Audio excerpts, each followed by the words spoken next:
Thank you for watching this video. Your support means a lot and motivates me to keep creating more content. If you enjoyed the video, please leave a like, share your thoughts in the comments, and subscribe so you won't miss upcoming videos. If you'd like to help support the channel and contribute to the costs of maintaining and producing new content, you can donate via PayPal. Even a small contribution goes a long way and is deeply appreciated. Part 3. His job was nearly done. When the wooden fence panel and I had landed on Carlisle, something had broken. I could hear it. I scrambled away as fast as I could. I didn't mean to, I said instinctively. What I had intended was for the die-cast to kill Carlisle as Carousel demanded while I watched helplessly from the other side of the fence. This was too much. I could still feel echoes of the disgusting crunch of Carlisle's ribs or spine on my hands. I felt it right through the fence. The die-cast paid me no mind. He knelt down over Carlisle and picked up the man's head just long enough to make eye contact. That's when I saw that Carlisle's cane had been under him when he fell. The head of the cane had made contact with Carlisle's forehead and caused a sizable welt. Carlisle was out of it. He didn't look gale in the eye. He was too injured. The killer grabbed the back of Carlisle's hair and then slammed his head back down on the cane with tremendous force. That was more than enough. Carlisle was well on his way to the grave just from me falling on him. Gail Zaragoza finished Carlisle off just like that. Carlisle's name became Carlisle Geist deceased. Someone was pulling on my arm. It was Kimberly. I was so distracted watching Carlisle die that I barely noticed that the giant stalker was not turning around and leaving after his kill. He was looking for new targets. He was looking at us. I didn't have time to mourn Carlisle. The die-cast, far removed from its original purpose, was not sated by the death of the eldest Geist. It wanted more. Kimberly and I scrambled back over the fence toward the exit. The air was thick with smoke. The die-cast followed. Its tropes held clues on how to beat it or at least how to survive a little longer. I knew it could outspeed us to a new shooting location. On that note, we were good. This whole place was likely one shooting location. If I were to guess, he wouldn't get a hustle boost as long as we were here. My strategy: find a way to slow him down and then get far enough away for the scene to end and first blood to officially have passed. We would get a reprieve then, however minor. That was all well and good. But how would we stop this thing? He was bigger than me and built like a truck, and that wasn't even counting the metal parts. The bad luck aura was the real problem. Anything could fail. Anything could become a deadly weapon in its vicinity. Anything. A gun, a fence. Golf cart. I barely heard the whir of the electric golf cart as it whizzed through the artificial streets, dodging obstacles and building up speed. Bobby was at the helm. He must have gotten his dogs sorted out. As he got close to the die-cast and it turned to see him, Bobby's eyes got wide, and he lost some of his conviction from the effects of the aura. Still, he put all his effort into keeping the gas pedal down, and then, with his last bit of bravery, he jumped from the seat. Interestingly, I had played around on an electric cart like the ones on the movie studio lot. Unlike their gas-powered cousins, they didn't really maintain speed when the accelerator was not compressed. I half expected the cart to slow down to a dull jog before it hit its target. It didn't. The cart slammed into the die-cast and took him off his feet, pushing him away from us and into the wall of a nearby brick house, which crumbled. The crash was loud and filled the air with dust and debris. The die-cast was covered in bricks, to the point that I could not see him. Bobby didn't have a great savvy stat. He had spent his stats elsewhere, so that wasn't why the golf cart plan worked. What Bobby did right was give Carousel something to work with. Gail Zaragoza had a trope that made his actions more cinematic and explosive. But as the golf cart began spewing white-hot molten globs as its battery burst, I realized that things like getting hit by a golf cart must have counted as an action. He had a weakness. Another point for the wallflower. Bobby was still recovering from his run-in with the concrete sidewalk he had rolled onto when he left the golf cart. I ran to help him up. I was looking for Geist, he said as he got to his feet. He's dead. Bobby nodded. Yeah. I'm not surprised. What is that thing? Oh, right. Horror movie banter. He was a clueless side character. A mistake, I said glumly. That should help rehabilitate my character a bit. Admitting guilt is a great first step. The second step was surviving long enough for the audience to remember you.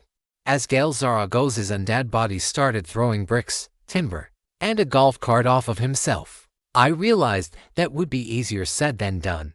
I expected Gale to roar or something. He didn't. He was silent as the grave. His mouth was basically welded shut, so that made sense. "Kimberly," I said. "Run, get out of here." I tried helping Bobby forward. Only then did I realize he was hobbled from his fall. His kneecap stuck out funny. Our best shot was if Kimberly left. She was a main character, a truly innocent person who got wrapped up in all of this. If she were gone, there was a good chance we might go off-screen. An even better chance, thanks to my off-screen death ability. If I could just take this fight off-screen, I might have a chance at getting away. The enemy would still pursue me, but it would be different. I had learned that with the grotesques, they stopped being larger than life off-screen. There was no other way to explain it. I had to believe that was the way forward. We couldn't go off-screen, though, unless Kimberly left. If even then, "Just leave us," I screamed. I was rehabilitating my character so well it might have worked. Stolen content warning. This content belongs on Royal Road. Report any occurrences. Kimberly leaves, and I die off screen. It could have worked out well. The diecast had other plans. He picked up the golf cart and threw it into a treehouse that was in a plaster tree near where Kimberly was standing. The crash was louder than a lightweight cart would merit. The fake tree wasn't held down by much, peeling up a fake grass as it did. Its treehouse broke apart and created a debris field of pallet boards and plywood from which Kimberly had to back away. The treehouse had Christmas lights as decorations. The power was out to the building, but those lights were lit. When they became a tangled mess on the ground, they started sparking. This was too frustrating. It was almost as if this entire building was designed to make this chase fight scene as difficult as possible. Kimberly couldn't go over the debris field. That was surely a good way to get electrocuted. As it walked toward her, I leaned Bobby up against a stop sign and took off toward the diecast. I grabbed a brick from the wall that had fallen. It was rubber or foam of some kind. Of course, it was. This was a movie set. The realization that the falling bricks I had heard had been a real-life sound effect caused by the diecast cinema trope almost made me smile. Almost. I threw the foam brick at the diecast. It clanged off the creature's metal fixtures as if it were made of actual brick. The spirit of vengeance could target everyone. Anyone could die. And like most enemies, it didn't pick a target and kill it before moving on. It could pick any target. A player could defend his ally with nothing but bravery and a foam brick. Normally, you would need a trope to make an enemy truly target you on purpose. "It's my fault you're here," I said. I didn't think the curse was real. I don't know what I thought. I was just angry, and I did something unforgivable. "Take me and leave her alone." To my surprise, the diecast paused. Was he considering my offer? Was Carousel? Carousel decided to pick a third option. A man stumbled toward the wreckage and said, "We have to get out of here. The whole place is going to burn." It was the stuntman playing the killer in our movie. He still wore his mask. His name was Tommy on the red wallpaper. I didn't even have time to tell him to run before the diecast turned to him, grabbed him by the arm, and threw him onto the pile of treehouse debris with the Christmas lights. Tommy, the stuntman, started to fry. Poor guy. Kimberly and I didn't waste any time getting away. We ran around the diecast and scooped up Bobby. He could move on his own, just not fast. We ran with him around the debris and toward the large exit in the distance. The diecast just walked over the sparking heap. He stood in front of the flaming wasteland that had once been a neat little fake neighborhood. He stood there posing so that when the others got inside, they could see him clearly. Antoine, Cassie, Isaac, and Ricky Zaragoza had come to save us. Ricky was in his usual emotional state. He yelped at the sight of his brother. Antoine ushered us to him. Kimberly almost went in for a hug, but Antoine had the presence of mind to remember that their characters didn't know each other. "You're safe now, this way," he said. She got the message. Isaac was dressed like he was going to swing by the Roxbury after we were done. He was hit by the ore so hard he might as well have run into clothesline. Cassie had taken her month-long break to dress her character in the least flamboyant clothing she owned, which was apparently a purple blazer and skirt combo that Whoopi Goldberg might have worn in the movie Ghost. They were all scared except for Antoine, who looked more wired than anything. maybe angry at the undead thing that had just tried to hurt Kimberly.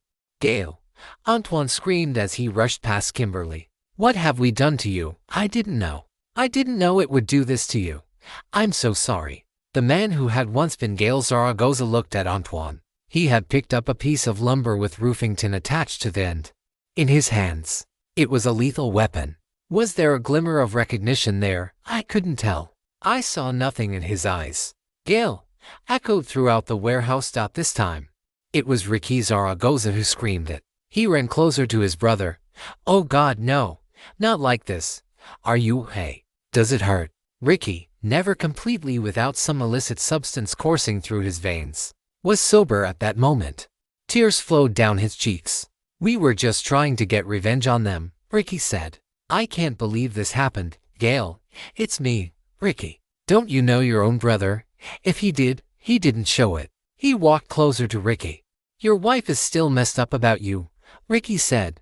You gotta remember. Look, he added, digging through his pockets. He pulled out a photograph that I was too far away from to see. It's me and you and Dina. Don't you remember Dina? Dina, was she playing Gale Zaragoza's widow? I had no way of knowing. Casting director didn't activate for reasons I couldn't understand at that moment. What could cause that? Her guarded personality trope might have been blocking it. Was that it? Ricky waited patiently in front of his brother, holding out the picture. Gale had been a head or more taller than Ricky in life. After he swung his gnarled board with a roofing tin blade, he was another head taller. Ricky's body fell to the ground as his shocked face rolled across the room. The picture took flight and landed 5 feet away from me. I grabbed at it. Gale Zaragoza was no longer there. All that was left was this undead murderous fiend. We have to go, Cassie screamed. I wasn't one to argue. We all took off to the exit. A large bay door with a door that lowered with a pull chain. As the others ran, I saw the contraption ahead. All at once, I screamed. We exit all at once. Maybe that was a little too inside baseball for my character. But I just knew that door was going to slide down and kill somebody if we ran under it one at a time. The others seemed to understand, and we more or less exited the door at the same time. It slid closed suddenly behind us with a force that would have killed anyone caught underneath. Ramona was sitting outside in my car. She had pulled it up near the door. She cursed as the door slammed shut. I realized that she planned to ram the diecast much as Bobby had done. You didn't even kill it, she screamed as I opened the driver's door and beckoned her to scoot over. I am a film buff, I said sternly as I sat in the driver's seat. We needed to get out of there as fast as possible, faster than on foot. If the diecast got too close, the car could simply malfunction. Follow me. I screamed out the door at Antoine as he, Cassie, and Isaac loaded into the brown car that had belonged to the future mayor. I would have to ask about how they got it. I would have a lot of questions. I hadn't seen them in weeks. Ramona and Kimberly got in my car, though Kimberly only did so out of habit because her character didn't know Antoine. We had been off-screen since running out of the warehouse, but it could be hard to tell. Perhaps that was why the red wallpaper had an off-screen indicator instead of an on-screen one. They followed me. Antoine in the brown car, Bobby in a travel trailer filled with scared dogs. I looked at the picture Ricky had shown his undead brother. That was Dina. All right. Why did I know nothing about her? Was she not in 1984 with us? Was she already dead? I couldn't figure it out. When we arrived back at my house, for lack of a better location, we found someone waiting for us there. She was much younger than I remembered her. It was Madame Celia. She looked upset. The spirit of vengeance requires a delicate touch, Madame Celia said after we had gathered inside and settled in the downstairs living room. You were supposed to use its magic once and then return the flask. My sister tells me that you have sent it after half the town, and now the flask is missing. I didn't say it was missing, Cassie said. The guy who had it said he ditched it, but I don't know. The conversation involved a little bit of backtracking. I got the feeling Carousel was just using it to provide editing options to help tell the story. Madame Celia was apparently Cassie's sister in this story. She was also an NPC, not a player, so there were no meta chats. There were plenty of lore chats, though. The spirit takes on the essence of that sin it avenges, she said. It chokes drowners with a watery grave, arsonists with ashes, and all manner of evil with evil in kind. We let that realization wash over us. We kind of figured that, but it was good for our characters to understand. Gail Zaragoza died in a supposed accident, I said. Hence the bad luck wafting every which way. Isaac cursed. What do we do? Cassie said. If the spirit grows too strong, then the town is doomed. Not just the GISTS. Everyone. That is not our concern, sister, Celia said. We will be moving on. If what you say is true, then we have no further business here. Madame Celia was playing a shady evil psychic in this story, but she still stood with the poise and elegance she always had. She was not much of an actor. I could tell she felt it was beneath her. Cassie and Celia bickered for a while longer until Celia said, "The spirit needs a host. As long as it has one, it will only grow in power until it has completed its duty." "How do we take away its host?" I asked. "Can its body be killed?" Celia paused and then said, "It will maintain authority over its host regardless of your actions. None of you have a better claim to the host than it does." There was a brief pause of confusion. "You never told me about this. Who could have a claim to the host?" Cassie asked. We were suddenly off screen. That was premature. Something else must have happened to take attention away from us. Normally, we would just wait for our turn again. But then Celia picked up her bags and started to leave. She couldn't speak out of character. Even off screen, she was limited. She turned to Kasia and then to each of us. She rested on Ramona, who had sat cross-armed in a chair for the entire scene, perplexed. "Venture forth. Tiny victories. Tiny defeats. That is the way. Do not lose heart." Then she left. When the door closed, Isaac said, "Wait. Is that the lady who writes the fortunes for the fortune cookies? I need her autograph." Cassie shoved him. "Be serious. Things are going pretty well, aren't they?" Kimberly asked. She moved next to Antoine. They had not seen each other in weeks, though Antoine had reportedly been taken off the board for much of that time. He was really starting to withdraw inward, but he definitely perked up now that Kimberly was back around. No one had seen Dina. The photo of her with pre-die-cast Gail Zaragoza was the only clue we had that she existed. Cassie didn't even have her vitals on the red wallpaper. She was in the wind. Bobby was in the kitchen looking through my shelves and fridge for food. There was a ton of it.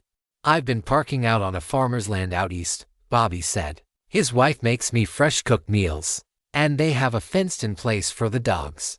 I just woke up there and never left. Still, I can't say I'm not jealous of what you've got going on here."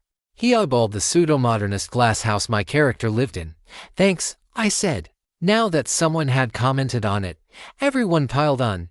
"Oh my God, Riley, this place is so tacky." Kimberly laughed. It was hard to argue when she and Antoine were sitting in a chair that was shaped like a giant red hand. "Yeah, well, it's home," I said as I scooped some tortilla chips into a bowl and started making nachos. We shared our accounts of the places we had been staying. Ramona and I were in the glass house my tool of a character had designed, likely with his eyes closed. Antoine slept in a spare room of a halfway house, and the woman who owned the place provided meals. "There are multiple unmarked graves in the back," he said. "There are spots where the grass grows greener, and the landlady always has a creepy smile." He concluded that she belonged to a horror story of her own and was just filling in for this one. Between that and seeing my daughter every other weekend, I've had work at a mill a couple of days, but mostly, I just jumped forward weeks at a time. He wasn't under the scrutiny of a Geist. He didn't need to be around all the time like I did. We all knew Carousel could put us in stasis or whatever it did. It had demonstrated that power multiple times. It had never done so to this extent, however. Cassie slept in a travel trailer with her sister. They were fly-by-night psychics who sold magic elixirs and palm readings. Of course, if you asked correctly, they sold more than that. She used magic to make a man break up with his fiancée, Cassie said. It was a whole ordeal. The first thing we did in the story. I guess we are nice little witches. Carousel really has your number. How? Isaac said. He got punched. Kimberly had a loft in the entertainment district with a tab at the bar downstairs paid for by Geist Productions. She wanted for nothing except Antoine. She could even plunder the costume department for clothes. She was happier than she had ever been. I couldn't blame her. I would have taken clothes too if I had thought of it. This novel is published on a different platform. Support the original author by finding the official source. Most of their month had been uneventful if it happened at all. Except one thing. Future Mayor Roderick Gray. He had been in and out of Antoine, Cassie, and Isaac's stories. Acted funny. Cassie said. Asked Celia about the flask. Weird questions. He said he threw it away. He was lying. I didn't need Moxie to tell me that. Said he was worried someone else might find it and use it. He wondered if that was something to worry about. Celia brushed him off. Isaac and Antoine reported similar encounters. He didn't talk to me, I said.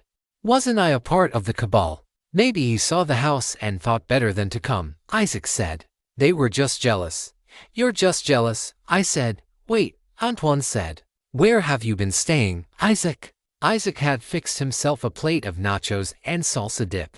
He sat on the long fainting couch with a great big grin and started telling his tale. I've been crashing in a furniture store, Isaac chuckled. They've got snacks in the vending machine that I've been munching on. I guess I have Bobby's food trope to thank for that. Cassie laughed. You've been eating like cheese puffs and beef jerky or what? No, wrapped subs and tuna and crackers, fresh cut fruit snacks, Cobb salad. This place has ridiculous snacks. It's one of those machines with revolving plates. And you pick a plate.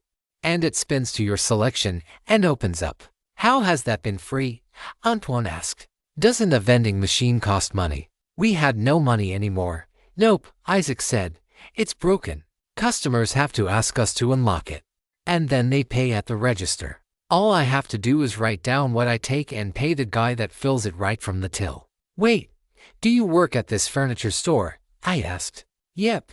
He started to laugh. You've been stealing from your character's job? Antoine asked. Isaac smiled and shook his head. Now, I own the place. Right, Antoine said. Your character's family is rich. Isaac shoved a chip loaded with salsa into his mouth and said, yeah, well, no. They were. I started out living in this big house in a nice part of town about a month ago. Then, I got evicted by the sheriff, who was like a level 30 NPC. By the way, you got evicted? Antoine asked. They threw me out of the house like 2 days after the factory fire. On screen and everything. I laughed at Isaac's misfortune, but everyone did. So, how'd you get to the furniture store? Antoine asked. Carousel sent me on this goose hunt looking for a place to stay. I had an address book. Is that what it's called? He grabbed a small black book from his pocket. It listed everyone I know, but all the names except for 3 were crossed out. So, I just started going down them one by one. The first one was an ex-girlfriend who was dating an accountant. Not interested in me anymore, because she wised up, Cassie said. 'Cause she was a gold digger, Isaac corrected. Then my uncle, who just blamed me for the family money troubles and got madder and madder at me every time I asked about what happened because I never got the full story. I didn't know what I was supposed to be doing. Had to leave so he didn't throttle me. I think he embezzled money from the company. But I didn't pull that thread because it was late, and I was tired. Then the furniture store, Antoine asked. Then the furniture store, Isaac said. It was the last property my character owned. I had a key to the back door. I unlocked the back, went in, and slept on a giant bed. Was this on screen? I asked. Enough of it was, Isaac confirmed. He ate another chip. I figure Carousel is trying to make me look pitiable. Did you wake up with shoppers walking around? Kimberly asked. Isaac laughed. Yep, I swear. The place was closed down when I crawled in there. Windows were boarded up. Dust everywhere. Then I woke up. The guy there says, hey boss, didn't see you there. And I thought he meant boss as in buddy or pal or sir. But was really calling me boss. I own the place. I wake up and there are customers browsing around the store. So, I put my pants on. Oh no, Cassie said with a chuckle. So, I put my pants on, and the guy, my employee, an NPC named Earl, says that my character had fired the sales staff. And now it's my job to sell the furniture, Isaac said. Is that what you've been doing between scenes? I asked. You've been selling furniture? Yeah, he said. It's easy, too, because my moxie beats their moxie. Piece of cake. Isaac's story was funny. And just about everyone laughed, everyone except Ramona. Of course. She was genuinely disturbed by the tale. It made sense. Carousel as a vengeful, evil hell was something you could wrap your head around. Carousel, purveyor of petty torments, was something else. Something even harder to understand. Okay, Antoine said. So why were you running when I saw you cops? Isaac said. What did you do? Cassie asked. I punched a guy. He wouldn't leave me alone. Kept hounding me for money. He was a creditor. Called himself that constantly. Followed me day and night. Watched me in the furniture store. Wouldn't leave me alone. In front of customers. I asked, acting appalled. Yeah, Isaac admitted. He got more and more aggressive until, eventually, I punched him. I tried smooth-talking him, but he was level 10. And it all must have been in Moxie or Sevi or something because I could not convince him to leave me alone. I punched him and knocked him out in one hit. He definitely didn't have any grit if you knocked him out, Antoine said. Must not have, Isaac said solemnly. A woman nearby called the police. Now, there's a cop posted up outside the store. They've been looking for me for days. Haven't gotten any sleep. I have no idea what's happening. And there it was. The funny story of a ne'er-do-weller down on his luck became part of the plot of a horror story. Jail, Cassie exclaimed. I saw a silhouette of someone hanging behind jail bars. I've been seeing so many premonitions, dozens every day. I'm not sure if it's in my head or what. That made some sense. Cassie could see premonitions of death, but the die-cast was not bound to kill any particular character. Her premonitions changing rapidly was understandable. So jail was Carousel's plan, apparently. Put Isaac in jail, where he was a sitting duck. The die-cast wouldn't even have to get to him. Just get close enough for Isaac to die of bad luck. What do we do? Cassie asked. I closed my eyes while I thought things through. When I opened them again, everyone else was looking at me again. So we know what Carousel's plans are. Or at least one of the scenes it's setting up, I said. Rebirth. The moment we learn that future Mayor Roderick Gray has used the flask thing to target us. You said he was acting weird, suspicious. Antoine said, yeah. As you might expect. He's turning on us. Thinks we might rat him out. The cops did get there too quickly with the factory fire. He's going to get paranoid. When he sees Isaac go to jail, that's going to be the moment that pushes him over the edge because he thinks you'll talk for a reduced sentence. He sends the die-cast after you. We learn that we are now being hunted. I'm sure he'll find a way to tie Kimberly and Bobby in with it somehow. Just wait. I couldn't know for sure, but it was my best guess. I had heard their descriptions of his behavior. Gray was a liability. And he saw all of us as liabilities. I can't die in jail, Isaac said. At first, I thought he was telling a joke, but he was serious. I can't deal with that. Trapped, nowhere to run. The jovial storyteller from moments ago was gone. He was suddenly facing his own mortality again. We may not want to prevent it completely, I said. Carousel will just change plans, Kimberly said, or escalate the danger. I nodded. Adeline had drilled that part into our heads during our stay at Dyer's Lodge. Carousel was the type of place where you could win a battle and lose a war. So, sacrifice me, Isaac said. I put my hands up. No, I said. This isn't second blood. No one has to die. Or at least none of us do. I relayed to them my experience with the die-cast and the straight razor. I whipped the blade out of my pocket. Carousel set me up with a kind of test. I could see the killer's tropes. But I might die if I wasn't careful. This is similar. We need the revelation that Gray has turned on us. That he is the god pulling the strings. It's so much easier to beat a person. If that is never revealed, we will have a much harder time winning. The die-cast was a really tough customer. The guy holding the flask, not so much. So, we just kill him? Isaac asked. He's not even an enemy. He's a level 3 NPC. I could kill him. That was an option. Carousel did make him an NPC instead of a proper enemy. That's a trap. I said. We would kill him. And then Carousel would make the die-cast himself even more dangerous somehow. We need Gray to be pulling the strings. We can win under those circumstances. Plus, that is probably necessary to get the true ending. I don't want to die, Isaac said. He was having a minor freak out, but I didn't blame him. Well, then, we're just going to have to take special care of you, I said. Then, the planning began. This wasn't the kind of story where slumber parties made sense. Our characters were bound together by having some connection to the die-cast. Some of us had helped summon it, Others had merely witnessed it. Still, hanging out in a giant glass house together was probably not completely in character. It didn't matter. We needed it. Spending time alone in Carousel was grating. Even with Carousel moving you forward days at a time, it was easy to get lonely even with so many unseen eyes on you. So we had our slumber party. My character's house was as good as any place we had stayed at.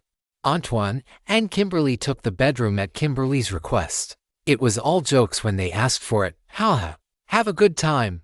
But really, the reason they needed the bedroom was so Antoine could get his past due dose of "you were having a nightmare." And there were smaller windows in the bedroom. Windows that could be covered, otherwise Antoine would be stuck in a giant terrarium staring at trees. I wasn't going to make him admit to anything, but I knew he was still haunted by his time in the straggler forest by more than just mental fatigue or panic attacks. I didn't know how haunted he was until that night. Bobby let his dogs sleep everywhere. They seemed to think we all wanted their attention. Cassie didn't seem to mind, but Ramona did. Isaac was awake with dread from his part in our plans most of the night until he took a whiskey lullaby. "You can use Riley's sleeping trope," Antoine had offered. "I'm good," Isaac said with obvious regret as he laid out in a t-shirt and shorts on the fainting couch. I could tell he wanted to take it, but he knew Antoine needed it more. Everyone did. It was hard to understand what Antoine was going through. The trope we used to keep his demons at bay was supposed to suppress memories down to barely remembered dreams. We thought that would quash them. The insider apparently had. It turned out that barely remembered dreams had their own toll. When I heard them talking, everyone had gone to sleep. My couch was above an air vent that connected to their room. Kimberly whispered something like, "No, no, we're not there anymore." "I don't want to open my eyes," he would respond. "It's okay, it's okay. You're in Riley's house." Remember. No response. "You're just having a nightmare," she would repeat over and over. "You're just having a nightmare." And he was. Carousel had warned or teased him about his secret, the one that, if it got out, would cause people to lose trust in him. As I lay on the couch, I could almost hear something in his voice, the way he whispered, the way Kimberly reassured him, the way he said a word over and over again. I couldn't tell what he was saying for the longest time. I felt something in my pocket. It wasn't really there. I wasn't even wearing the jacket Carousel had replaced my hoodie with. I felt something appear in the subspace we put our tropes in. It was my like a light trope. Antoine had used it before but had woken up since then. Now, it had returned to me. I listened to see if they would say something. Whispers. I couldn't make them out. He was still awake. Maybe Kimberly would come up and ask for it. No dice. I got up from the couch and took the stairs down to the bedroom door. I had to step over one of Bobby's smaller dogs. It didn't pay me any mind. I knocked on the door, and Kimberly answered. Antoine was standing, looking out the covered window. There, with the door open. I heard the word he had been saying. Trees. No trees. No trees. He chanted like he was trying to convince himself.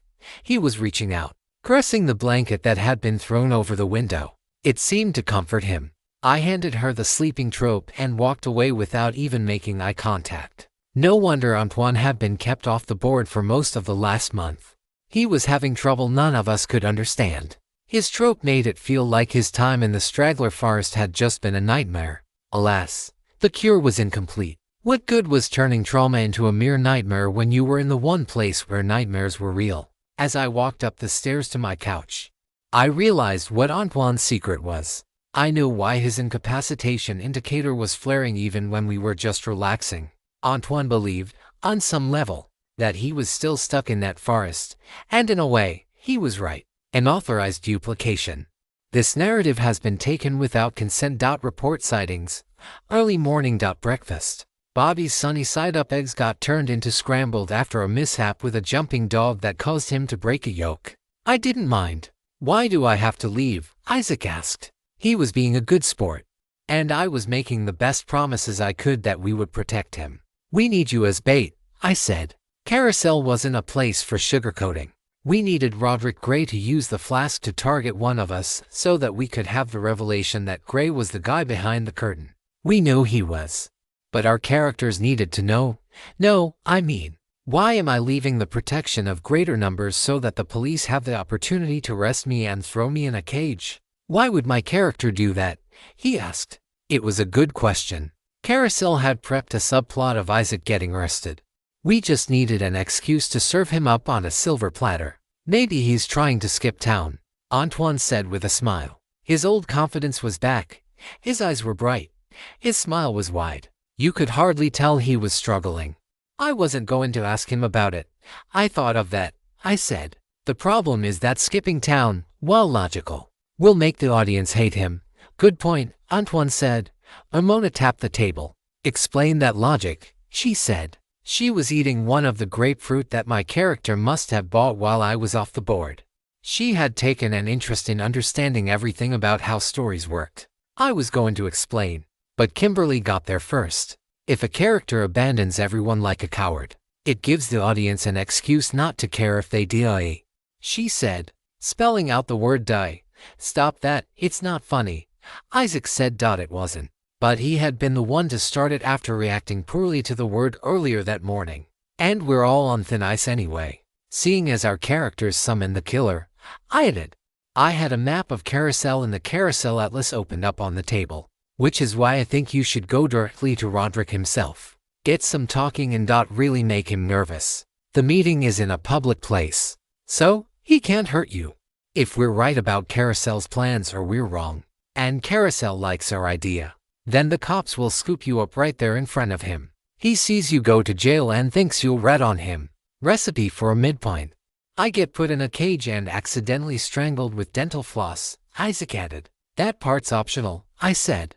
Gallows humor was more than just one of Isaac's tropes. It was a necessity when planning a friend's dance with destiny. And then you guys saved me, Isaac said. Antoine and I looked at each other, and he said, I guess we could do that if we have time. Don't joke about that part, Isaac said. He had been asking us to promise him his survival. We would not make that promise. We couldn't. We would try our best, but we could not promise. At some point in time, we would have no tricks left up our sleeves. I can help keep you alive, Cassie said, with anguish. Not if it starts to kill you, though, Isaac said. Cassie didn't respond. Cassie's anguish trope could kill her and it might not be enough to save Isaac. She could share his pain and injury. In a story as supernatural as this one, her psychic tropes would be at their strongest. She needed to be careful. Ramona sat back and took in the tension. She kept looking at me for some reason. I couldn't say why. I had been here long enough that I was used to these hard conversations. In a weird way, Ramona might have been the most normal person there. Clear out, I said. It was time for Isaac to set up his meeting with Roderick, and necessary personnel had to wait outside. Antoine and I were at the table. Our scenario was that we would get together to see if Roderick knew anything about the attack at the movie studio. Of course, it wasn't a conversation for the phone. Isaac would need to meet in person. Action, I said. Nothing happened. I didn't have that ability. I just thought maybe Carousel would take things on screen for the phone call. It never did. It was just as well. We didn't necessarily want the audience to see us there. What number do I dial? Isaac asked. We didn't have Roderick's number memorized. I theorized it wouldn't matter, given that our characters should know it. And it wasn't a clue in a mystery that had to be earned. Just dial something with intention, I said. He did. 8675309, Isaac said as he dialed. I was surprised he didn't choose a 555 number. It's ringing, he said. It's on speaker. We know, Antoine said. Riley. Roderick Gray asked quickly when he picked up. Was caller ID a thing in 1984? Isaac's eyes bulged. He looked at me like I might answer. I didn't. No, he said. It's Isaac. Riley's in the shower. I'm just calling because you see, he said, looking down at the notes he had made for him. Have you seen the papers? There was a pause. I guess I haven't lately, Roderick said nervously. I gotcha. I was thinking we might meet for lunch. To catch up. Another pause. I don't see why we would need to do that, Roderick said. He was paranoid as ever. There's something you need to know. Maybe we meet at the Italian bistro on South Kareem Avenue, ASAP. Trust me. A final pause as we waited to see if Carousel would go along with things. If he were wise and cautious, he would never agree. I didn't read that from him. I thought he would be paranoid and reckless. I was counting on it. I'll have to see if I can make time, Roderick said. Okay. Just know it's important, Isaac said. That might have been too much. Will our friend, the director, be joining us? He was talking about me. And there was the kicker. No, Isaac said. It's better he not come. I see. I'll head there now, Roderick said. Bingo. I figured that Roderick might not want to go if he thought we were going to rat on him. I figured that maybe if Isaac implied I wasn't trustworthy, he would be curious enough to hear what Isaac had to say. Isaac's decent moxie was enough to sell it, even if Carousel might not have wanted it. Now, we needed to see how Carousel would respond. Isaac hung up. Sorry. I don't know why I said you were in the shower. Me neither. I said. The conversation wasn't on screen, so that meant Isaac and Roderick would probably summarize it when they met. Let's get moving, Antoine said. The Italian place on S. Cream Avenue had no name, but that wasn't an oversight. It had several different menus and could serve as any kind of restaurant. We read about it in the atlas. When we got there, we sent Isaac ahead. He had memorized his talking points. He only needed to stick around long enough to look suspicious and then get arrested. I thought he could handle it. Of course. That was assuming that Carousel went along with our idea. It did. In a way. It did, but it had its own flavor to add. As Isaac was walking toward the cafe, I noticed that future Mayor Roderick Gray was already there. He wasn't alone. He was talking to a smiling, well-dressed black man wearing a period-appropriate mustache and a hairstyle that could not have been accomplished without pomade. I had never seen him before, but I knew he was at least part of the story. His name was Elliot Moonlight Morrow, Mayor Elliot Moonlight Morrow. His plot armor was 27, just like mine. His poster showed a silvery version of himself standing over his own axe-impaled body. It reads simply, Moonlight Morrow is the departed. Carousel wanted Isaac in jail. We needed a way for our characters to find out that future Mayor Roderick Gray was instigating the recent die-cast attacks. It seemed so straightforward. Let Isaac be captured, rescue him, regroup. As the current mayor walked down the sidewalk toward us, I immediately suspected it wouldn't be that simple. Moonlight Morrow was a paragon, the departed paragon, but in this story he was acting as a player, which was why he had the same plot armor as me. That made some sense. Advanced archetypes like the departed change the nature of the stories they enter. Detectives like Grace made things into murder mysteries. Monster hunters like Arthur made things into action-filled hunts. A story filled with spirituality like this one could have certainly been the result of some advanced archetype rearranging. Isaac, caught off guard, watched as Moonlight Morrow passed him. The paragon exchanged a wave with Roderick Gray as he walked away. It was only after he had moved on that Isaac's senses tingled with something amiss. He did a double take, his gaze darting first to Moonlight and then back to our hiding spot across the street. After Moonlight was done waving at him, Roderick Gray stopped smiling. He started to scowl. He was ever the sore loser. Isaac managed to get his bearings eventually because he moved forward and greeted Roderick just as planned. I tried keeping an eye on him as best I could, but I was distracted because our new ally, the departed paragon, had apparently spotted us and was making his way to us. I looked at his tropes. The other side changes the nature of death. Deceased characters in the story return as spirits in some form. He was the nicest guy. Buffs his moxie and increases the odds that NPCs will have positive feelings toward him before and after his death. Almost made it guarantees he survives to the finale and ensures that he dies there. That added wrinkles. Every character returned as a ghost. That had to have been included for a reason. But what was it? I checked casting director, Elliot Moonlight Morrow, the well-liked new mayor of Carousel. He won the popular vote by a landslide. But due to his friendliness with the Geist family, there are those who believe he has unclean hands. We had chosen a table in a restaurant near the cafe where Isaac was meeting with Roderick. Moonlight found his way to us easily. As he entered, the other customers got excited to see their beloved mayor. It was a big deal. He smiled and greeted them all in kind. Folks, I sure am glad to be able to see you here today, but I got to be about my business with these fine voters in the corner, he said. He gestured toward me, Ramona, Kimberly, Antoine, and Cassie. Bobby had stayed behind with his dogs. That way, if the die-cast targeted all of us, He would see its POV on the red wallpaper and would be able to call the restaurant and warn us. As Moonlight approached, he gestured for a patron at the restaurant to stand up. The man, who had been wolfing down on a bread bowl, stood. Moonlight grabbed the man's chair and whirled it around gracefully next to our booth so he could sit down. The NPC looked around, his mouth still full, as if he had no idea how to respond. He picked up his bread bowl and left. "I've been dying to meet you folks," Moonlight said. "The word around the neighborhood is that you have been cruising right along to the Centennial." "That's mighty nice to hear." He then shook each of our hands individually. "Nice to meet you, young man. Are you taking things okay?" he asked. Antoine nodded his head, and Moonlight continued his handshakes and greetings. The only other person to whom he said anything differently was Ramona, to whom he said, "Nice to meet you again." When I shook his hand, I noticed that he wore a thin black cord tied around his ring finger, though I didn't find out why. "You've started heading to the finish line. That means it was my time to come out and play. It has been quite a while, hasn't it?" he asked, though that last part might have been a question for himself. "The other side," I said, reciting the name of his trope. "When we die here, we stick around. You lay it down straight, don't you? No small talk," Moonlight asked. "That's the rule here. You die, the fight's not over. None of you are afraid of dying by this point, are you?" That should be old hat to you by now. If Carousel had the departed Paragon acting as a player, and gave it a trope to bring everyone back as ghosts, that wasn't a casual thing. It served some plot purpose. Carousel worked like a clock. That trope was a cog in the machine.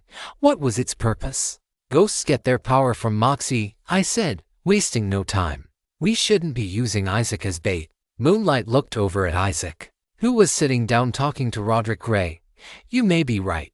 Comedian usually gets sent through the paces of playing a fool in this storyline. I guess he's going out with the cymbal crash, a darkly humorous death." Is that what Carousel cooked up? Did you know this text is from a different site? Read the official version to support the creator. I nodded. Carousel planned it. We didn't exactly argue. "Yeah," I said. "You're going to tell us this story has a lot of player deaths. What normally happens during rebirth?" "Hold up now," he said. "First, you need to lay it all out for me. As a player, the script is silent as the grave. Tell me what I need to hear. And tell me what you know about our enemy and the flask." So we did. We told him everything we knew about the flask, the plot, future Mayor Gray, the plan with Isaac, and everything else. Moonlight looked over each of us individually and then Isaac. "The conspirators get killed one by one until only the leads are left. Usually. Lot of death in this one. We need to come up with a plan.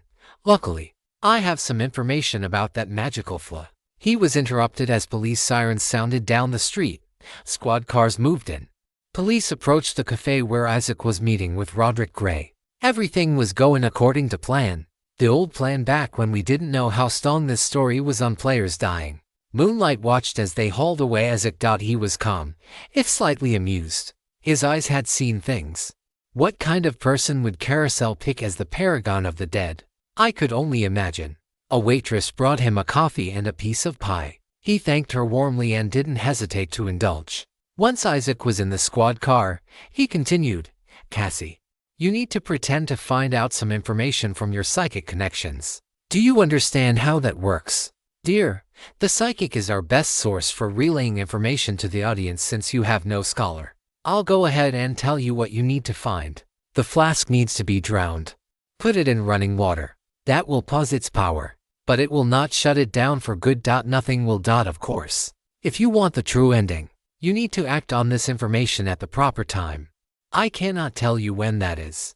It is one of my few restrictions, you understand." He took a deep breath. "Now, as for the afterlife, I don't know whether you all have been ghosts before, but this one is turbulent. The fighting doesn't stop at death. Now, I don't mean to presume, but you may want to rethink sending your comedian to the grave unless you think he can handle it. We weren't exactly planning on killing him. We were just using him as bait." "I can go," Cassie said. "I have a trope that might be able to save him and let me take his place." He looked her over with a sly smile. He was reading something on the red wallpaper.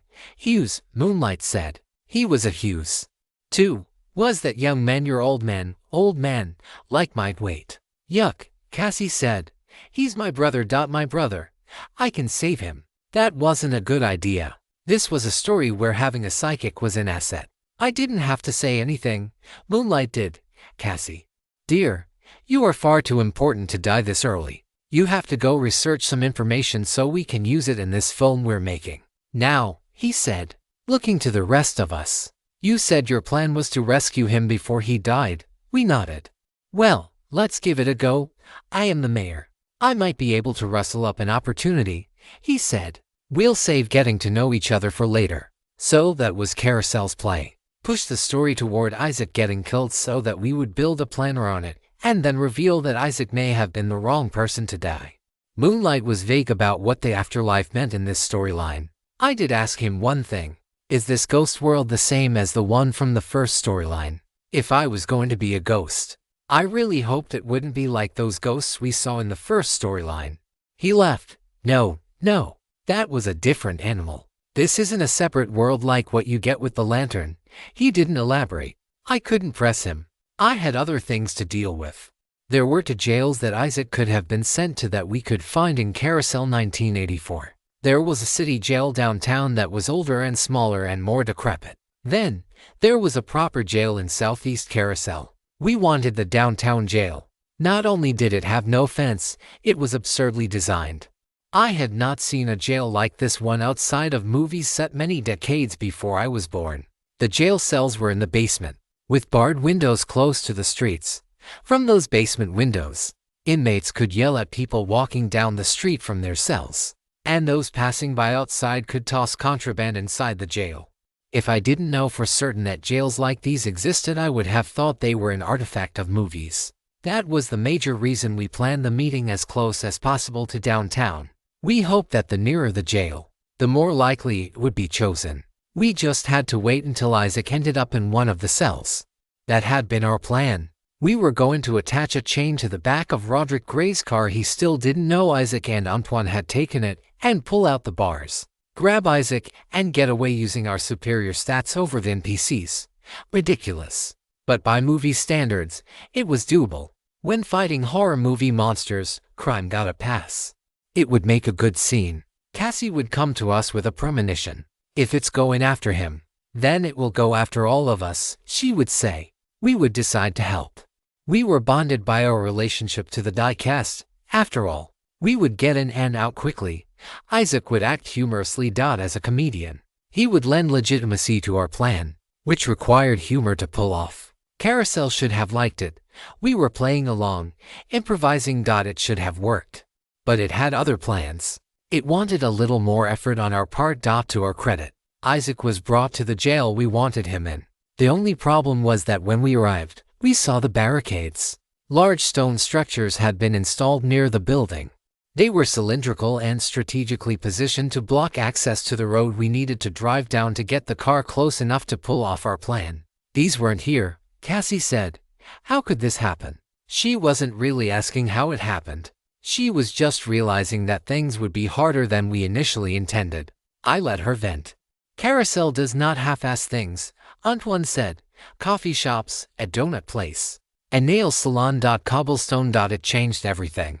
The side road next to the jail downtown was always near shops, but they were blocks away. Now, the building next door, which had been some kind of business park, was filled with shops that attracted pedestrians and warranted the cylinders to stop vehicles. There were too many pedestrians. Our plan was ruined. Fortunately, thanks to Moonlight, we now had a plan B. We walked down the cobblestone road to where the barred windows had been. They were still there. Isaac had been moved to the cell already, which seemed quick. But time was weird in Carousel. What the hell? He yelled. When did those columns get put in? He asked, standing on his tiptoes so he could see out of the window. There's one in the flower bed. Carousel had indeed put one in a flower bed and another in the middle of the sidewalk. It was literally impossible to get a car anywhere near the jail window. Isaac was scared. He knew that this was a death sentence. We're going to get you, I said. Please, he said. I felt stupid and powerless. Carousel had been so incredibly petty. I thought this was one of its little games. Like when it gave me a goatee or when it gave the die cast that POV trope, because I had mentioned it. This wasn't a game, though. If we had done things Isaac's way, we might have prevented him from being arrested at all. It wouldn't have worked. If Carousel wanted Isaac in jail, it would put him there. We could have at least tried to hide him. Instead, I insisted that giving Carousel its best story was worth the risk. I had no idea how death-centric this story was. Now, he was going to pay the price. He was a sitting duck, unless I could do something about it. I liked to read the Carousel Atlas when I wasn't doing anything else. I had brought it with me during our month-long holiday as we portrayed our characters' lives. The knowledge inside was always qualified with disclaimers. No matter how much our predecessors knew about Carousel, they never really believed they knew anything. The history of the book was marked with change. Rules that had been placed inside the book years earlier were liable to be crossed out, with long explanations of why the rule was not true and what the true rule was.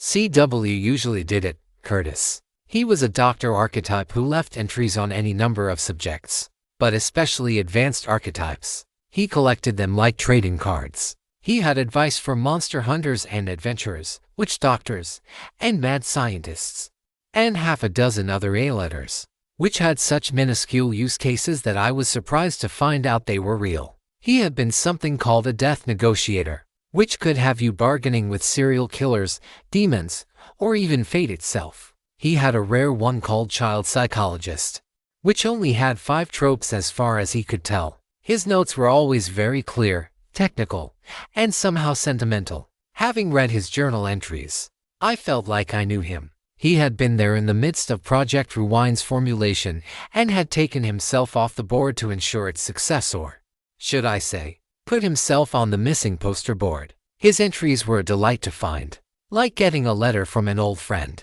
He had written a funny anecdote on a piece of notebook paper and taped it in the entry for the final straw storyline.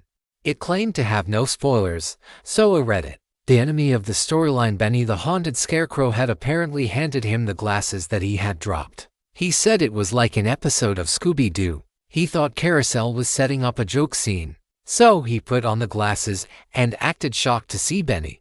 But then he realized the whole interaction was off-screen. Having had my own interactions with Benny, I could picture the whole thing in my mind. CW had written an entry in the improvisation section entitled The Limits of Improvisation. I read it hungrily, as the subject matter and the author both interested me. The article contained several ideas I liked to consider, one of which was his assertion that he believed the audience knew what we were going through. I had thought about that myself. How much did the audience know? If they knew everything about our suffering, that was interesting. If they knew nothing, that was somehow even more interesting. No one believed the audience was completely unwitting. But thinking of these amorphous, all-powerful judges who watched us as actual people made my mind spin. What were their lives like? Who were they? Were they the people I had seen in the theater when I died? Thanks to Deathwatch, in his essay, he outlined the 5 principles he believed Carousel took into consideration when deciding if your improvisation would make it into the final cut. While he said it much more eloquently, he believed Carousel wanted to 1. Entertain the audience, 2. Challenge players, 3. Keep the story coherent, 4. Engage players' minds, 5. Preserve key story elements. Those points lined up with my experience. He also identified a secret 6th principle. The secret principle was this: sometimes Carousel just wants the win. He didn't elaborate on that. As we scoped out the jail, finding dead end after dead end in our plans for getting Isaac out, I thought about that secret 6th principle. We sat in one of the coffee shops across from the small jail downtown where Isaac was being held.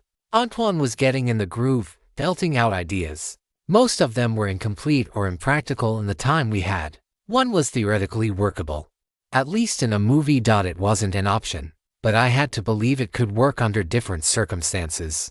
Until Carousel rubbed our noses in it. We could get cop uniforms and sneak him out ourselves, he said. 5 minutes later, a cop with a mustard stain on his uniform came in and, when speaking with the barista about the stain, said the laundromat that the city contracted with to clean their uniforms had burned down.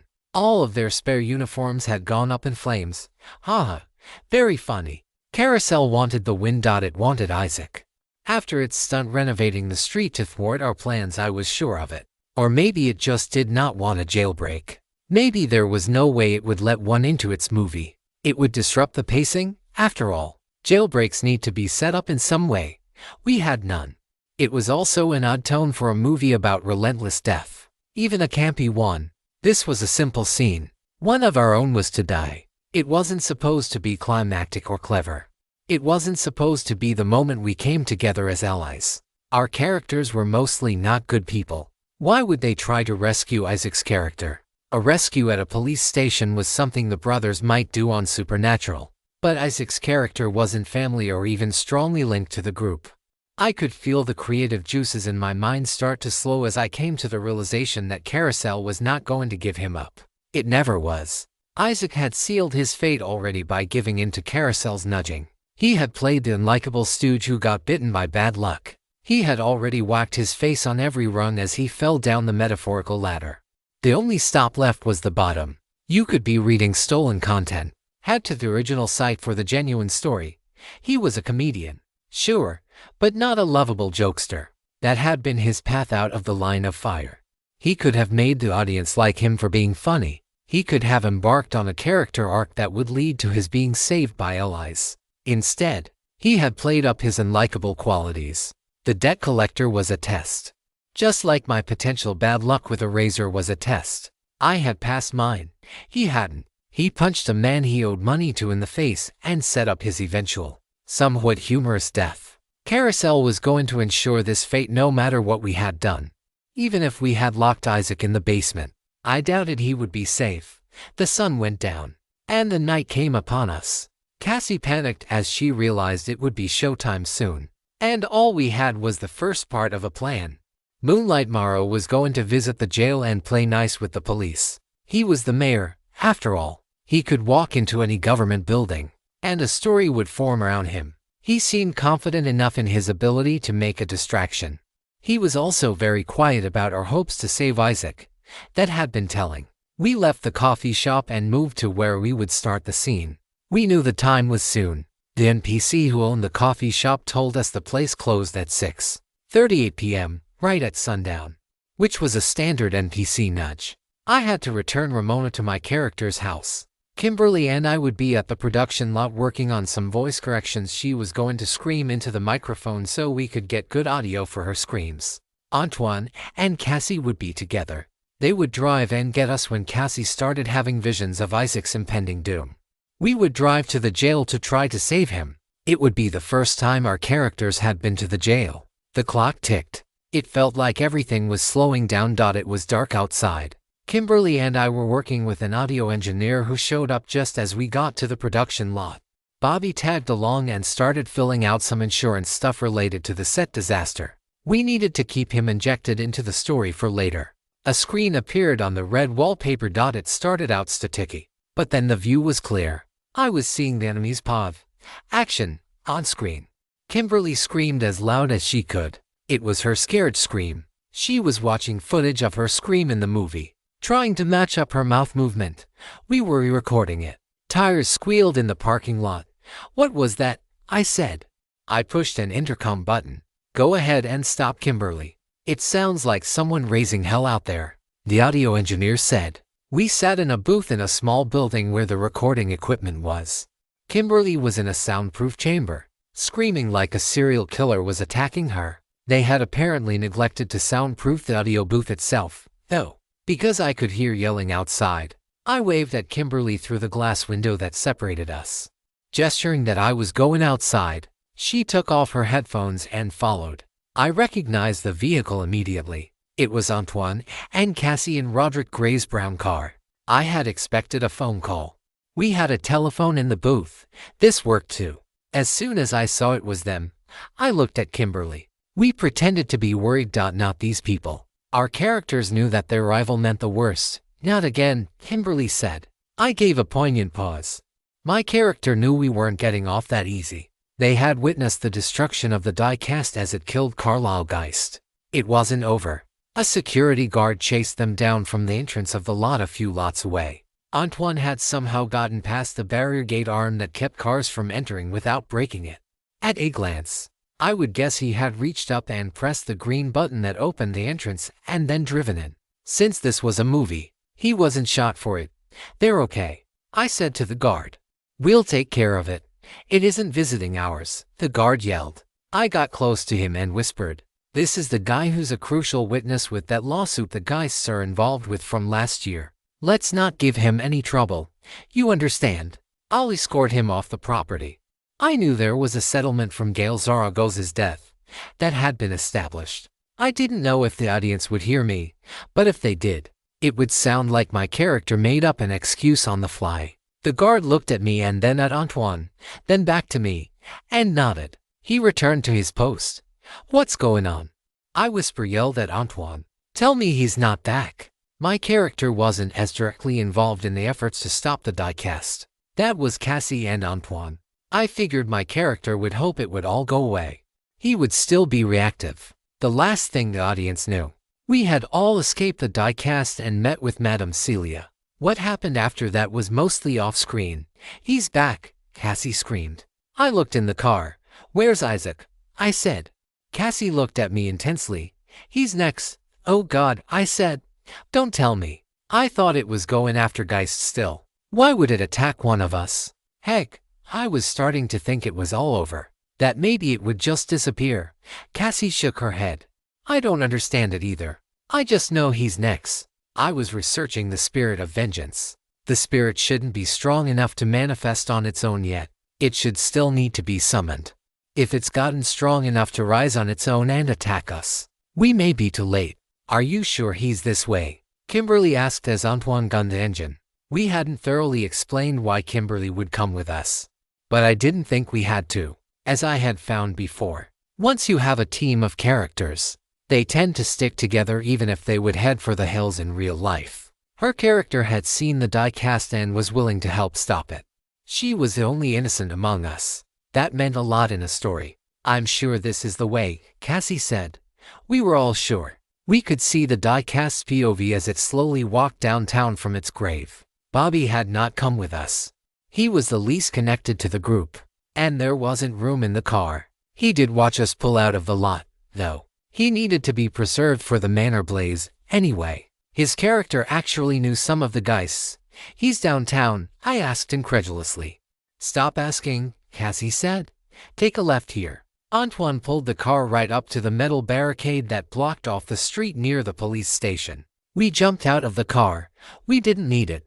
Cassie ran, and the rest of us followed. We arrived at the basement window where Isaac stood, slumped up against the window ledge, his arms dangling out the window. Isaac Hughes, you've doomed yourself, Cassie said as she saw him. What are you doing in jail? I asked. When you left my place, you said you were going to grab a bite to eat, and then you disappeared. It's not my fault, Isaac said. It's the bad luck demon guy. That's why I'm here. Bad luck. We all looked at each other as we stood near the jail window. How exactly did bad luck end you up in jail? Antoine asked. I punched a guy, and a cop was walking by, he said. What are the odds? We collectively groaned. Was Isaac playing his character as a plucky, unlucky sidekick who gets saved, or as a jinx who gets the worst of everything and dies with the punchline? I had to be honest. His character had no redemption arc. My character was unlikable, but even so, trying to save Carlisle Geist and having instant remorse was something. Isaac didn't have that. I was glad I hadn't promised Isaac we would save him. It wasn't looking good. I wasn't sure if the others had realized it yet. I did promise, however, that I would try to save him. As Cassie explained that the diecast was on his way, I saw Moonlight Mara walking toward the police station. Isaac's panic and dread were palpable. He didn't have to pretend. I can't die here, he said. What am I supposed to do? I knelt down next to Cassie, got close to Isaac's face, and said, I'm always here for you, buddy, I said solemnly. Grasping onto his hand like we were going to arm wrestle, I gripped tight. I gesture of friendship. Everything's going to be okay. I looked him in the eye. The only way we were going to save him now was to make the audience care about him. If I was right, our connections as co-conspirators were not strong enough to do this. I needed to show I cared about him, that we were old friends. We hadn't established that. The odds were against us. Even if we managed to improvise our way down to him. Even if we were exceedingly clever. Even if it made the story better and checked every box on Carousel's improvisation principles. We might still not be able to save him. Carousel might just want the win. This wasn't a heist movie. There would be no rappelling down from the ceiling to get past a laser beam security system. We weren't going to grift our way past the 5 or so police officers in the building. We wouldn't replace Isaac with a holographic replica.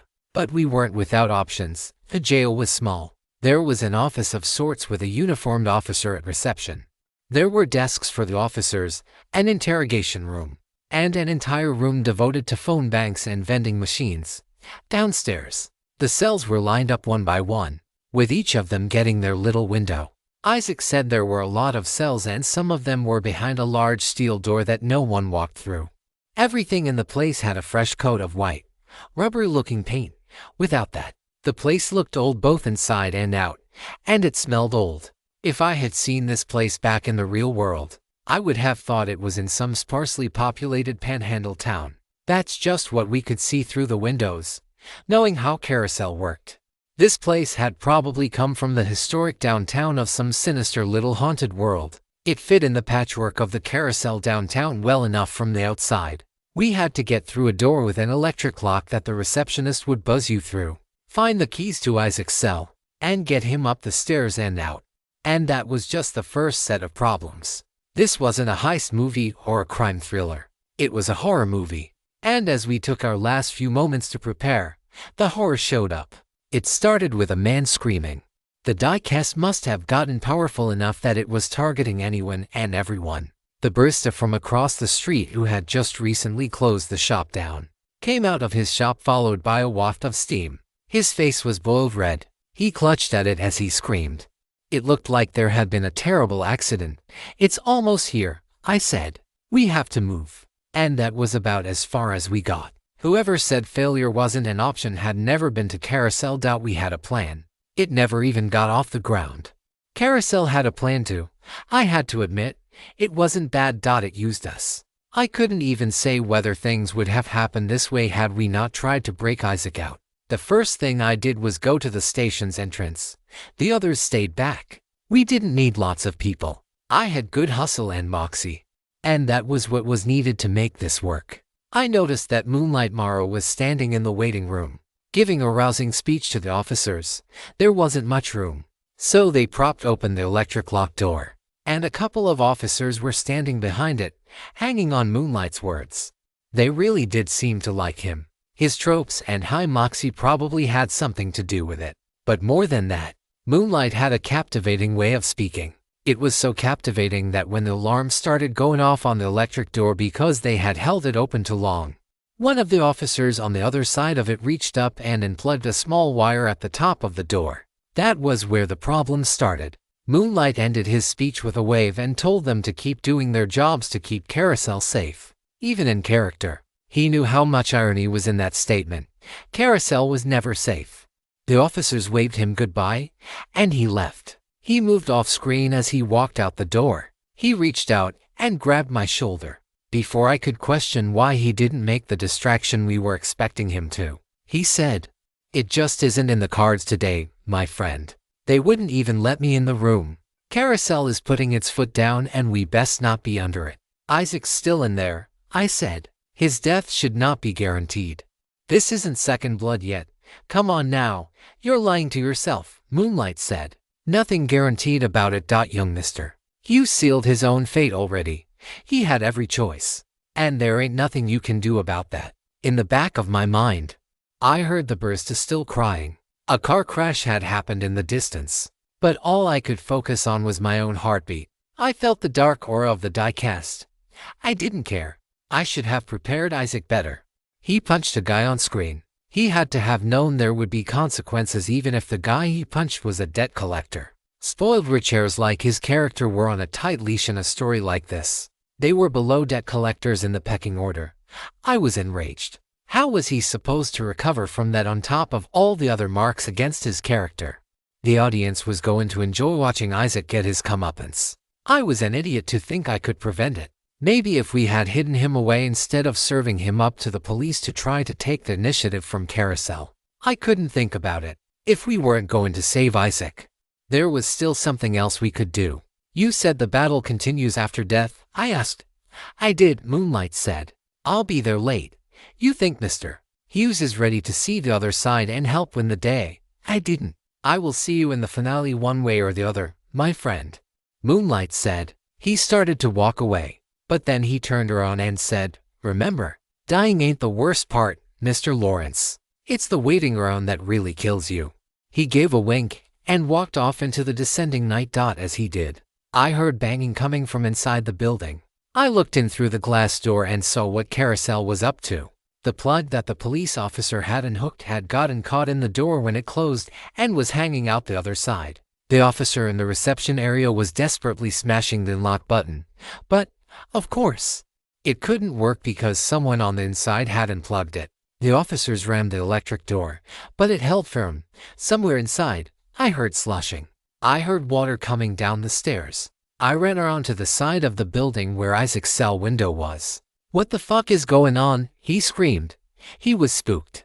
The idiot cop handcuffed a guy to the water pipe for some reason. And he broke the damn thing. It's flooding in here. I can't get inside.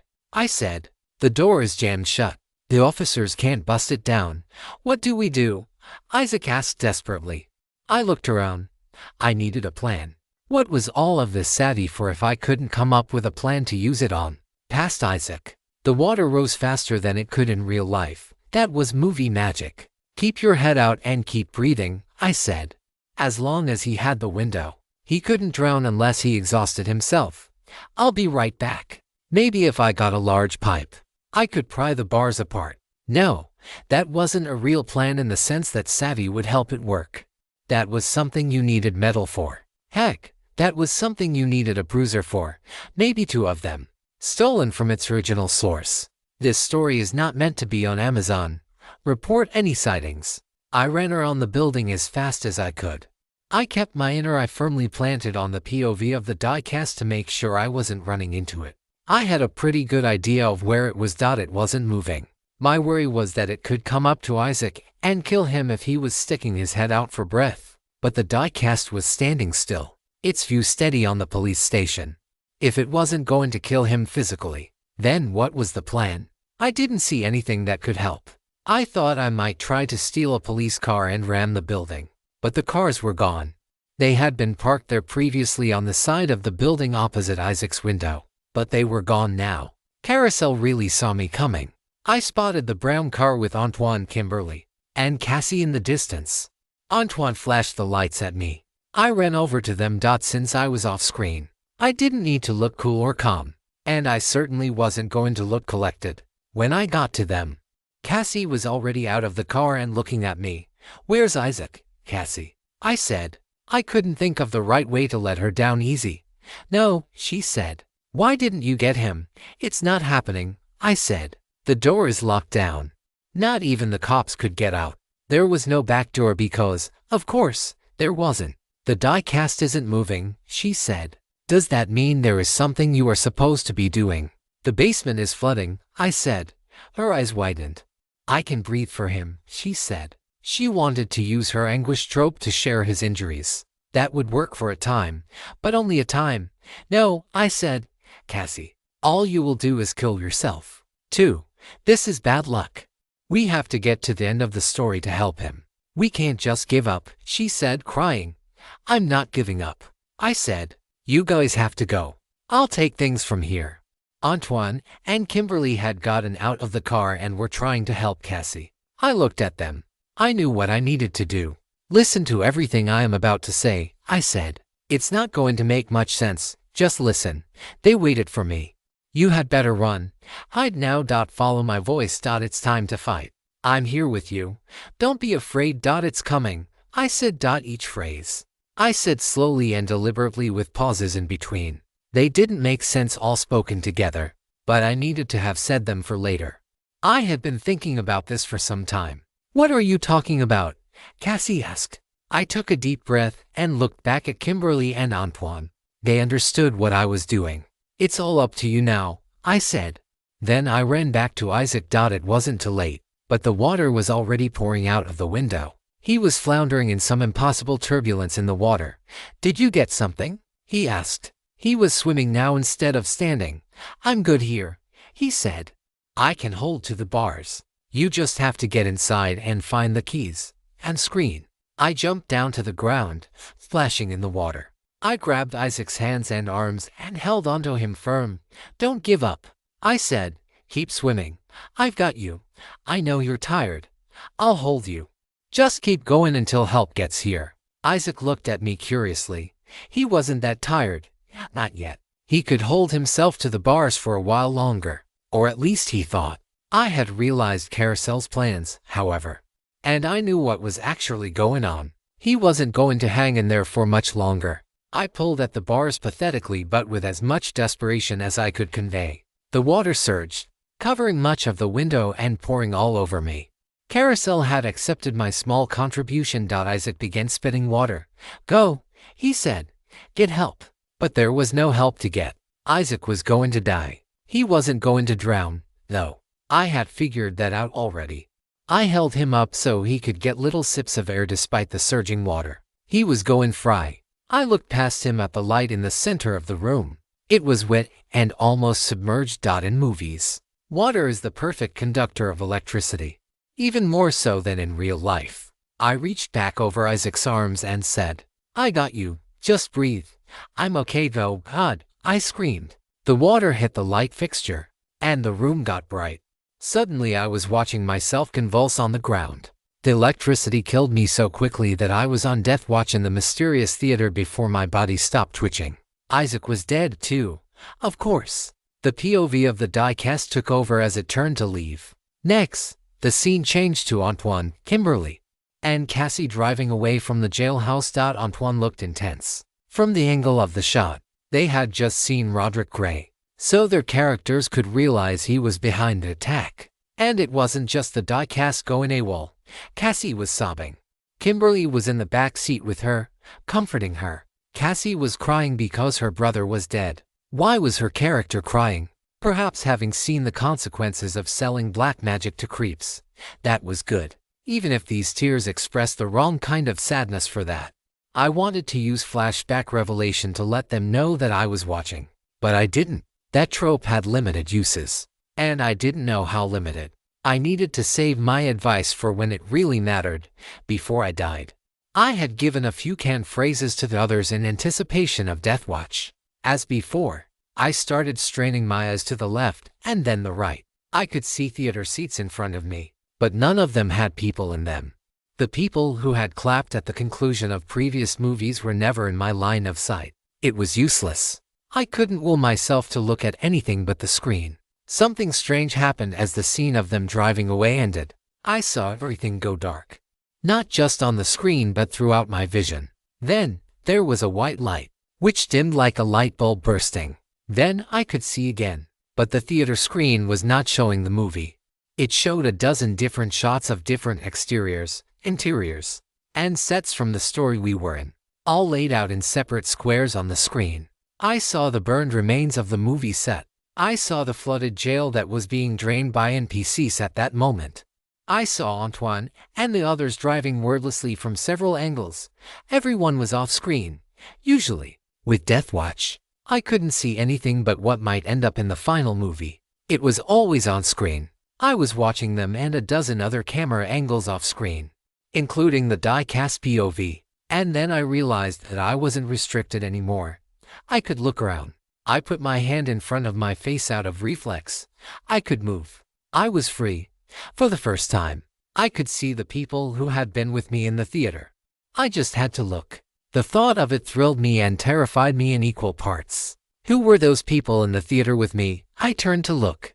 To my surprise, the thing I saw first was the last thing I could ever expect.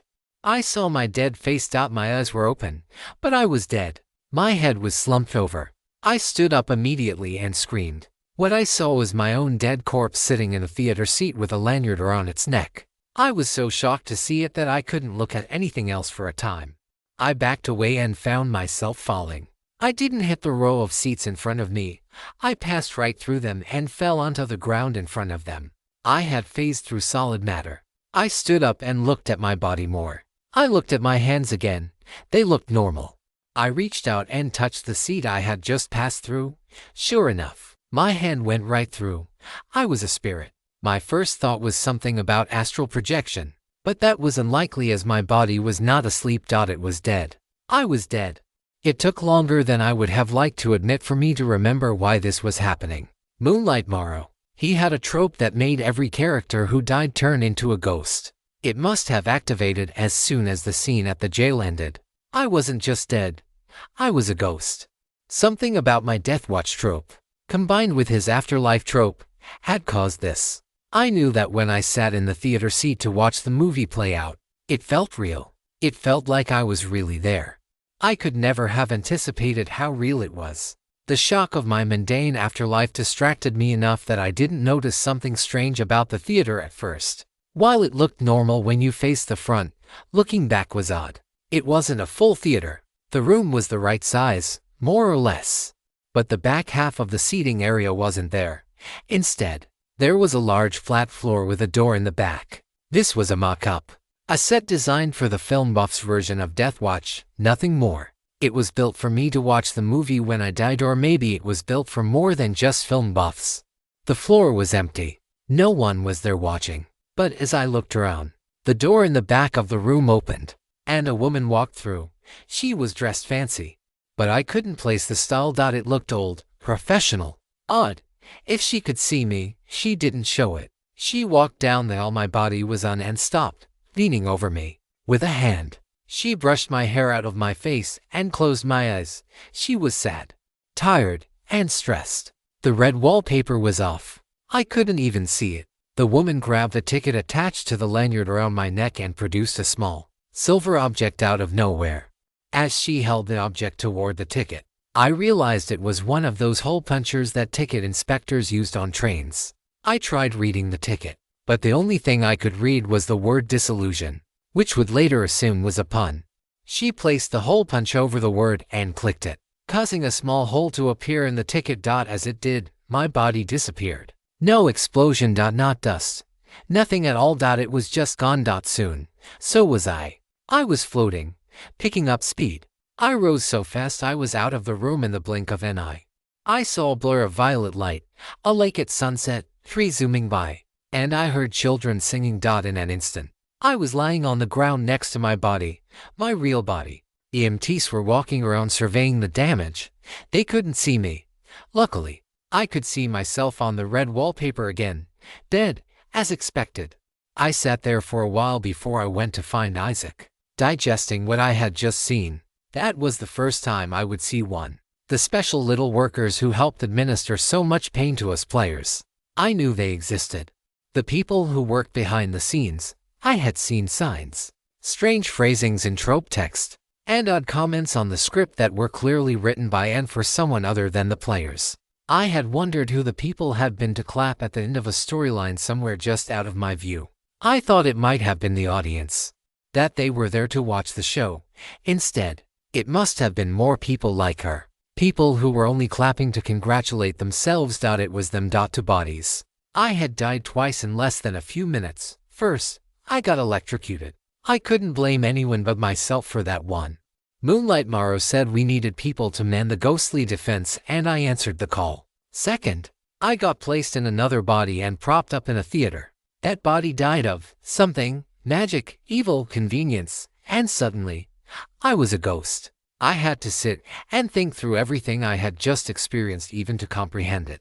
My body, my real body, was still smoking when a bunch of NPCs started to haul it away. That whole ordeal made me feel so small and powerless. Knowing that these people, if they could be called people, were so powerful that they could casually create a new body for me to use while on Death Watch, even after having died and come back. Having been injured and healed, seeing the cold, casual way in which our captors wielded enormous power shook me to my core.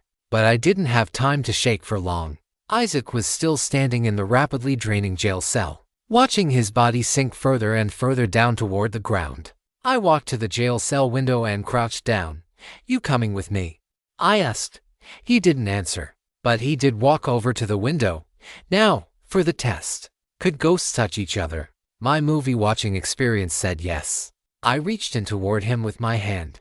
He reached out and grabbed it. It felt not normal, but not that strange. Instead of feeling his hand properly, I felt a tingling sensation along with it. I pulled, and he rose up through the cell bars as if they were made of smoke. Soon, he was standing next to me on the ground. He looked around. "It's weird out here," he said solemnly. I followed his gaze. All around us, we saw nothing but whiteness. White fog banks covered everything. It was bright, too, almost uncomfortably bright. "Come on," I said. "We still have a job to do." The fog banks blocked us from going anywhere we wanted. In fact, they only showed us one path. Out of curiosity, I tried to defy Carousel's prodding and walked into one of the white, bright clouds that prevented me from crossing the street. I couldn't pass through it. This was how Carousel must have controlled Departed during their dead walks. "So, I guess we really died," Isaac said. Kind of a belated revelation, but I couldn't blame him for having a hard time with it. If I wasn't trying to look tough like I thought I ought to, I might have been just as dazed. I had something to focus on. I had a goal.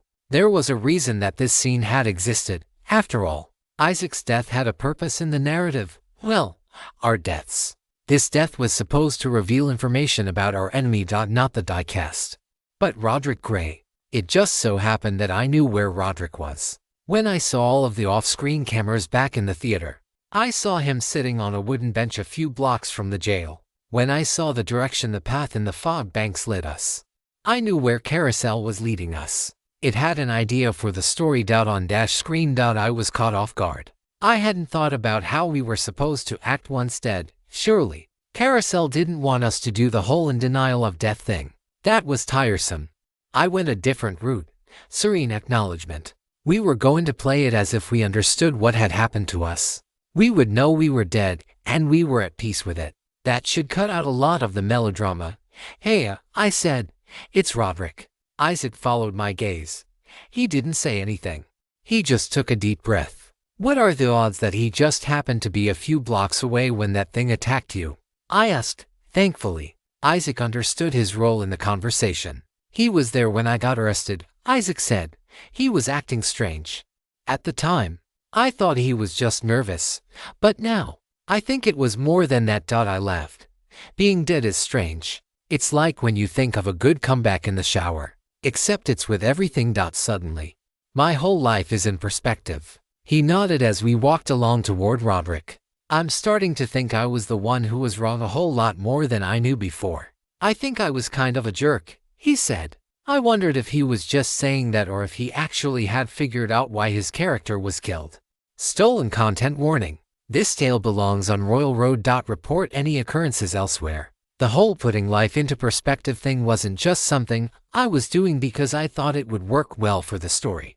It was real. Even as we walked along our vibrant path toward the future mayor, things started jumping out at me. Realizations I never made in life danced around in front of me. Memories, fears, and long-lost dreams. I almost choked up. I had to force myself not to think back to my years growing up or my way of relating to people. I had a job to do. "What is that? Is that the flask?" I asked, pointing at the object Roderick had sitting next to him on the bench. "No," Isaac said. "He said he got rid of it." We got closer and saw the look of regret on Roderick's face. He looked ashamed, maybe even sad. "There's smoke coming out of the flask," I said. "That can't be," Isaac said, walking closer and observing the flask. "That would mean—" I sat down on the bench next to Roderick as I pretended to have a wave of disbelief move over me. The bench held my weight, just as the ground did.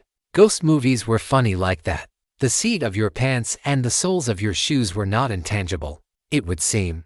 "That means he did this," I said. "It wasn't just the spirit going out of control. He sent it after you." Isaac screamed in Roderick's face. But the man did not see or hear anything. We were ghosts, he wasn't. "I'm going to haunt him until he dies. And then I'm going to kick his ass," Isaac said. "No," I said. "He's not done yet. He's still got Antoine and the Geists, God forbid. He may be going after everyone who knows of his involvement. That's the psychic and her sister. Maybe even, oh God, maybe even Kimby Riley," Isaac said. "I think I know where his next target is." I looked at him, confused. He was staring at a newspaper that was on the bench on the other side of Roderick. The article was circled with the title, Geist Throw Party in Honor of Dead Carlyle. The guest list is set to include prominent members of the community, including the entire Geist family. Some invitees include famed director Riley Lawrence A.W. Shucks, I said, and rising star actress Kimberly Madison. Kimberly, I said off-screen. Somehow, blood rushed into my ears, and all I saw was white. Then we weren't there anymore. Isaac was still next to me, but we were somewhere else altogether. We were at my house. Carousel was keeping us on a tight spectral leash. I could see Antoine, Cassie, Kimberly, Ramona, and Bobby in the house. Bobby's dogs had made a presence there and spread their toys all about. My character's shoes were destroyed. We just lost some time, I said. The plot cycle jumped forward, where it had been in the middle of rebirth. It was now a few clicks away from second blood. What are we supposed to do? Isaac asked. Next scene, I said. We have to guide them in the right direction. What's the right direction? Isaac asked. Not sure. We were in a dilemma. Our characters knew that Roderick was attacking the Manor party. That wasn't news to Antoine and the others. We just had to warn them in character. No big deal. That wasn't the problem. Despite the upcoming danger, we needed them to go to the Manor party because that was the next big scene. That was second blood, almost certainly. We could try to tell them that Roderick will be there, and they need to take the flask from him, I said. It does seem like the spirit has to be summoned from nearby, and we need them to get the flask. That was the only way to save lives. Take the flask and throw it in a river. Flash forward to the Centennial. It's a piece of cake. The problem was, how were we supposed to convey that to the others? Luckily, this had been a very long storyline, and I had said lots of things I could repeat to them using flashback revelation. The trope didn't require me to have said it on screen as long as I didn't expect the audience to see the flashback. Let's give it a go, I said. We walked through the walls of my home, and as soon as we did, Bobby's dogs started going nuts. What's going on over there? Antoine yelled, trying to be heard over the baying of hounds. Hush, Carmen. Whiskey, shhhh. Bobby said fiercely. Carmen and Whiskey were the most annoying dogs. I didn't even know which one was which. Only that Carmen barked because Whiskey barked, and then Whiskey barked because Carmen barked, and so on and so forth. I decided to activate flashback revelation. The trope ran on Savvy, which I had my fair share of. That meant I should have a few uses of it, but I didn't want to waste any of them. I needed to let them know it was us and that we were ready to make a plan. I started thinking about what I wanted to say, and little plaques with phrases came onto the red wallpaper. I was going to choose, I'm here with you, but before I could, I heard screaming. They're back, Cassie screamed. Wait, was she looking at us? Riley and Isaac are here, she said even louder. Look at the red wallpaper. You can see their posters. Of course, the red wallpaper. Players were able to see other players with more ease than seeing enemies. You could see a fellow player on the red wallpaper even in pitch blackness as long as you had a line of sight. While at your base, you could even see a fellow player through walls. Apparently, you could see them even if they were specters. Oh my God, Kimberly said as she rushed into the kitchen where we had appeared. Riley, I'm here with you, I said, using flashback revelation. Did you hear that? Cassie asked. Antoine and Kimberly had. They were when I had said it previously.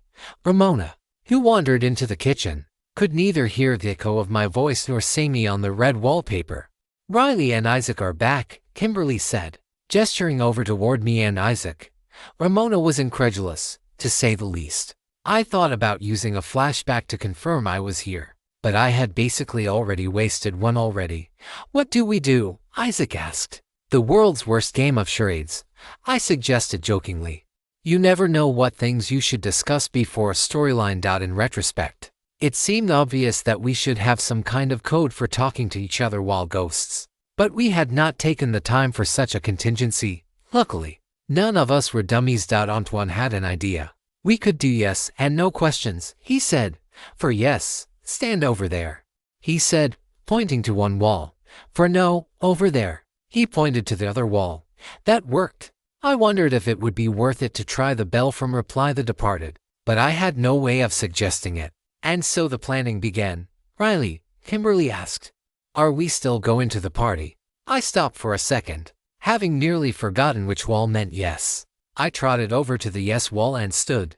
They followed me, making sure to see me on the red wallpaper. Yes, Antoine said. That's what we thought. We just don't know why our characters would go near the place where our deaths are certain. What do we say? He had nailed down our dilemma. Luckily, I had spoken about the flask before. I decided to use a flashback on Kimberly. When she had first appeared, I had explained things to her very carefully. There's this flask, like a flask you would drink hooch out of, that is used to summon a terrible spirit. I said. My voice echoed. Only Kimberly and I could hear it. He's talking about the flask, Kimberly said. We need to go for the flask, I think, is what he's saying. Antoine nodded his head. Gray has the flask. He's going to use it at the party. We need to get the flask and throw it in a river, he said, putting together all of the things we knew about the flask. I moved over to the wall. That lines up with what we kind of knew, he said. Now, how do we get our characters to know that? Instead of answering yes or no, I moved over toward the red hand chair where Cassie was sitting. She glanced up at me and said, "Oh, of course. Just have the psychic have a vision. What would you all do without me?" It was simple. Isaac and I could spend hours trying to show them on screen what we are supposed to do. Or we can talk to the psychic and have her say it. How many times were we going to use that trick without consequences? Psychics really are the saviors of lazy writers on screen. So let me get this straight, Isaac said as we stood outside the Geist mansion. We're sending them to a place we know the diecast is going to strike because we think Roderick will be skulking around outside with the flask because the psychic who got us into this mess believes that throwing the flask into a river will stop the diecast from being summoned. That's the long and short of it, I said. Isaac sighed. And we're here because you think we can, what, be lookouts? I shrugged my shoulders.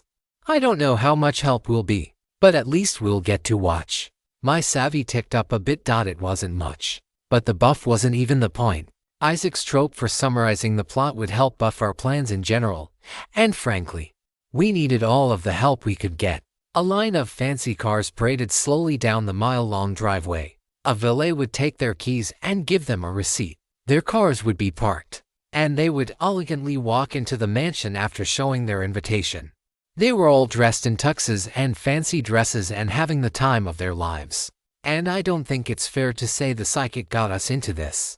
I said, we did this. We're getting everything we deserve. Isaac shook his head. Speak for yourself. It wasn't too long ago my family would be invited to parties like this. It's the Geist's fault we weren't. They could have played fair. Geists aren't going to be happy until everyone in Carousel is their employee. You'll see. I laughed. All the clarity that comes with dying. And you still hold a grudge.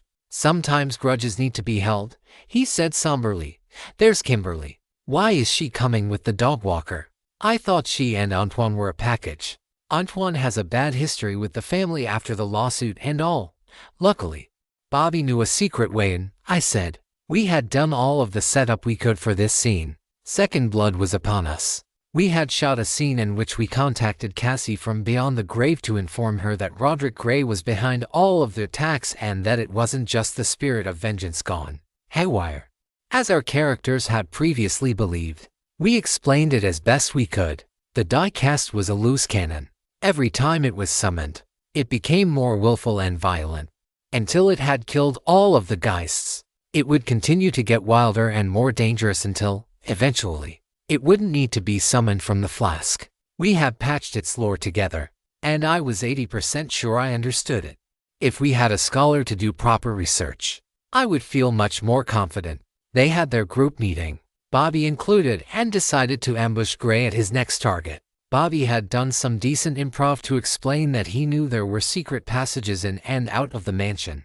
Apparently, one of the Geist granddaughters would use one of them to come visit the horses late at night as rich horse girls do, and he knew where to find it, given that he was a Geist employee. That sounded like a clever explanation for how we knew about the passage from the pauper's grave to inside the Geist mansion. We didn't have a great reason for Bobby to be in our group, per se, but we were not shooting for a perfect run. He helped because he was a nice guy who might be in danger. Now, we stood outside the party that we knew would end in disaster, you know, Isaac said. It probably is weird for Bobby to be arriving with Kimberly, given that he works for the Geists. They'll think it awfully low class. If they want to look down on him, they'll look down on him. The reasons are just pretense, I said. I jumped as I stared in through the window and saw a face I recognized, though it had not looked like this the last time I had seen it in person. Lillian Geist was walking down the stairs like an angel descending from the heavens. She really was pretty. As I stared at her, I recognized something in her that I usually only saw in the mirror: profound loneliness. She hid it behind a smile and sparkly makeup of some kind. But it was there. If we couldn't save Carlisle, then we certainly couldn't save Lillian. Getting to the true ending was the goal. Heroics were for other genres. Just thinking of Carlisle filled me with a dark guilt. It wasn't my fault. It wasn't my script. Why did I feel guilty? She had such a crush on me, Isaac said, following my gaze. You know, back when I had money and power and standing. I should have married her then, and I would still be alive today. I'd be wearing a tux and drinking one of those blue drinks. He looked into the window longingly. He was doing his best to act like his character, but he was having difficulty not laughing at the ridiculousness of it all. His character was a punching bag, so he might as well lean into it by acting like a tool. You thinking you would have taken her last name? I asked. I hear they pay men to change their last name to Geist when they enter the family. Some go for it. This story originates from a different website, and sure, the author gets the support they deserve by reading it there. If that's what it took, he said. I laughed. Never change, Paul, never change. You didn't need the red wallpaper to sort the NPCs from the Geists. It was easy. The Geists were the happy ones. Some NPCs knew what was coming, and those that look like when you walk into a room and forget why you're there. We were off screen, so we walked through the walls of the mansion and took in the ambience. Kimberly had a huge crowd around her. She was famous, after all. Is this going to work? Isaac asked. I mean, only Antoine and Kimberly have to survive. Literally. Everyone else here is going to be joining us very soon. He wasn't satisfied. Being a ghost might have helped dull his sense of impending doom, but it certainly didn't eliminate it. You know, there's something strange about these Geists, I said. Just one thing, he asked. The spouses, I said. I thought all of the spouses were going to be NPCs. But look at Benson's wife. I pointed to the shrew-faced woman standing next to Benson. She's labeled as a Geist on the red wallpaper. Isaac took a moment to soak in the implications. Gross. Are you saying they kept it in the family? What? I asked. Incest. She's a Geist. No, I said. Look at Robert Greene, I said, pointing to a man who was unashamedly flirting with a cocktail waitress. That was Sherice's husband. She passed years ago, but he's labeled as a Geist too. Look at Stephen's wife. Moira is just an NPC. That's Lillian's stepmom, I think. Well, Isaac said, I'll let you obsess on that for a few weeks, and then you can give us your conclusions. I waved him off. It was interesting, but it wasn't relevant. We need to spread out and look for Roderick, I said. We're acting on the assumption that he has to be nearby to activate the flask, which was all but confirmed to be true. Even if it wasn't true for lore reasons, I suspected it would be true for story reasons. Roderick would want to see the effects of his malice. He was an angry boy. Somewhere below us, Antoine and Cassie were making their way through a hidden tunnel to find their way into the party. We doubted they would be checking invitations at the secret entrance. Security was tight, but not that tight. Shouldn't we just follow a path in the clouds? Isaac asked. If it's a scene, Carousel should lead us right to it. Do you see a path? I asked. He looked around. We were standing over in the corner behind a lamp so that people wouldn't walk through us and make us feel all funny. I mean, we haven't really explored. All right, I said. Assuming Roderick is here already, we should be able to find him pretty quickly. Security is really beefed up. I doubt he found a way inside, but still, it wouldn't hurt to check. Go find the caterers and see if he snuck in with them. I'm taking a lap around the perimeter. Meet back here in 10 minutes or if anything strange happens. Gotcha, he said, and he headed out. The odds were in my favor here. Dying had its advantages. In fact, it had more than I had ever realized. My effective plot armor was full. I had not noticed this effect before in the couple of times I had died and gotten to stick around because of off-screen death. I just hadn't thought to look. Now, as a disembodied spirit, staring at the red wallpaper was one of my only forms of entertainment. So, I had noticed. The negative effects of Trope Master had subsided. Normally, it split my plot armor in half. I was dead. That restriction had been lifted. Of course, plot armor wasn't as useful as a ghost. The die cast wasn't going to target me anyway. IPA still had one advantage, however. It made the plot come to you. This usually manifested as bonuses during exploration or additional dialogue options with NPCs. I suspected that it would help me find our dear friend Roderick Gray pretty easily. I would soon find just how right I was. And how wrong I was about other things. I found him walking toward the mansion from the cemetery. He would have to pass through a security checkpoint. He was dressed well too well. There was no way he had an invitation. His entire political platform had been a thinly veiled attack on the Geist family. Why would they invite him? Yet, he wore a tux which was only marginally more fancy than the clothes he normally wore. I saw an invitation sticking out of his pocket. I followed him in disbelief. We hadn't counted on him getting good access to the party. Heck, we didn't even think he would want to go inside. We were hoping he would set up in a dark corner of the estate where Antoine could give him a good thump on the head and steal the flask. This complicated things. I followed him as he made his way to the entrance of the mansion. He was allowed to pass through the various checkpoints simply by flashing his invitation. At the entrance, they would be more thorough. On dash screen, Roderick took his invitation out of his pocket as he approached the man at the door. It looked authentic enough. It looked like he really was invited. Carousel simply hadn't filmed him receiving it, and therefore, it didn't happen on screen. So I didn't see it. That was probably intentional. We were being forced to react. This didn't change our plans too much. We already had a way to get Antoine inside.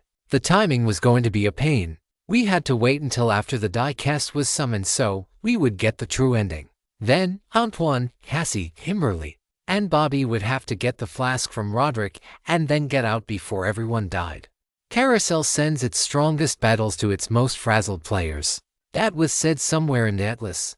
I was pretty sure. Suddenly, the screen on the red wallpaper cut away to a scene of Mayor Morrow standing outside the clock tower where the mayor's offices were located. I have no idea what all they took, Moonlight said. Marge, we need to do a full accounting. How much petty cash was in the safe box?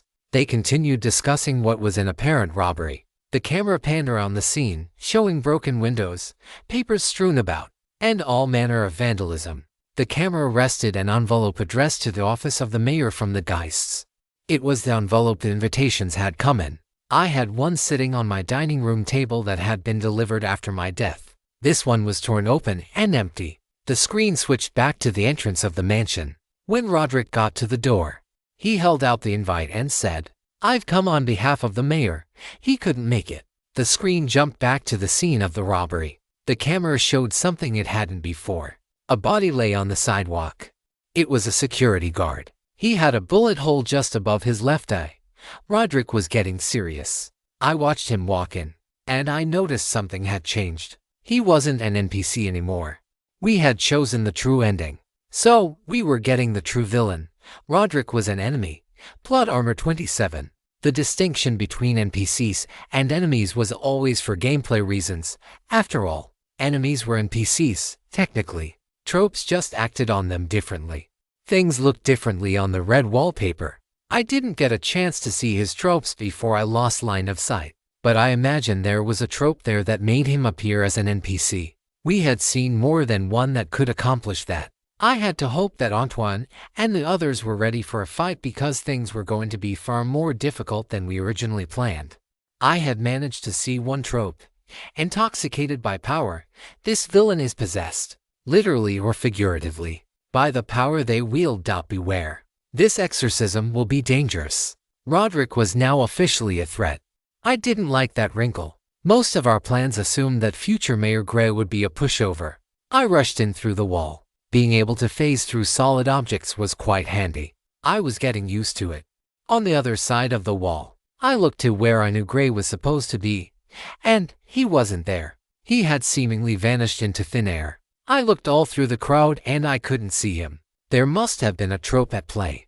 Players often develop an instinct for such things. Players who couldn't see enemy tropes were probably better at it than I was. Antoine and Cassie were out of the secret passage according to my Deathwatch trope. I had to go find them. They weren't that difficult to locate.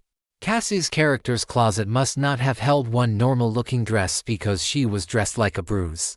Purple, black, and a hint of sickly green. She didn't look happy to be wearing it. Antoine was wearing a tux. But not a good one. It's time to fight, I said using flashback revelation. Antoine immediately perked up. The diecast? He asked quickly. He looked from side to side until he found where I was when my poster appeared on the red wallpaper. Which direction were yes and no again? I moved. He followed me with his eyes. Cassie was watching too. No, Cassie asked. Gray, Antoine said knowingly. I moved in the other direction to say yes. Lead us to him, Antoine said, and fortunately, I couldn't do that. I had lost him.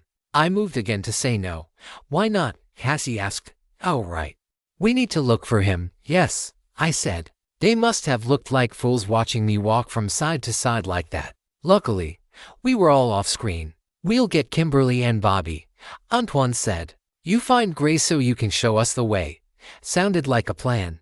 I ran past Antoine and Cassie, through the hallway where the hidden entrance to the secret passage was, and into the kitchens where Isaac walked aimlessly. What was he doing? He had a job. And then I saw it. Someone or something stood directly behind Isaac.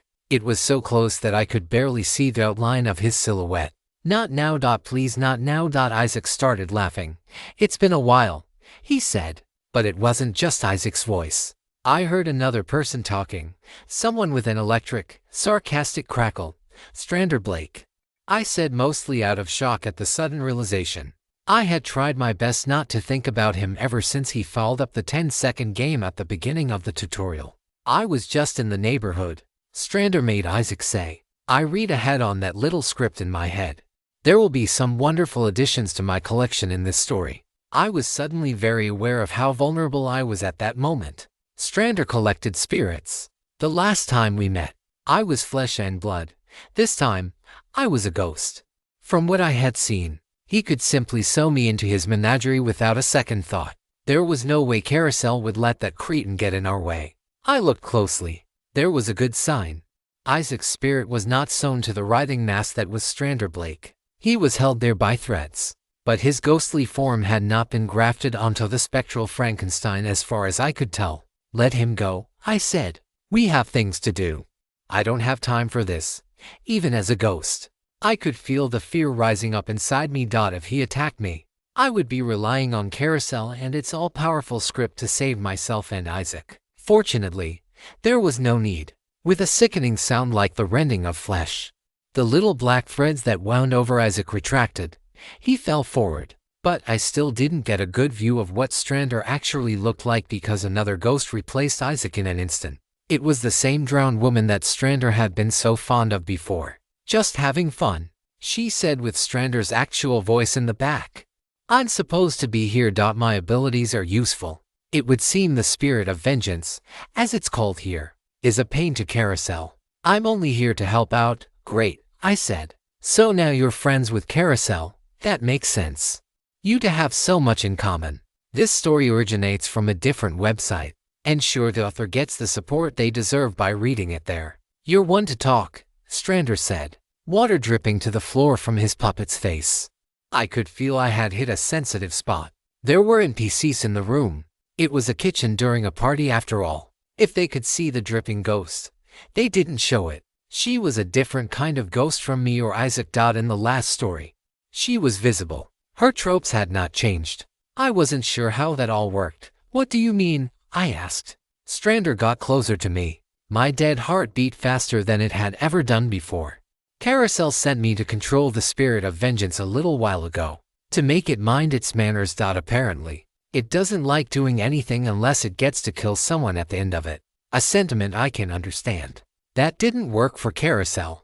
So it had me take the big bad over and take it on a walk. A walk? To watch you shave? I thought it odd. He started to laugh. Seemed like a joke between friends to me, he said. Carousel had deviated from the true script just to mess with me back before First Blood. Having an errand boy who could control powerful spirits must have allowed Carousel to cut through some of the magical bureaucracy. Personally, he said, I was hoping you would accidentally fall on your razor so I could say hello. I was almost disappointed when you didn't fall for it. I see you managed to die all the same though. The whole time we talked, Roderick Gray never showed up on the screen on the red wallpaper. That meant he hadn't been on screen. We have work to do, I said. If all you wanted to do was say hello, then we'll be leaving. Just as well, he said. I was going to tell you where that wretched man was. But I suppose you don't need my help. I paused. Roderick Gray, you know where he is. It was a big mansion. I needed all the help I could get. You should know too, he said. He laughed maniacally. After all, you know he is supposed to survive. That was actually a useful hint. Roderick Gray lived past the manor blaze. Now that we knew he was in the building, then we could conclude that he was somewhere in the house that wasn't destroyed. A place where he would be safe from the fire. Thanks, I said out of instinct. I turned to Isaac.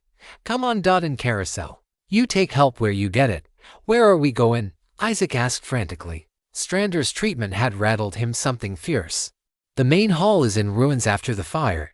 We saw pictures of the manor after the fire. Remember? I asked. Even without access to the library, there was plenty of information about the blaze. It was one of the most famous events in Carousel history. Pictures of the caved-in floor near the entrance were very popular. One of the wings gets smoked out. A bunch of geists die in another. The upstairs is a death trap. And the last wing is practically untouched. Oh, Isaac said. Which wing? I shrugged my shoulders. I'm guessing whichever one people aren't in. We searched each one until we found a wing that was closed off to the public. Giant doors blocked anyone from entering. They didn't stop Isaac and I, of course. We searched the large, empty rooms of the wing until we found him. Roderick Gray with an evil smile on his face. I looked at his tropes. Roderick Gray plot armor. Tropus intoxicated by power. This villain is possessed, literally or figuratively, by the power they wield. Beware. This exorcism will be dangerous. Buffs physical saving rolls. Debuffs moxie and savvy saving rolls. Hidden in plain sight. The villain will appear as an ordinary NPC until they don their disguise. Weasel. This villain cannot be killed while escaping. Mirror match. This villain's stats will match up with their opponent's corresponding stat. Grit metal. Savvy. Moxie. Hustle. Face in a crowd. This villain can slip away unnoticed when entering a group of people. The descent. Every evil act drives this villain further from redemption but makes them more powerful narratively. Just as I did, he dropped the match into the flask. Smoke rose out of it quickly, just as it had before when we did the original ritual. The difference was that this time, I was a ghost, and I could see that the smoke was not really just smoke. As it emerged, I hoped it was some kind of smoke monster. That, at least, would be easier to look at. What came out was a man, or at least something vaguely shaped like a man. It looked like burnt meat. It was burnt so badly that the flesh was unrecognizable. But the place where the flesh would have been underneath was not unrecognizable. It was red and blistered. Blood oozed from the cracks in its ashen skin. Luckily, it was gone in a flash. It was on its way to wherever the remains of Gail Zaragoza had ended up after the jail flood, most likely. Some hole in the woods. Before long, I could see the POV of the die cast. It wasn't far away. We didn't have much time. Find the others, I said. Lead them here. I can't talk to them, Isaac said. Then just jump in front of them until they notice you, I yelled. We ran back through the abandoned wing of the mansion. Isaac went one way. I went another. When we were separated, I heard a familiar voice. Riley, it said. My God, Riley, is that you? Carlisle. I turned to where I heard him from. There he was. He didn't look dead. He looked scared and sad, not dead. Ghosts in this story didn't look dead. They just looked strangely lit by an unseen light. Carlisle, I said. It got you too, he asked. Carousel was not playing fair. I had known in the back of my mind that I would see him one day. Carousel was a small world for the dead. We were going to cross paths. I had only hoped it would not be so soon. The party raged around us.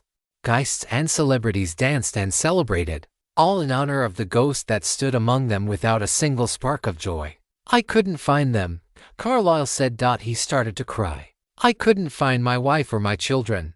I searched all over, but they aren't anywhere. Carlisle was predeceased by several members of his family. Whatever peace had met me when I became a ghost had not graced Carlisle. I don't know where they would be, he said. I looked for so long, even in death. Carousel wasn't done with punishing the geists. I tried my best to soothe him. They must have moved on to a better place, I said. I need to move. That thing is coming again. Carlisle's face turned from misery to fear. We have to warn them, he said. My entire family is here. If that monster of a man is coming, we need to warn them. Except I couldn't. His family was going to die. They had to. That was how we got to the true ending. I wished it wasn't true, Carlisle, I said. I thought about telling him the truth, or even just the in-story truth. I couldn't bear it. I'm going to try to stop it. I turned and ran as fast as I could into the crowd, even as ghosts. My hustle would help me lose him for a while. I couldn't think about Carlisle or my massive guilt right then. I found Kimberly and Antoine. They must have met up and split back apart to look for Gray. I didn't know where Bobby and Cassie were. They had only just noticed me when I used flashback revelation to say, follow my voice. I should have been more cautious about using that TROP. At some point, it could run out, but I needed to get their attention.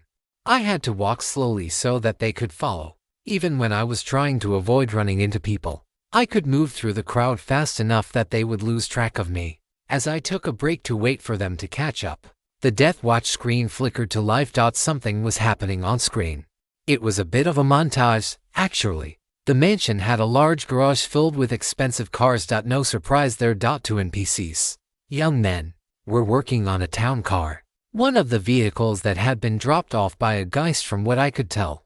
One of them took a nozzle from a fuel pump in a carport outside the garage and dragged a long hose toward the town car. The hose was attached to a large suspender arm above that would help it reach without dragging on the ground. Fancy stuff. He took the fuel cap off of the car, and right before he started to fuel it, the other NPC swatted it out of his hands, putting pressure on the suspender arm and causing something to snap.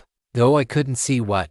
Don't use that, you idiot, the second NPC said. That's practically jet fuel. It's the other one. The NPC had grabbed the wrong type of fuel, sorry. The first NPC said. He went to return the nozzle to the fuel pump, but the suspension arm was stuck. He pulled on it and tugged on it to no avail. He couldn't guide it back over to the pump. Embarrassed and in a hurry, he gingerly placed the nozzle on the ground and ran back to grab the other nozzle and hose to fill up the car. The hose he had just tugged on started to leak, and seen by the workers, it poured into a seam in the garage's concrete and moved downhill toward the mansion. It's happening, I said, forgetting that no one could hear me. I used flashback revelation to say, it's coming. Antoine and Kimberly stopped being polite and began forcing their way through the crowd. The screen jumped to another scene. Again, two NPCs. These were making out in one of the upstairs rooms. Based on the camera shot through a window. What do they have all of these candles for? The woman said, taking a drag from her cigarette. The room was filled with candles, mostly in boxes and unused, but also spread out fashionably. They're goddamn devil worshippers, the man said. They have a huge candle budget because of their rituals or whatever. Let's be quick. I have to get back to the party. My absence will be noticed. The woman sighed, put out her cigarette on a cardboard box, and threw it into a crack between two boxes. The cigarette, not completely extinguished, landed in some melted wax leaking out of one of the boxes. It was going to be a big fire. The large doors to the closed-off wing were in sight. The screen showed the third and final source of the blaze. A valet driver wasn't used to driving the nice car he was given control of. He accidentally swiped a large metal box sticking out of the ground next to the parking lot. The box contained a gas meter. The indicator of the meter started fluctuating rapidly. In the kitchens, the cooks were hard at work making more and more food for the party. Suddenly, the gas pressure blew, causing the stovetops to create a fireball. The NPCs cursed. But the real problem started when the fire suppression system above the stove triggered and doused the entire stovetop. The pilot light on the stoves went out, but gas could still be heard leaking rapidly. Carousel didn't have modern safety features, especially in 1984. Gas was invisibly creeping along the main floor from the kitchens. Gallons of candle wax melting and spreading from above, and high-octane fuel leaking into the basement from the fuel pump outside. The party was really about to go off. They needed to get into the abandoned wing immediately and shut the doors behind them. I hated how automatically my mind went to that reality. If the doors opened, the fire could spread and kill more people than intended. It might end up killing fewer people than intended. I didn't know which was worse for our case. The door was roped off, but not locked. It was closed off to discourage guests from hooking up in the unfinished halls, not to stop players. Antoine opened the door just enough for him and Kimberly to squeeze through. Then he locked the doors with a large brass key that was already in the door, stolen from its original source. This story is not meant to be on Amazon. Report any sightings. What are you doing? Kimberly asked. Bobby and Cassie are still out there. We can't let him escape with the flask, Antoine said.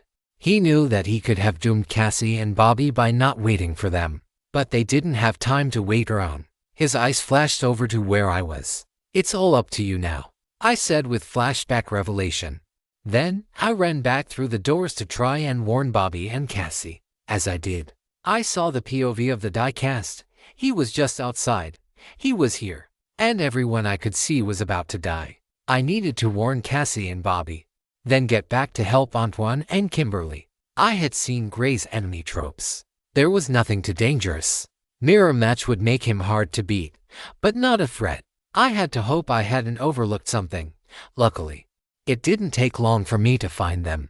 Knowing they couldn't get through the locked door, I immediately used the flashback revelation trope to tell them, follow my voice. Cassie heard me, and I led them back toward the front door as I used Deathwatch to watch the disaster about to happen.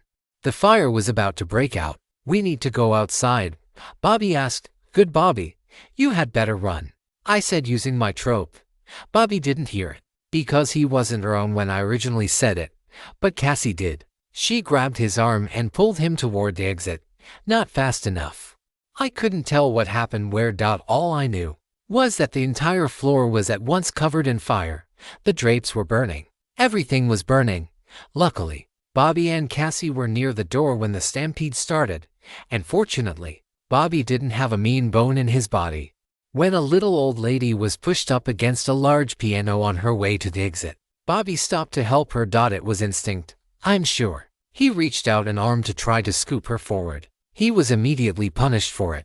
What might have been a narrow escape stopped being an escape at all. Bobby was lifted off his feet as the floor 10 feet in front of him burst open in a fireball of splinters. The fuel that had leaked into the basement had ignited. He wasn't the worst off. While he definitely got some splinters, he wasn't near the actual blast. The people that were became debris. Those close by were burned beyond human recognition. Bobby was okay. He could have stood up and left. He was in bad shape, but it was survivable, except, of course, for the fact that he was right below the room with the candles. A tin ceiling tile, one of the fancy antique kind, came loose right above him. It hadn't fallen on its own. Something, I was sure only I could see, had helped it. It was a flaky, crusty, soot-covered hand. The hand was connected to something at the back of the mansion by a tendril of flesh and elbow joints. It was the spirit of vengeance and its little hands of bad luck. A flood of molten wax poured down on Bobby from where the tile had been. Cassie screamed from outside the doors. People panicked. They fell into the hole. They tripped on each other. Before long, many abandoned trying to leave through the front door because of the explosion and molten wax and started venturing elsewhere for sanctuary. I saw dozens of smoky, flaky, bloody hands wreaking havoc, causing bad luck wherever they went. The screams would never leave my mind. The mansion was ablaze. People were dying before they could even reach fresh air. Bodies piled up near the exit, crushed by the weight of the crowd. I thought I was ready for it. I was not. Bobby didn't die quickly. I'm sad to say. He made it outside after Cassie pulled him out. One of the few who did. Like them, though. He didn't make it much further than that. Cassie shrieked as she realized just how injured he was. I can help, she said, crying. I can help. I can help. I tried telling her not to, that it was too late, but she tried anyway. She started sharing his pain. Bobby's breaths were agonizing, even shared by Cassie. Isaac stared, unable to process what he was seeing. Bobby's skin was just falling off. But he wasn't dying. I had to leave. I was useless here. I had to find Antoine and Kimberly. That was what I would do. That was all I could do. Out of the frying pan and into the fire. Gray was evenly matched with Antoine. Of course, he had a trope for just that. Mirror match made any fight, whether a battle of the brain or brawn, a tie. There was hope though. There was a puzzle that, if solved, could help you beat him. His intoxicated by power trope buffed his physical stat saving throws and debuffed his others. That meant that, even though it was a tie, the tiebreaker in the fight would go to him more times than not. He would eventually win. But if the fight wasn't just an all-out brawl, if it was a battle of savvy or moxie, it worked the other way. They had found Gray and were fighting him, trying to get the flask. Antoine had been taking a beating. I had watched them with Death Watch. How was I supposed to tell them about his trope? It wasn't a powerful trope by any means, but it was terrific for stalling. And that was exactly what he needed to stall until we lost. Antoine just wouldn't stay down. Get back, he said. I got him. He jumped toward Gray and landed a blow to his face.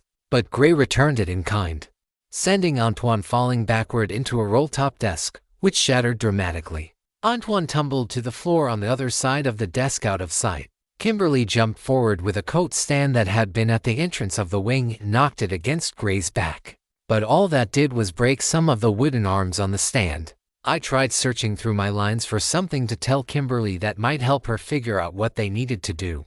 Luckily, I had spent a lot of time with her on this storyline. We had spoken at length about the fake movie we made. I just needed to figure out the right line and fast.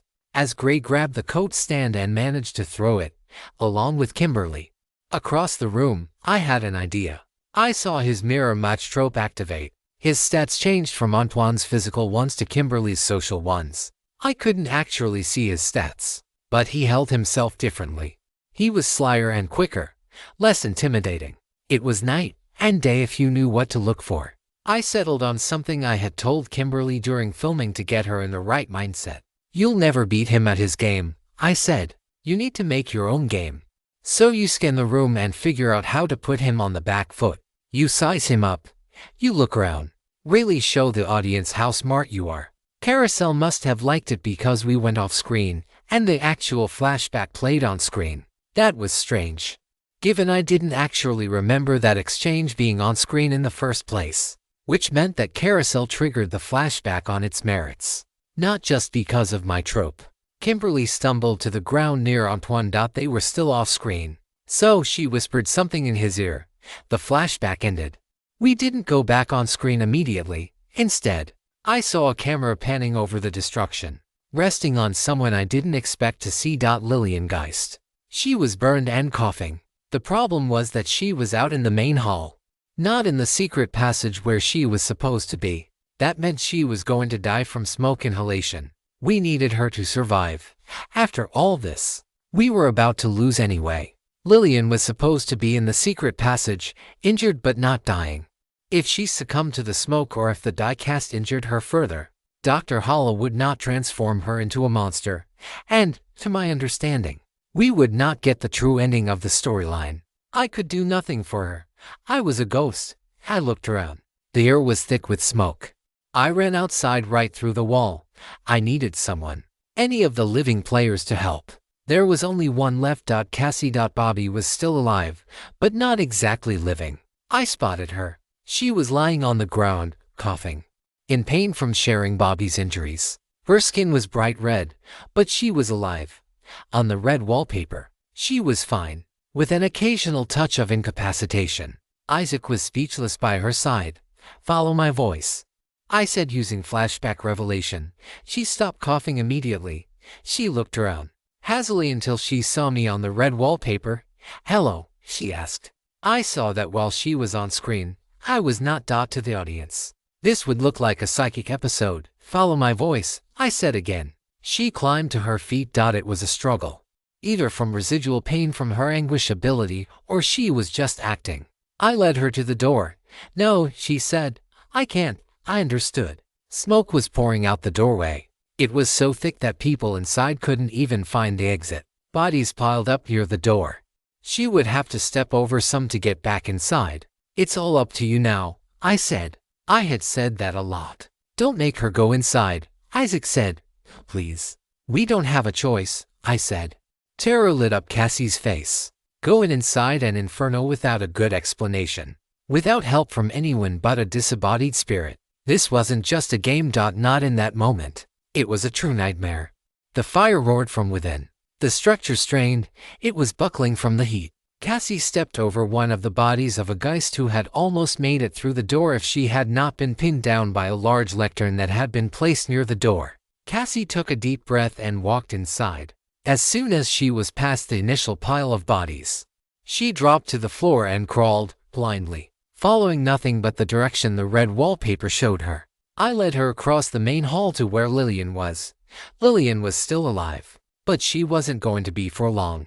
"What am I here for?" Cassie cried, coughing and spitting up. I stood in front of Lillian. It took her a moment to notice. "No," she said. She knew what to do. She grabbed the prone Lillian and started to drag her. It was difficult staying below the smoke, and even that did not afford her good air. Just less hot ash. She dragged and pulled Lillian across the ground. It felt like it was taking ages. Just before she made it to the hallway with the secret passage, one of the die-cast's flaky, fleshy, bloody arms lurked its way toward a bookshelf that was leaning precariously. If it fell, it would land on Cassie and Lillian before the tendril could make purchase on the shelf. I jumped in front of it. It burned and sizzled against my ghostly form. The pain felt like bone pain more than skin pain. It was deep and reverberated all over my body. But the arm did not make it through. The tendril withdrew and stretched upstairs. Moments later, someone fell down the stairs. It must have been an accident. Eventually, running on nothing but pure determination, Cassie managed to crawl into the right hallway. The door was already open. As many geists had piled into it. That was not good. Cassie plowed through their bodies as best she could before pulling Lillian's body in after her. Lillian was still alive. In fact, many of the corpses were still alive but twitching. That would change with time. Cassie reached back up and closed the secret door with all her might. She was done. All of her health indicators were flashing. Incapacitated, hobbled, even mutilated, flicked on and off as she whimpered on the floor. Getting electrocuted wasn't so bad in comparison. "Run," I said. It was the best way I could tell her she was done and she could get away. There was nothing left for her to give. As I helped Cassie, the fight between Antoine, Kimberly, and Roderick Gray still went on. If you stumble upon this narrative on Amazon, be aware that it has been stolen from Royal Road. Please report it. I watched it on the Death Watch screen. Antoine stayed down where he had been thrown before. All indications were that he was unconscious. Kimberly was up though. I didn't know exactly what she was planning. I thought the right solution was to combine efforts and hope they could defeat him together. If they could find a way that made sense. Like pushing a large piece of furniture on him together, that might allow victory. The rules for how stats stacked together were hard to predict on the fly, and Carousel had some Byzantine formula the vets barely understood. Still, they could try it. But somehow, I had underestimated Kimberly. Her social awareness trope, which usually just served to help her in the party phase as she evaluated Moxie and analyzed social relationships, had a use case in this fight. She had seen his Moxie change when his trope activated. I was sure of it. Whether she knew exactly what happened or not I couldn't have said, but it was clear she recognized a change. Maybe she saw the adjustment in the way he held himself. Either way, my message had helped her. "You have to give me the flask," she said. A tear fell from her. "People are getting hurt. So many have died. You can stop everything. I know you don't want to be remembered as a monster." She backed down the corridor away from Antoine. Roderick was incensed. He followed her, never losing eye contact. "I won't be remembered as a monster because I will get rid of everyone who knows that I am," he said. Intoxicated by power indeed, he was practically giddy. "You'll know," Kimberly said, angling her body to the left, sidestepping. "How will you live with yourself?" "I'll remember it fondly," he said. That's the story of Carousel, after all. People wanting something and being willing to do anything to get it. What I am doing is no different. Kimberly backed her way into a small alcove with a narrow entrance. "Please," She said, "Just let me go. I won't tell anyone." Gray started to laugh. "That's how it always is. People doubt you. Then they fight you. In the end, though, people recognize your power. That's all that matters. Whether you're a Geist or some other killer, everyone eventually respects power. I've always known that, and that is why I will win. And fortunately, you aren't as good of an actress as you seem to think." I know a lie when I he. Just as Gray stepped into the alcove, Antoine appeared behind him and grabbed his head. He slammed it into the stone column that made up the entrance. Against Antoine, Gray had been a perfect mirror match. 7 grit, 7 metal. It was an impasse.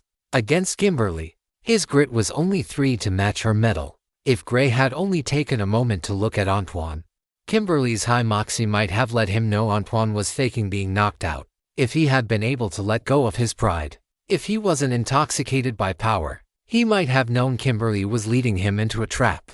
Their moxie tie went in Kimberly's favor. She couldn't have done a better job if I was able to tell her what to do. She was giving Antoine an opening, and fortunately for Gray, as he scrambled to try to stand, it was too late. Antoine grabbed the flask from within his coat pocket, as a roar echoed throughout the mansion. It was apparent the diecast had noticed. "We need to get in there and protect them," I said. Isaac was focused on watching his sister crawl away down the secret passage. "Isaac," I said. "Right," he answered. We took off and got to Antoine and Kimberly just as they were throwing a chair through a window to escape the manor. "Where are we going?" Kimberly asked. She already knew. This was for the audience. "North," Antoine said. "There's a river to the north." Cassie had given the lore info that the flask was weak to water, which we had learned from Moonlight Morrow. Everything was set up. We just needed to execute. Then Antoine started to run, and fortunately, the diecast was just around the corner in the direction they were running. He had a woman in his hands. She had escaped the fire. You'd escaped her by throwing her right back inside through a window. The diecast looked different in person now that I could see the spirit that controlled him. Those same tendril hands used to create bad luck also puppeted the large body of Gale Zaragoza around. More hands shot off in every direction. Antoine and Kimberly couldn't see it. I was considering telling them to run, but that was unnecessary. Antoine took off. Kimberly was right behind him. He left her in the dust.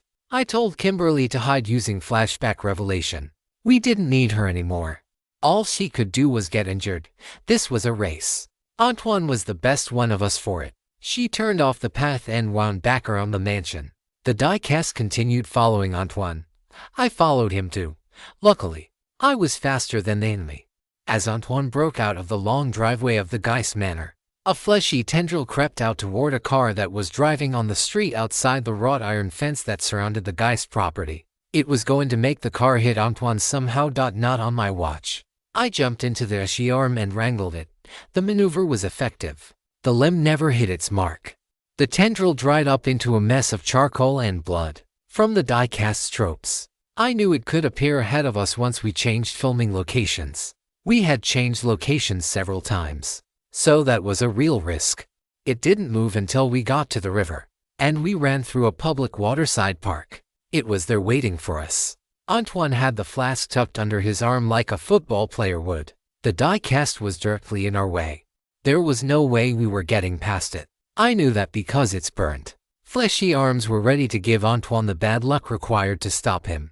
Antoine was none the wiser. He saw only the physical diecast. He was going right for it. Maybe he planned to juke, to dodge, to evade. I didn't know. What I knew was that I had to do something. Normally, I wasn't much use in a fight, but this time, I was a ghost. Ghost strength scales off moxie, and I had plenty of that. I also had 1 point more hustle than Antoine. I ran as fast as I could. I ran past Antoine, right through him, actually. "Follow my voice," I said one last time. Antoine listened. I kept going until I got right to the diecast, and I put every ounce of passion and enthusiasm into a full-body tackle. I went right through Gale Zaragoza's body and struck the spirit controlling him squarely. His tendril arms withdrew as the spirit, and I went into the water. Its hold on Gale's body stayed, but that didn't help anchor it. Antoine was right behind me, tackling the diecast physically. We both fell at once from the concrete ledge that separated the river from the park. We landed in the water, the shallow end. There was hardly a struggle. As soon as the flask took in water, the spirit started to writhe and shake, creating waves that even Antoine could see as the river broke it down into nothing but spectral debris. Gail Zaragoza's body, of course, never moved. It wasn't possessed anymore. Antoine and I laughed. Though he couldn't hear me, he stood in the water and let the flask go. The river took. Who knew where? Ruined my tux, he said. We were off screen. We walked back to the mansion and found Kimberly and Isaac. Two among the living and two among the dead. We walked together. Screams echoed from within the mansion still, but they were not the screams of the living. I doubted Kimberly and Antoine could hear them properly. One wing of the mansion had collapsed, granting a view inside. A stolen glance at the carnage within told me that not all who died in this story became pristine ghosts. Some became fiery wraiths, which were like skeletons that floated ablaze in the basement of the mansion. They were classed as NPCs. Remarkably, there was probably a reason for that, but I didn't want to think about it at the time. I saw the dripping woman that Strander Blake often used as his face. She walked through the house, absorbed a fiery wraith into a mass of black thread, and turned to give me a smile. Second blood was over. The finale had just begun. When we arrived back at the mansion, I expected to find Bobby's ghost. He was fatally injured. Surely, he would join us on the other side soon. He had to have burns to much of his body and was missing chunks of skin. But he lingered. His grit, I noticed, was through the roof. I couldn't figure out why until I realized what had happened. Cassie had done it. After he was injured, Cassie had accidentally activated her empathic shield ability when she showed such genuine concern for him. Then, when she used the anguish to share his pain, it must have doubled up. It was a great combo to use before someone was fatally injured. She used it afterward. She buffed his grit by 5 points, luckily. That meant he didn't feel much pain, and luckily, it meant he was taking forever to die. I had been there. Pain-free injuries still took their toll. My brain struggled to understand what was going on in some deep, primal way. How do we help him? Kimberly asked tearfully. Antoine shook his head. Bobby twitched and gurgled. I don't think we can, if memory served. Arthur had a trope just for that. We watched as his dead indicator lit up for longer and longer periods of time. Cassie still needs help, Isaac said, cutting through the silence. He was right. She was severely injured, too. She had breathed in a lot of smoke. Her grit was still very low, that made her anguish trope stronger, which meant she was going to have a fairly realistic reaction to the damage. No movie magic would protect her. I got Antoine and Kimberly to follow me to the entrance to the secret passage. We found Cassie there, awake but coughing and ill. Are we supposed to bring her to the hospital? Antoine asked. It seemed obvious that she needed medical attention, but Carousel's hospital system had some major shortcomings. They opted to bring her anyway. Isaac and I didn't get to follow. The white, glowing fog stopped us like a brick wall. It was just us ghosts again. How are you doing, Isaac? I asked. He was stone-faced for a while but then said, I never thought I would be caught dead wearing a shirt like this. He flipped the large wing collar of his shirt and smirked. If he wanted to crack jokes and power through, I wasn't going to stop him. We found Bobby sitting with his knees in his chest next to his body. He had a peaceful yet distant look on his face. Bad break there. I said, bad break, he repeated. After a bit of silence, he added, why does Carousel bother to keep us alive once we're useless? It's telling a story. Did it keep me alive just to watch me squirm? I wasn't even on screen most of the time. I explained my theory about Cassie buffing his grit to him. He nodded. That makes sense. Don't tell her I said anything. No use making her feel bad. He looked around. I guess the others survived. Cassie is injured, but I don't know how bad. And the die cast? He asked. The script wasn't clear. I nodded in the direction of the river. Flask drowned. Gail Zaragoza's body is in the river, too. Antoine couldn't haul him out. The body was just too heavy, the stream too strong. He tried having an emotional moment with his old friend's body, but Carousel didn't go for it. Bobby nodded. With nothing else to spend our time doing, Isaac and I sat next to Bobby right there at the entrance to the burned-out mansion. NPC firemen and EMTs ran this way and that. News crews showed up to report on the carnage. Ghosts of Geists and friends wandered aimlessly. They mourned their deaths in their own ways. Bobby's body was taken away. I watched for Carlisle, but I didn't see him. I didn't want to see him. When he died, I remembered thinking that at least I wouldn't have to face him about my character's betrayal. Now, I feared that confrontation. Would Carousel let me explain that I was just acting under duress? Would he understand? I had to let go of the thought. The three of us didn't talk to each other that much. There was peace in the silence. Even the ghosts that walked by us crying did so silently. Silent as the grave. The saying goes, we were in the finale and appeared to be heading toward the true ending. Project Rewind was working. The secrets of this universe of pain were never closer to being revealed than they were right at that moment. Yet, I didn't want to focus on that. I didn't want to dwell on any of it. I had not had the opportunity to just sit silently and think about nothing in a very long time. The thoughts that ran through my mind every moment since we arrived at Carousel raced no longer. I didn't even notice when all signs of life left the area. When the smoke stopped rising from the heap, I didn't notice time passing. It may not have. Carousel had enough control over us to dupe our perception of everything. The piece was long and unbroken until Bobby said, 8 years later, he was reading off the script. This narrative has been purloined without the author's approval. Report any appearances on Amazon. Oh Lord, I said. Where are the ambulances? Isaac said. They were just here. I took a few moments to take in our surroundings again. We got taken off the board, I said. Carousel set everything up for the finale. I knew it was going to happen, but I had not noticed it when it did. My dogs, Bobby said. Oh no. I forgot about my dogs, Bobby, I said. I left them back at the farm. He said, oh God, 8 years, Bobby. I said, it hasn't been 8 years. I know it feels like it, but that's just Carousel. It's probably been 30 minutes for all we know. Whatever stillness had moved over him from dying had left. Bobby, it's okay, I said. He was up on his feet and pacing. I meant to go check on them, he said. I didn't mean to leave them alone. What if it was a test and I failed? What if I died because I left them alone? Maybe Carousel punished me. Bobby, the anxious ghost, turned to me and said, I have to go find the dogs. Just to check on them. I restrained myself from rolling my eyes. Not very well. Bobby, they are NPCs. They are not normal dogs. They do not need you. When the story ends, they'll be right there waiting for you, tails a-wagging. Bobby was having none of it. You can just talk yourself out of caring about anything, can't you? He said. He was muttering to himself, I can't do that. I can't talk myself out of looking everywhere for. I need to care about the people I love. Like actively caring about them. I can't put that out of my mind just because it's convenient. You are all weird, all of you. Just let it go. If we let everything go, what's the point? Death had a way of making you rethink your life. Bobby had faced his life and came to much the same conclusions he had when he was living. There he was. This was the Bobby who almost got his whole team killed looking for his wife. I was just going to let him blow off steam. He turned to leave, but the bright white fog didn't let him go. No path opened up for him. I'm just going to take a look, he said. Carousel didn't budge. Bobby paced and circled to no avail. I might have said more.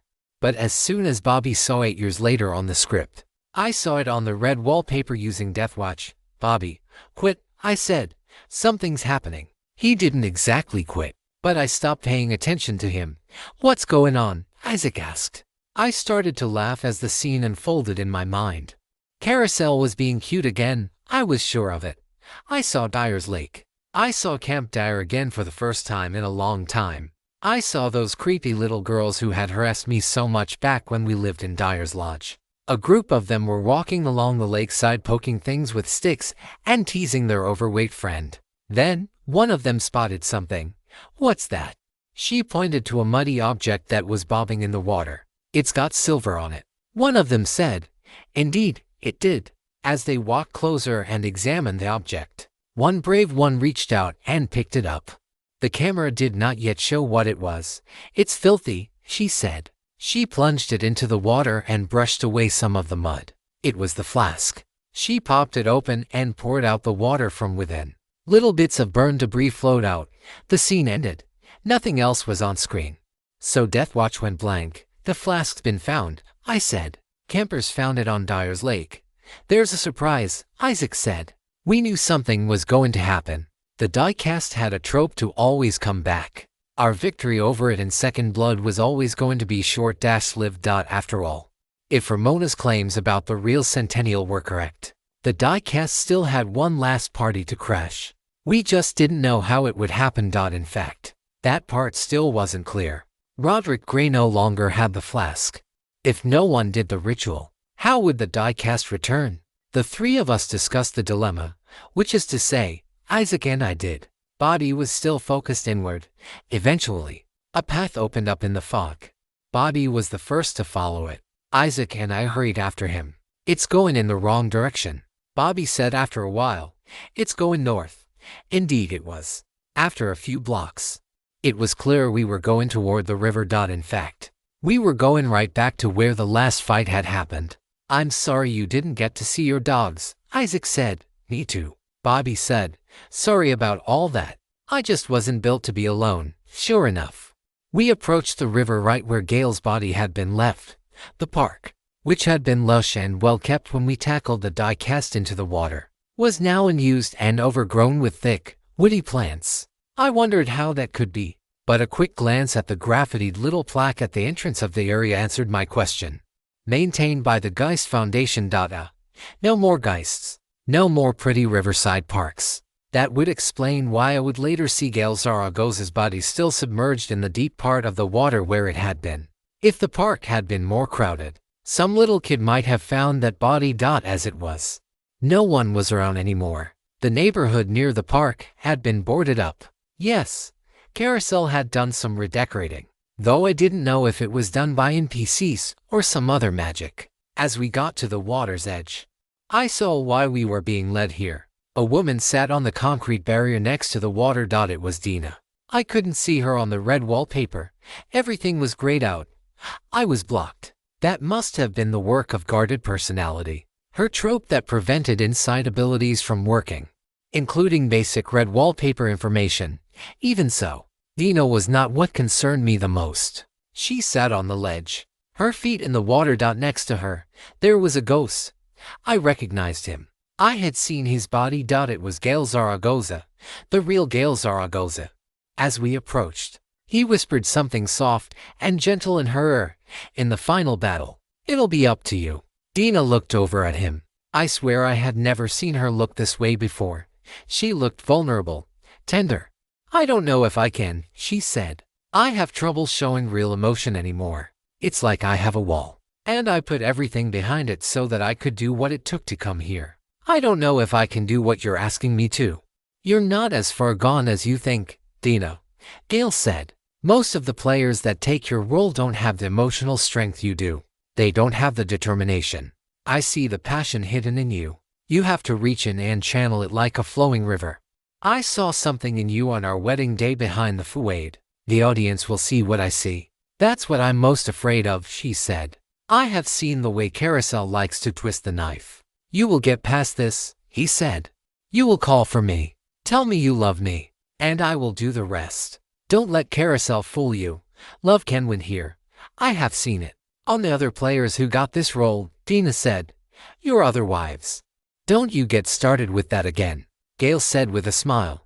Dina laughed, and then she stopped laughing abruptly. She had a trope called an outsider's perspective that made her aware of odd things and changes very quickly. That meant she noticed Bobby, Isaac, and I on the red wallpaper out of the corner of her eye. My team's here, she said. She pulled away from Gail and stood up. Riley, she said loudly. I can see your poster. Are you here? I didn't have any dialogue to flash back with her because I had shared no scenes with her either on screen or off.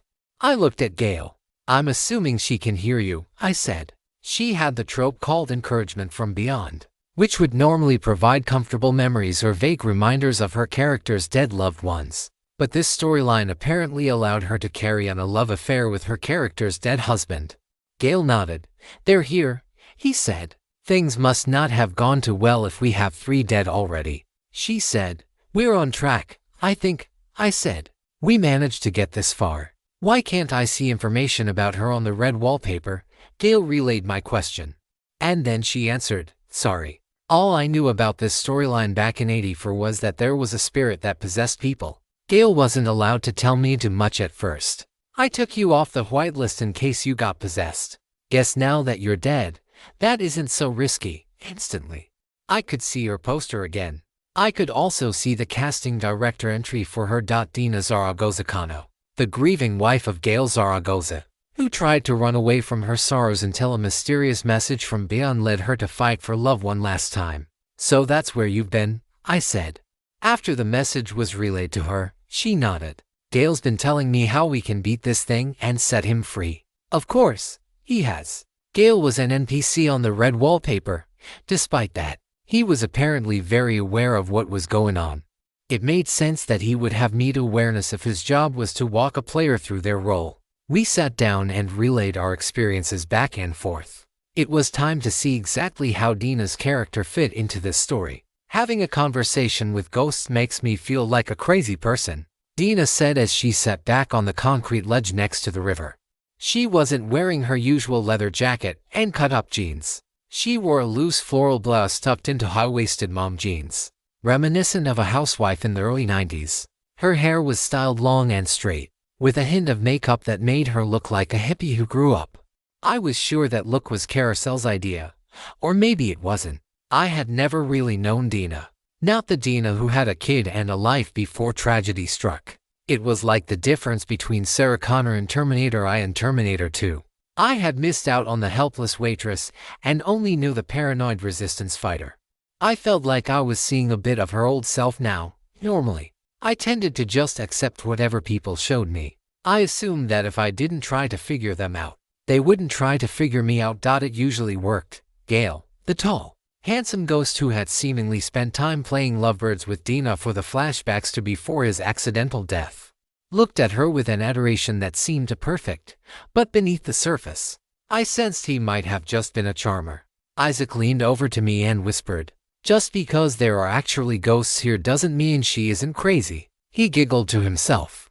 I didn't take it as a dig at Dina so much as a silly little retort. I would never discourage him from leaning on humor. He would need to practice whatever wit he had for future storylines. So, I woke up in 1983, the day of my wedding to Gale. Dina said, "We took pictures, went on a bunch of dates, had a honeymoon at Snowblind, that sort of stuff."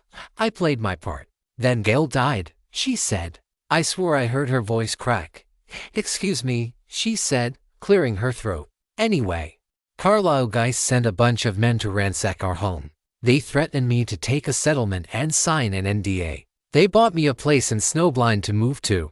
They got me a job at the resort. I guess he died under suspicious circumstances, so they wanted me out of the picture. That's where my character has been for the last 8 years. Except, of course, every time that the possessing spirit came around, I started seeing Gale's spirit. Eventually, he convinced me to come back here and help put him to rest." "How romantic," I said. I got the sense that she was glossing over some things, like an explanation for how close she had seemed to the ghost when we showed up. Gale didn't pass my message along. Instead, he said, "I can regain control of my body from the spirit, but it requires a dramatic scene between myself and Dina.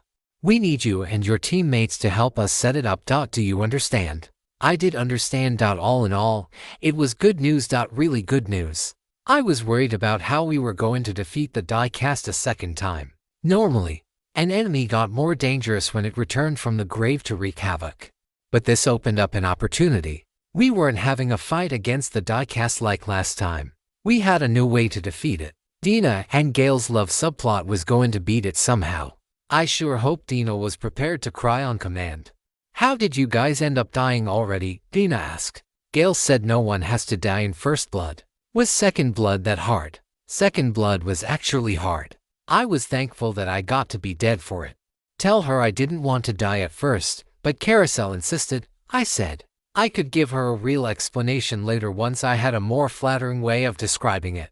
Gale relayed my message and then said, "Yes, Carousel is a trickster." We talked some more about the final battle. There weren't many specific details that Gale could give. It was possible there weren't specific details to be had. Love Beats Evil is not the type of finale that is heavy on specifics. As much as I wanted to stick around and pick Gale's brain about the tutorial, a path opened up in the glowing fog. It was time to leave. When we went to go, Gale and Dina stayed behind. She was going to find his grave. Gale said she had a scene where she mourned him. I longed for the days of old when we just all went to fight the bad guy together. Bobby, Isaac, and I wished her good luck and then went on our way. Dina's role in the story would not be a surprise to the audience. They would have seen the love story play out so that there could be a payoff in the finale. Interestingly, Antoine had not seen Dina yet. He was supposed to be Gale's best friend. Was he not at their wedding or Gale's funeral? Either Carousel was getting sloppy, or those scenes were all close-ups used in a montage. Antoine's arc began in medias res. He was informed about his past but had reenacted little of it. I had overlooked that. Dina had actually lived a lot of her character's story. There had to be a reason for that. The more I thought about it, the more certain I became that victory was not guaranteed in the final battle. If Dina failed, Carousel was setting things up so that her entire side plot could be cut from the final movie. That's why she was kept away from us. And that's why we shared no scenes. Dina was either going to step up and be a main character of this movie, or she would be cut from it entirely. Carousel always had its contingencies. As I walked along the foggy path, I wondered if I should develop a contingency. We walked for hours, maybe. All I saw were neighborhoods surrounded by glowing fog. Eventually, we reached our destination, a row of cheap houses in a bad part of town. Ramona was standing outside. She wasn't moving. She stood still with her eyes closed. She wasn't dressed the same way she had when we had met.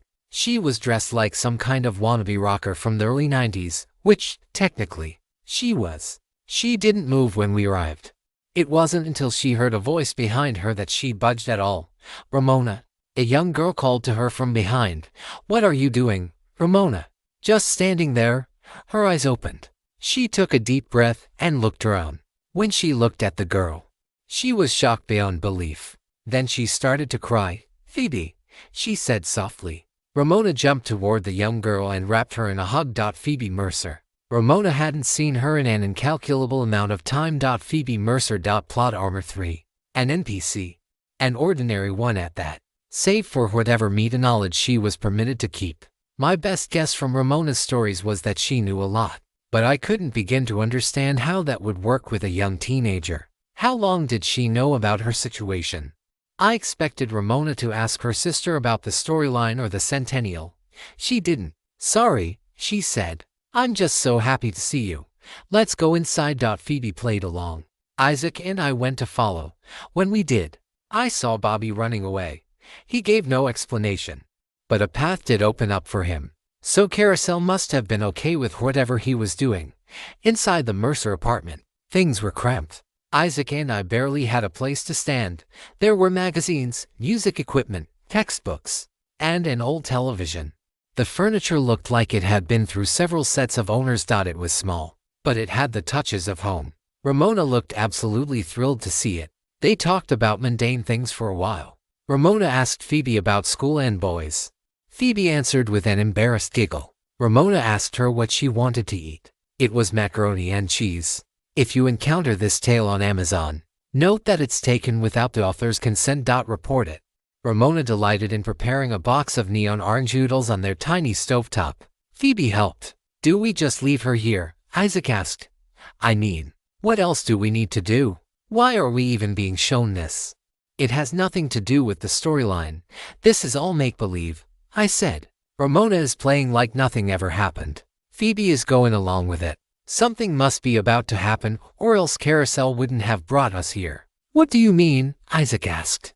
I nodded over to the calendar on the fridge. "It's the day before the centennial, the real day before, or as close as we'll ever get to it.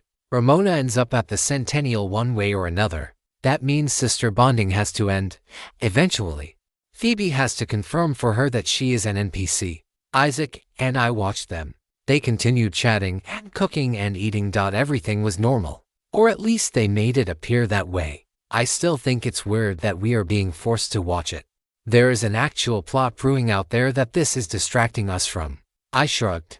There was a tension that wasn't spoken. Ramona wasn't a fool. She knew she wasn't back in her old life. "We need to talk," Phoebe said eventually. "I have homework to do. A lot of it. Can I bring it to your show at the Centennial tomorrow?" Ramona sidestepped. "I think if you have homework, you probably should stay home and work on it. It's no big deal. You've heard all my songs before. Really. I'm not even sure I'm going to go." Phoebe looked her in the eye and said, "Ramona, you have to go.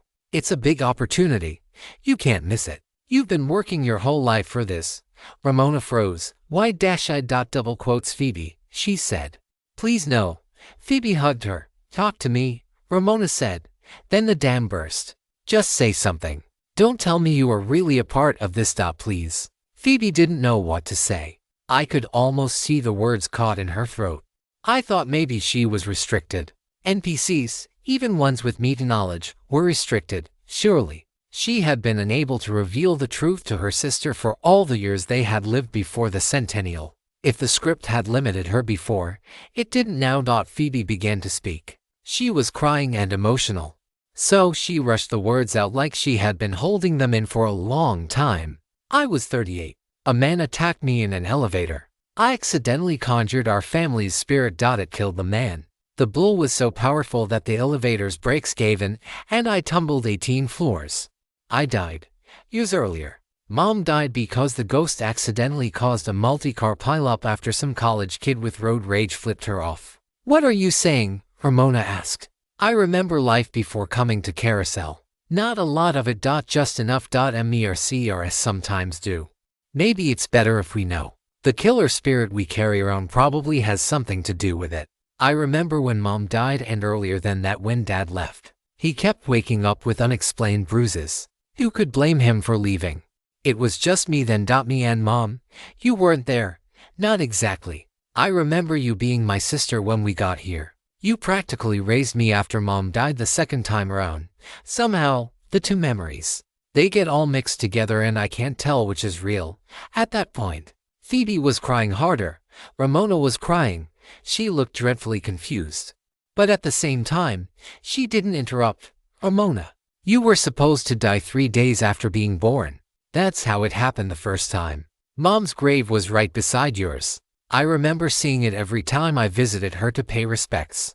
I brought you a lilacs. The poltergeist accidentally killed you when you were young back before Carousel. That's why you don't fit in. Somehow, you didn't die. When they folded our world into this one, you lived. When they bring in a new world, they don't just bring in the living.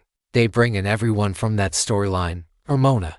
They bring in everyone who will be born, descendants, everything they will need. Every single person is accounted for. Darkin told me. No new souls. Carousel won't create life. It refuses. It's only willing to borrow them, and when it brought the Mercers over, everyone thought that things would be the same. The same? Ramona asked. You die. I'm born. Dad leaves. Mom dies. I die in an elevator 20 years from now. Just like the first time. That was how it was supposed to be. Every person brought here follows the pattern they would have before unless they are killed off early or get major rewrites. Except you. You lived when you weren't supposed to. Mr. Darkin said it was an anomaly. He came up with a plan for you. My job is to make sure you play your part. I have to make sure you end up at the Centennial. I didn't know why. Not until it was too late. Now we have to go back. I don't want to go, Ramona said. I came here to save you. If we don't go to the Centennial, then I've done what I was supposed to do. Phoebe continued to argue with her. Ramona was having none of it. That's rough for her, Isaac said. Did you call that? I don't remember. I shrugged my shoulders. It was going to be something like that. I mean, Carousel would love a special character to play with. Horror movies love messing with lady protagonists. I'm betting that if she really was unintended, that was a mouth-watering proposition. Like catnip for a horror movie, Isaac said. Yeah, I said. Although the real fridge horror is the part about how everyone in Carousel is from a storyline. We pretty much assumed that some were born here. But from the sound of it, Carousel brings over a lot more than just monsters and props from its worlds. Yeah, he said. Spooky. So that's like a big deal. Obviously, I said. You realize what the implication of that is, right? Yes, but I am having trouble putting it into words. Suddenly, Phoebe's gentle voice cut through our conversation. Your world is folded into Carousel too, she said. Riley fears the implications. Wait, Isaac said. Can she hear us? Who are you talking to? Ramona asked. They had been arguing fiercely. I can see your ghost teammates talking to each other. Their lines appear on the script, Phoebe said. She must have had the premium script package. Most versions of the script are vaguer. Bobby's was apparently one step above subtitles. Riley is in the room, Ramona asked. You were listening to that whole conversation. We can leave, I said. I meant it. But, of course, who could predict Carousel? As I went to leave, something appeared from thin air. Silas, the mechanical showman, arrived, blocking the door. Welcome to Carousel, the town where movies come to life. The show's about to start, and you're in the front row, he said in a slightly warped mechanical voice. What the heck? I said. Come on up and get your tickets. The centennial celebration awaits. Ramona becoming a player was a curveball, but a welcome one. I didn't predict what archetype she would be in the slightest. She pressed the red button and grabbed the handful of tickets as they came out. Suddenly, she grew weak in the knees, and her sister rushed to grab her before she fell. Silas disappeared, and I started reading her tropes on the red wallpaper. The hysteric archetype. You are the hysterica maelstrom of raw emotion and heightened sensitivity. In the face of terror, your reactions are not mere panic or willfulness, but a powerful force that can sway the very fabric of the narrative. Your heightened senses alert you to unseen dangers, and your frantic energy can be harnessed in moments of dire need. You are not afraid to go against the consensus. Where others see fear as a hindrance, you transform it into a weapon, steering the course of events with your visceral responses. Your stubbornness and strength of will are shields as strong as steel. But beware, for the line between harnessing your hysteria and succumbing to it is perilously thin. Will your raw emotional power be the key to survival, or will it lead you and your allies to the brink of madness? Base stats. Medal for feats of strength and offensive ability. Moxie to make your performance convincing. Hustle to be quick, deft, and to always hit your mark. Savvy for intelligence, planning, and deduction. Grit for durability, toughness, and endurance. Plot armor. Mastering all 5 aspects of plot armor will make you a master of horror. 10 total of all stats. Just us monsters type. Buffer type. Hysteric aspect. Defiant. Stat used. Violence boils just under the surface of some characters.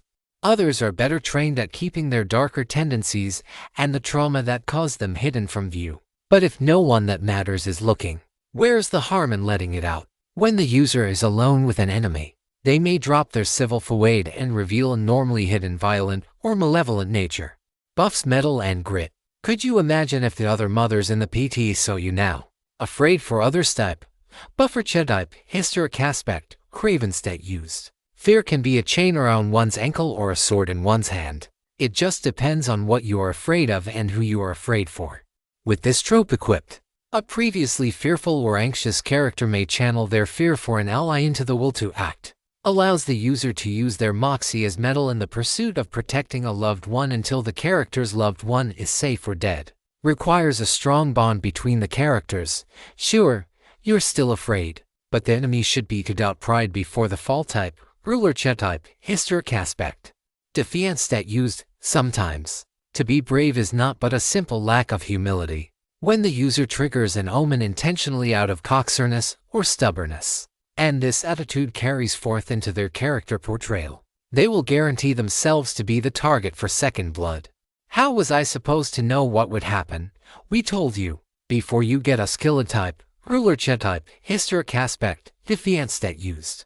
Many horror films would not have such disastrous endings if the characters in charge had made better decisions. A maverick's decision to diverge from the group or defy orders may be what keeps them alive. When the user splits the party under the pretense of believing the current course of action is a doomed plan, the group without the main viewpoint character will go off screen except to show their deaths or milestones until the two groups' plotlines reconverge. When one group fails, the other group will be guaranteed some limited success and longevity.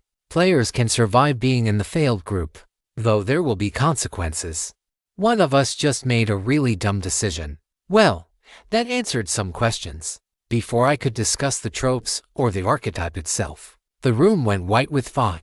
I couldn't tell if I was falling or flying.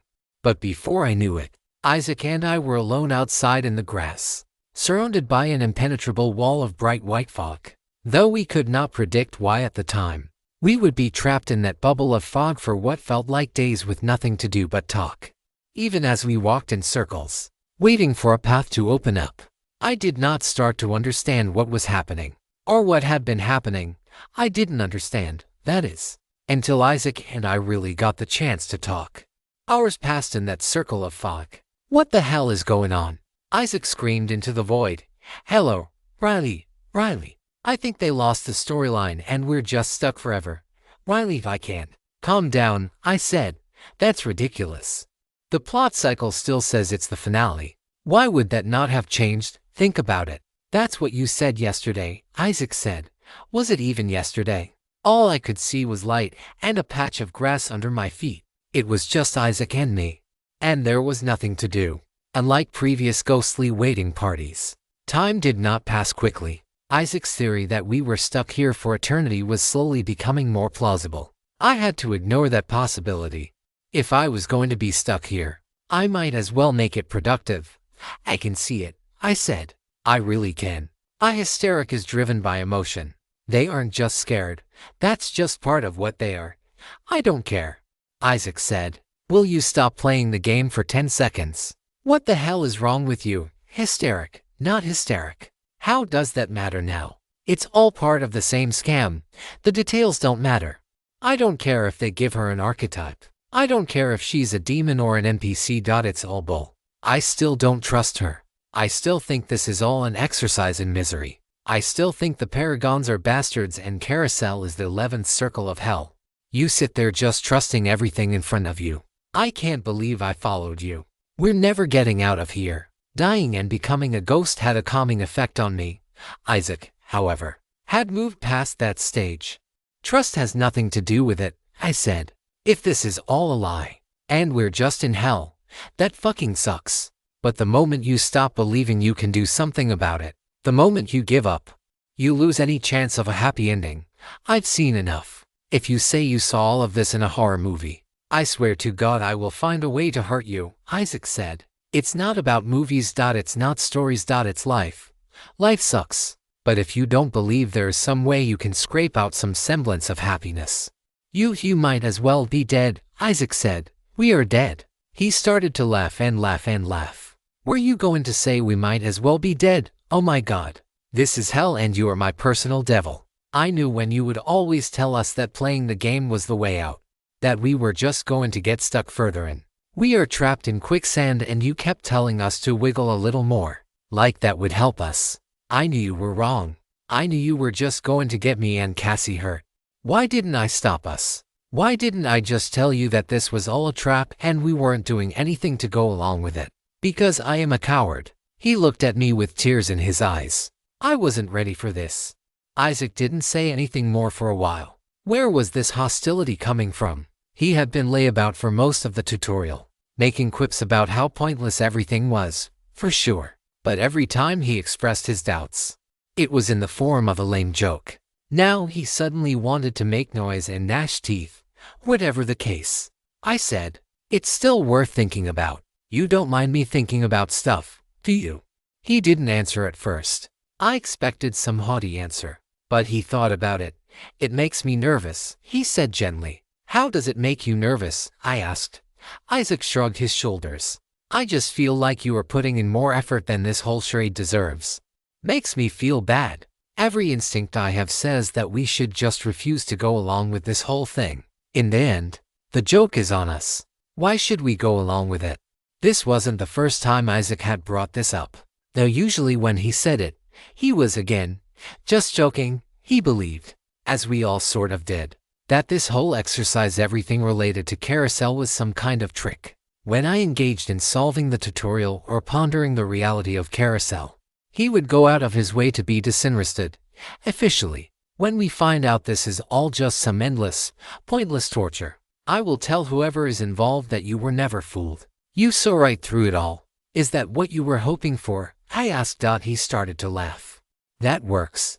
If you believe it's all a lie, you can never be fooled. I wasn't fooled. I never trusted anyone. I just can't figure out why I went along with it. How could I set myself up for this? If I had been alive, I might have been annoyed, but death, as I had learned over and over again, brought clarity, at least in this storyline. As a ghost, I was able to empathize with Isaac mostly because I wished I was in his position. If Camden had been here to overthink things instead of me, I wondered if I would be able to lay back and crack jokes and act like I was too smart to be optimistic. But Camden wasn't here. I was the guy who had to think about everything from every angle and try to make sense of it all. I didn't have the privilege of being a skeptic. We sat in the grass, still surrounded by fog. The plot cycle had not moved in days, weeks. I had no idea. Even as ghosts, we were going insane. I worried that our confinement would have us at each other's throats for all eternity. I could feel the tension rising. It's almost over, I said. That's all I can say. Yep, he said with a chuckle. The other shoe is about to drop, though. At least we might get an explanation. Probably. I decided to indulge him. How about the big reveal? What do you think it will be? Do you really think we've been in hell this whole time? I asked. I don't even want to guess, he said. Now that I'm thinking clearly, all I know is that the pursuit of understanding is a torture worse than hell. Whatever's coming, I'm ready. You think there's no way out? I asked. The tutorial means nothing. The through line is a sham, saving Lillian Geist to get the true ending. It does seem a little inane, doesn't it? Yeah, Isaac said.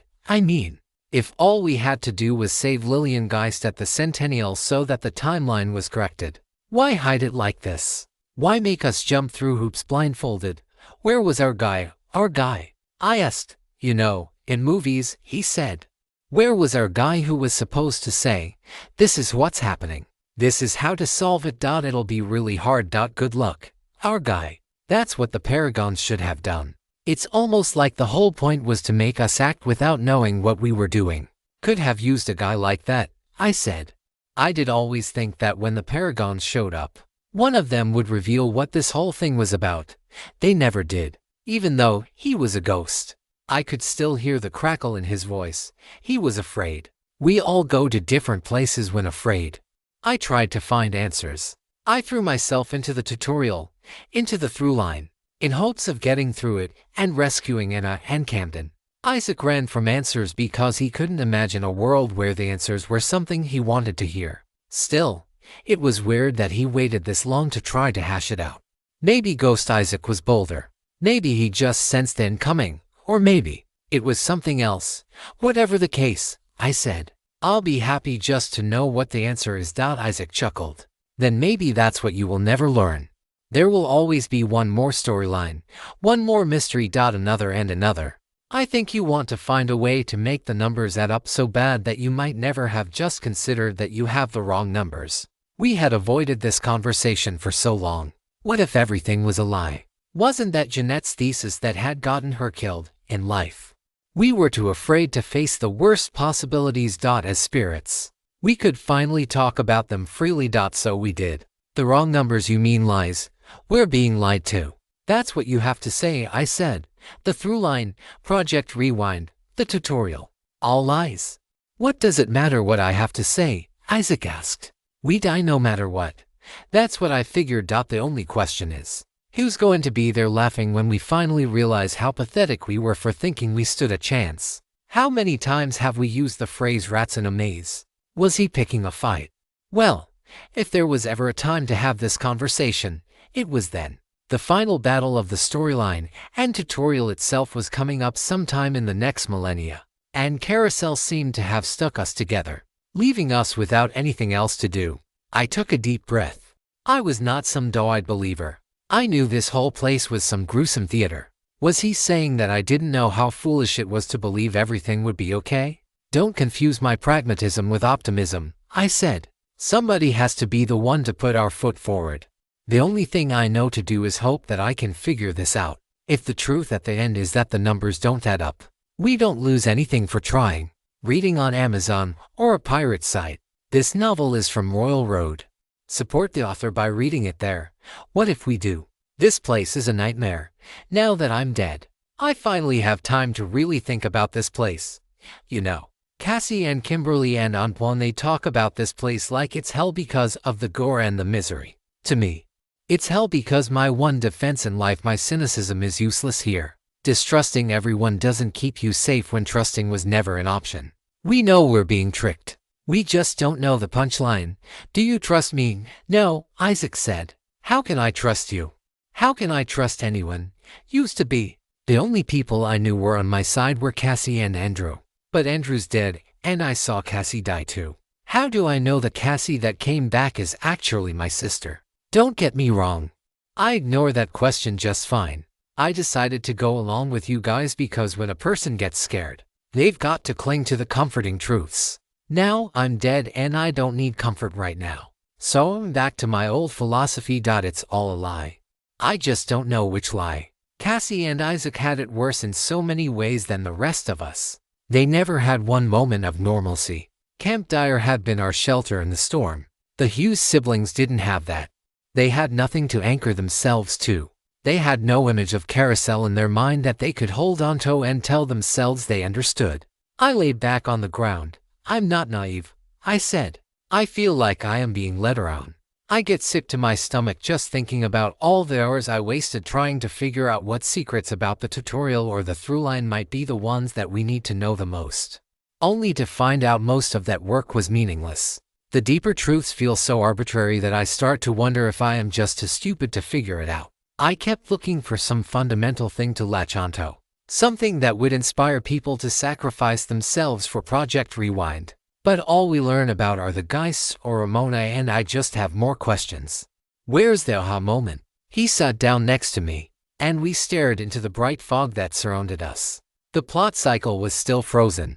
It didn't budge a hair. I never said you were naive, Isaac said. I just get mad when you take this obvious bullshit so seriously. I get angry that we don't have an option to just not care. We can't just opt out, you know. To wait until we know why we're doing stuff. I don't care what you say. The Paragons have been starving us for information. Maybe they're just puppets anyway. Even when they were pretending to be players. I'm pretty sure everything they said was scripted.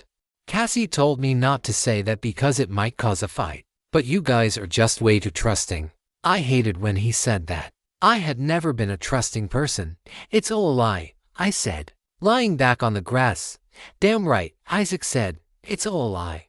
I know the Paragons are sketchy, but they're the friendliest faces I've seen around lately, I said. The Paragons are full of it, Isaac said, when our heads are on the execution block. And one of those friendly faces is holding an axe. I am saying I told you so. I laughed. They weren't the ones with the axe, but he didn't know that. More time passed. Hours, days, weeks, I honestly couldn't tell.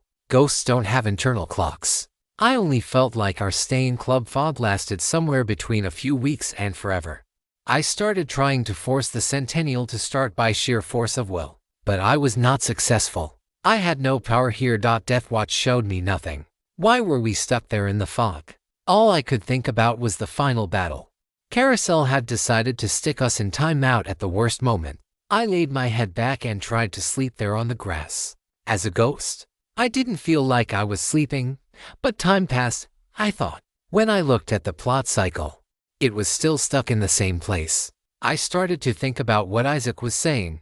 Everything was a lie. He really thought he got the exclusive rights to that sentiment. To be fair, he was a comedian, and comedians had a cynic aspect. Maybe he was a true cynic. That would explain why he wasn't that funny. Of course the truth was being hidden from us. That wasn't a unique thought. The Geists were clearly important to Carousel. They were basically normal humans being used as pincushions. They were unique. They were special. So special that NPCs brought them up in conversation years after their deaths. So important that you could find books about them on park benches, just lying around. And they were the subject of the throughline. Did that make sense? If everything is a lie, then what's the lie? I asked. Hell if I know, Isaac said. No, I said. Sit up. Listen to me. Assume everything is a lie and then guess what the lie is. I'm there already. He said. What's the lie? What's the purpose? What has been accomplished with this whole thing? I can grant that this is odd. The Ramona thing is out of nowhere. The Geists are interesting, I guess. But I'm not getting much to grasp onto as far as plots go. They're dead and we kind of understand that Bart made a deal. But nothing is gripping me about them yet, and I have tried. Isaac got up and took a deep breath. I can say anything and you won't be offended, no. Maybe. I don't know. Say it anyway, I said. The way we found the true versions of the stories was weird. They don't make sense, he said. I'm not saying it wasn't cool. The way you figured out what Jimbo Geist's murder weapon was. Cassie thought you were a genius, she was gushing. Then 10 minutes into the next movie, we are told what the murder weapon was. How lame is that? We didn't need that info. We would have found it out anyway. I had figured out that his murder weapon was the fire poker by looking through the old newspapers. It's a tutorial, I said. I figure they want to reward Detective Wool. He held up his hand to cut me off, but whatever. I can accept that. Then when we were looking to do the same thing to get the third movie, I was thinking, oh God, Riley's gonna do some National Treasure nonsense to bust this thing wide open and we're going to figure out what the buzz is on these Geists and the founding of Carousel. And then you come up with some half-guess that Lillian Geist was at or near the original centennial because you can put two dates together and bingo. You solved it again. A completely useless piece of trivia that we would learn later anyway. The first one I can grant kind of. The second one legitimately made me think you were in on the whole thing like you were an NPC. How could I defend that? It was an odd trigger for the omen of the third storyline. Sure, knowing that Lillian Geist was involved in the Centennial disaster in some way was nice. But Ramona would go on to tell us that anyway. I didn't say the Lillian Geist thing was genius. I just figured it was the clue that Constance was trying to get at and it worked. It's not like I'm going to look a gift horse in the mouth in our situation. He pointed at me. Exactly. I'm not trying to downplay your accomplishments here, bro. I'm saying that if everything is a lie, that's the lie. We were always going to figure out our way into the true version of the stories just in the nick of time. Guaranteed. It was all designed to make us think we had earned it. You try to fill in every blank you see. They tell you that you were such a bright boy. And of course, we believe them because we want to. Don't be mad. It did hit my pride a bit. I wished I had said it first so it would have been my idea. I'm not mad, I said. I'm not. That fits as well as any theory I had. The game was designed to make us think we were progressing. I can buy that. I gotta say though, if the fix was in on this tutorial, then why were the storylines so hard? We almost got flat and over. He nodded in agreement. I'm not saying the storylines were easy, he said. I didn't really do much. So they were kind of easy for me. Well, you're new, I said. You get a pass. What do you think? I shrugged my shoulders. Maybe they want. I don't know. Speaking of they, who's they? Who is behind it all? Is Carousel pulling all the strings? He threw his hands in the air. It's at least the Paragons. I never trusted them. I liked having a face to go along with my suspicion though. That was nice. Blaming Carousel itself feels like screaming into the wind. For a moment I stopped and laughed. I took a deep breath and thought for a moment. If everything's a lie, here's the lie, I said. The ultra-secret through line. The hidden current running underneath it all. The story that if you even learn a fraction of it, adds itself to your quest log automatically. It's about the Geists. The Geist family. Really. The most powerful and famous family in Carousel. How could the through line be about the most talked about people in the whole mythos? I learned about the Geists before Project Rewind. It was only a little, but still, that's the subject of the big secret. How was anybody not on the through line if it was about the Geists? Isaac nodded. That's a good question. I didn't think about that. And a Mercer. And a Holla. All families from your war stories. Yet you weren't on the through line yet, but you interacted with plenty of big names. We sat in silence for a moment. Our minds really beginning to race. If everything's a lie, here's the lie. He said. The Paragons pretend to be players. The stranger was supposedly a player. But he was using tropes that were not on the red wallpaper. That trope that made it so you couldn't remember what he looked like. That was equipped the whole time. That was true. The stranger was a player in the 10-second game storyline. Even when rewatching the movie on the red wallpaper, I couldn't recall what he looked like from scene to scene. So maybe it's a little flavor, I said. They say those are the only tropes they have. But it's a white lie they use to play their part. Still a lie. If they can fake what's on the red wallpaper, why would we ever believe anything we saw on it? I didn't like that. Filling in the blanks usually didn't involve making new blanks. But we were having a thought experiment. Assume it was all a lie and go from there. I've got another. I said. Let's hear it, Isaac said. If it's all a lie, here's the lie. The 10-second game storyline was not actually made just for us, I said. Who said it was made for us? The Paragons either directly said it or implied it. I can't remember.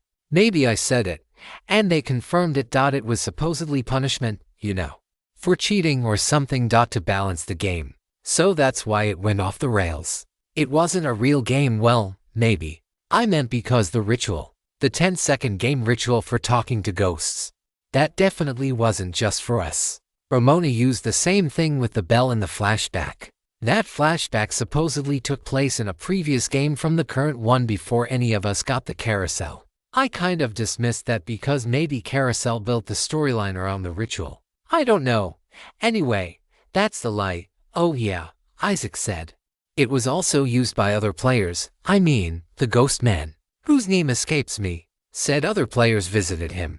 That meant previous players also had the 10-second game ritual. I couldn't remember how true that was. Well, they might have used the reply, the departed board game, to communicate with him instead. That one would work, kind of. It's just more luck-based. Nope, he said.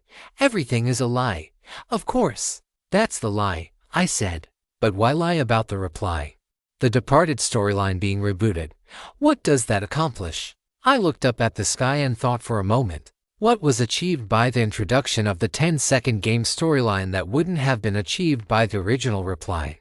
The departed storyline. We did end up playing both, after all. If we never got the 10-second bell for the updated ritual, we probably wouldn't have gotten to speak to Jedediah Geist directly.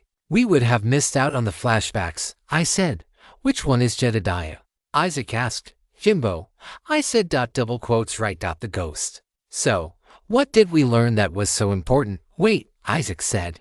He told us about Ramona, right? Well, he told you about Ramona while I hid in the other room. But I saw the flashbacks. I shook my head.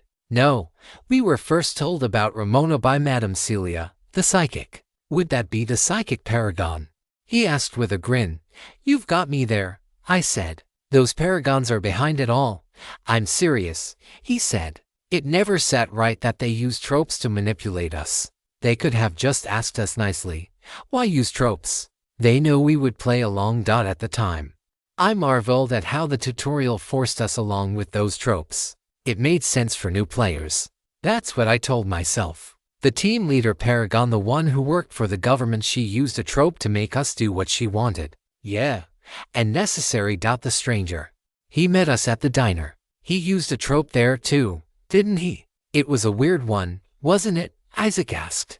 Made my head feel funny. It was a trope that Antoine and I immediately deduced forced us not to believe whatever the stranger said. If he said water was wet, we wouldn't believe it. We told ourselves it didn't affect us because we already knew what was true. What had he told us all that time ago? As I remembered that meeting, a dam burst in my mind.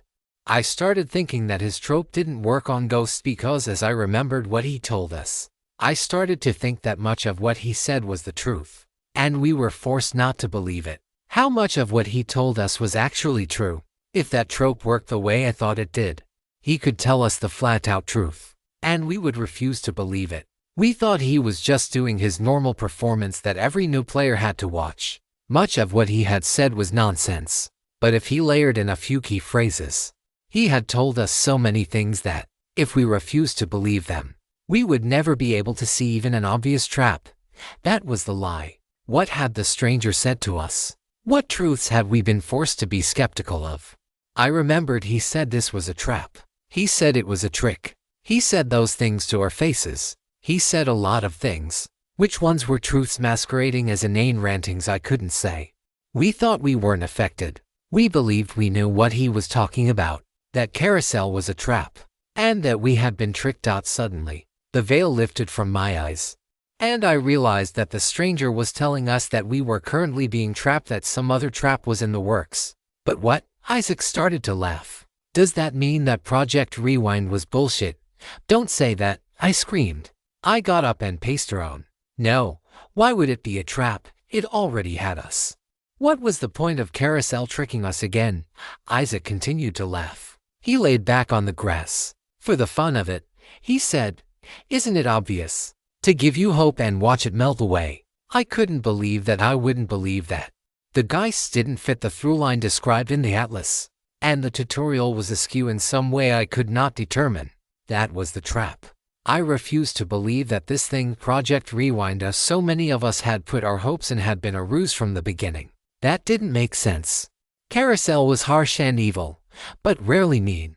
I said and thought for some explanation that would make the world upright again. None came.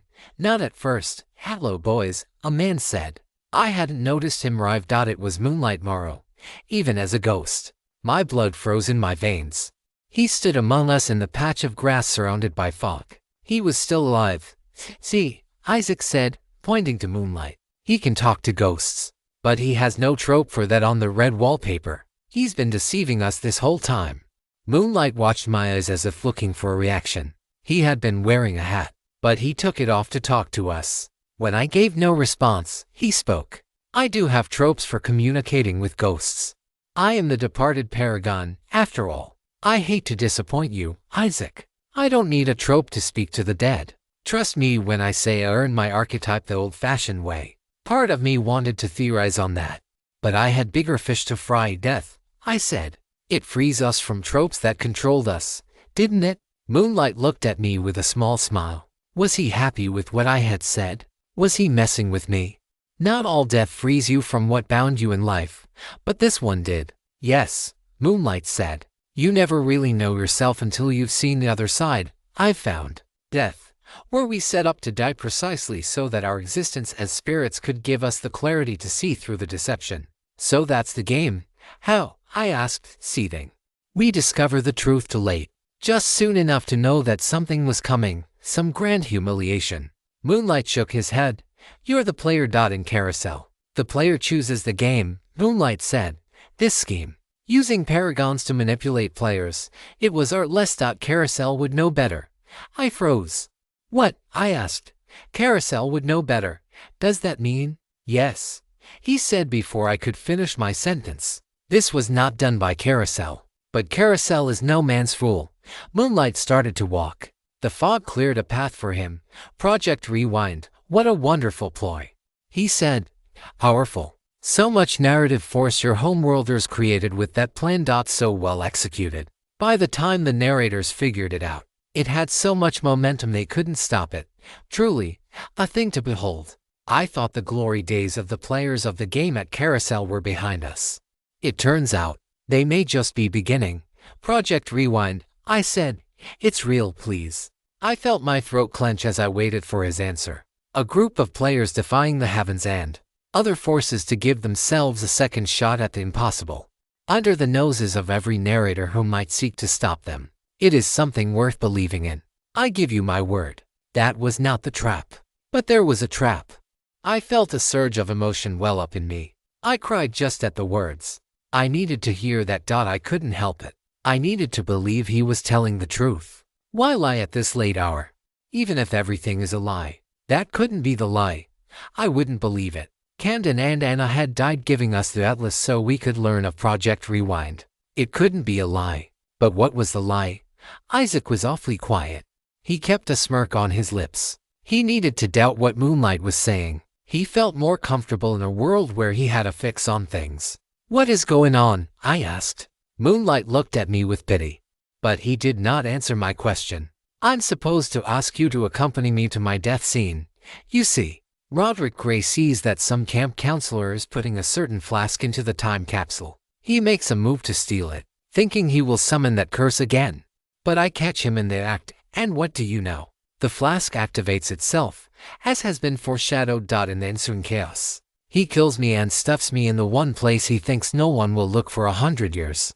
If you stumble upon this tale on Amazon, it's taken without the author's consent. Report it." "The time capsule," I said. Your body was in the time capsule. The storylines of the supposed tutorial had happened in reverse chronological order. Everything we saw was time loop shenanigans. The real truth was in the past, that much was clear. Now I wondered why all of the theatrics. Why was any of this done?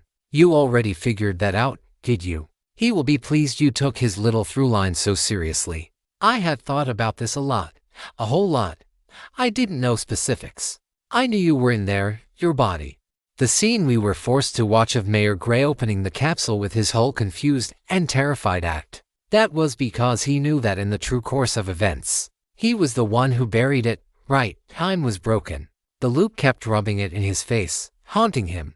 3 years from now in 1995. When the flood happens for the second storyline, the real version, the time capsule is unearthed and warped by the water. Your soul escapes and possesses him again. That's the actual end, right? Moonlight smiled. I suppose that means you don't need to come see what happens to me. There are more pressing places for you to be. He waved his hand and a path opened in the fog. I stared in the direction the path led. Why would you be helping us? I asked. Moonlight thought for a moment. You see, they went too far. Tied your strings too tight in hopes of achieving their ends. Carousel didn't like that. That's why I could lend a hand, help you help yourself. I am the mayor of Carousel. I serve the people, not the narrators. Death does not pick favorites. He began to walk away. He was not bound by the fog like we were. As he left, he said, "The train is not yet at the station, Mr. Lawrence. You still have time. If just barely. Good luck." Isaac and I ran. The plot cycle was moving again and we were certain that the final battle was underway. "What are we doing?" Isaac asked. "You're trusting him just like that. Have you learned nothing?" I shook my head. "Not completely sure. No. I just look at the options we have and realize we only have one play to make." I said, "We obviously have to beat the storyline or else, we're forever young." Isaac asked, "Basically, our only option is to win the storyline but not get the true ending. We have to let the diecast kill Lillian Geist. I don't know why, but that does seem like the only thing we have control over. And if I'm wrong, we just run the tutorial again. It was made to be repeated, right? That was my safety net. If we blew up the tutorial at the last minute, we could just do it all over again. This time knowing what would happen. Moonlight is a paragon. How is he different than any of the others?" Isaac screamed. He wasn't. But we were put in a position to either trust him or trust the paragons, who we knew for sure manipulated us. Something I couldn't say to him or any of the others was that I liked this sudden U-turn because it actually felt like a choice. There were two options and it was up to us to decide. The whole tutorial had us moving in one straight line. Sure, the storylines could be hard, but I never felt like we were being proactive or making our own choices. I felt like we were being led along and jerked around. I finally had a choice to make. Walk down the path we were given or burn it to the ground. In my heart, I chose the second one. I chose before Moonlight even showed up. The moment I felt the stranger's trope lift, I knew I was going to do whatever it took to bring this whole scheme to a shrieking halt, even if it ended up being the wrong decision. We've been fooled, Isaac. That's all I know for sure. We don't have to trust anyone. If everything is a lie, let's pick a different lie. Isaac laughed. We continued running past buildings, rushing to the downtown as fast as possible. We had finally made it to the Centennial. Didn't even have time to stop and smell the funnel cakes. As soon as we arrived, we passed screaming NPCs. Time was not on our side. We were manipulated to arrive late, as that was the only way the diecast would already be there. I had missed part of the movie on Death Watch. What I saw on screen was Antoine and a very injured Cassie struggling to find Roderick Gray. Moonlight must have already been dead. So, we need Lillian Geist too. Die? Isaac asked as he ran right through a family of 4, causing them to inhale sharply. The whole thing, we were here to prevent Lillian Geist dying at the Centennial instead of later. That's what we are here to prevent now. Yep, I said. And our living allies are all trying to prevent it, and we have no way to tell them to stop. Yep. Oh, he said, good. I bet you're really hoping the Lillian Scorn contingency fails. Oh damn. I have forgotten about the Lillian Scorn contingency. Many scenes before, back in Rebirth. What are you trying to explain to them? Isaac asked as he lay on the red-hand chair back in my character's house. This was after we were ghosts but before the manor blaze. I stood in the middle of the living room playing the most frustrating game of charades imaginable. I was invisible and trying to communicate a fairly complicated idea to the living. They were eating popcorn and throwing it at me. Ramona watched the buffoonery from afar. Lillian was supposed to survive, I said using flashback revelation. It was a short little statement I found. I couldn't even remember when I had said it in the current storyline. They looked at me like I was making no sense. Right. Lillian wasn't supposed to die, Kimberly said. She was supposed to die 3 years later in the second storyline. What are you trying to tell us? The problem was that I was trying to explain to them what Lillian's tropes were, but I had never actually told them. It was a bad habit, but in that case, it was totally justified because I only saw the tropes minutes before she died. And at that point, who cared? I had noticed something odd about Lillian Geist's build. She was high level and had some very powerful tropes, but she didn't need any of them. The players didn't have to fight her and all she did was kill Drive.Hala. Why did she need such lethal tropes just for that? Later, when I realized that she must have been present at the Centennial, I realized why she was built like a monster. I was so frustrated. Luckily, the group was in the right zip code. I just had to let them talk until they figured out what I was talking about. Maybe the secret is to lure her away, Antoine said. I moved back and forth. A communication that meant maybe. They knew that wasn't what I was after. She starts innocent. Then she becomes baptized in blood. She's a survivor, I said, recalling a conversation I had with Kimberly about her character in the fake movie we made. Kimberly conveyed what I said. She fights back, Antoine said. I moved to signal yes. We have to get her to fight back, Antoine asked. Yes again. We continued until I had gotten them to come to the following conclusion. Lillian is a monster too. The die-cast is to blame. Cassie said. Lillian Geist's revenge. We have to get her to take revenge on the die-cast. One more emphatic yes, and the Lillian scorn contingency was born. Lillian was a pattern killer. All we had to do was show her a part of the pattern. Her woman scorn trope was the next part of the puzzle. If she realized the die-cast caused her injuries, she should get a buff to fight him herself. Dr. Hala turned her into a monster. We didn't know what Dino was working on in the background. This was our backup in case the initial plans failed. We would get Lillian to fight back. The tropes lined up so well that I assumed it was designed to be used this way. Lillian would act in her own defense. Using the monstrous abilities her mutation had given her, she would save herself. That was the plan. It would be a battle of mutant versus undead juggernaut, and our fate would hang in the balance. Now that we wanted her to die, it was a huge obstacle. Odds were, Lillian would have a fair chance at surviving the altercation as long as she fought back. It was a pretty good improvisation. If she held off the die-cast and the others managed to defeat him using Dina's whole love is stronger than death nonsense, we would have gotten the true ending, and our fate, in some gruesome way, would be sealed. Maybe when we get there you'll have time to stop them from activating Lillian, Isaac said. But of course, it didn't work out that way. When we got to the celebration, Dino was pleading with the die-cast while the ghost of Gale Zaragoza fought to wrestle control of his old body. They were doing well. I couldn't see Kimberly, Antoine, or Cassie with my eyes, but I saw Lillian Geist sitting on the ground crying. I was able to use my Death Watch screen on the red wallpaper dot in the distance. I saw a woman in a witch costume running away with her teenage sister. It looked like Ramona had decided to leave Lillian to her fate this time around. I couldn't blame her. She had lived with that regret for too long.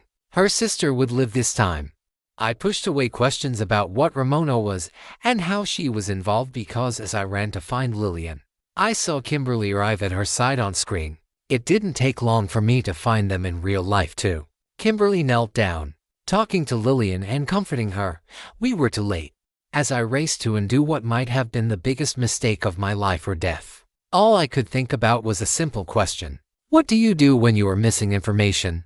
Over the past months, both in and outside of storylines, I have been asking myself that question constantly. The tutorial, if that was even the real name for the obstacle course that we had been run through, Had felt like walking through mud blindfolded with only faint whispers that we were making progress. I latched onto whatever details I could that made me feel like I was actually accomplishing something. What was the plot of the tutorial? Looking back at it, it was a fractured timeline resulting in a time loop. How many times had I seen that in a movie or television show? It was a classic setup that allowed storytellers to do absurd things without ever having to stick to any sort of grounded rule set. Time was broken and so were the rules. Have fun. It was a simple enough plot, though. As Isaac had said, it was weird the Paragons didn't just tell us that was what was going on. They were inscripted right. As we explored the Centennial, the true sequence of events was laid out for us. That was a key element of a fractured timeline story. The character always has to know what a fixed timeline looks like. The Geist family all died in 1984 in a manner fire caused by the diecast. A spirit of vengeance. They all died horrific deaths that night, except of course, for Lillian Geist and her uncle Jedediah. Seeing Lillian's injuries from the fire, had enlisted the help of a mad scientist by the name of Hala. That scientist transformed her into a monster.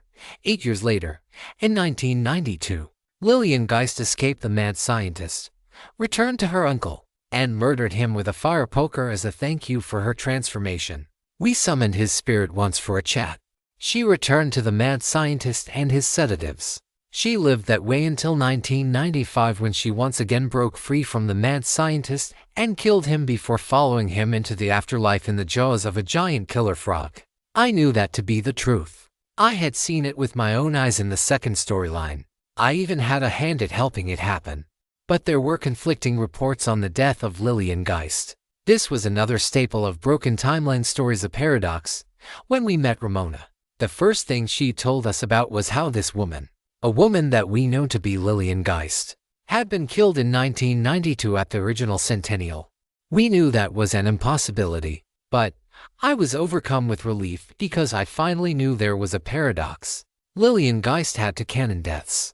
That simply was not possible. I knew that this paradox was the reason for the time loop. It had to be. We knew how the time loop was accomplished behind the scenes. Ramona Mercer had been initiating a storyline that took place the day before the Centennial. She had done this every day on repeat for an unfathomable amount of time, granting her a very long life, to say the least, and plunging Carousel into a time loop where the days moved forward but the events stayed the same. Carousel never got to see its Centennial again, and as time passed, the ridiculousness of this scenario began to cause problems. Somehow, her not being a player allowed her to fill this role without getting killed. It was like she was placed there for us to find. Was she another paradox? I had no idea. I wouldn't for a long time. Ramona was one of a dozen things I could not reconcile about this tutorial. The arbitrariness of what happened between storylines, the unhelpful answers from the Paragons, and their constant positive reinforcement, all ate at me. Every time I expressed my doubts, they patted us on the back and told us what a good job we were doing. At what? The storylines were a pain and a half, but most of our efforts were like jogging in a train. It didn't matter how fast we ran. We weren't really the ones driving, but of course, I ignored my doubts because what other options did we have? A time capsule buried during the original Centennial was dug up every single day, and no one knew how it got there. This was classic broken timeline shenanigans. It was an artifact from the true version of events. Fixing the paradox of Lillian Geist's two deaths was something I could really sink my teeth into. So, I embraced it with all my heart. The paradox was the problem, and I knew the solution. Make sure the timeline went according to plan. Lillian Geist was supposed to die by a frog bite in 1995, not be beheaded by a rusted piece of metal in 1992. Saving her from the diecast was the solution. I fixated on it, and I focused on it, and I devoted every single piece of myself toward it. It wasn't until I died, and suddenly the Paragon's veil of influence lifted away from my mind like chewing gum being scraped from the inside of my skull, that I started to question if forward really was the only direction we could go. Moonlight Maru gave us some vague comments to chew on, but ultimately, the realization that our free will had been manipulated was a chilling dagger to my spinal cord. Choice was a common theme of Carousel. The illusion of choice was all around, but magical manipulation felt different. It scared the daylights out of me. So, I returned to the questions I had been asking. What do you do when you are missing information? The tutorial was odd. But if there was some horrible consequence to fixing the paradox and obtaining the true ending, I didn't know what it was. Faced with a choice of continuing down the path we had been tricked into or just destroying it all, the choice was easy. There was a chance that the heavy-handedness by the paragons was perfectly normal, and we were blowing up our best chance at beating the through line and leaving Carousel. It was possible, but the one thing we knew about the tutorial was that you could repeat it and try again. Heck, I didn't even know how obtaining the true ending could be a bad thing, except for the fact that we were manipulated into doing it. I knew in my soul that if we were going to beat Carousel, we weren't going to do it blindfolded. So the decision was simple. We would ensure that we did not achieve the true ending. We would not fix the paradox. We would not march blindly toward whatever end we were approaching. How we were going to accomplish that, after having worked so hard to keep Lillian Geist alive, I had no idea. It didn't matter. We had to try, and I was thrilled because whatever resulted from ruining the true ending, it would be a choice we made, and that had to matter. Kimberly and the monstrous Lillian were back off screen for a moment. Before I could even yell with flashback revelation, Kimberly pointed to the die cast and said something. Why did she have to have such a high moxie on screen? Lillian looked confused at first. She saw the buildings and booths around the Centennial burning, and the fire reflected in her crazed eyes. Suddenly, she understood. You, she screamed. It's you. My Death Watch screen on the red wallpaper flashed back. There was some fancy editing between shots of Lillian lying on the floor of the burning mansion staring up and the die cast in that same mansion. It gave the impression that she had seen him on the day the manor burned, even though she didn't really. The Lillian Scorn contingency was working. This novel is published on a different platform. Support the original author by finding the official source. Lillian Geist was no longer the gasping young woman who had been burned in the manor blaze. It had been 8 years for her. 8 years of mutation and experimentation. What remained of her was a true force to be reckoned with. She was almost as high of plot armor as the die cast, with her tropes. She was even stronger, at least physically. Of course, there was a catch.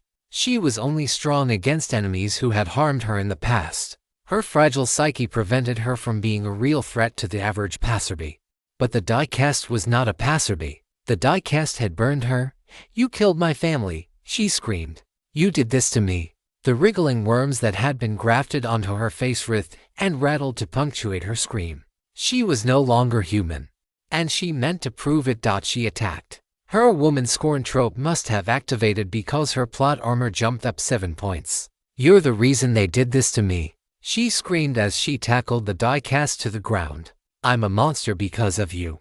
The die cast tried to throw her, but she grabbed his arm and, with screaming effort, snapped it backward. The roided-up monster Lillian might have been a real contender. Everything was doomed. We were too late. The die cast eventually managed to throw Lillian back into Dina. Dina had been trying to help her ghostly husband regain control of his old body. They had been making real strides. Dina landed on the ground. She seemed fine, but one of the long, smoky tendrils of the spirit controlling the die cast reached up to a large hit the ball game. Suddenly I heard a bolt snap. The entire tower with the bell at the top fell to the ground. With a loud, dinging sound, Dina's head was flattened. She was dead. That wasn't good. We wanted Lillian dead, and the die cast defeated. It looked like we would have the opposite. Gale screamed out at the sight of Dina's death, losing whatever control he had over his old body. Without Dina's sweet nothings, he was ejected off his body, and the spirit reigned once again. Lillian was all that stood against him. She and the die cast squared off. I hoped the die cast could kill her with some combination of brute force and bad luck. But I had forgotten that Lillian had the trope called animals are psychic, which gave her preternatural instincts. She could dodge any bad luck that came her way. A propane tank zoomed through the air like a missile. She dodged it. She ran on all fours and jumped 20 feet in the air. An electric go-kart from the go-kart track zoomed by with no driver and sparks flying out of its motor. It had no chance of hitting her. Luckily, the die cast was not without his own physical prowess. He managed to catch her in the side of the head with his lead pipe when she was dodging a live wire that danced around on the ground. The pipe hit her with a loud, satisfying thwack. The die cast was on her. His hands were around her throat. She had broken his arm, but he was undead, and the tendrils of the spirit of vengeance made him practically invincible. She wasn't down, but things were looking hopeful. And then I heard the snarling. A large dog, a great beast, jumped from nowhere and clamped down on the diecast's arm. The dog was dragging on him with force and power. The diecast had to let go of Lillian. He couldn't shake the dog. That wasn't surprising. The dog, after all, was undead. Bobby jogged into view moments later.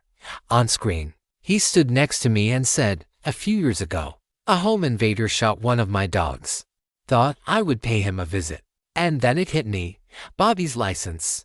It gave him the right to use the Cole's dogs from the permanent vacancy storyline. It never said it only applied to the living ones. One of them had been ghost zombified when Bradley Spires killed it. If there was any storyline where a ghost dog could get some play, it was this one." The dog held the diecast's attention absolutely. Bobby and I went off screen.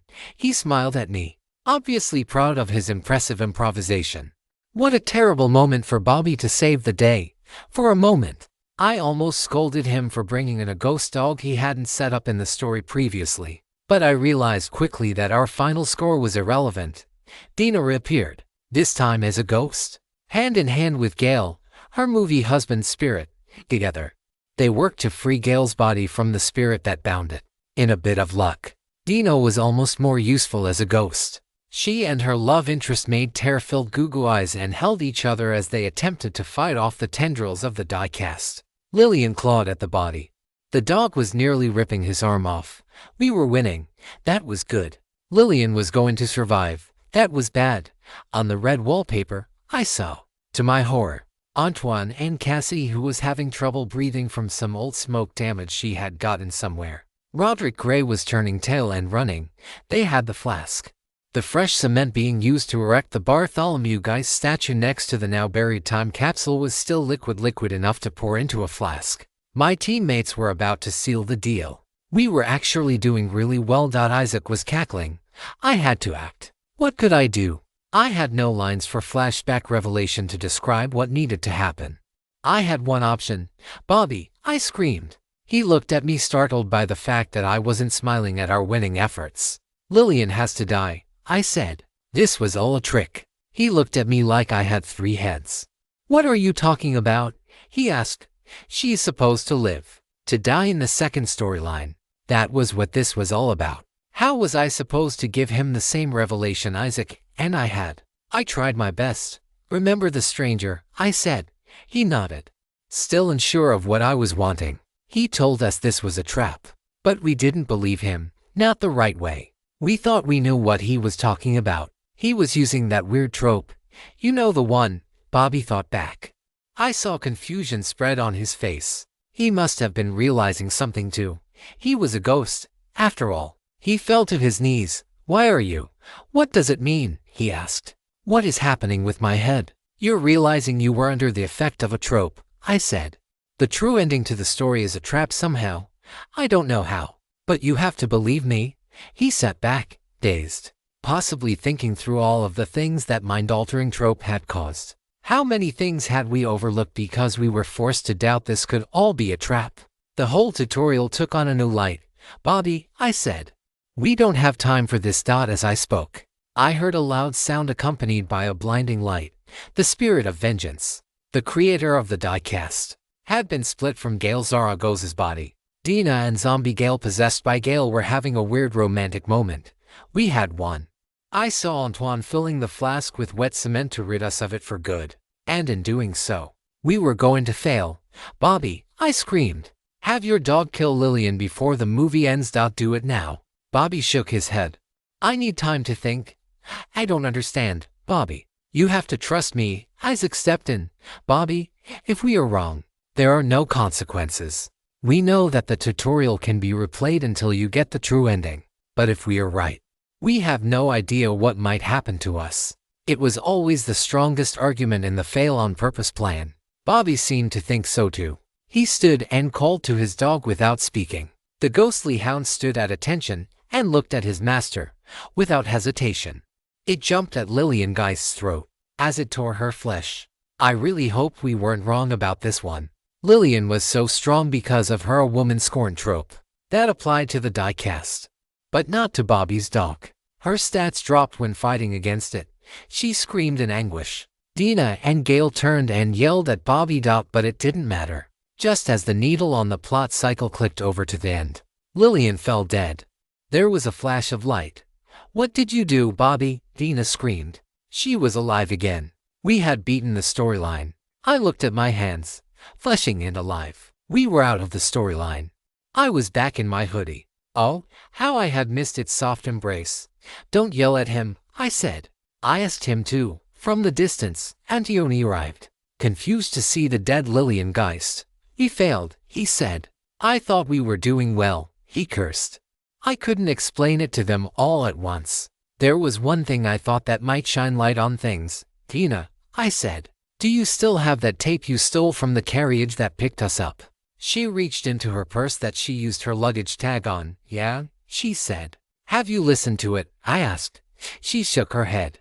I was tempted a few times, but I could never find a tape player. I grabbed the tape from her hands. It was unassuming, made from white plastic. Everyone was there with me. They gathered close. "We were told by Carousel to listen to this tape," I said. "It was on your stealing trope, remember? It said have fun listening or something, right?"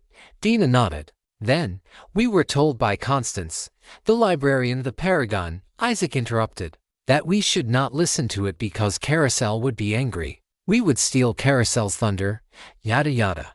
We obeyed because we thought she was smart, because we trusted her. I think she used some kind of trope to control us. I remember thinking that. Better listen to the smart lady." The silence as they considered what I had said was deafening. "Here," I said, retrieving my off-brand Walkman. I took out the headphones so that the audio would play out loud. "I think we should listen to it." I put the tape in, rewound it all of the way to the beginning, and pressed play. The tape came to life with a familiar voice. We all listened intently. "Greetings. I am Silas Dyerkin, your narrator through 3 separate tales of horror that may not be so separate after all. In the stories I have before you this evening, the people of the town of Carousel are anxiously awaiting its centennial celebration. However, time has twisted into a nightmarish loop where all known things become unknown, forcing its residents into a bizarre reality where every day is the day before its anniversary. As dawn's first light creeps over the horizon, the cursed history of Carousel unravels. A death that was never meant to be has shattered the threads of fate in this humble little town. Now, horrifying lab experiments are lurking beneath the streets, and ghostly apparitions are whispering secrets of the past to the players of a vintage board game. The curse, more than just disembodied magics, is harnessing fate itself and seeks blind revenge, trapping the townspeople in an unending cycle of terror. At the heart of this mystery lies the enigmatic Geist family, whose darkest day holds the key to breaking the loop. Will Carousel break free from this endless eve or remain forever on the cusp of a celebration that will never come? Step into the twilight of Carousel, where destiny stands still. Horrors lurk beneath the streets, and the eve is eternal. Welcome to the eternal eve. Silas' voice cut out and a polite, well-spoken woman started to speak. The eternal eve throughline begins with 3 bespoke centennial storylines centered on the Geist family. With these 3 stories completed to satisfaction, you will be signed on in the employ of one of Carousel's most beloved narrators, Silas Dyerkin. Mr. Dyerkin will send his players on an unguided quest to locate the fabled missing Geist storylines. To join the Eternal Eve, please keep listening after the chime as you make your way to the Carousel downtown. As always, be sure to keep your eyes peeled as you go because the town you see might not be the one you know. Now, onto the featured throughline. A chime rang out. Then, it started playing the recording we had heard before. Good evening, my esteemed guests, boomed Carlyle's voice. It had been so long since I had heard it. I stopped the tape. Antoine cursed. Isaac clapped. I don't know what it means, but I am excited. In the distance, a robotic voice told us we had won a ticket. But we were not so concerned. We stood there as the words from the tape echoed in each of our minds. Featured throughline. That had to mean that there was more than one. The tone of the tape, the way it was phrased, it almost seemed like there were lots of throughlines that players could go on. It was hard to separate reality from the strange, game-like void that obscured everything in Carousel. Had we nearly signed on to Silas Dyrkin's own personal throughline in his employ? Whatever that meant, it certainly seemed so. Where did the colorful language end and the hard facts begin? Silas the mechanical showman repeated his spiel in the background as the sounds of the centennial celebration grew quieter. A voice called out from behind us. "So," it said, "you figured it out at the last minute. I'm not surprised. I did get a little greedy there, didn't I?" We all turned to see Silas Dyrkin, the man in the flesh. He was tall and well-dressed, though his collar had been loosened, and his suit jacket hung over his shoulder. His hair and eyes were dark. He could have been a movie star in his youth. Now, he looked hollow, tired. "Yes," he continued, "I am not surprised that the script was altered to give you a fighting chance at discovering my ruse. I just want to know who actually acted on it. Who did the deed? Was it Celia Dane, that old viper? It was, wasn't it? Don't tell me it was the Strang." "It was me, Silas," Moonlight Morrow said, appearing out of nowhere as far as I could tell, along with all of the other paragons we had met during the tutorial, if that really was a tutorial. Silas turned to look at him. Moonlight stood firm. "After all that talk about how players just need to learn their place in the story, you helped them?" Silas asked. Moonlight stayed silent for a moment and then said, "You know, it's funny. Narrators are the only people in Carousel who believe they aren't a part of the story." Silas looked at him curiously, but his curiosity turned to dread as Silas the mechanical showman appeared next to him. He stared at the red button on the machine's front and then back at Moonlight. "No," he said weakly. "See for yourself," Moonlight said. I wasn't sure what they were talking about. Silas contemplated his actions for a moment, then reached out his hand and pressed the big red button. As he did, a large ticket dropped from the machine's receptacle. He slowly reached down and picked it up. He didn't take a single breath as he read the ticket. Whatever blood was left in his tired face drained. "I see," he said after he had finished reading it. "It is nice to finally have an answer. I would never know what that ticket said, but whatever it was, it put the fear of Carousel into Silas Dyrkin." He reached into his pocket and retrieved a small silver tool that I recognized as a hole puncher. He lifted it up to the ticket, but before he clicked it, he looked back at my friends and me and said, "I suppose I will need to explain some things first." He lowered the hole punch back into his pocket and then swirled the ticket in his hands.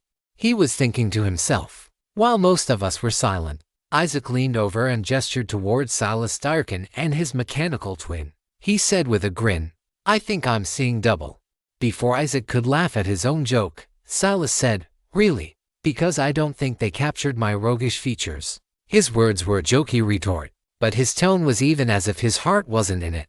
After a deep breath, he asked, "What does the term throughline mean?" No one answered. It wasn't that we didn't know the answer.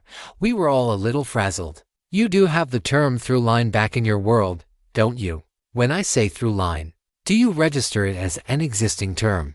You didn't hear it here for the first time, did you?" At first, I thought he was being an ass, but the way he said it, it was like he was asking a genuine question, as if it was entirely possible throughline was an alien concept to us. "We know the term," Antoine said.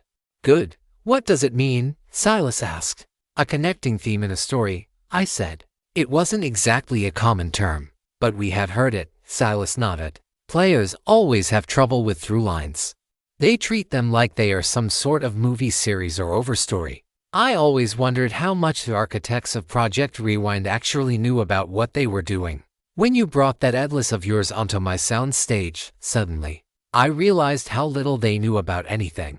Remarkable to have been beaten by a group of players who didn't even understand what they were doing. He took a breath and said, "A throughline is not just about storylines connected to each other. It is about the thing that connects them, and that connects every action players take in one singular effort." He looked back at the ticket in his hands and said, "How will I explain this?" He thought for a moment. "What connected the storylines I sent you on?" Silas asked. "What were you doing the entire time you were attempting my throughline?" There was certainly a plot that connected all of the stories, but that seemed obvious. The plot was about Lillian Geist's paradoxical premature death. That couldn't be what he meant. Summoning all of the courage I could, I said, "Just tell us. We're too tired for this patronizing lecture." Silas almost looked relieved to hear that. "Very well, He snapped his fingers. Suddenly, we weren't at the Centennial anymore. We were standing in a large crowd next to a stage.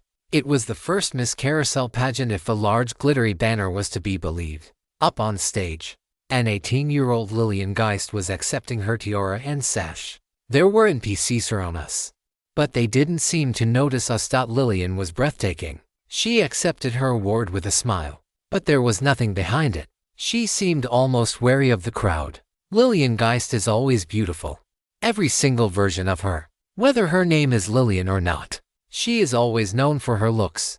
Look at her. She thinks her father paid the judges off for her victory, but he didn't. She won it on her own merits.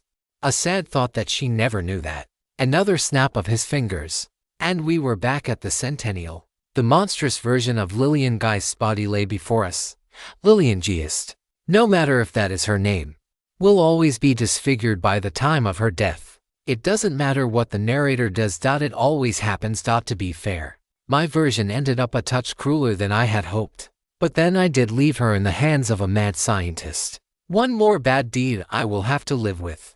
He looked up at us and said, Carlisle Geist always enjoys making movies or writing books or telling tales around the campfire. He always dies being betrayed by a friend. Silas looked up at me as he said it. You see, there has always been a town, and there has always been a family. The town was not always called Carousel, and the family was not called Geist, thank heavens. But it has always been this place, and it has always been these people. The genuine version of this novel can be found on another site.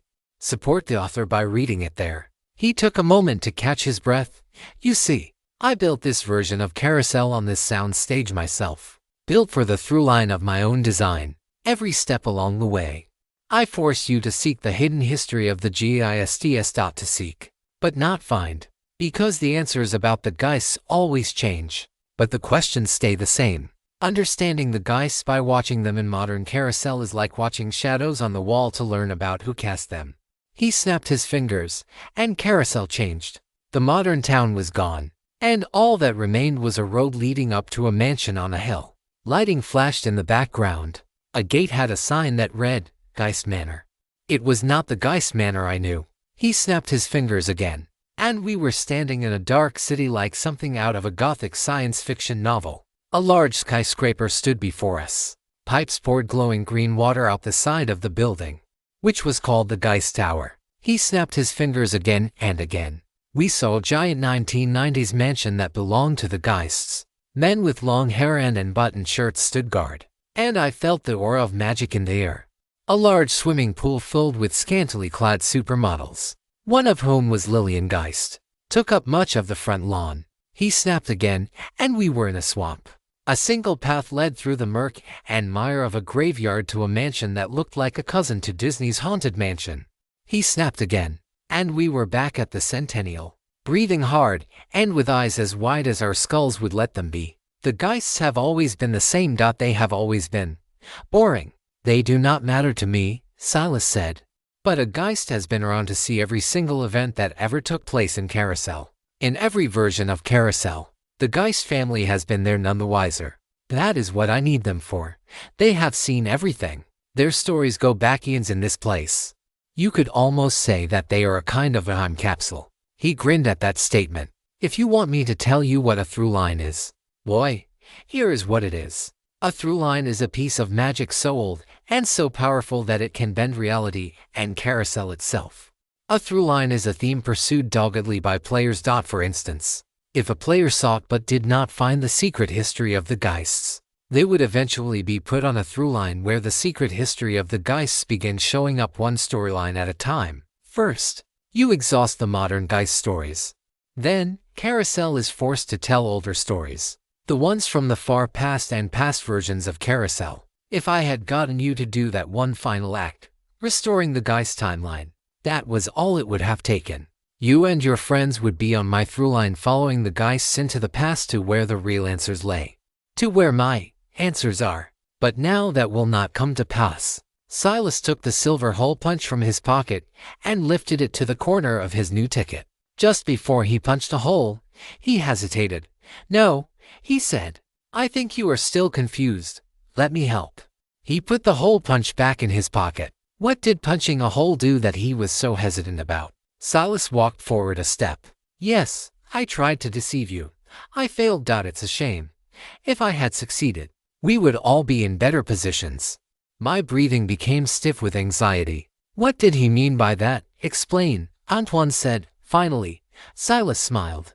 Not an evil smile like I might have hoped, but an embarrassed one. He started to speak in a casual storytelling voice as he recited to us a tale. Not too long ago, one of my fellow narrators, a real up-and-comer, so to speak, decided that we needed a new damsel paragon. The last one was good. She was a real pro. Her story was a classic.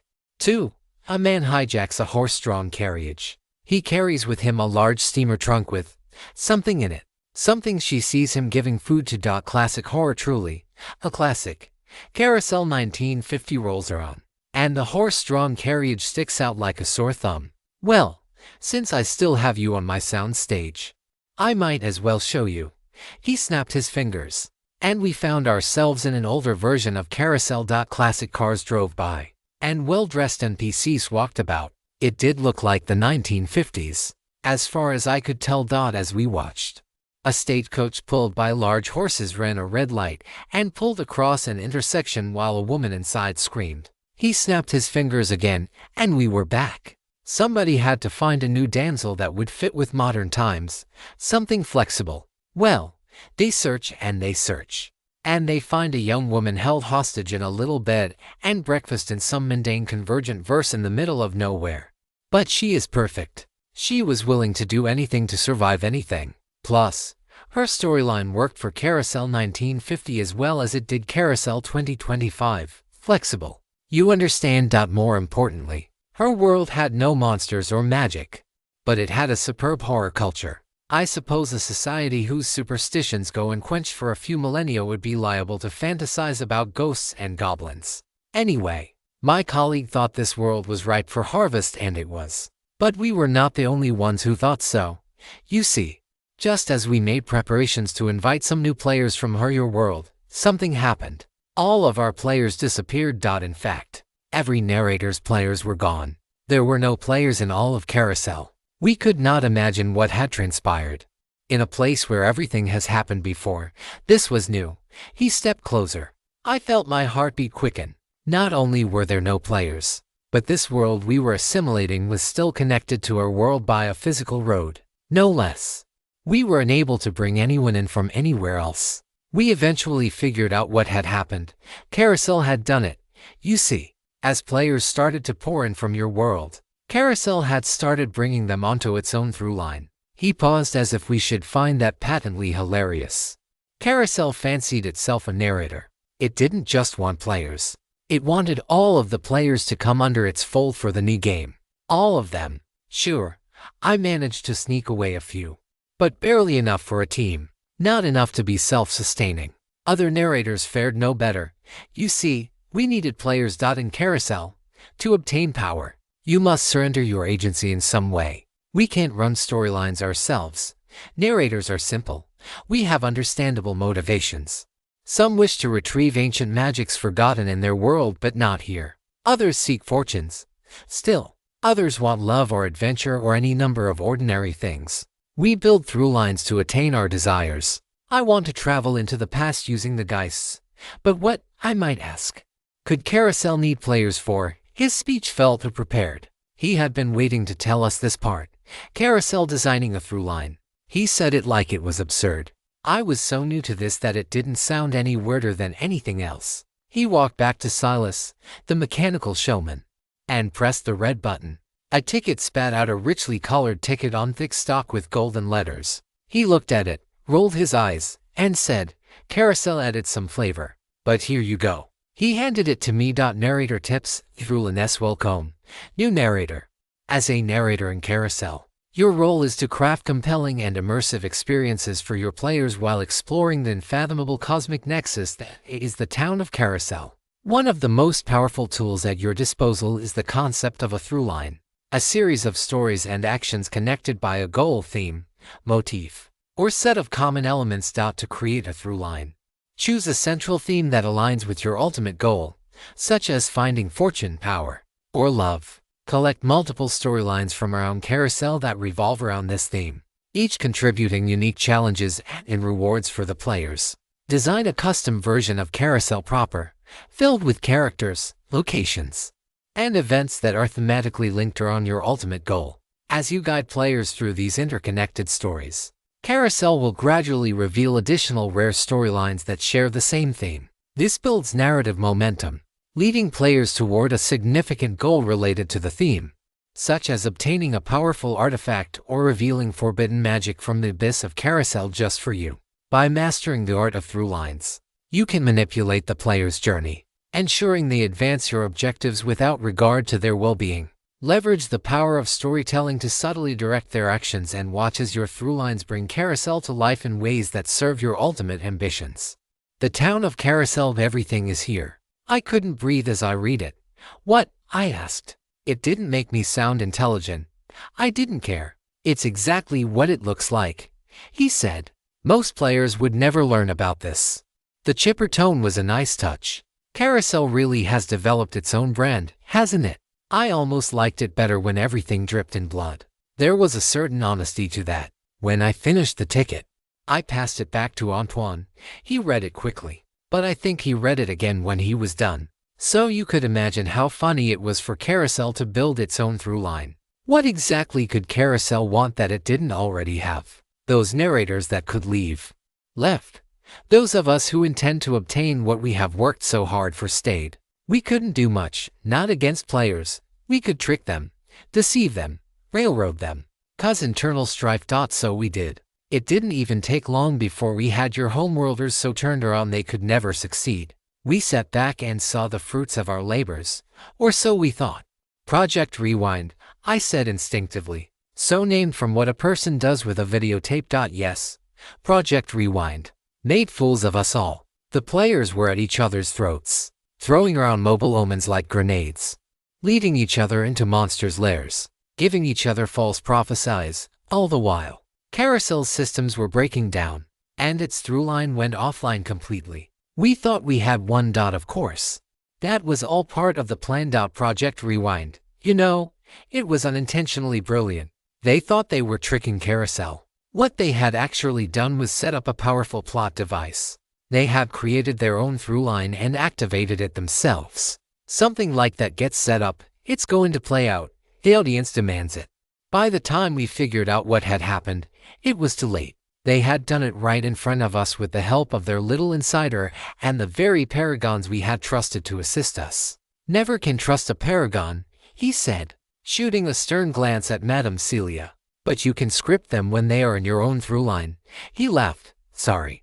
This is all funny when I say it out loud, he said. Would you like to know what Carousel's through-line is about? Would you like to know what theme runs through it? How about this? Would you like to know what was so special about you that you became the party of promise? He leaned in toward us, finally ready to tell us everything. To be continued. When we first read through the accounts of Project Rewind in the Carousel Atlas, we had to take what we had read on faith. We knew we had not been brought onto the broken through-line that had doomed so many of those who had come before us. But we never knew why.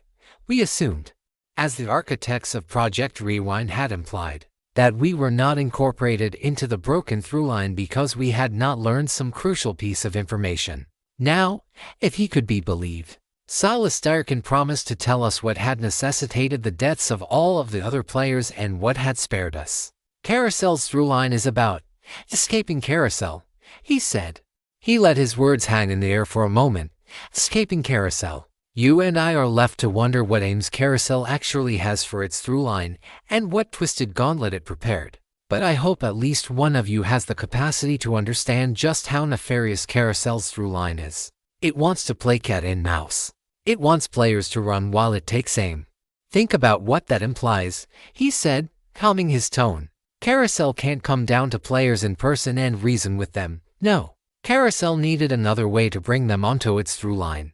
Any player who put in consistent effort to plan or enact an escape. Any player that ran stark raving mad into the forests and mountains that blockade you. Any player who tried to get to the other side of the mountain. Those players would be brought onto Carousel's through-line, ensuring that they could never, Indeed, escape. He looked down at the ground as if he were letting his words sink in. So what did you and your friends do that was so special?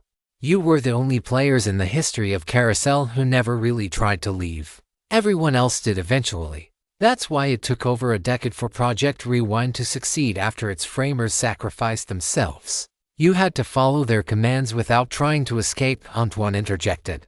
That doesn't make sense. Everything we did was in an effort to escape. Everything. Silas considered this.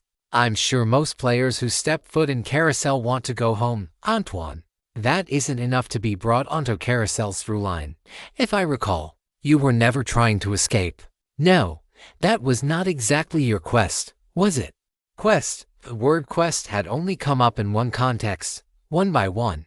We turned our heads and looked at Dina. Yes, Silas continued.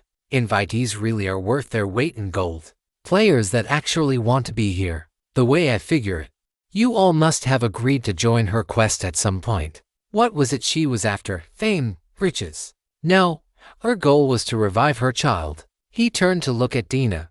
You have noble intentions, truly. I'm sorry for your loss. I hope you find him out there somewhere. Looking back to the rest of us, he continued. Your invitee's goal protected you from being brought onto the through line. A clever trick. Makes me wonder exactly how much this insider or yours actually knows. The Carousel Atlas said that the Party of Promise needed an invitee. Someone who had come to Carousel on purpose. Dina had come to revive her son Sean. Could this be why she was put on our team? When we had seen her letters from Carousel and compared them to the coded tropes I had been given, we agreed to help her. We thought that was what we were supposed to do. Let's look past the details and allow me to guide you gently to the ultimate conclusion here. You must have contemplated leaving at some point, correct? You must have had whispers of breaking up the band and running for the glowing lights opposite the mountain across the lake. Right. You did discuss escape at some point, in fact. There had been a discussion, or the beginnings of one. Chris had told Antoine that if the run west during the Western excursion showed signs of success, he would take Antoine, Kimberly, and Anna west toward the mountain. They would make a break for it. In fact, Bobby was actually supposed to go on the secret preliminary run. He didn't go because the people planning that secret run had died. No, I said. I had finally connected dots that had laid dormant in my mind for so long. You're not saying they had died in the black snow? That's what I thought, Silas said. Though his tone wasn't gloating, he was clearly suppressing a smirk. When you finally started talking about escape, your beloved insider, the final surviving member of that project, must have found out. And they dropped an apocalypse on you. I couldn't breathe. The black snow apocalypse came early, and no one knew why. Although it was prophesied for winter, it came in summer. It had killed many players and caused the deaths of others. Reggie, Travis and his team, so many other vets, and Anna and Camden. He was telling us that the insider had killed them all in the hope of salvaging their plans. The other narrators and I hadn't done it. It had to be your insider. But why? Why would they risk killing their best hope at success? I couldn't figure it out for so long. It was because it was better you be dead than stuck on a broken through line. That was why. Anna and Camden were collateral damage. I couldn't feel my face. I couldn't feel anything. That can't be true. Antoine said. That can't be. He tried to protest. But we knew that Project Rewind had required the deaths of so many people. What were a few more? But it can, Darkin said. And it was successful, I might add. If Silas was to be believed, the insider had seen the seeds of an escape plan that would break up the Party of Promise and had snuffed it out. If Carousel wants us to escape, Kimberly asked, panicking, does that make it good? It was a desperate plea for a silver lining. Silas didn't laugh, but he seemed to find the idea amusing. I doubt Carousel has any intention of you completing whatever tasks it hopes to aim you at, he said. I suspect that its through line achieves some other end, some greater goal that I couldn't begin to theorize about, but I suppose you will be the ones to find out. There aren't happy endings in Carousel, my dear. Not without someone on your side, someone like this. Silas stopped speaking as something else caught his attention. It was Ramona. She ran back to the group and ran right up to me. This story is posted elsewhere by the author. Help them out by reading the authentic version. Riley, You're alive, she said. She grabbed my arm. My sister is missing, and I don't know how. I had her right in mind. She stopped talking. She glanced over and saw Silas standing next to his mechanical counterpart, Mr. Dyrkin. She said, "Oh my God. I can't find my sister." Silas looked at her. I saw pity or shame in his eyes. "I couldn't tell. I apologize, Ramona," he said. "It would seem fate isn't shining on our plan. The Phoebe you know is a part of my through line. More than that. It's Carousel 2023. She's dead by now. She tried to tell you that. You didn't listen. 2023. Had we been in the tutorial for months? You said if I helped you I would get her back," Ramona said. "I said you could save her," he replied. I have been on a mission of destruction and discovery for so long. I never intended to become responsible for." He gestured to Ramona. "Let's speak about this in a moment." Ramona looked sad and angry. She was shutting down as her world imploded. Isaac wasn't the only person with trust issues. He took a moment and seemed to be suppressing his own emotions. "Your people managed to pull off Project Rewind. I couldn't stop it, so I tried to redirect it. Tricking you was the best play for us all. I meant it when I said that we would all be in better positions if I had succeeded. You see, if you were tricked, then you maintain your innocence. Anything you do will be out of coercion. In a place like this, innocence is a shield. The audience would hate me for what I had done to you and want you to succeed all the more. They would want you to succeed and win back your freedom so that Project Rewind would not have been in vain. It was inevitable that you would be able to rescue your loved ones. Eventually, it would have worked. Now all that is left is for you to join me willingly. A proposition that is decidedly less potent.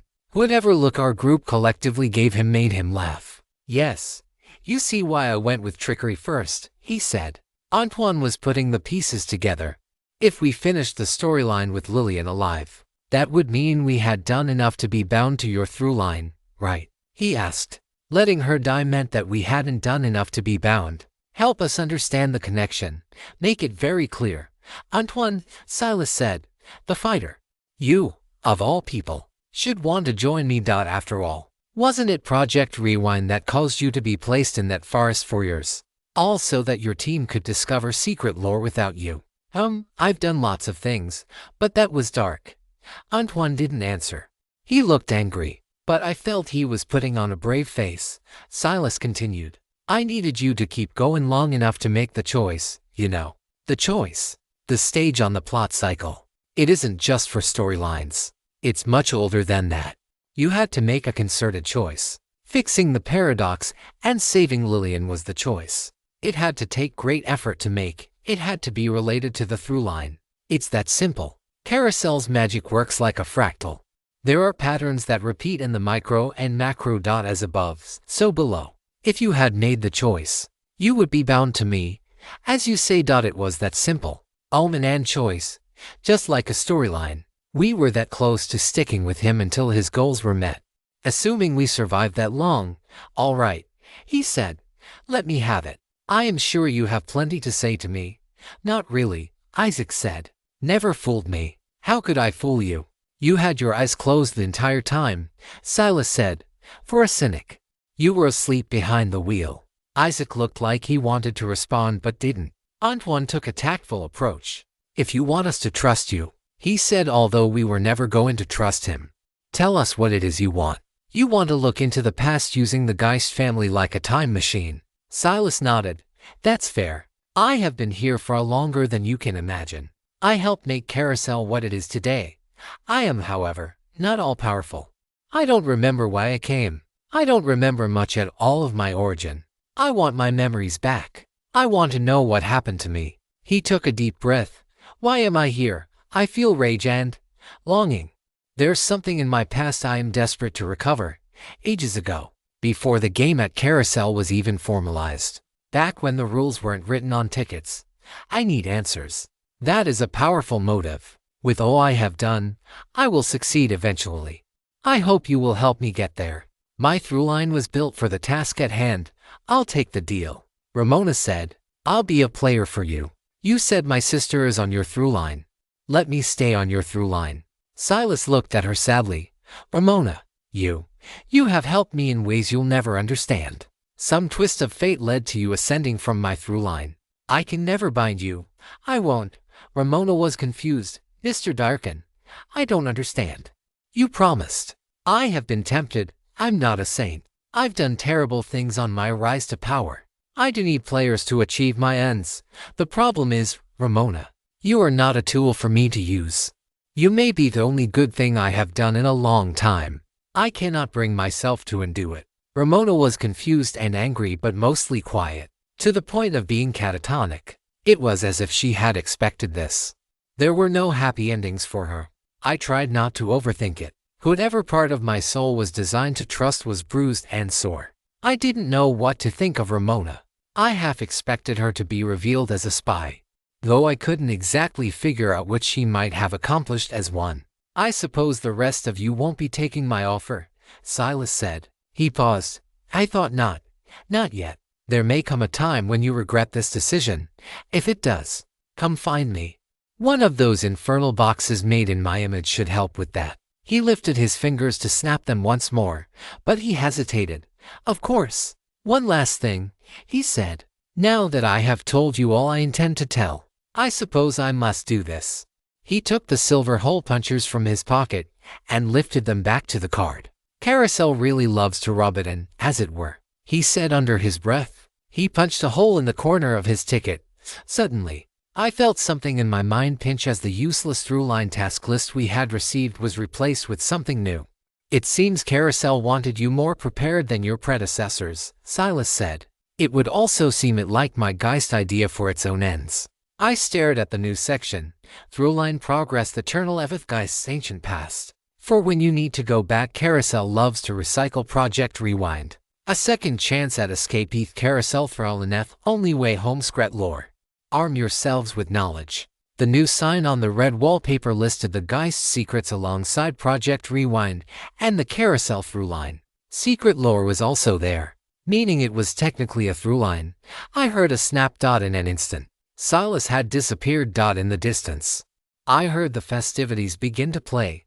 On the red wallpaper, a plaque reading the Centennial appeared like a trophy. The Paragons were still there. They watched on. Constance approached us. A look of shame was plastered on her face. She spoke firmly and apologized profusely. I couldn't even process it. I didn't care. She said they were bound to their scripts. I could have guessed as much. It didn't matter. The moment we learned they were compromised, they became the enemy. Sydney, the Scream Queen Paragon, said, "We told you to find us if you made it to the Centennial. We had a plan to let you know what was going on. It was our only opening." Kimberly may have said something to her, but I ignored the whole conversation. I was focused on other things entirely. None of the other Paragons moved in, but I heard Kurt Willis whispering about how he thought we were being overly dramatic. I turned back to my friends and we just looked at each other. Above all else, we were tired. Now, it was time to wait. Carousel had planned a through-line for us. That was our ticket out of here. That was what Project Rewind was designed to help us complete. I didn't care about any of it. I didn't want to think about through-lines or Geists. I wanted to level up. I wanted to make my own decisions. I had people to rescue. Whichever narrators had their sights set on us would just have to wait. Even as we stood there in shock at what had just happened, Carousel started to come back to life all around us. Silas Darkin's sound stage was disappearing. I could hear that the Centennial celebration, the modern one, was starting up in the distance. Every time I closed my eyes, it was like I was closer and closer to leaving the story world behind. The cries and screams in the distance turned to laughs as NPCs rode the rides and played the carnival games. The Ferris wheel was starting back up again, but I couldn't see it. The diecast had knocked it down in the storyline. I was turning as I heard things brightening up around me until suddenly, in a blink that I didn't remember blinking, we weren't in the original Centennial anymore. We were in the present. It must have been Carousel proper. Everything was alive in a way I had never seen before. I saw people walking around in modern clothes with smartphones, and I heard music that might have played back on Earth or some version of it. We stood there and didn't speak as we took it in. Well, most of us didn't speak. You guys realize, Isaac said, that the Centennial and the founding were not 100 years apart in that story. And none of us questioned it. We had questioned it, but with the help of some mental manipulation, we had dismissed it. Still, I couldn't help but laugh. I wasn't the only one. Somehow, the stress and overwhelming dread were easing. A weight was lifted off of us, leaving us hopped up on happy chemicals. I had read the same thing happen to people who went through near-death experiences. We just stood there and laughed in the midst of the celebration. People stared at us. Was that something that would have happened in Silas Throughline? Did people react properly? I couldn't remember. You're not going to let that go, are you? Antoine asked. Nope, Isaac said, as if he had actually known what was going on from the beginning. It felt like we were in a different place. And I hope we actually were. We still had one thing left to do. Congratulations. Silas the mechanical showman said. You won a ticket. And you guys are just going to push that button after what just happened, Isaac said. When that's the very thing that got us. Antoine held up an arm. Don't push your luck, he said with a smile. If I have to press the button, so do you. Antoine pressed the button. He retrieved his tickets and money. But we don't know what happens if you don't press the button, Isaac said. Maybe Carousel loses power over us, and we get to go home. I bet that's it. I bet nobody's ever tried that, I said as I pressed the button. Jackpot. Tickets, money, and something else. I unfolded it. Writ of habitation, I said aloud. We had read about writs of habitation in the Atlas. They kept you safe from omens. They were an essential part of building a base of operations in Carousel. Camp Dyer had been one. The rest of us hit the button except for Isaac, who still wasn't ready. Kimberly got a writ. So did Bobby and Ramona for some reason. I had to unfold it to read it. The City of Carousel writ of habitation. By the decrees of the City of Carousel and under the authority of the Office of the Mayor. This document certifies that bearer, Riley Lawrence, is granted the right and authority to claim the modern estate known as the Cantor House, 1405 Helm Street, Lower Carousel Heights, Carousel. Under the provisions of this writ, the following conditions apply. 1. Extensive boundaries. The bearer is granted dominion over the Cantor House and the surrounding land, including the front and backyards, located at 1405 Helm Street, Carousel Heights, Carousel City. 2. Protection from omens. The Cantor House and its immediate vicinity are safeguarded from the activation of any omen by accident, ensuring the bearer's safety and those within their party from unforeseen malevolence. 3. Guarantee against encumbrances and hostility. The described property shall remain free from lairs, nests, or havens of any adversarial entities. All hostile presences nearby will immediately vacate the vicinity and abstain from combative behavior. 4. Amenity assurance. The Cantor House is equipped with essential amenities, suitable for habitation and guest reception.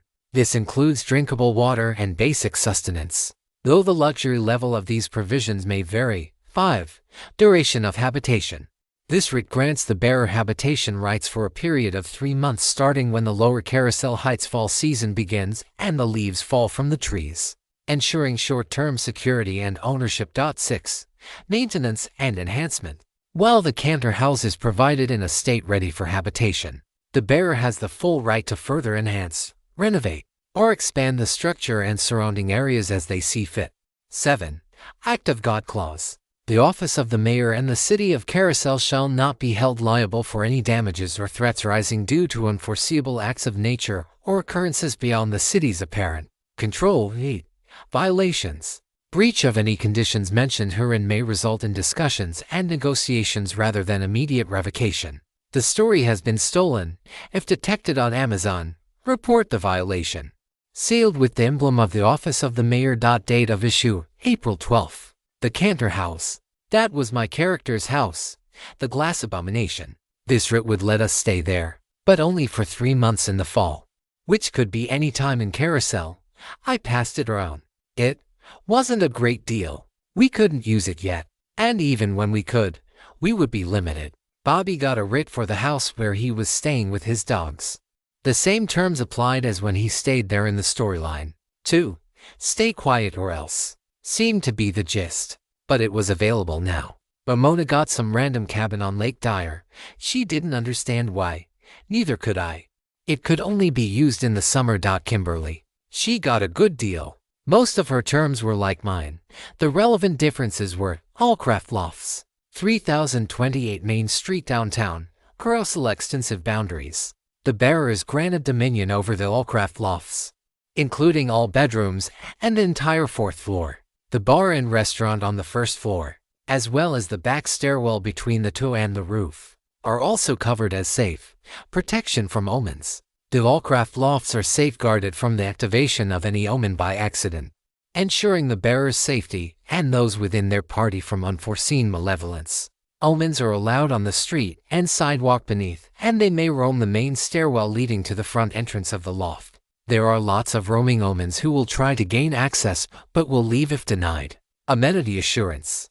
The Allcraft Lofts are in mild disrepair but have good structural integrity. They are equipped with essential amenities suitable for habitation and guest reception. This includes drinkable water and basic sustenance. Though the luxury level of these provisions may vary, duration of habitation. This writ grants the bearer habitation rights for a period of 1 year starting immediately, ensuring short-term security and ownership. Rental terms. Rent is due at a rate of 20% of earnings per month. 1 year. Kimberly said, This is the loft my character had in the storyline. The time frame must have spooked her. We weren't going home anytime soon. Curiosity must have overwhelmed Isaac because he eventually gave in and pressed Silas' button. He got a writ as well. The unique elements of his writ were as follows: Historical Carousel Jailhouse 75 Cull Lane, Old Town, Carousel extensive boundaries. The bearer is granted dominion over the historical Carousel Jailhouse, including all areas within the premises, protection from omens. The historical Carousel Jailhouse is safeguarded from the activation of any omen by accident, ensuring the bearer's safety and those within their domain from unforeseen malevolence from the outside. The spirits that haunt some of the cells in the basement, made from pure steel, will stay locked away but are a nightly nuisance and liability. Amenity assurance.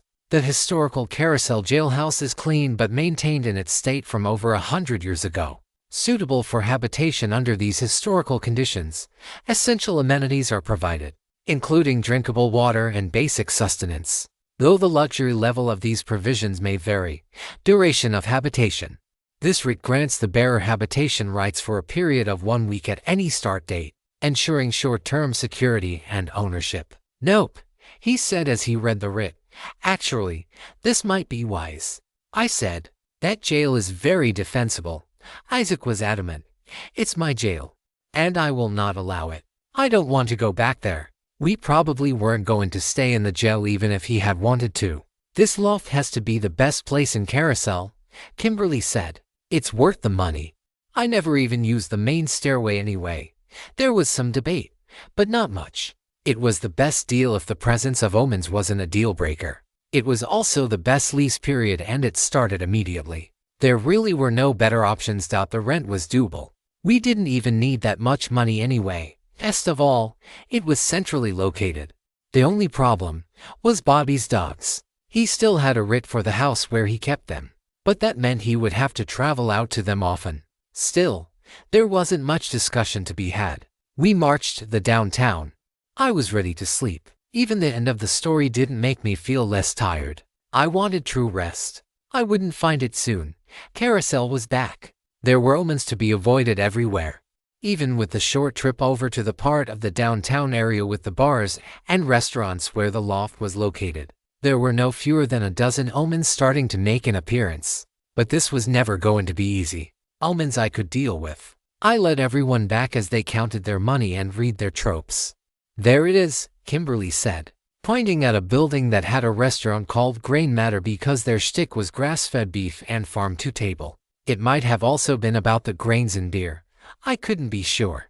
The fact that it sounded similar to Brain Matter and Gray Matter was a coincidence. I was sure.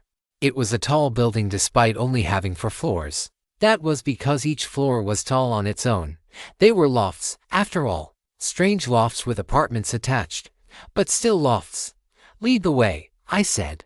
There aren't any omens in the restaurant. So she did. The backway stairs were smaller than I might have liked. Tight quarters meant we would need to use the main stairs to move furniture, or similar. We got to the door and Kimberly still had the key from when she was in the storyline. She opened the door and gasped. I swear it was nicer than this when I lived here, she said. We can renovate, Antoine assured her. With booby traps, I said. Antoine laughed. At least. We stepped into the loft carefully. It was a large, open-concept kitchen with an assortment of windows overlooking the street below. There was a meager dining set with a table and some mismatched chairs. A few rugs were strewn about, and dust was everywhere. A large telescope pointed down at the street next to one of the windows. As I stared at it, I saw something on the red wallpaper. Antoine noticed it at the same time I did. Does that telescope have a trope? He asked. I nodded in amazement. We had seen objects with tropes before, though they were usually extensions of enemy tropes. This one wasn't. Portent paranoia type insight. Archetype, conspiracy theorist aspect, stat used. The conspiracy theorist believes in taking a step back and seeing the bigger picture. With a pair of binoculars and monk-like patience, maybe they can. Using a pair of binoculars, a camera with a zoom lens, or similar equipment, the user can spot traps, ambushes, and omens at a distance. If you are half as suspicious of your surroundings as you look with those binoculars, nothing will get past you. As we approached the telescope, we pulled rugs out of the way before stepping on them, just in case. We tread carefully. A writ declaring our safety meant nothing to us. We would take every precaution. Does this mean that a conspiracy theorist could use this telescope, or could anyone? I asked. That's what I'm asking, Antoine said. If it was true that the telescope itself had that trope, then suddenly, everyone in the room could see omens heading our way. We might be able to feel safe even when I was asleep. Who's going to look through it? Bobby asked from behind us. The others were staring at us from a distance. Antoine and I looked at each other. I couldn't equip my omen scouting trope, I started to suggest. Before I could complete the thought, Antoine said, I got it. He put his eye up to the telescope and started training it on passersby. I got closer to the window and used my own ability. You see the older lady in the alley across the way? I asked. She's wearing a sorority sweater and leggings. The Legacy Pledge, Antoine said as he adjusted the scope on her. That was the name of the storyline, triggered by school spirit. He seemed confused at the trigger. I nodded my head. Yeah, I confirmed. Triggered by wearing the University of Carousel branded clothing near her. My omen scouting trope. I don't like it here. And Port and Paranoia both ran off of savvy. My savvy was higher, so I got a better description. Still, it was great that he could use it. Objects equipped with tropes, Antoine said. That anyone can use, I added. That wasn't mentioned anywhere in the atlas, not like this. We sat and spotted a few other omens, a nun wearing high heels under her frock, a baby carriage rolling down the street on its own, and a man with a toothy smile hitting on a businesswoman in the open-air bar across the street. The 8 of us stood there and silently contemplated our lives. This was our new home. We had a year-long lease. There was a nervous excitement in the air, an optimism that felt a lot like sickly nihilism. I don't care what narrators out there want us to do, I said. I say we just serve ourselves. Carousel, darken, the rest, they can wait. We all have people to save. I say we start. The others nodded. We broke away so that everyone could go claim their rooms. I looked out the window at Carousel proper. I felt like I was seeing Carousel for the first time, and I was excited. Isaac got to stat tickets and 3 tropes, along with a few coins. His low level meant that even an uninspired performance netted him some gains. After obtaining them, he kept calling himself a cynic even though he had not chosen his aspect yet. I didn't argue. I liked that he was contemplating his role in the party finally, even if he was a little preachy. Hindsight is 20/20th type, insider type, comedian aspect. Stat used. The skill most horror movie victims fail to learn is the ability to learn from their mistakes. That is a shame because, in horror, history always repeats itself. The user will be alerted to mistakes they have made on the red wallpaper after they have made them. While it may be too late to use this information once they receive it, it may be useful later or useful for allies. Either way, commenting on their mistakes will boost the success of any future plan that involves the lesson learned.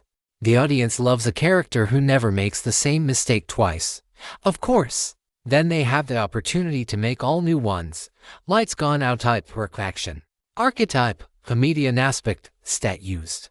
A character who has had every drop of happiness stolen from them can turn bitter and cold. But when the lights go out, there's nothing for the darkness to feed on.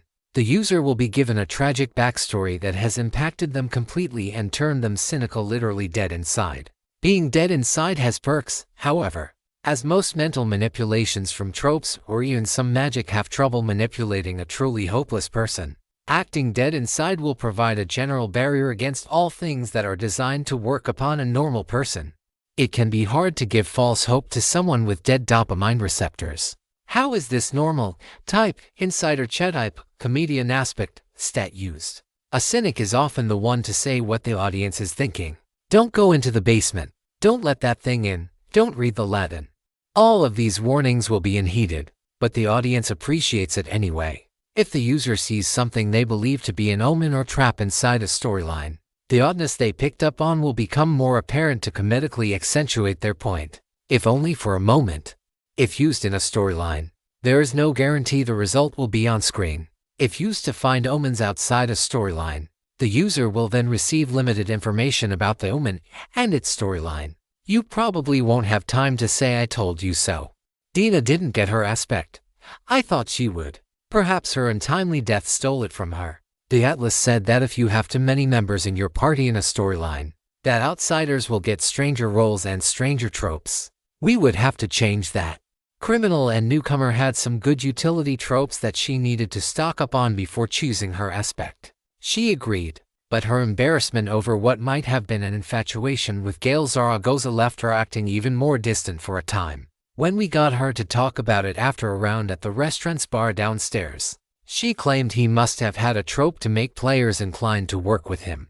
Isaac said that his tropes were honey-colored eyes and a chiseled jaw.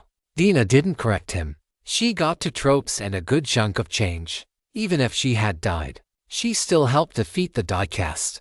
She even had a big part in it. No return addressed up, insight work archetype, outsider, aspect, stranger stat used. Anonymous guardians would be much more effective if they didn't act so suspiciously all the time. It's no wonder they often get confused for the bad guy. Maybe it is better to just drop off an anonymous letter. The user will get helpful clues in the form of letters with no return address. This could happen on screen or off screen and will usually provide warnings or calls to action for the player. The user is then able to create messages for their allies in character. These will appear in the allies' mailbox or similar. At higher levels, they can send packages to. Either this person didn't want to be identified, or they couldn't afford a stamp. Out of town cousin type, rule insight or archetype, outsider aspect, newcomer, stat used. A quick way to inject a character into a new situation is to have them visit distant relatives. The user's character will be related to important NPCs. This will help with information gathering and give the players some instant allies and perhaps a place to stay. This trope is always useful, but it works differently in every story. All is fun and games until you find your real cousins buried in the backyard. Carousel must have loved Kimberly's performance. She got 3 stat tickets, 3 tropes, and a handful of money in big denominations, totaling $85 in Carousel's currency. According to Isaac, that was enough money to buy a couch. Though he might not have accounted for inflation since 1984, just ask Type Insight. Archetype, eye candy aspect, celebrity stat used. Once you start getting some nice flicks under your belt as an actor, your talent agent will be fielding calls left and right. When the nice offers start rolling in, you'll be fielding calls from them. The user can call their talent agent, Sal, and inquire about any potential storyline under the pretense that they are asking about a potential acting job. Sal will give you lots of details, some of which are useful for determining whether you want to take the role. Be warned, Sal has a bit too much personality. Come on, pal, trust your old buddy. Solve penthouse type, archetype, eye candy aspect, socialite, stat used. There is no better way to show a character is rich than to show their accommodations. A case of content theft. This narrative is not rightfully on Amazon. If you spot it, report the violation. The user will receive the best possible lodging in a storyline. Though the quality varies greatly from story to story, the lodging will be safe for you to rest in, though that might change during work hours. Expect to shoot scenes there. This is where you're staying. This must cost a fortune. Yes, Well, the motel was fully booked. Contract negotiations type, ruler type, eye candy aspect, celebrity, stat used. Some movies change things to accommodate a big-name actor. They have to keep the talent happy. The user will have an easier time altering the story through improvisation by speaking their desires directly to Carousel itself while off-screen. This trope eliminates the requirement that improvised changes be better than Carousel's plan or that they be built up in the narrative previously. The bad results are on you. Be warned. Carousel will have its own terms for the change. I can't have people thinking my character would do that.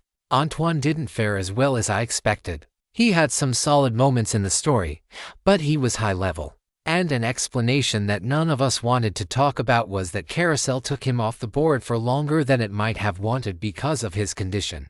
Still, he got 1 stat ticket and 2 tropes. Only a few coins fell down the slot for him. In bed by 9. Type, healing archetype, athlete spect, health nut state used. A good night's sleep can do more than help you get a great start to your day. It provides a barrier between scenes during which the character can process their situation. It allows tension to lower, tempers to cool, and for characters to think with a clear mind. This allows the character to cause the end of the day in the story so that they can sleep. The story will pick up the next day. Rest dulls injuries from the storyline thus far, both physical and mental. Plans made during the night and relayed in the morning get a slight boost in effectiveness. If I don't get my 7 hours, I'll be cranky for this entire apocalypse. Arm candy type, buffer type, athlete spect, stat used, moxicon. Your date could be with anyone, and they chose you. That has to say something good about you. The player's moxie is buffed based on their romantic partner's moxie, desirability, wealth, fame, or success. This works best in social settings, such as workplaces, parties, and weddings. How rich, endowed, as successful, charming, cool, funny must that guy be to get a girl like that? Ramona got 1 stat ticket and 1 trope. She got to keep the money her band made at the Centennial, however. So she didn't walk away empty-handed. She was silent and cold. And she didn't trust us or anything she saw in Carousel. I didn't know what to do about it. We were the only people she knew anymore. Carousel proper was different enough from Silas' throughline version that she felt lost. More lost than us in some ways. This wasn't her home anymore. The foil type, ruler type, historic aspect, defiant stat used. Sometimes for a character to obtain their full potential in a story, there needs to be another character to compare them to. A complex trope. The foil will face similar struggles as the protagonist but with a different approach. Where the foil makes mistakes, the protagonist will be led to avoid them. Where the foil's philosophy will lead them to destruction, the protagonist can lead them to redemption. The foil leads a cursed life so that the protagonist can lead a blessed one. Bobby did well, but it was hard for me to judge his performance. He played a background character who helped out a ton, for no established reason. He got 3 tropes and 2 stat tickets. He was paid pretty well and received a small note about where his dogs were. They were in the big, fenced-in yard back at the farm where he left them. He contemplated bringing them to Kimberly's loft. We needed a better solution. We were allowed to build. So, Isaac suggested the roof. Isaac thought he was making a joke, but Bobby took it seriously. Within a day at our new place, he was searching through the atlas for a storyline at a hardware store so he could build an enclosure. Not in the budget type, ruler type, wallflower aspect, stat used, hustle. No one can tell who the blood-covered bodies are in the background. Just go back to wardrobe, and we'll find somewhere else for you. Extras never get enough screen time for the audience to pick you out from the background. When equipped, a player will be revived once the extra they are playing is killed. They can then go play another character. Only works if the initial character won't be recognized. All of the female victims in this movie were played by Trish in different wigs. Act like you belong type, ruler type, wallflower aspect, recast stat used. Background characters are usually not filled out. There's plenty of wiggle room. The user may quickly incorporate helpful, seemingly innocuous elements into their character to fit in with the scene. Grab a clipboard or a hard hat, and you're good to go. However, all collective background elements added have to work together, so use wisely. I'm only a construction worker on the weekends. My true passion is working at this military base. The good seats type, insight or culture type. Wallflower aspect, stat used, hustle. It's weird how the out-of-focus characters in the background never hear anything. The user will be given directions to scenes that need background actors. Listening into those scenes can lend some powerful insights. Why is no one in this cafeteria talking except for those two dramatic people over there? Cassie did well. Her character was in the background a lot. But she helped us as best she could and even stole the show at least once. Her lower level, combined with her commendable showing, resulted in 4 stat tickets and 3 tropes, along with her money. I think she was happiest about not having to wear the flamboyant outfits her character owned anymore. She was back to dressing like a grunge hippie and connecting to the bar's jukebox on her cell phone, which must have been magic because there was no way Carousel used the same Wi-Fi as Earth. Like Isaac, she mostly kept her head up because there was hope that they would be able to rescue their big brother, Andrew. It's nice to have hope. Curios and trinkets type, ruled inside archetype : psychic aspect : occultist, stat used. An occultist's power in movies is measured by the number of trinkets in their home that you shouldn't touch. The user can collect a magical or occult artifact from this storyline. In future storylines, they will be able to ascertain similarities and differences between the object they are examining in a storyline and the objects they have collected.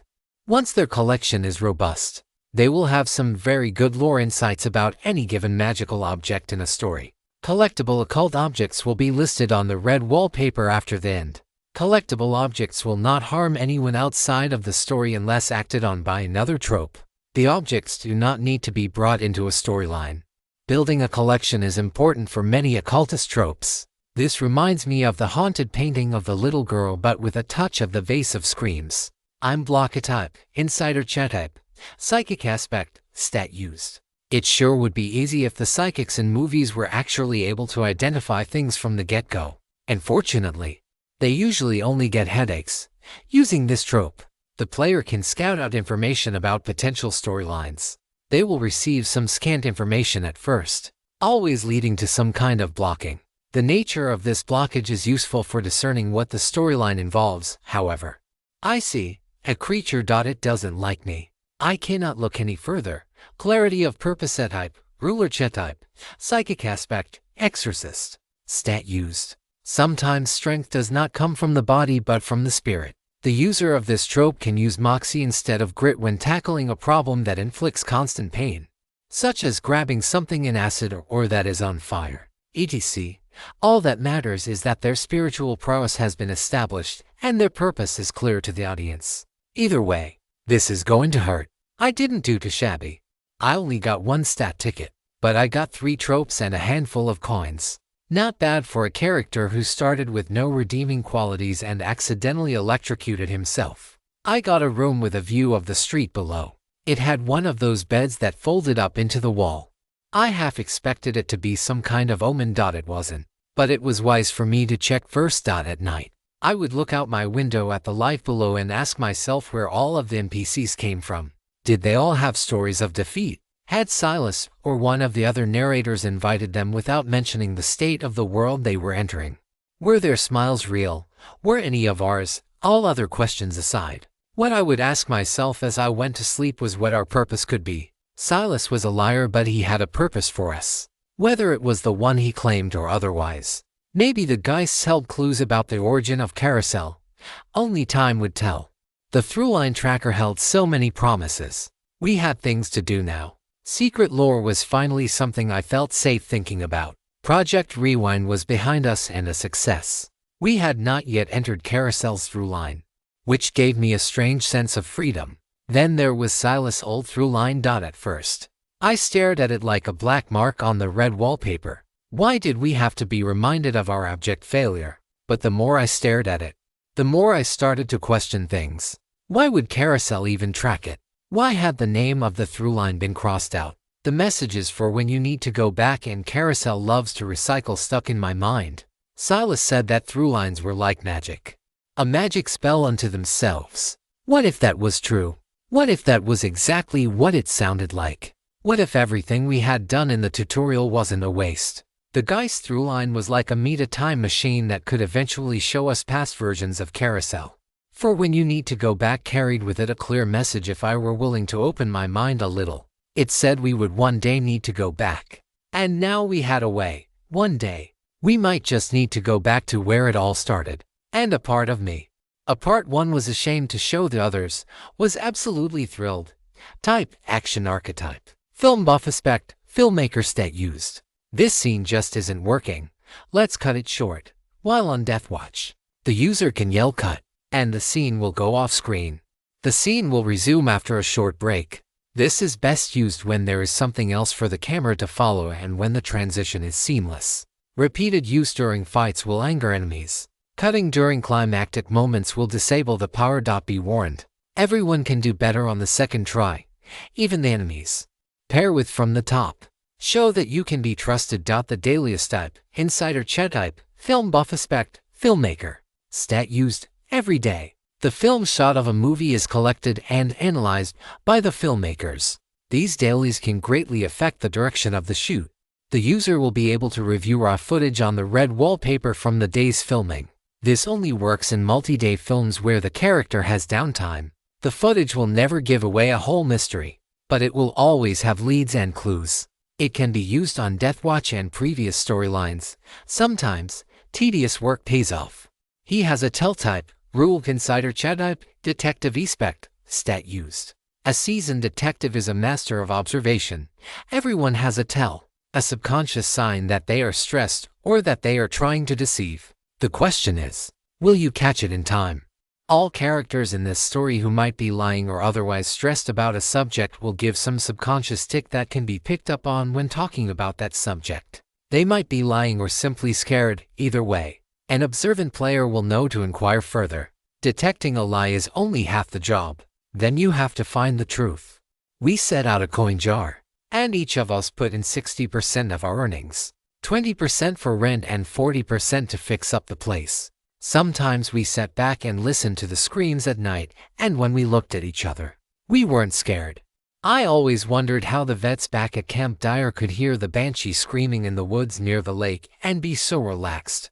As we settled into this new, safe place, we were more comfortable than we ever felt during the supposed tutorial. And I finally understood how the vets could take the horror of this place in stride. It's because humans do what we do better than Carousel does what it does. And I still don't know what that is. I walked through the aisles of the general store with a purpose. I was making a mental shopping list. The shelves were stacked with a meager supply of canned goods as well as all the staples that you might expect, such as flour and salt. Did we need kidney beans? Did we need beets? Did anyone need beets? The refrigerated section was even less impressive, but it had eggs and milk and bacon. What more could we ask for? As I rounded the corner of the aisle, I came across Dina.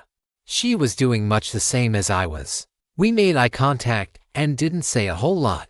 They have a lot of really old candy, was the only comment she had.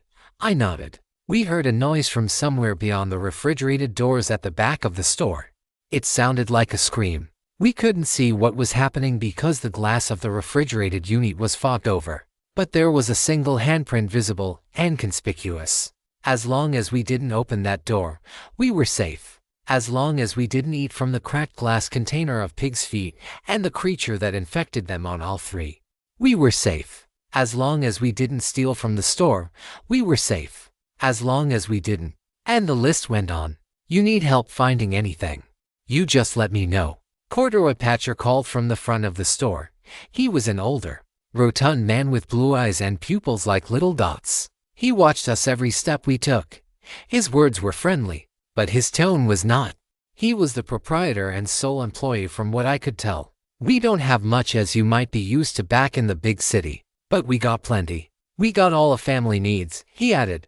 He was right. He had everything we needed at that moment. He had very little of what we wanted, but we weren't in a position to complain. You would think that in a haunted world based on horror movies, death by hooks or teeth would be the biggest worry. But it turned out that death by slow starvation was a bigger threat once you started to get the hang of things. Sure, if you went into a storyline, you could eat your fill, but as soon as you got to the end of the story, your body would reset to being hungry again. It was a small price to pay for healing all your injuries. But it presented a problem.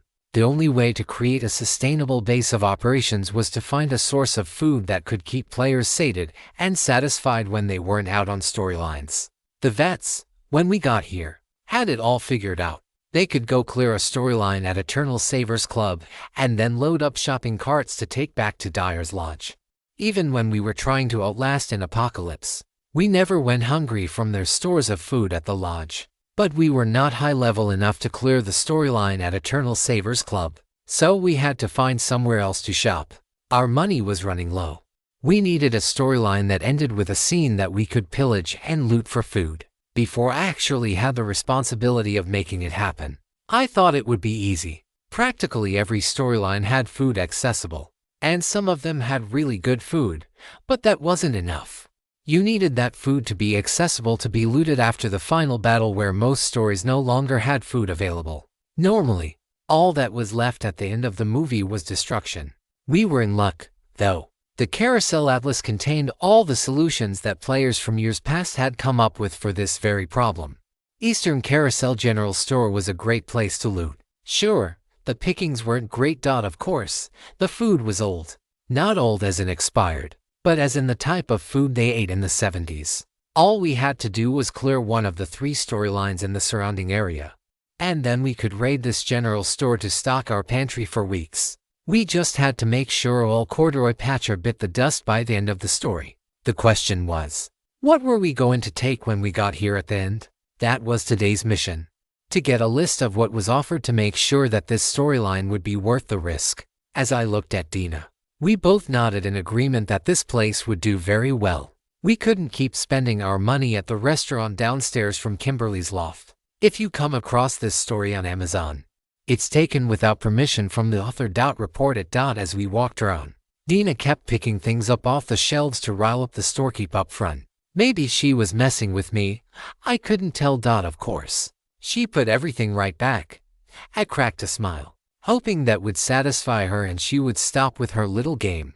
It was my fault, really.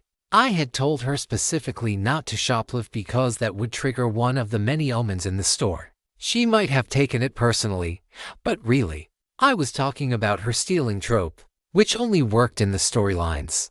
I wasn't going to cause a fuss about it. Corduroy Patcher was, though. I can see what you're doing back there, the man said. I ain't nobody's fool. He stared us down like we were trying to rob him blind. To be fair, we were going to rob him blind, just not yet. I went to the back cooler and avoided the glass window to the refrigeration unit with the handprint. I grabbed an ice-cold glass of some off-brand cola and walked to the front of the store. There was one good thing to say about Eastern Carousel. The prices were cheap. The shopkeeper eyed me up and down and sneered at my hair, which desperately needed a cut. Fortunately, most of the length had disappeared whenever we finished the die-cast storyline, and my body was reset. You folks are from the city, I can tell, he said. I nodded. Double quotes downtown, I said, confirming his suspicion. He was just an NPC as basic as any other. People often forget how different Eastern Carousel is from the big city, he said. It's a million miles away. My family's been here since the first war, and we're going to be here till the last war. Nothing ever changes over here, and we don't need any of your nonsense. He took my soda, popped off the cap, and handed it back to me. I was glad that Eastern Carousel wasn't actually a million miles from the carousel downtown. We had to walk, after all. Don't worry, I said. We're on our way out of here. A glance to my right showed me that Dina was looking at me with some urgency. As I glanced at her, she deliberately moved her eyes down toward the shopkeeper's hands. One of them was under the till. I'd best be getting back to the big city, I said, and quickly moved toward the door where Dina was. I glanced back to see what he was holding underneath the till. I saw the butt end of a shotgun. It was a sawed-off shotgun, though I couldn't actually see the barrel. It was called that on the red wallpaper. The only reason I could see it on the red wallpaper was because it had a trope. Silas Dyrkin had created a throughline that was a lot like Carousel, but it didn't have items with tropes attached. Once we were out of his throughline, we saw them everywhere, though most of them were unobtainable. Unobtainable, that is, unless you beat the storyline they were a part of. This one was particularly desirable. It had a criminal outsider trope called the hidden barrel that had a simple premise. If you hid the gun and aimed it at an adversary, the gun would go off if they started to attack you. This was a staple of crime dramas. An instant shotgun blast to any enemy who crossed the line would be very useful. As we left the store, I said, "Nice catch. We're gonna have to grab that."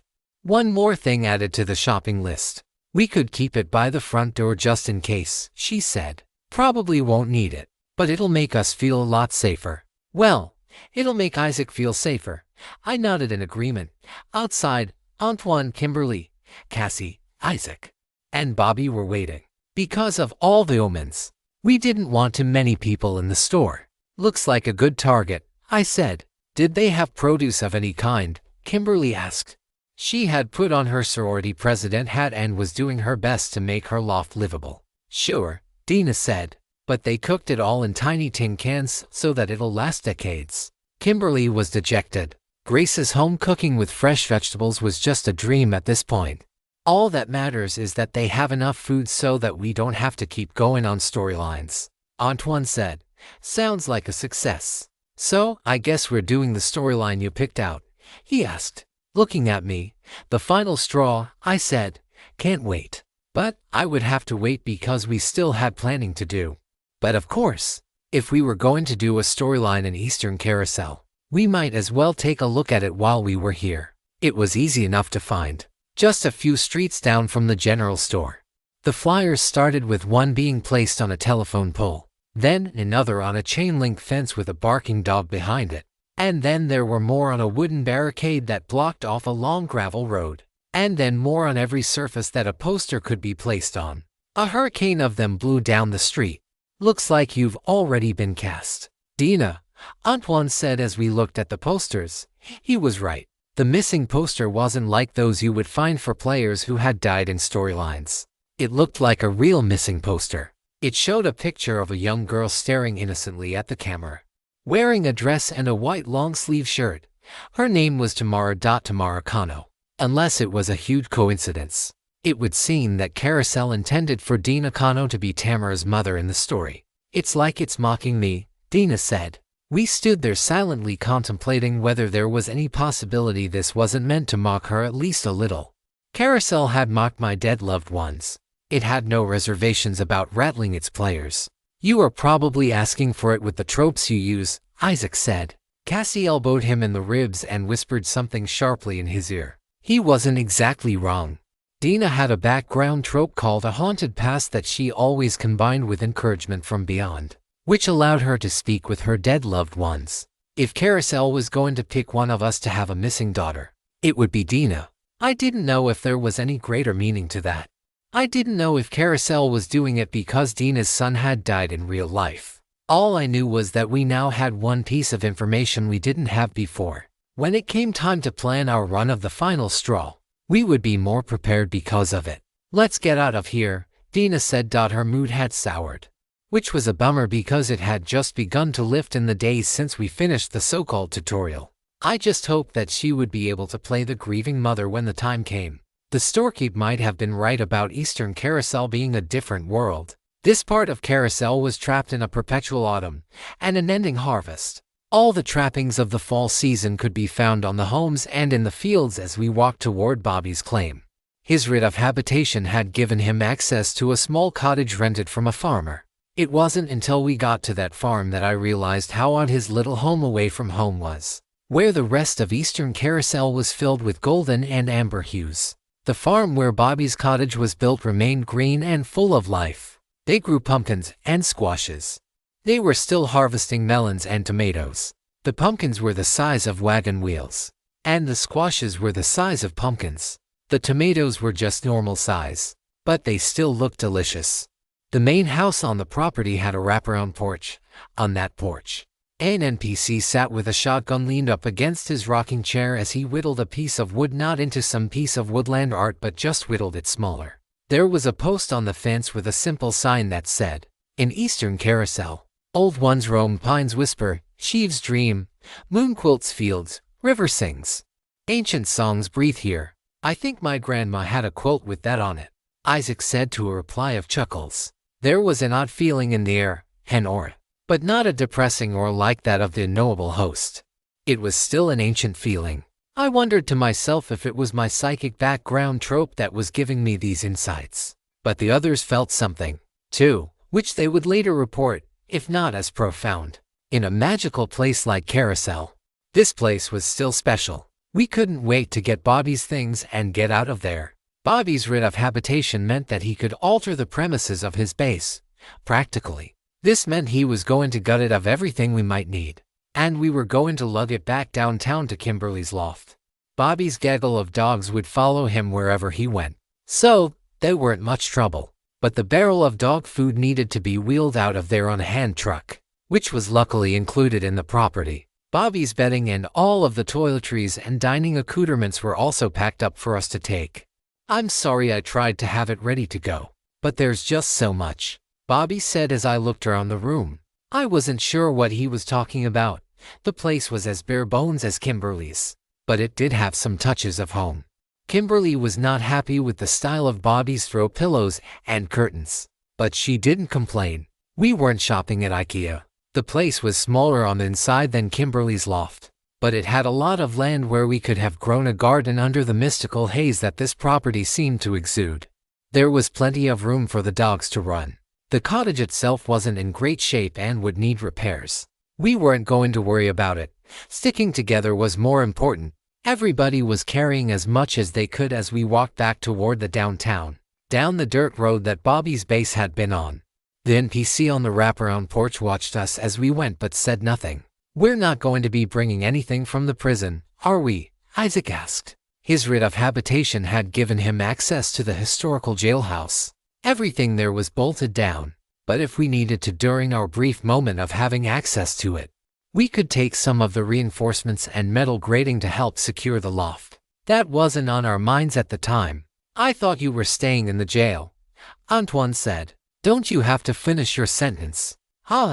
My life sentence ended when I died there, Isaac said.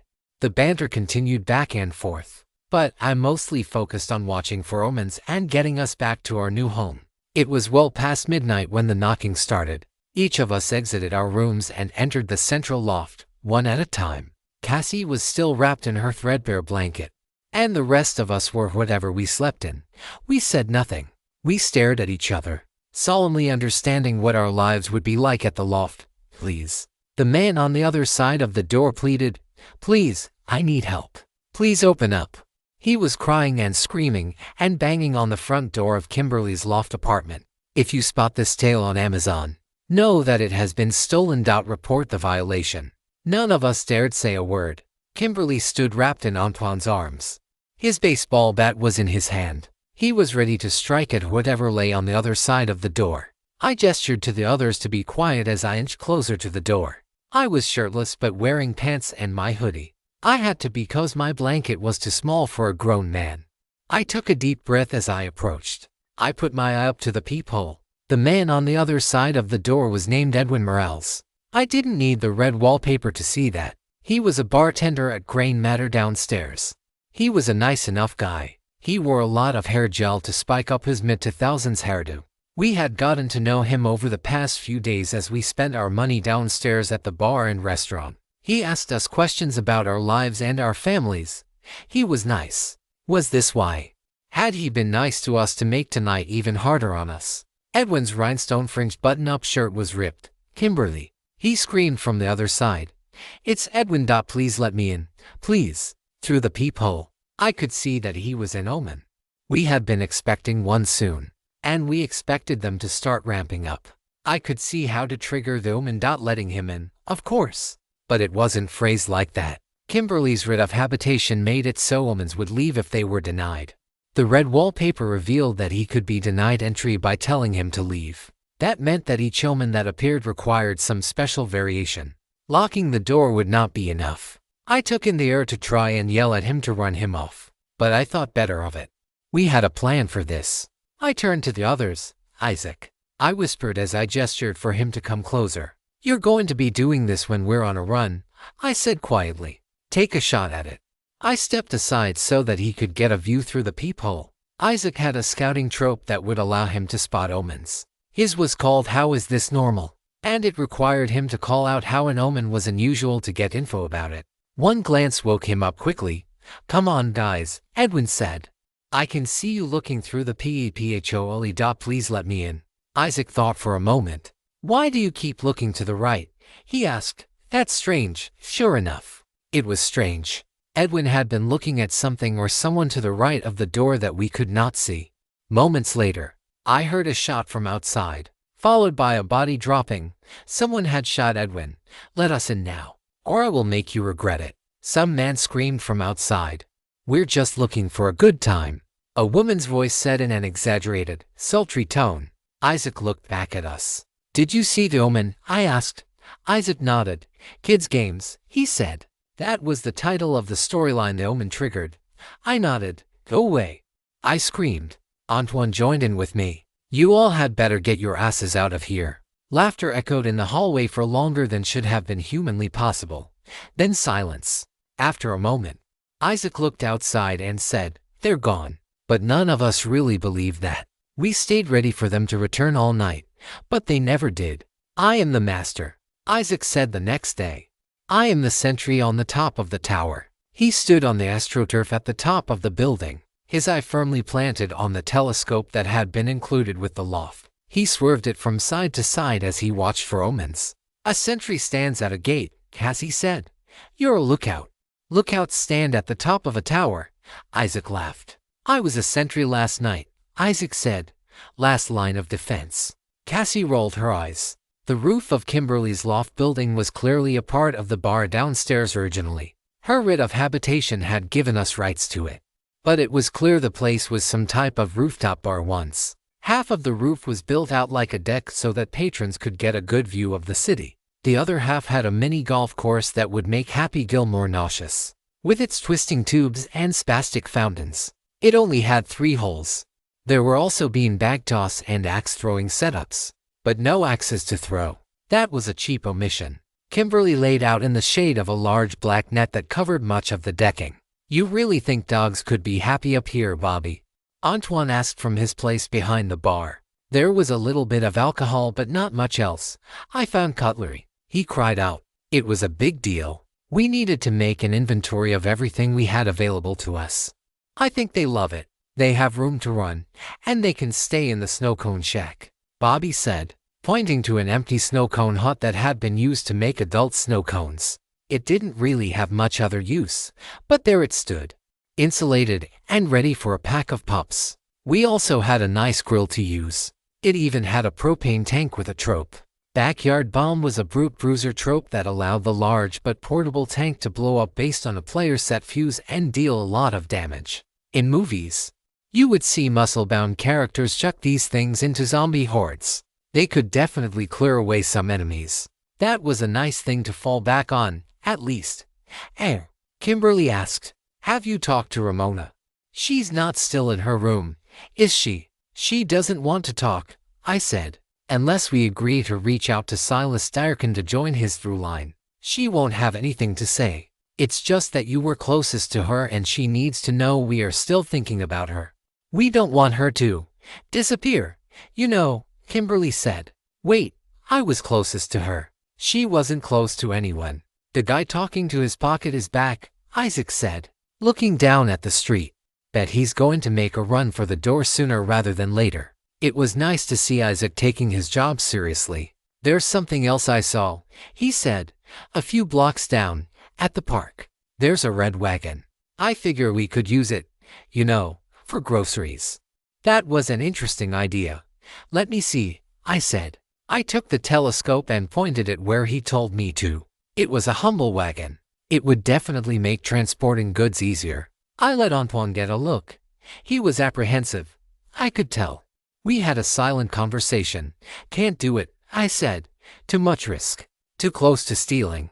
Stealing was okay in storylines or in a place you have rights to like a base. But outside of them, it was a big no-no. The Atlas was clear about it. Steal to your heart's content between scenes or after the end. But don't take things otherwise. The vets even harped on us about that. And they were missing a lot of information. I did wish I didn't have to be so careful. That wagon could have been really helpful. Oh well, Knock, knock, I said as I walked to Ramona's nook. She didn't have her own room but had cordoned off the end of a hallway and put a sleeping mat there. It would do for her. It even had a window. She was sleeping when I showed up. She looked up at me, her eyes still pleading. I thought, go away. She said, I will. Just came to check on you, I said. She rolled back over. This woman was in her late 20s. She must have been depressed to still be in bed. Everyone's on the roof. I said, it's a nice place to hang out. You should consider it. I was met with silence. She pulled a blanket over her head. I was struck with jealousy that she got a full-sized blanket, while I got something half as big. That didn't matter right then. Look, I said, I don't know what you're going through. I really don't. Just know we're here if you need us. No answer. I turned to leave. But then I thought better of it and added, when it comes time for you to run a storyline, we will force you. Just a heads up. Better wrap your head around that now. We don't have a choice. Adeline had said that to us back at Camp Dyer. You can't let new players start to believe they can sit the game out. You have a choice, she said. She didn't elaborate. I left. We had a run to plan. She needed more time. Hello, Kimberly said tentatively. I'm looking for a cell. I don't know the last now, Kimberly. Babe, a voice called from the other end of the line. Don't you know your agent when you hear his pipes? Whoever this Sal guy was. He was a heavily animated character. I have been waiting for you to call me for ages. We have so much to talk about. Are you still in that dingy loft in the downtown area? Well, I know of a gig that pays pretty well and it's a 5-minute walk. Can you believe that? A 5-minute walk. It's a nice, actiony, sexy summer flick with zombies at a health spa. Isn't that a riot? Best yet, I think I can talk them out of making you do the nude scenes. Of course, you'd have to get a body double.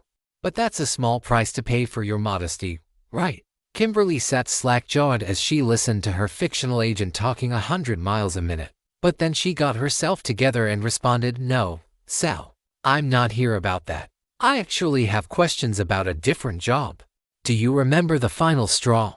We had no idea how her trope worked. It was all part of the experiment. The final straw? The final straw. Let me see. Oh my gosh, the final straw.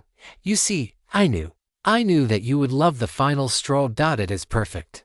It's what they call a career maker. I'm looking at a script here that could get you an Academy Award. Do you understand that? It is excellent. Kimberly looked at Antoine and me incredulously.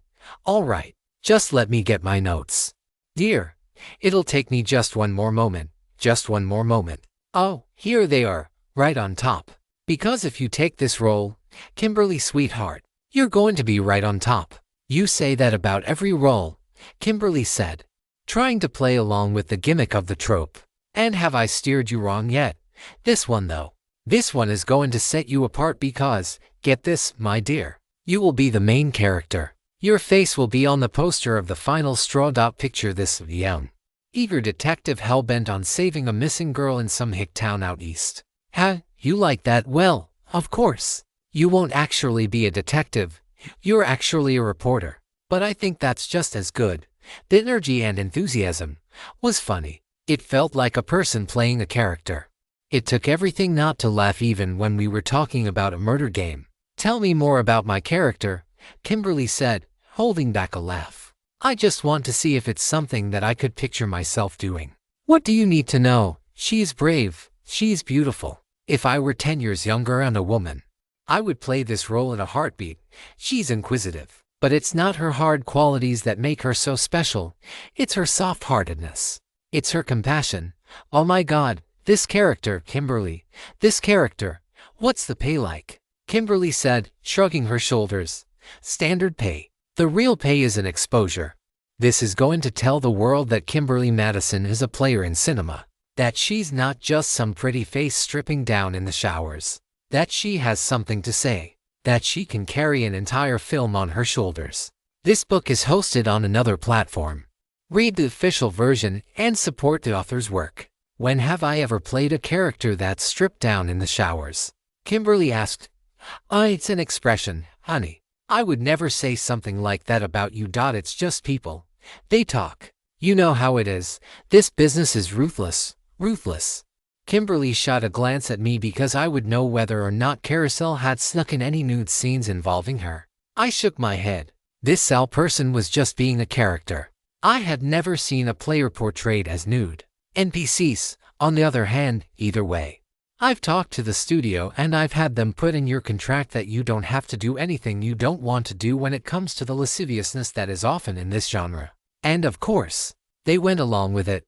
You're Kimberly Madison. You were the star of the diecast. You've earned your place and they know it, sweetheart. 8 of us sat around the table and tried not to laugh as Sal, Kimberly's fictional agent, gave her information about our next storyline. She had recently been awarded a scouting trope called Just Ask Sal that let her talk to her agent about storylines as if they were movie scripts that she was signing on to. After all, that was the conceit of the celebrity aspect of the eye candy archetype, that the player was actually just an actor or celebrity signing on to a movie. That was where the celebrity got all of their abilities from. We had been researching the final straw with all of the resources we had available. The first and foremost place that we looked at was the Carousel Atlas.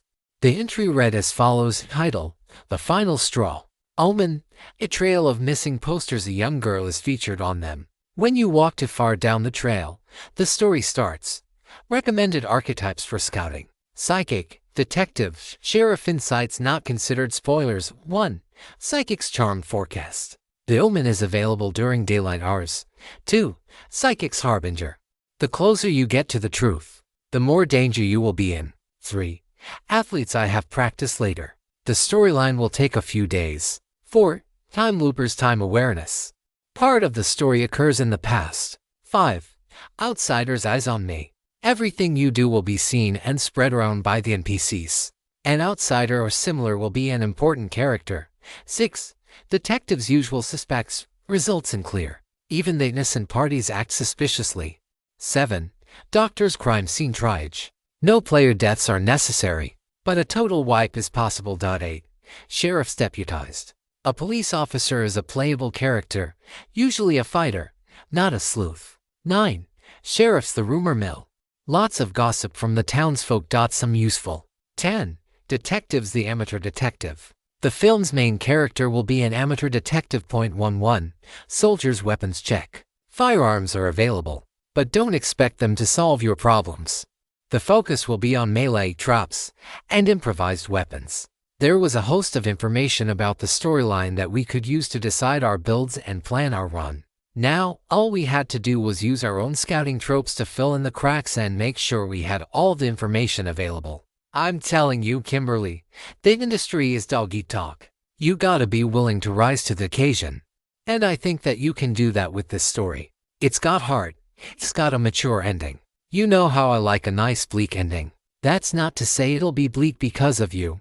I'm sure that you'll do wonderfully. Can you tell me about other characters that'll be in the story? Kimberly asked. Just so I know whether or not I fit into it. Oh, of course. This is a story with lots of subtle acting. Lots of subtlety, not like a lot of the stories that you see around with their screaming cheerleaders and the angry boys wearing masks. No. This is a mature script. Like I was saying, you have police officers risking their lives to figure out what's going on and to save the day. You have townspeople who are nosy but want to help, more or less, in their own ways. You have a mysterious figure, a scarecrow, Kimberly. A scarecrow who is haunting the entire thing and taking lives. That was a little vaguer than we had hoped. But perhaps asking about other characters was a bit out of the purview of this trope. Do I have a romantic interest? Kimberly asked as she looked over at Antoine. They had been romantically involved in every storyline they had been in. Whether it made sense or not, oh honey, you do not need to be with a man in every single storyline. This one is about you trying to help a little girl. Do you really want to cut back to some scene about you making goo-goo eyes at a smoldering, damaged man? I mean, I get it, Kimberly. The gun and the badge can be very attractive in a man. But at some point in time, you have to stand on your own 2 feet or you're going to get typecast, and not in the way you hope.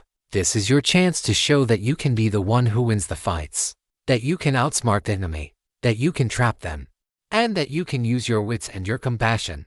Don't throw that away just so that you can be arm candy to some hunk. It was interesting, the words he used. Sal was telling Kimberly not to have a romantic fling with Antoine's character. Arm candy was one of Antoine's new tropes. If he had a successful or otherwise desirable romantic partner, it buffed him. We had never considered how that might interact with the story at large.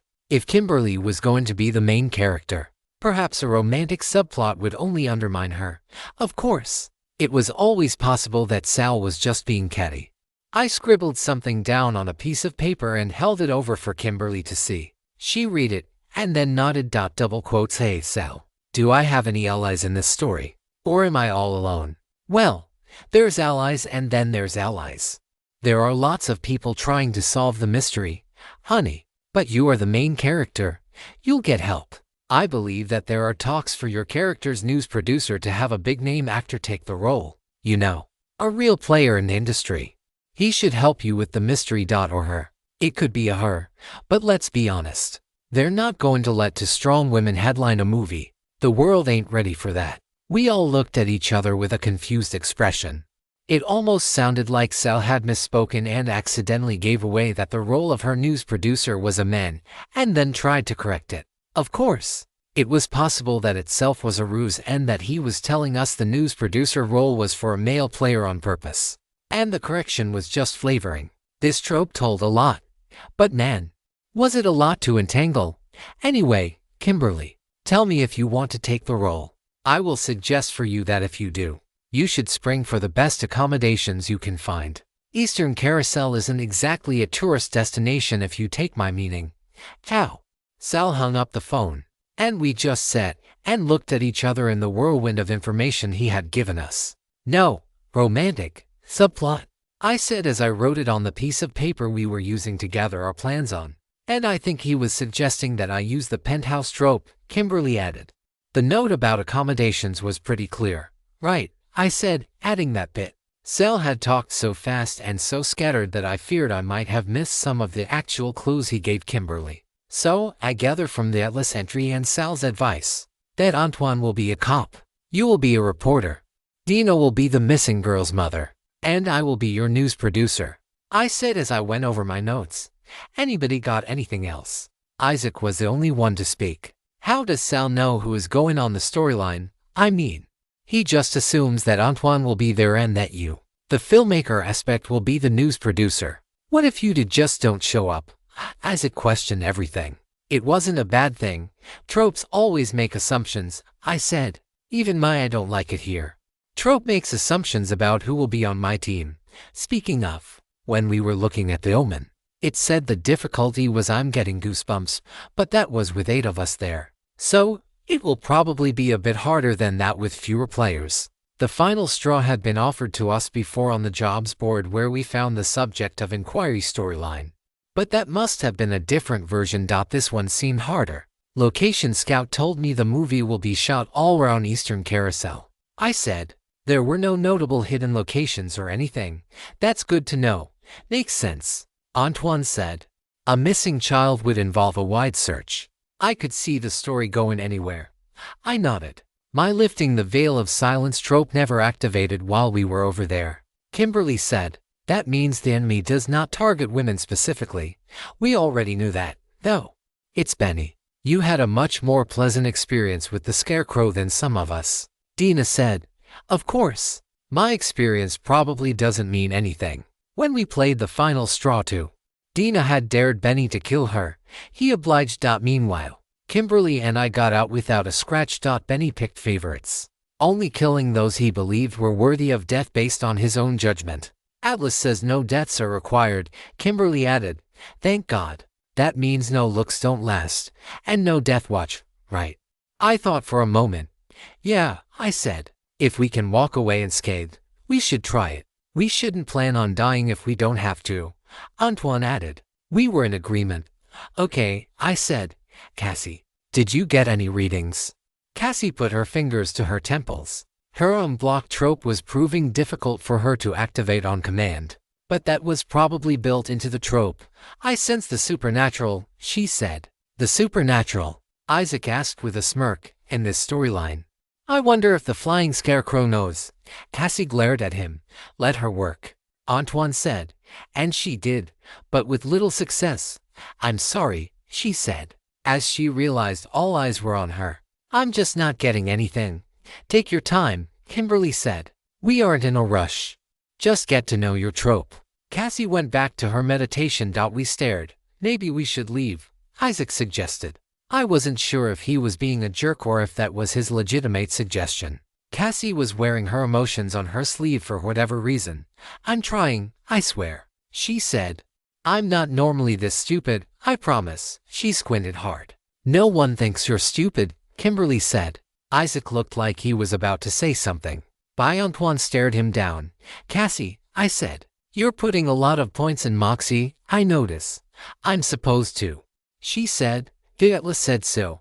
I know, I said. I'm not criticizing that. It's just. Putting in the stat points isn't the whole picture. Moxie is about performance. Maybe if you actually tried to play it up, it might work better. Like when you use the Anguish ability. Unauthorized usage. This narrative is on Amazon without the author's consent. Report any sightings. My meager experience with psychic power might have been coming in handy. She nodded. Her fingers came down from her temples. That's easier because the pain kicks in, and I don't have to pretend so much. She took a deep breath and lifted her hands. I see, yes, I see. There is a presence. She started to say. Whatever her unblocked trope was meant to do. It hadn't kicked in yet. Isaac got up from the table. Hiding a giggle from Cassie. It was for the best. Eventually, with lots of flailing and attempts to tap into her abilities, she succeeded. They're angry. Cassie screamed. Tears started flowing down her face. Her power was working. They don't like me looking. The spirits. They don't like me looking. Keep looking, Cassie, Kimberly said. What do you see? I'm blocked was all about opposition. It was designed to detect opposing spiritual forces. There is great magic at play. Forces that ought to be left alone. They are angry, and they want blood spilled. A child of the earth, life endangered, heartbroken. Someone violated the sanctity of that land. You are old, but we are older. Cassie stopped talking for a moment and then, in a soft whisper, said, Your choices transform you. What will you become? In a split second, Cassie's head was thrust downward and hit the table before we could stop it. We crowded around her in concern. Oh my God, Kimberly screamed. Cassie? Isaac screamed from across the room. He ran to her side. Cassie, are you okay? For a moment, there was silence. Then, she moved. She looked up. A lump forming on her forehead. I can't see any further, she said. I'm blocked. And so she was. Kimberly reminded Cassie of how well she did for hours after that. Her vision had been chaotic and had certainly set the tone for the storyline we were about to take part in. Sal's information almost made it seem lighthearted, if only from his humorous way of speaking. Cassie's vision spoke of anger and retribution. I had always wondered what Benny's deal was. We have to talk about the thing we all already kind of know. Antoine said. We have to talk about who is going. I think Kimberly should go. I know she's a bit of an odd choice. Isaac started. Before he could continue with his little joke, he said, Look, it's got to be the highest level players. You already know your roles, right? We all knew he was right. I know that Kimberly, Antoine, Dina, and I are going. I know, I said. But someone has to point out how we are the only ones with rescue tropes. If we die, Project Rewind is a failure. No one can save Anna and Camden. No one saves the vets. We took a moment for that to sink in. We don't have a choice, Antoine said. We are the best players for this storyline. What about Bobby? Kimberly asked. He's got a high level. Why aren't we considering him? Antoine and I looked at each other. We both knew. If we die, the lower level players need to have enough players for a team. We have 8 players. If we take 5 and die, then they are left with 3 players and are basically dead in the water. This storyline won't be easy. But no one has to die. It's our best shot. I nodded. For players to a run was on the light side. But it could be done. It had to be done until we rescued more players. The only question left, Antoine said, are what tropes we bring. Antoine was not Kimberly's leading man for this run. So he didn't need his romance-based tropes. No arm candy. No knight in shining armor. The Atlas and Sal himself had strongly implied that Antoine would be cast as a police officer. He took play it cool. Without Kimberly there to soothe him using "you were having a nightmare." He would need a mental health trope to help him out. He was doing great lately. He told us everything was better than before and we didn't need to worry. My moxie was higher than his. So, I knew he was hiding something, but still, he had come through before, so I trusted him. "I'm going to use my social trope," he added. "Everyone loves a winner should be nice for a cop." "Yeah," Kimberly said. "Should help with early interviews with NPCs."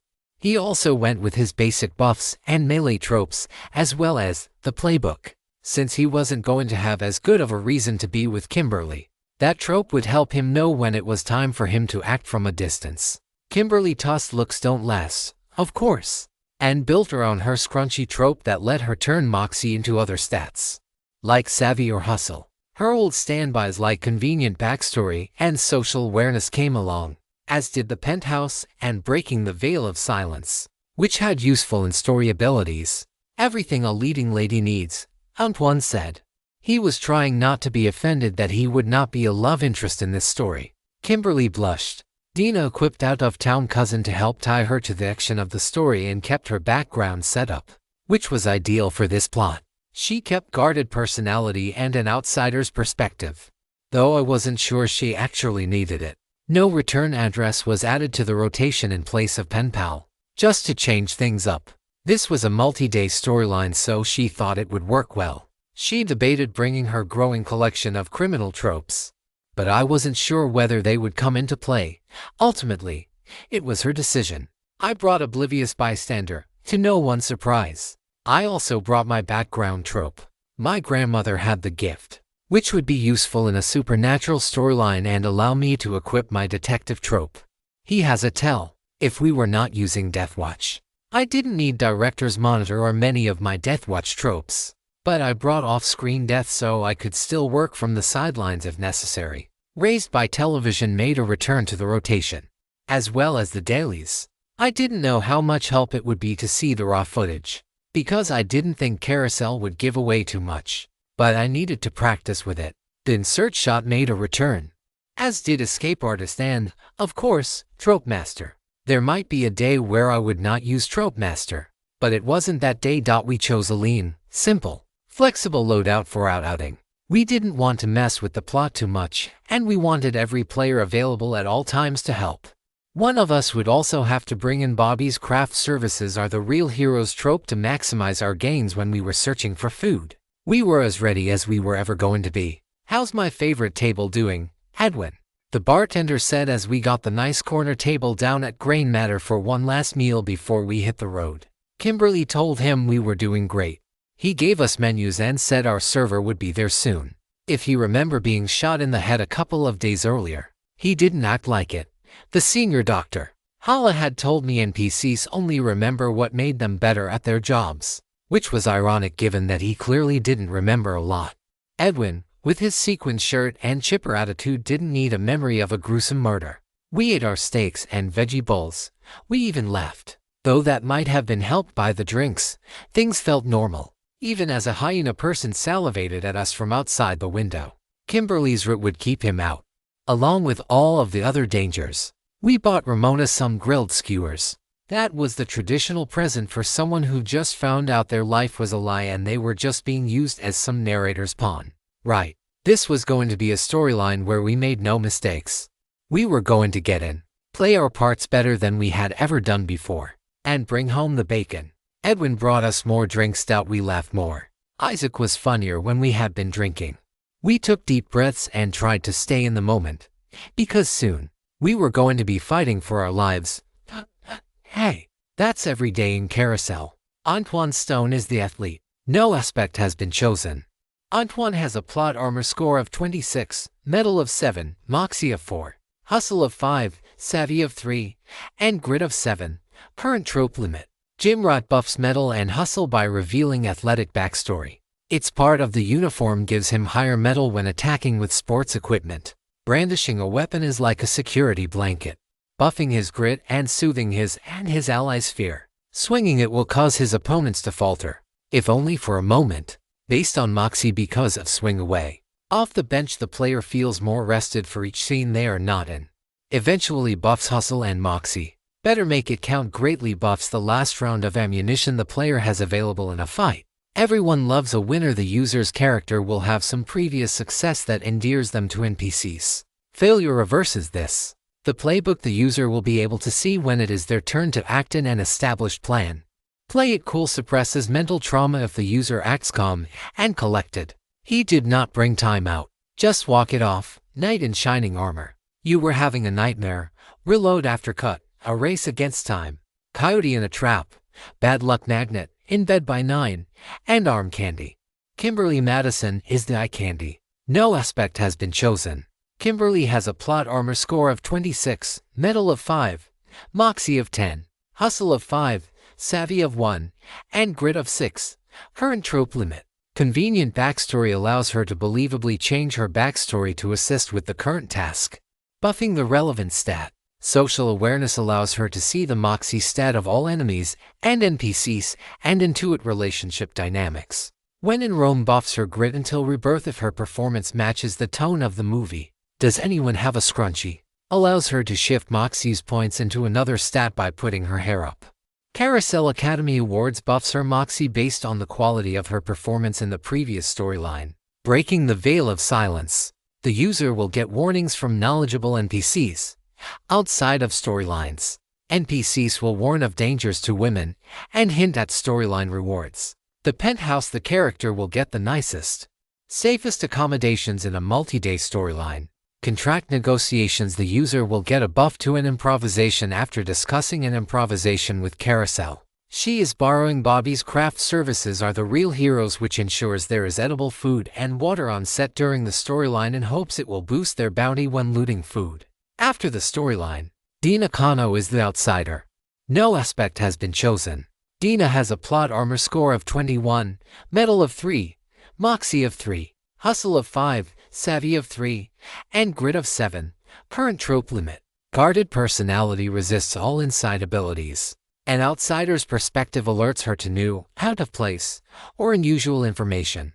A haunted past, a background trope that gives her character some past trauma that haunts her and gives her access to various tropes. Encouragement from beyond soothes her when stressed, scared, or in pain and may provide useful information in the form of communication from the beyond.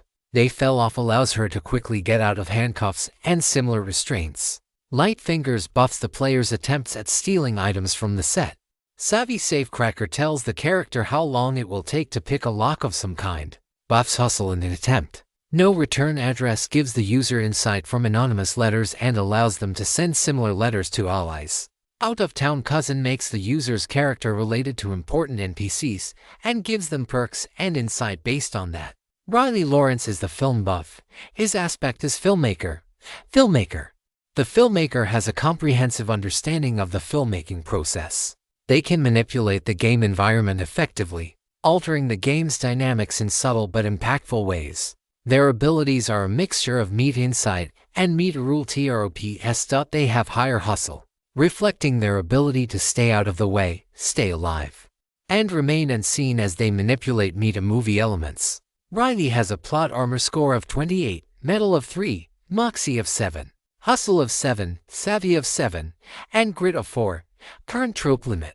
Trope Master grants him the ability to perceive enemy tropes, but at the cost of sacrificing half of his plot armor. As an oblivious bystander, Riley remains untargeted by enemies as he convincingly acts oblivious to their presence. Escape Artist buffs his hustle to help enact plausible escape plans. The insert shot makes allies aware of an object the player chooses. The object will be shown to the audience, and its use will be buffed in the finale. My grandmother had the gift. A background trope that gives Riley's character some ambiguous connection to the gift through his heritage. Cutaway death sends him off-screen before the moment of his character's implied demise, and allows him to exist behind the scenes written off if he survives the encounter. Raised by television buffs the user to do one big meaningful action if they establish their inspiration from film and television to establish it. What doesn't kill them makes them angry allows the user to antagonize the enemy into attacking and lowers their savvy. The dailies allows him to see a selection of raw footage from the day's shoot. He has a tell makes it so characters in the film will have a physical tell when they are stressed during interrogations. He did not bring director's monitor, flashback revelation, casting director, dead man walking, cinema seer, coming to a theater near you. I don't like it here. Out like a light. Location scout. The wrong reel. Method to the madness. And cut. The narrative has been illicitly obtained. Should you discover it on Amazon, report the violation. The walk to Eastern Carousel was a silent affair. I didn't think of it as a nervous silence. I thought we were focused. That we were determined. Kimberly, Antoine, Dina, and I had all seen what serious teens looked like when they played the game at Carousel. And we knew that if we were going to survive, we would have to be one of those teams that could face incredible odds without flinching. As we started to near the road with all of the missing posters that would trigger the omen for the final straw storyline, Antoine started to speak. "We're going to walk into this bravely," he said. "We're gonna walk in like we're just doing our jobs. We are literally just here to pick up groceries and go home.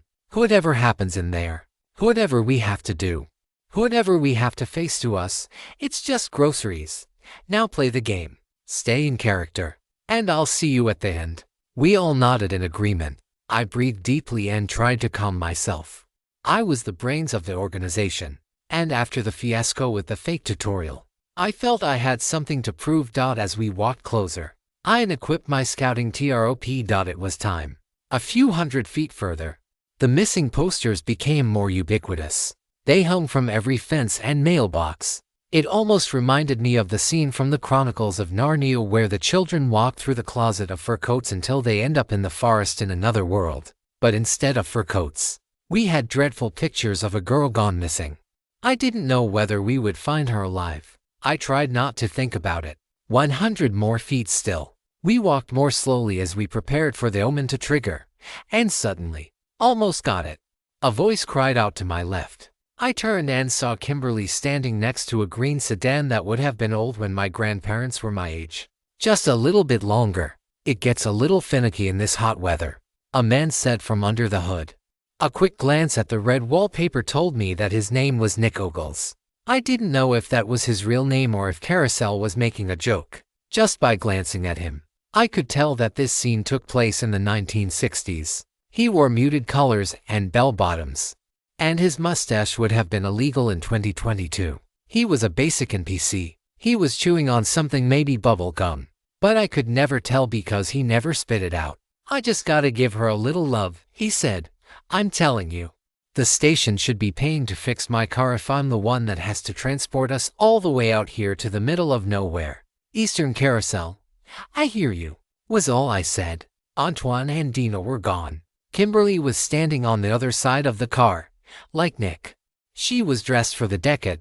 She wore fall colors, a dark orange blazer and a maroon pencil skirt. The outfit was complete with a gold scarf, warm tone beige tights, and a delicate assortment of gold jewelry. We made eye contact and quickly walked toward each other. "Did you raid your grandmother's closet?" I asked with a grin. "I know, isn't it so cute?" she responded, fanning out her pencil skirt and admiring her many rings. At that moment, it occurred to me that I was probably dressed up too. I moved my hands over my clothes and found that I was wearing a very 1960s business suit with a colorful tie and a yellow undershirt. I was sweating like the Wicked Witch of the West. How did they survive in these fabrics? We were off screen, so we had time to talk. We knew that Kimberly was playing a reporter in this storyline, so we had to figure out what exactly we were up to.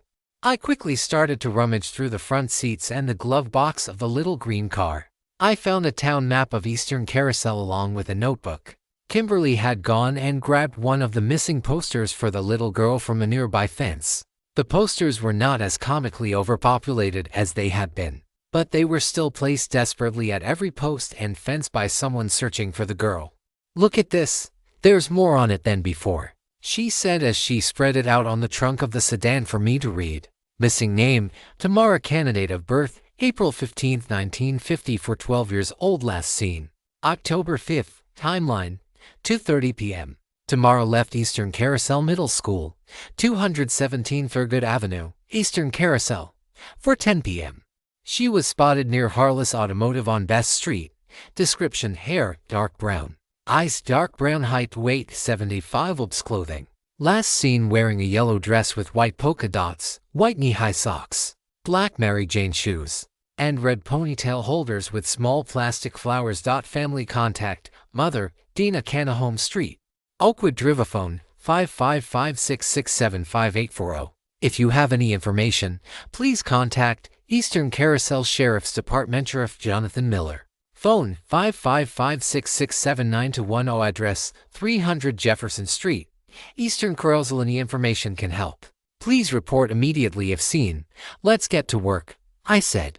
My suit jacket had become my metaphorical bag of holding in place of my hoodie, and I fished out a pen that I had left there. All right, let's see. The little girl leaves school on Thurgood Avenue, and she is next seen on Best Street, I said as I fanned out the map onto the trunk next to the poster. I examined the map of Eastern Carousel. This map made it look like Eastern Carousel wasn't just a part of Carousel, but was rather its own small municipality with a few stores, a few neighborhoods, a quarry, a junkyard, and all the other things that you might find in a small rural town where this story took place. Her home was on Oakwood Drive, Kimberly said. I circled it and traced the most logical path between her school and her home. Well, if she was going home, there's no reason she should ever come near Best Street, I said. Riley, Kimberly said, pointing to a nearby stop sign. Above it was a little green sign that said Best Street. We were, in fact, on the street where she was last seen. I'm hurrying, Nick said as if we had just told him to start the car so we could leave. I'm doing the best I can. I was hired to work cameras, not fix cars. All right, I said. If we're on Best Street, and she was last seen at Harless Automotive on Best Street, I would bet that we're here to interview whoever saw her, wouldn't you say? That sounds right to me, Kimberly agreed. I guess that means we need to figure out what questions to ask. We sat and took notes and came up with a few solid questions, most of which were more designed to elicit information than they were to present information on film as journalists might normally do. We continued to talk and prepare for the interview. I just wished we knew who had actually seen her. Our questions thus far were mostly things like, can you tell us what you told the police? Which would probably be helpful, but still felt like too little. From somewhere in the car, there was a staticky sound, and then a voice, like that over an old radio, started to say, the search near the brewery didn't turn up anything. Over. The voice sounded familiar, but the static made it hard to be sure. Thank you, Officer Stone, the person on the other end of the radio said. We'll keep that in our notes. Where are you headed next? Over. Next is the quarry, and then I'm off. Over. The officer said. It was Antoine. As we had predicted. He was cast as a police officer. Godspeed. Over.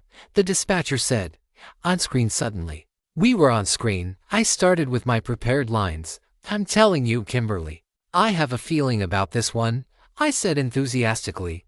After this, there's going to be no more specials on hit and runs or fender benders or mysterious cabals passing bad checks. With this one, we're actually going to help people. We find this girl, and I'm telling you, good things will follow. We'll be taken seriously as investigative journalists, and we'll make the world a better place. It'll be just like in the movies. Riley, Kimberly responded. This isn't a movie. We're not here to be action heroes. We're here to help spread awareness about a missing girl. The truth is all that matters, not glory. I shrugged. A little glory, I said. Fine, a little glory, she said with a smile. But mostly we're here to spread awareness and to get the truth out. With that, the engine of the green sedan roared to life. Told you all I needed to do was tweak some things, Nick said as he closed the hood. Off screen. He had just started the car from under the hood. I didn't know enough about cars to tell if that was actually a thing or if it was just something you saw in movies. We climbed into the green sedan, and in a sequence so comical I almost laughed out loud. Nick drove the car approximately 500 feet over a hill, and we found ourselves next to a vast stretch of farmland. At the place where that farmland met the road was a building with a sign that said Harless Automotive. Next to it was a well-kept farmhouse. The viewers at home or wherever they were would never know that our destination was within walking distance. As we approached, I tried to get a sense of the place. It was a humble and well-kept lot. I was used to seeing places like this run down and covered in rust. But not this one. This was 1966. And everything here was new and pristine. In fact, the only thing that was dirty was the coveralls worn by the balding man who stood outside the shop running a rag over the windshield of a wicked-looking car that could have been a cousin to the haunted car, Christine, of Stephen King fame.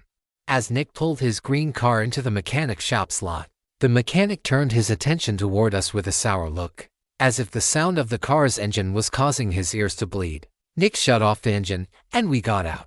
Kimberly was the first to go shake the man's hand. "Hello, sir. My name is Kimberly Madison. I'm a reporter with Carousel News 9, and I'm looking for the witness who saw Tamaracano last." The man stopped side-eyeing Nick's car long enough to express sympathy, saying, "Yes, Mom, that's me. It was me and my son who saw her." Nick strolled up behind us with a huge case that I soon learned contained a portable camera that looked just as much like one of Dr. Evil's space lasers as it did a piece of recording equipment. The camera even had finishing not so different from the cars in the lot. It was candy green with ivory trimmings. And it must have weighed 60 pounds if not more.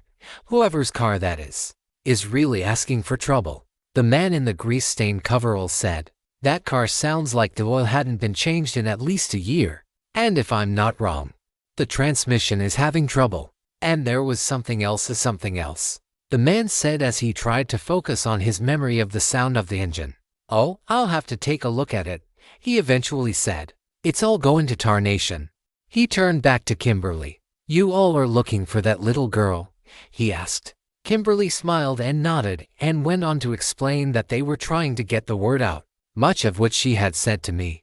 But I could see that she was at least a little spooked. So was I. The man's name on the red wallpaper was Benjamin Harless.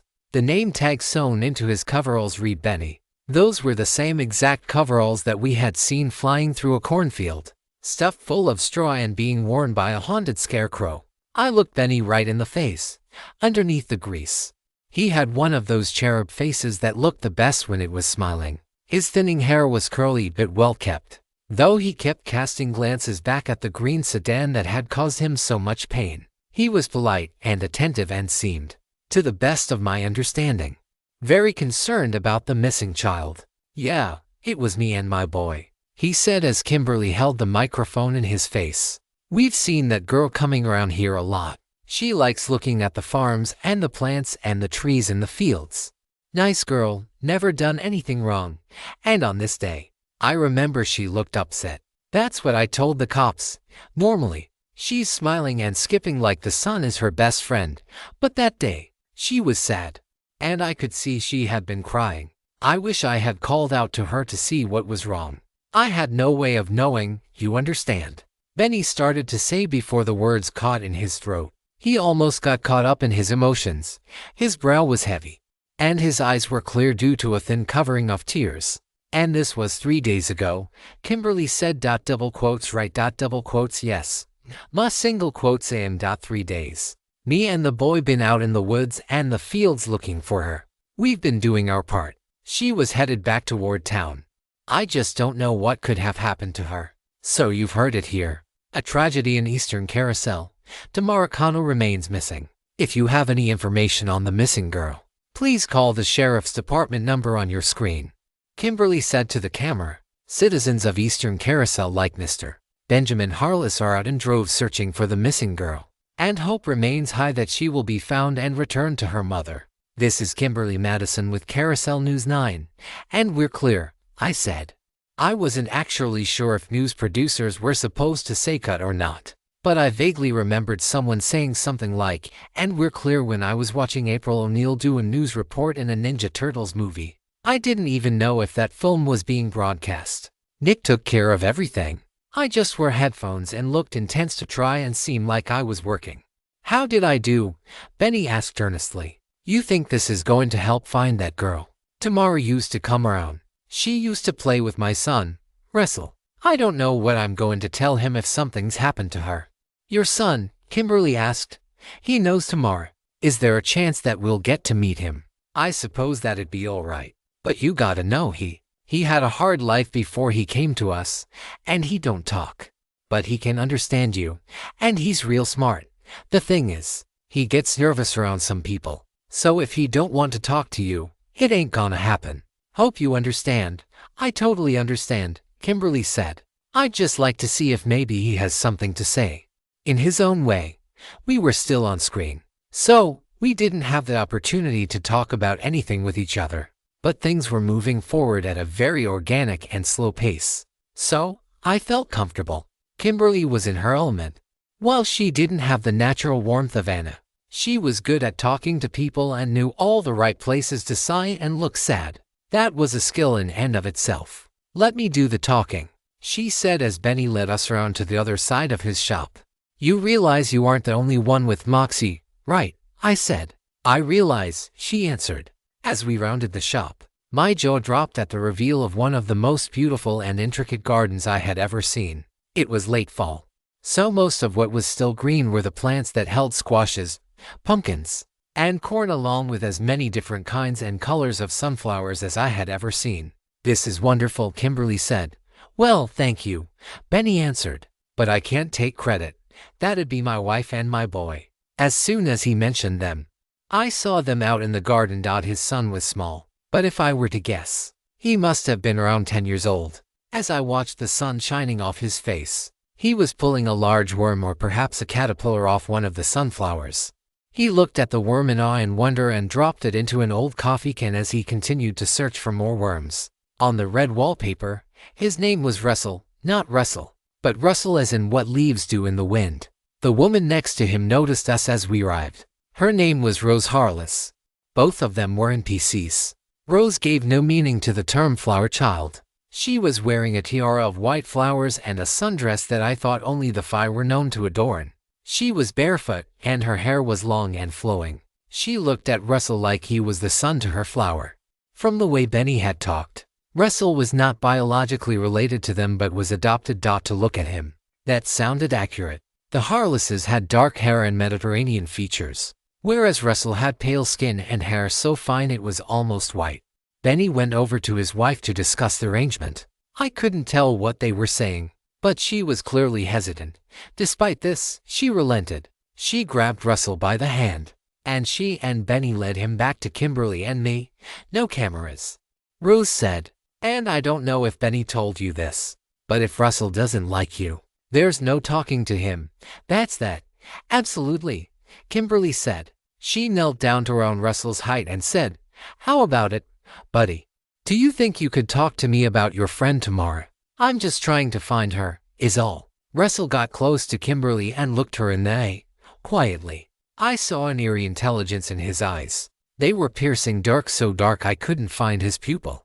After a moment of intensity, Russell smiled. He looked back at his mother and nodded. Then he looked at me and then back at his mother. Well, all right then, Rose said. Go put on your baseball cap, honey. Russell listened and went to fetch a small blue and white cap from out in the garden. He placed it on his head and twisted it around so that the bill faced backward. He was a thin and athletic 10-year-old. True to his father's words, he never spoke, but he definitely communicated in other ways.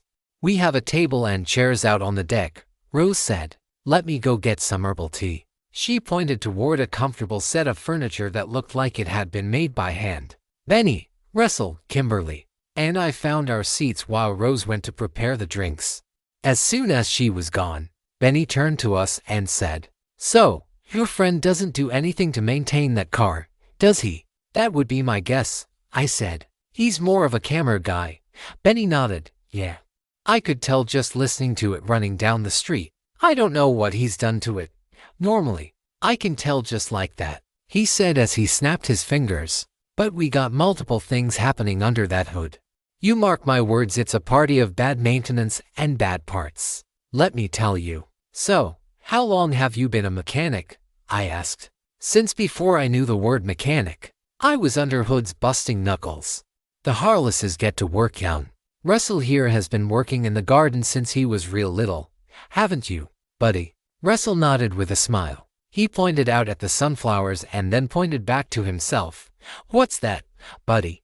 Benny said. Oh, he's trying to tell you that he was the one who found the sunflowers. He likes to go tramping through the woods. And he found some sunflower seeds that he planted last year. And then this year, he planted the seeds from those seeds. And now we got ourselves a whole forest of sunflowers. That is so cool, Kimberly said. They're so pretty, Russell beamed. As I scanned the garden, I saw something that made my heart jump. It was a scarecrow. This one looked like a normal scarecrow with overalls and an old plaid shirt stuffed with straw. It had no gloves and no name tag. The face with its buttons and its little sewn-on hat was the same scarecrow head that I recognized from Benny the Haunted Scarecrow. It was not sun-bleached or threadbare like I remembered, but it was the same one. The narrative has been taken without permission. Report any sightings. This scarecrow did not fly or cut people's heads off. It just hung from a little wooden cross, scaring away crows. We talked for an hour or so. Really. We were just glad that he had found a friend. So many of the children around here can be judgmental. Tomorrow was different. They had their own little silent language. She would come over here, and they would play in the fields. And she would help Russell with his work in the garden, Rose said. Russell has been very upset since we found out she had gone missing. Benny said, I don't know why they didn't spend time together that day. Normally, she only leaves to get home before dark. I don't know why she left early that day. Russell sat in his seat and looked down at the table. His bottom lip was firmly tucked in between his teeth as he chewed on it. A nervous gesture. I was just wondering, Kimberly said. Is there some place that you and Tamara would go? Maybe a clubhouse, a cave, or a special spot that you would go out to in the woods? Russell shook his head. We've actually been all through the area that they would have gone together. Benny explained. They did have some stomping grounds over near the creek and through the forests and the fields out north. But we didn't find her there. We had a whole search party in that area. No one saw a thing. Trying to talk to Russell was difficult. Part of it was because he was nonverbal. Another part was because he just didn't want to tell us everything. Or at least that's how his mother, Rose, put it. He was a very secretive boy. And that had nothing to do with his not talking. Rose stared off into the distance, not making eye contact with either of us as she said, I know my son.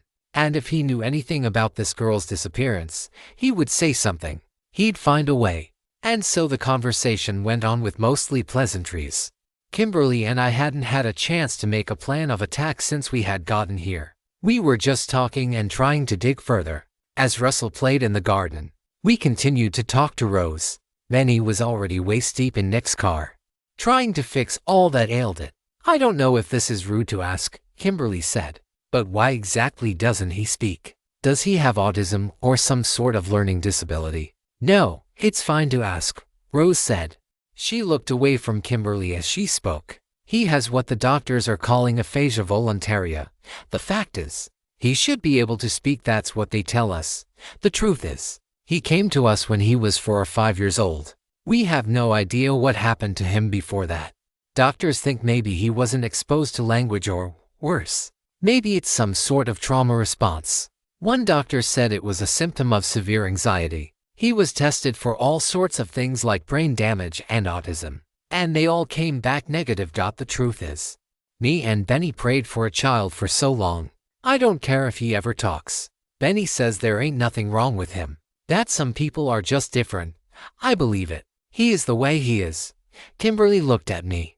If we weren't on screen and if we were actually able to leave, we probably would have continued our search elsewhere. But the fact that we were on screen and our car was in pieces meant there was something here for us to learn.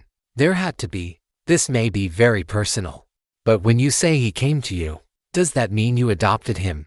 Or is he a foster child? Kimberly asked. Rose wore a blank expression on her face and didn't meet Kimberly's eyes. No, she said. We found him in the field, naked as the day he was born, covered in mud up to his eyebrows. We don't know where he came from. No one reported him missing. We did everything we could to keep him when no one else tried. Like I said, we had always prayed for a child. At that, Rose looked back at Kimberly in the eye and smiled. Would you like some more tea, dear? I would love that, Kimberly said. Thank you so much. As Rose went inside the old farmhouse, Kimberly started to lean over and whisper something to me, but before she could, we heard a hollering out in the garden and a screaming that sounded like it was coming from a child. We were up and out of our seats and running toward the sound before we even had a chance to speak. As we got closer, we saw what was screaming. It wasn't a child, it was a rabbit.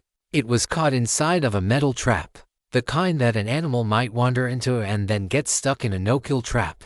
Russell had picked up the trap and was walking away from the garden while banging on it with a stick. The rabbit screamed and screeched. I had never even heard a rabbit make a noise like that. It was somewhere between a child yelling and a baby screaming. "What the heck is he doing?" I asked. He continued walking the cage toward the road, up past the automotive shop.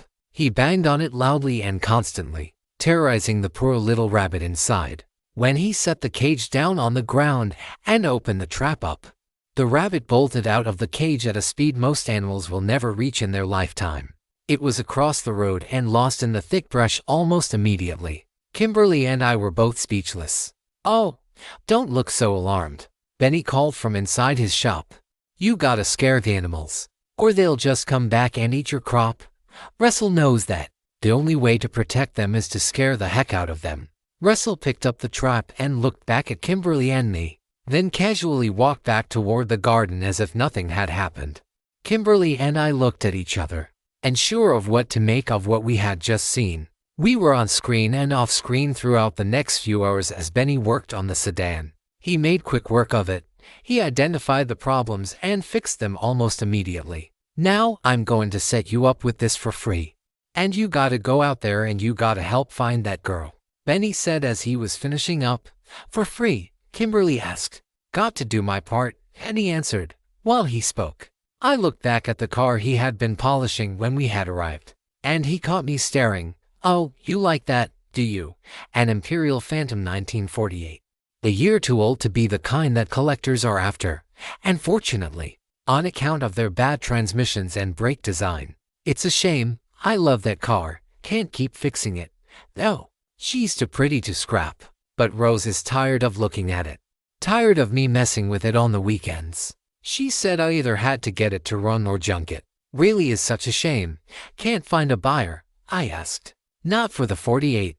You can." "Sure, I got offers for the seats because those were the same as the 50 and the 52, which are the real collector's items.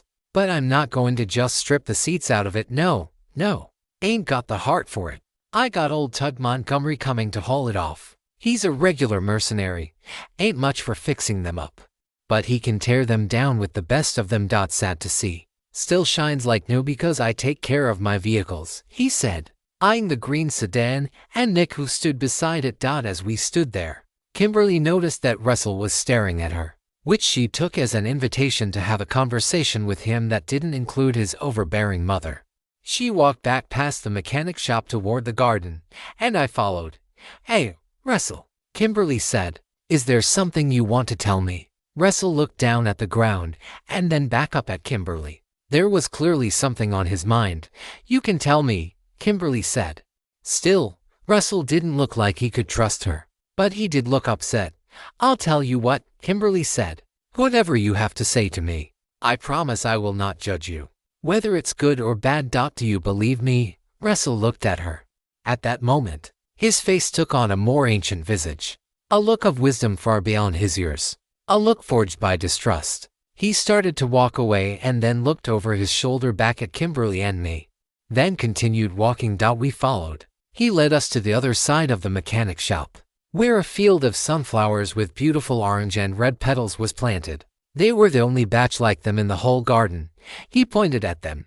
At first, I didn't know what he was pointing at, but then I realized that he was pointing at 10 or so stems that had been cut and their flowers removed. "Did someone take the flowers?" Kimberly asked. Russell nodded his head and then pointed at himself. "What did you take the flowers for, sweetie?" Kimberly asked. Russell didn't answer, but Kimberly seemed to be connecting dots before I did, and she pulled out a folded-up copy of the missing poster. "Did you give the flowers to her?" she asked. Russell chewed on his bottom lip and stared at the picture of Tamara. I couldn't read his face. "Hey, folks," Benny called from over near the mechanic shop. "We got someone here that would love to speak to you." I turned to see Benny walking over to us in his greasy coveralls. Hot on his heels was Dina. dressed not in a dress or skirt like Kimberly or Rose, but in jeans. They weren't ripped jeans like the ones she normally wore, and her leather jacket was replaced with a brown one with a ridged fabric. I could see that she had an apron tucked into her pocket, as one of the strings and the neck loop was hanging out. "Miss Cano," Kimberly said, "I recognize you. My name is Kimberly Madison. I'm with Carousel News 9. We're currently investigating your daughter's disappearance." Kimberly stuck out her hand to shake Dina single quotes as Dina, playing her part, kept her arms folded for a time and then reached out and shook Kimberly's hand. "Are you here to be vultures?" she asked. "I'm sorry," Kimberly said. "I don't know what you mean. The news people, they come here to feast off the dead, to make a living off of other people's misfortune. Is that what you're here for?" "No," Kimberly said. "I'm here to find out what happened to Tamara." Dina and Kimberly locked eyes and stared at each other for a moment. "Well, at least somebody," Dina said at last. Her eyes went past Kimberly and past me, and she saw the beautiful sunflowers next to Russell. She rushed toward them. "Tamara has been giving me flowers just like this for the last few weeks. Is this where she's been getting them?" Credit to Dina, who normally put very little effort into acting. She was on the verge of tears as she spoke, and moments later, the tears broke, and she started to cry. Benny rushed to his son's side.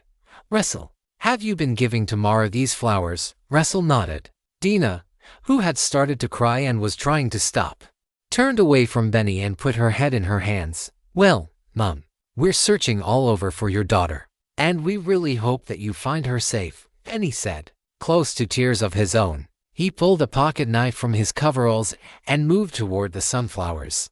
He grabbed one of them that was right for cutting and started to take it down, but Russell pushed his arm away and stood between him and the sunflower, shaking his head. "Son, I know you don't like things messing with the garden, but this is what these flowers are for. We give people beautiful things to make them feel better, you understand?" Russell's eyes began to tear up, and he pleaded with his father not to cut down the sunflower. When Benny finally relented, Russell grabbed the pocket knife, put it inside his own pocket, and then ran back inside the house. Benny turned to Dina and said, "Ma'am, I'm sorry. I don't know what's going on, but Russell sure did care about your daughter, and he's having a hard time with it." "It's okay, it's okay," Dina said. "All I care about is finding Tamara. We're gonna," Benny said. She's gonna be just fine." Dina dropped to her knees and said through tears, "I don't think she is. I can feel her. I don't think she's coming home." Dina's tropes allowed her to connect to her character's dead loved ones. Perhaps some connections did more harm than good. Kimberly hugged Dina, and Benny offered her his least greasy rag to wipe her tears. Dina continued to fight back tears as Benny watched his son run off into the distance. "I'm so sorry about that, ma'am," he said. "The boy's just going through a lot right now. Not as much as you, I'm sure, but he's just gonna go to one of his hiding places, and he'll be fine." He kind of looked down, and sure of what to do next, taken by intense emotion. "I'll fix your car." "I can do that. I'll fix it," he said, looking at Kimberly. Then he walked off to do just that. We were still on screen, so Kimberly continued to console Dina, and Dina continued to be inconsolable. "She tells me she's at peace, but I don't want that. I want her home," Dina said. Kimberly looked at me and then back to Dina. "You saying your daughter's talking to you?" "Don't look at me like I'm crazy," Dina said. "Please don't look at me like I'm crazy." "I'm not," Kimberly said softly. "He is," she said, looking at me. "I can see it. How couldn't he? Who could hear something this ridiculous and not think I was crazy?" Kimberly looked up at me as if nudging me to say something, so I did. "My grandmother. She said that she could see things, hear things, feel things," I said. "She always hoped I'd take after her when I was young. I always thought she just did it so she could win arguments by saying that she had the gift and that she knew better. But after I lost her, I feel like I can feel her too," I said, and in that moment, a tear escaped my eye that I didn't intend. "Are you really going to help me look for her? Or is this just some news story?" Dina asked. I looked at Kimberly, and then Kimberly said, "We really want to find her." "We'll do whatever we can," I said. Kimberly nodded. Off screen. Double quotes woof, I said. This one's making us emotional. Dina nodded. I've got to go to some dairy farm. Patcher Dairy, I think. My character's daughter is hauling me around all over town so that Carousel can get shots of me looking all over for her. Do you need a ride? Kimberly asked. Dina shook her head. No, my character has a bicycle. We slowly walked back to Benny's garage, and Dina grabbed her bicycle with its little woven white basket and rode off to her next destination. As she did, an announcement started playing over Benny's radio, calling for volunteers to help in a search party near White Lawn Church. Kimberly and I looked at each other.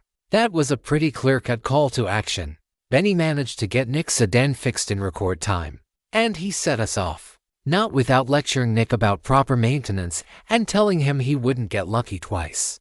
The next time, he'll be buying a new car. White Lawn Church, on White Lawn Road, was abutted by a field of wheat where the search would start. Kimberly stood with her back to the field and the many volunteers in it. I'm here with Sheriff Miller, who has been leading a citywide search for Tamaracano. Sheriff Miller, can you tell us anything about the current search efforts? The sheriff, who was a smooth-talking man and clearly a city slicker, stuck out like a sore thumb around Eastern Carousel. He wore pomade in his hair and had a clean-shaven face. He and Robert Redford were probably made from the same mold. I'll tell you. We are going to find this missing girl, Sheriff Miller said, because we have three things.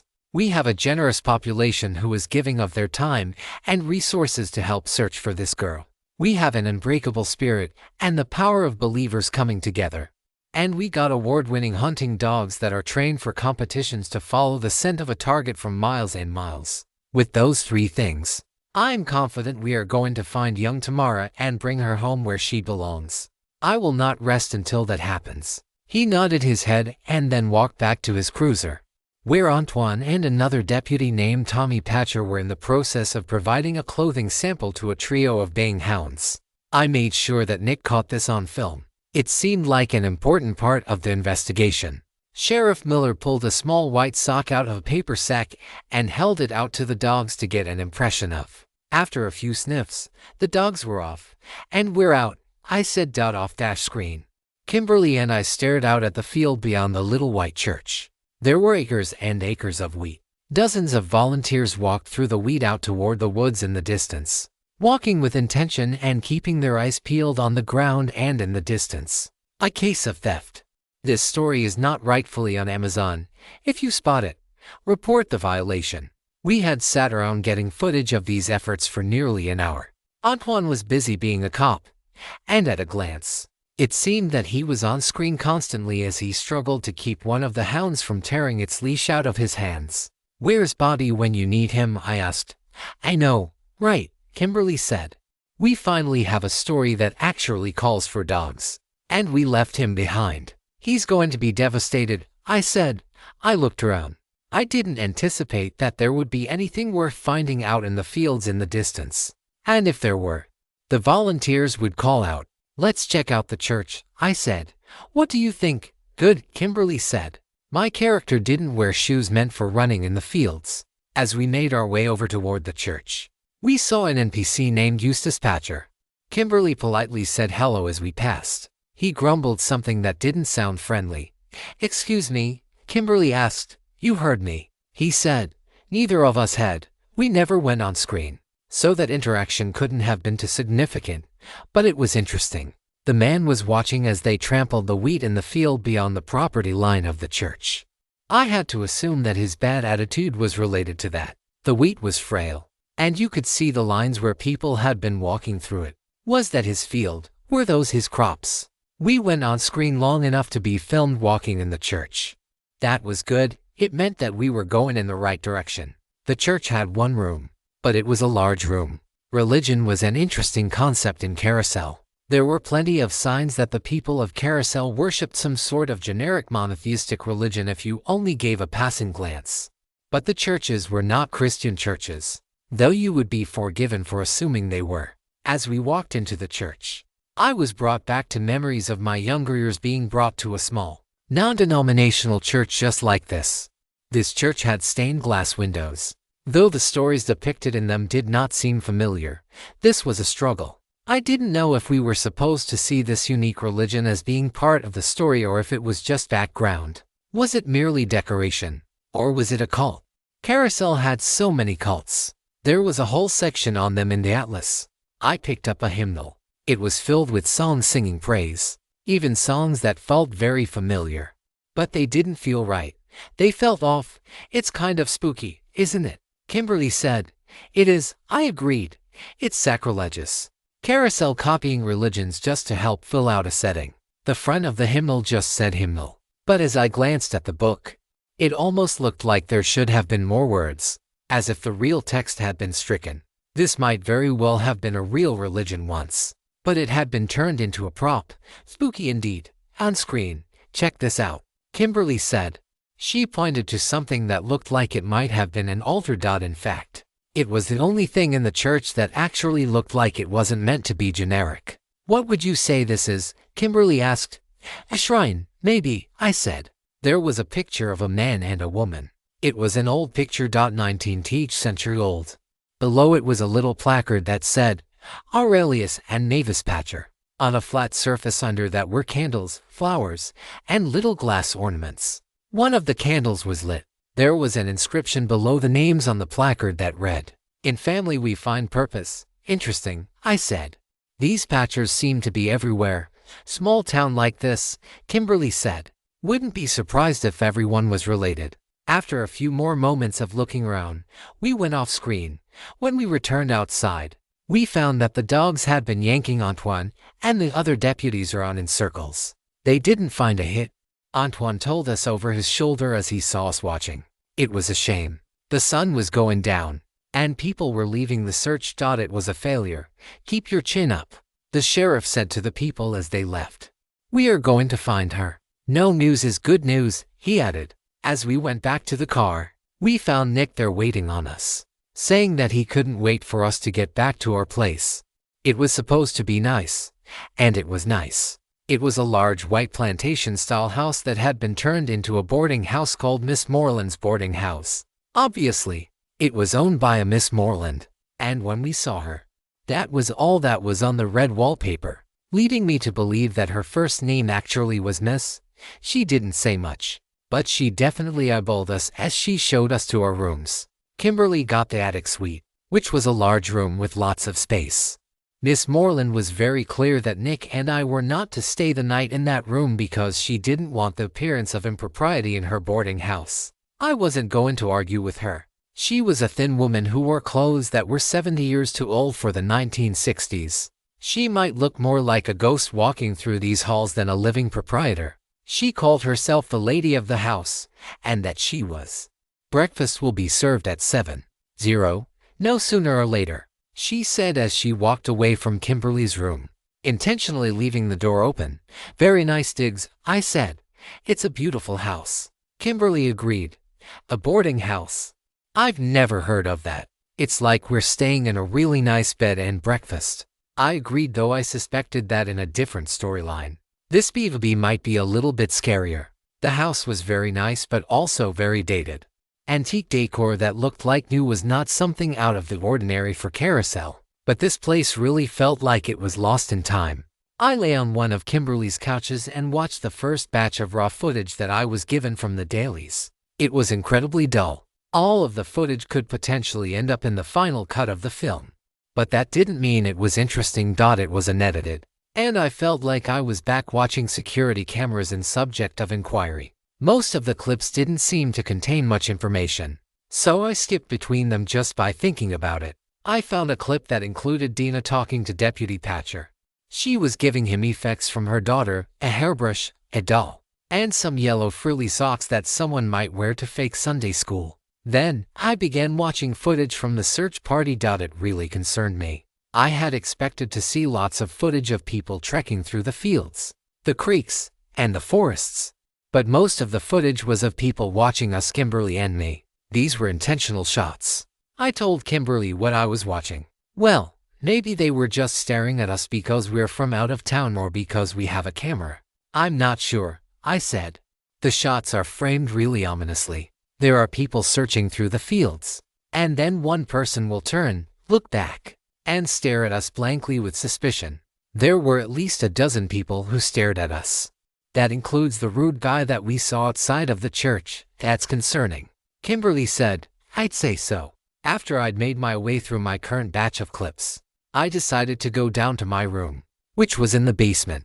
Nick and I were sharing a bunk bed. It was like I was back at Camp Dyer. I fell asleep trying to piece together the disparate pieces of information we had been given so far in the story. I didn't see the whole picture yet, but I trusted I would soon. I slept soundly through the night. Didn't even need my sleeping trope. After a hearty breakfast of eggs, bacon, and other grease-covered foods, Kimberly, Nick, and I went back into town to continue our investigation. The first place on my list for the day was the general store. After all, the entire reason we were running the storyline was so that we could pillage it, and I had been wanting to know if Bobby's food trope had affected the selection at the store. I was pleased to find that it had. Eastern Carousel General Store was now packed to the gills with goodies. They had even rearranged the furniture and aisles to create an actual produce section. Kimberly was ecstatic. Looks like this will have all been worth it, I said. Yep, Kimberly said. Feels nice when things go according to plan, you know. Can I help you folks? A voice from the front of the store called out. It was a repeat of my time with Dina. Same old corduroy patcher. Except he wasn't the same old corduroy patcher. He was younger. At least a decade younger than he was when I had last seen him. Say, he said, you're the folks who are here with the news story about the missing girl, right? That's us, Kimberly said. You have any leads on that? He asked, wiping his hands on his apron, leaving visible sweat marks. We have some, Kimberly replied. We need to follow up some leads before we can air them, though. Corduroy swallowed hard and said, well, I hope you find that girl. He wiped more sweat on his apron. Can you tell me about this? Kimberly asked, pointing to something I hadn't noticed. Something that had not been there before when I was here with Dina. It was a shrine similar to the one at the church, except smaller. This one had a picture of Aurelius Patcher alone. But the saying was the same. In family we find purpose. Well, that's my grandfather, Corduroy said. It's our way of keeping him alive. I like to think he looks after the store when I'm not here. He's my guardian angel. That's sweet, Kimberly said, although I didn't think she meant it. After we left the general store, our next stop was the gas station down the road. At that point, we were just looking for NPCs to talk to and try to get some perspective on the things we've been seeing around town. It turned out that the owner of the gas station was Dina's character's uncle. Her out-of-town cousin trope had made her related to one of the NPCs in Eastern Carousel to help tie her to the story. We just happened to stumble upon him, small world, on screen. He was an older man bound to a wheelchair. His name on the red wallpaper was Baron Kano. His spirit was strong. And when he realized who Kimberly was, he asked loudly, is there any news? Have they found my grandniece? I'm sorry, Kimberly said. We haven't found anything yet. The man looked down at the ground and suppressed tears. I don't know what I'm gonna do if that poor child isn't found. I don't know what Dina's gonna do. He wheeled himself around behind a bar with a flat-top grill and an assortment of foodstuffs. As we stood in the gas station, a man came in who I recognized as an employee from his uniform. Anything else you want me to do? The NPC asked. His name was Woodrow Woody Patcher on the red wallpaper. He must have been in his mid to late 20s. He wore a permanent grin. Ain't you that news lady who's out here making a spectacle? He asked. We're trying to help find a missing child, Kimberly said. You ask me. That kid is dead, he said. And what makes you say that? Kimberly asked. It's been 4 days. He said. It's just common sense. If she was alive, she would have come hollering out of the woods by now.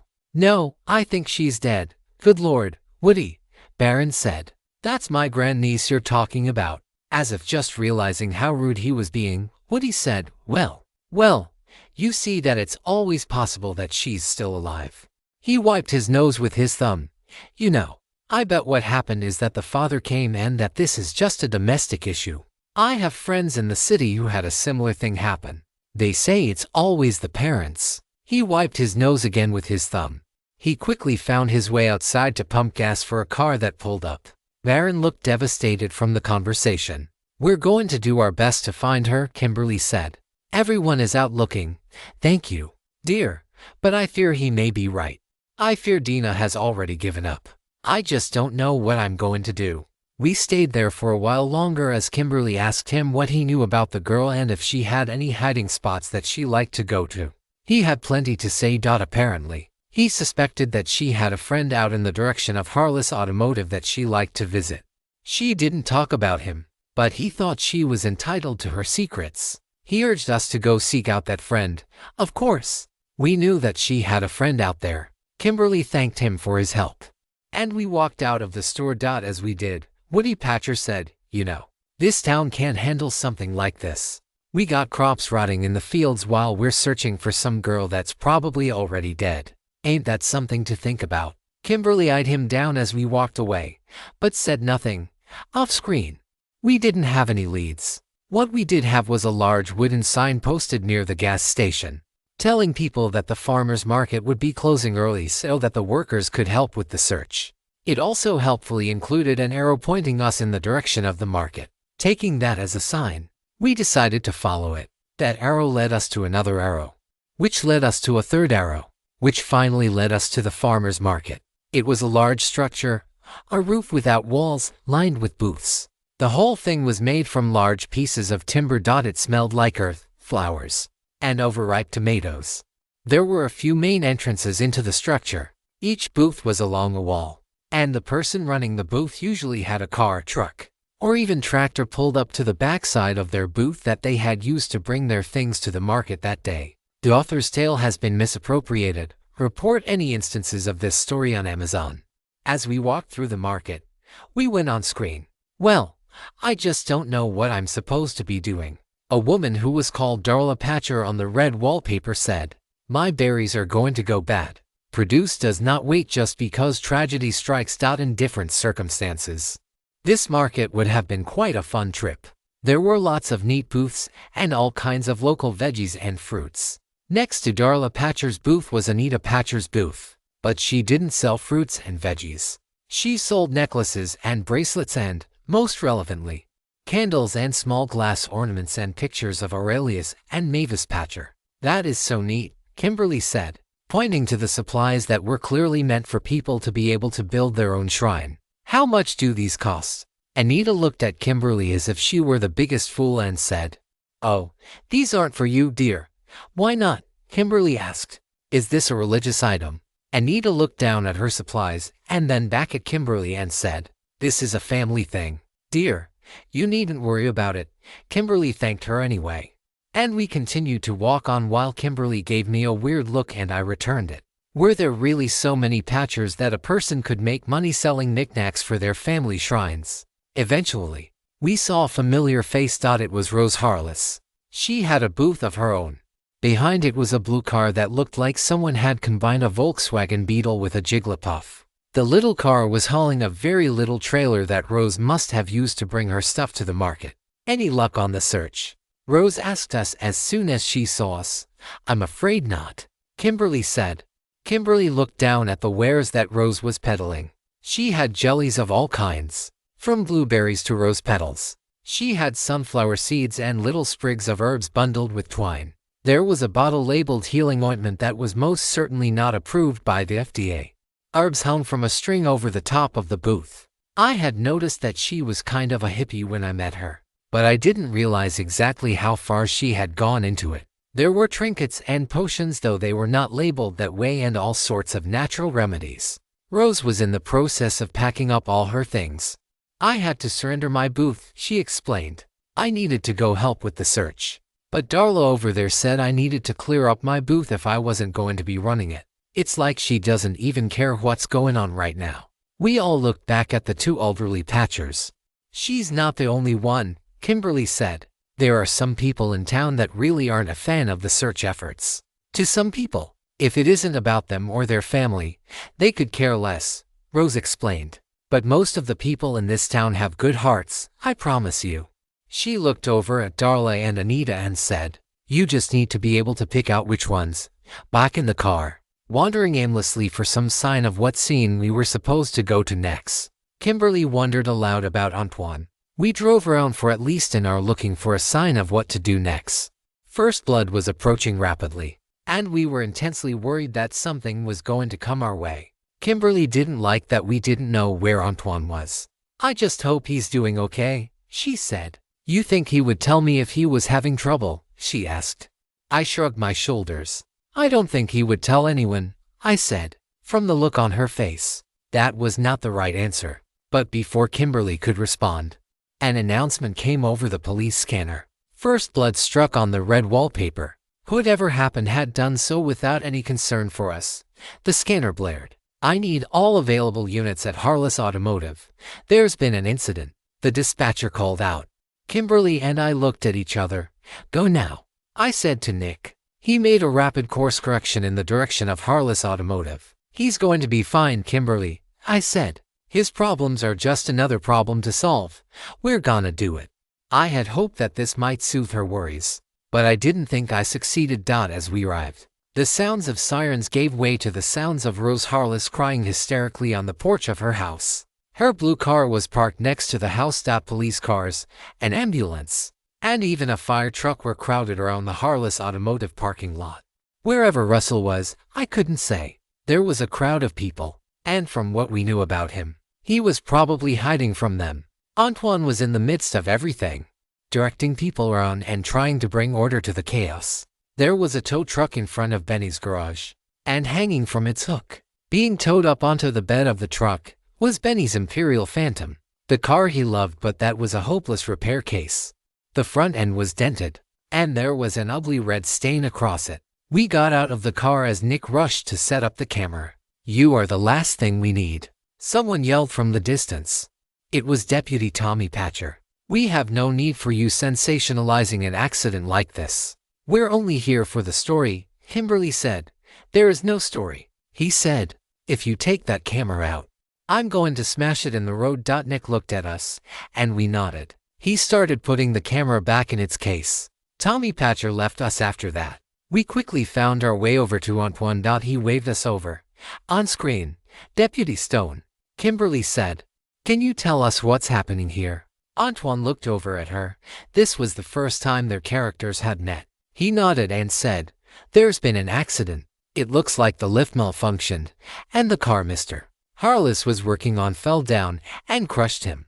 "It just fell and crushed him?" I asked. "From the looks of things," Antoine said. "His poor wife was the one that found him and called it in." "Can we take a look?" Kimberly asked. We were on screen. So, Antoine actually had a tough time answering. He wasn't sure what his character would do. "Look," I said, "we're here to help.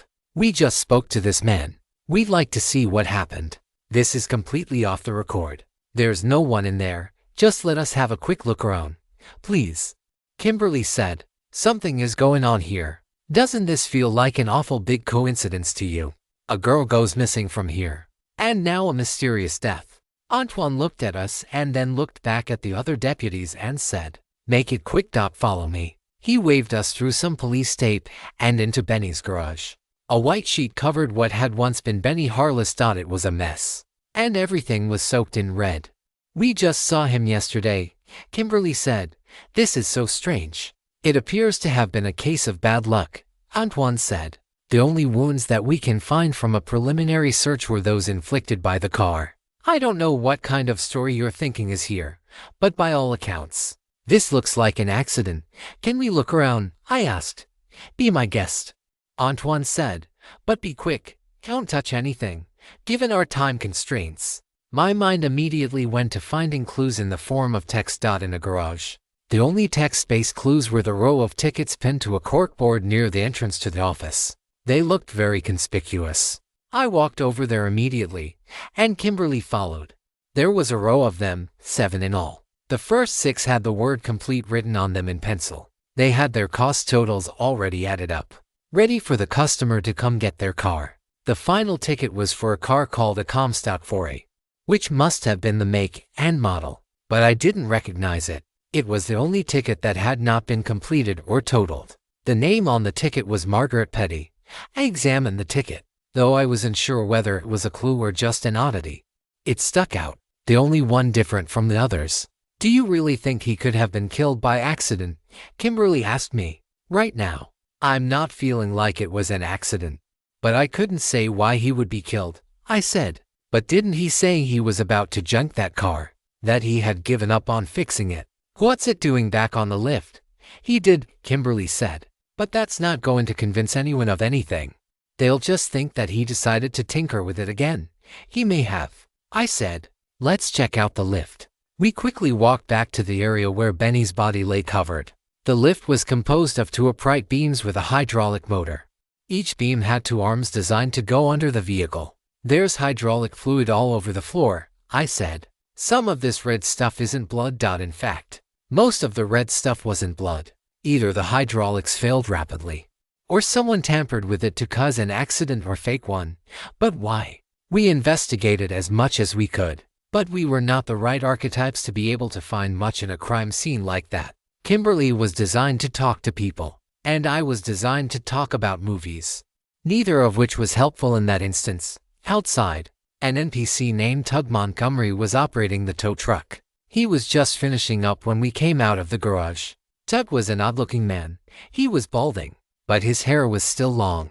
He wore overalls and a jean jacket but no shirt. He had a red handkerchief tied around his neck and another sticking out of his pocket that he regularly grabbed and wiped his forehead with. His hair was gray, and his face looked like it had been around to see the dawn of the earth. It's a damn shame, Tug said as he wiped sweat off his forehead. He loved this car. He would hate to see it ruined like this. At least he's not alive to see it scrapped, he added. But he looked unsure whether that was an inappropriate sentiment to say. Kimberly didn't seem prepared to respond, and before I could, we were distracted by the sound of Rose Harless calling into the distance. Russell, Russell, come home, baby, Russell. It was a haunting cry. She was filled with desperation. I felt for her.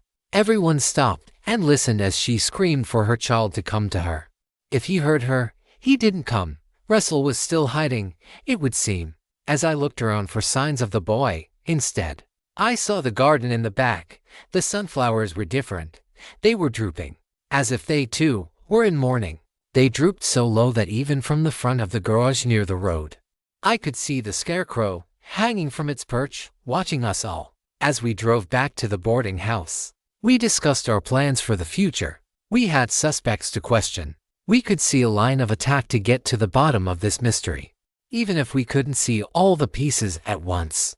He has a Teltrope had been working on overdrive and had given us several clear leads, even if it didn't flat out give us the truth. The murder of Benny Harless was a massive clue to what this story was about, even if we hadn't worked it out yet. Our spirits were high when we walked through the door. They didn't stay that way. On screen, you have a message from your boss in the city, Miss Moreland said as soon as we were inside the house. She didn't stay long enough to elaborate. There was a table with a phone and message pad next to it. The message said, "You're off the story." It included a number to call and the name Ron Foley. It even included his title, Lead Investigative Producer, Carousel News 9. What? Kimberly asked as she saw the note. That had to be our boss. Kimberly immediately dialed the number. Luckily, the speaker was so loud I could hear it. It helped that the guy on the other end, Ron Foley, was yelling, "Ron, this is Kimberly. I just got a message here in Eastern Carousel. Can you explain it to me?"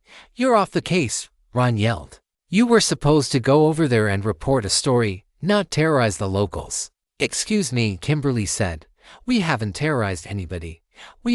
I get a call from the sheriff's office telling me that you're harassing people, accusing them of terrible things." "Kimberly, you report the news. You are not some hard-boiled detective shaking down witnesses and accusing anybody and everybody of terrible things." I knew you were motivated, but geez, what are you talking about? We haven't done anything like that.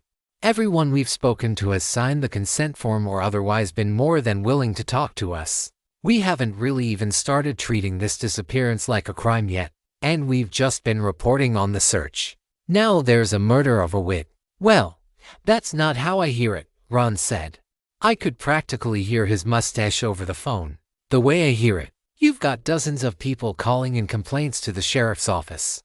Ron, we've got our interviews on film. Do you really think we would be so stupid as to burn all our witnesses and film the evidence? Kimberly said snarkily. Ron paused at that. Is there a story there more than just a missing girl? Can you connect the death, Because if not, you're just wasting your time. I'm sticking my neck out for you enough as it is, Ron said. I gestured for Kimberly to give me the phone. She did. He wanted us to tell him what evidence we had. I figured we ought to give a list. I had a benefit.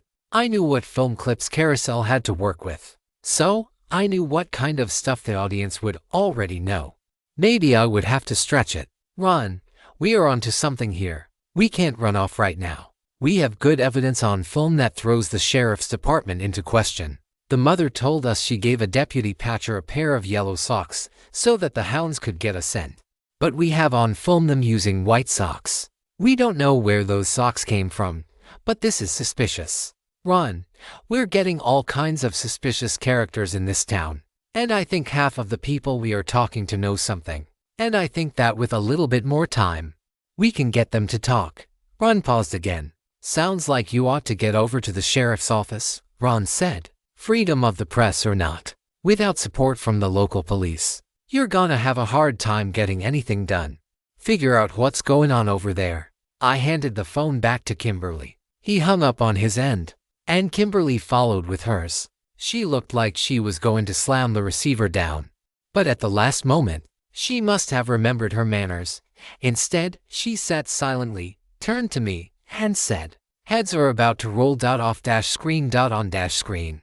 Sheriff Jonathan Miller looked happy to see us as we walked into his office at the sheriff's department. I didn't know if he was happy to see us so that he could gloat about getting us taken off the case or what.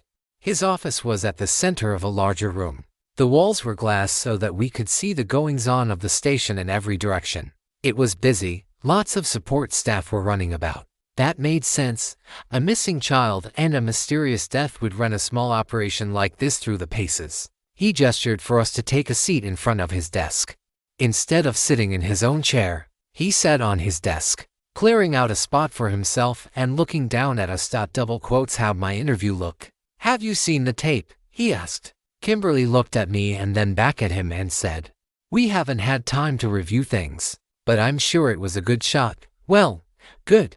We gotta get as many eyeballs on this thing as possible. And I really appreciate your work. It can be really hard to get any type of press down here, even with a missing girl. Seems our town has a bad reputation with reporters, but I couldn't say why. Kimberly eyeballed him curiously. "Sheriff Miller, we just got a call from our boss back in Carousel proper, and he says that you've been receiving all kinds of complaints about us and that you have demanded we leave town because we are harassing citizens. Can you tell us about that? Because that doesn't really sound like you're glad we're here." The sheriff was taken aback. "I haven't received any calls complaining about you two," he said. "And I certainly didn't try to get the only reporters who give a damn about this little girl to leave town.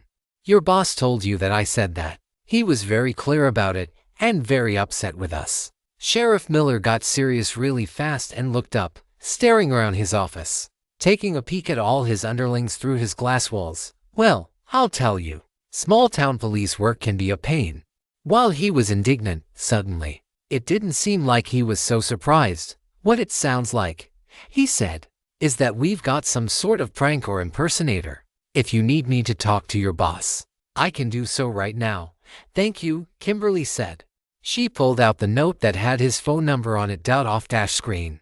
As Sheriff Miller called our boss to tell him the truth, Kimberly noticed that Antoine was sitting at a desk not far from the sheriff's, and he was staring at us as if trying to get our attention. Since we were off screen, we didn't see any problem in slipping away from the sheriff while he was on the phone. We paid him a visit.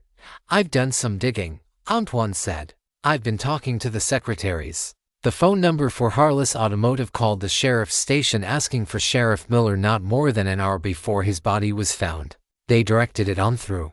I don't know what the conversation was about or if he ever picked up, but I find that suspicious."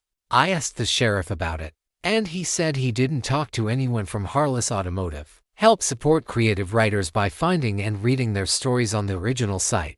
Benny or someone else using Benny's phone called the sheriff. "That was interesting. Good work," I said. Antoine nodded. "These people are so odd.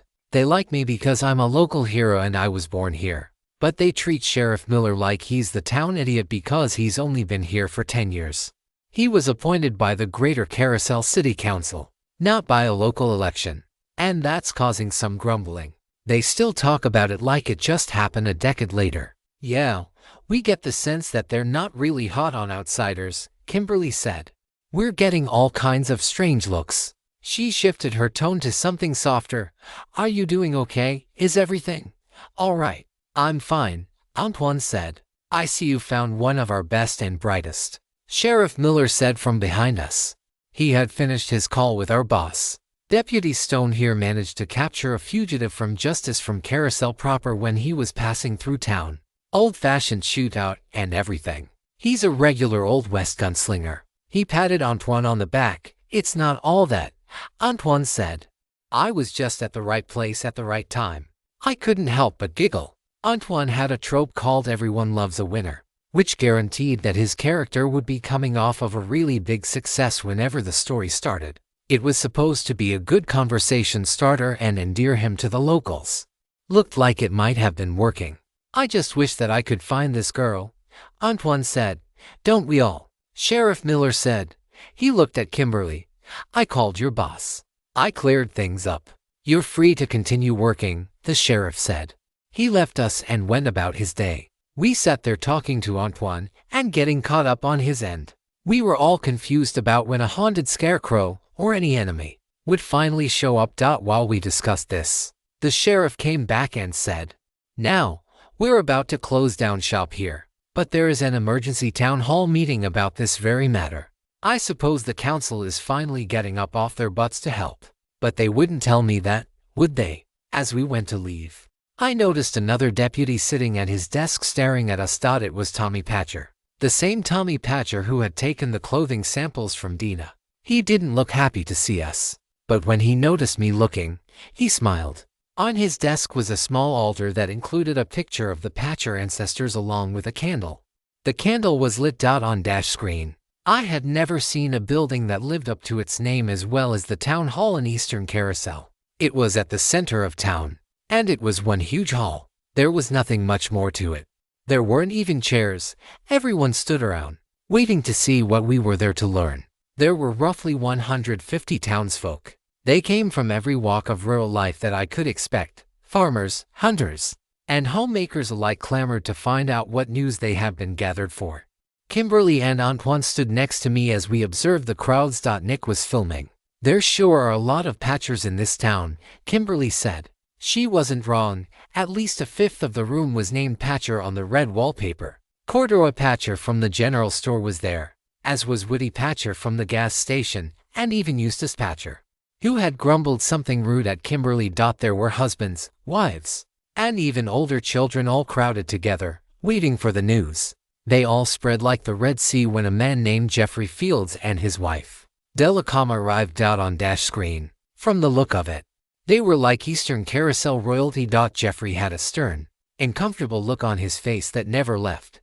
He was a solid, slow-moving man. His hair was gray and combed neatly. Della had red cheeks and was tightly wound and emotional. She walked unevenly and clung to her husband as if he were holding her up.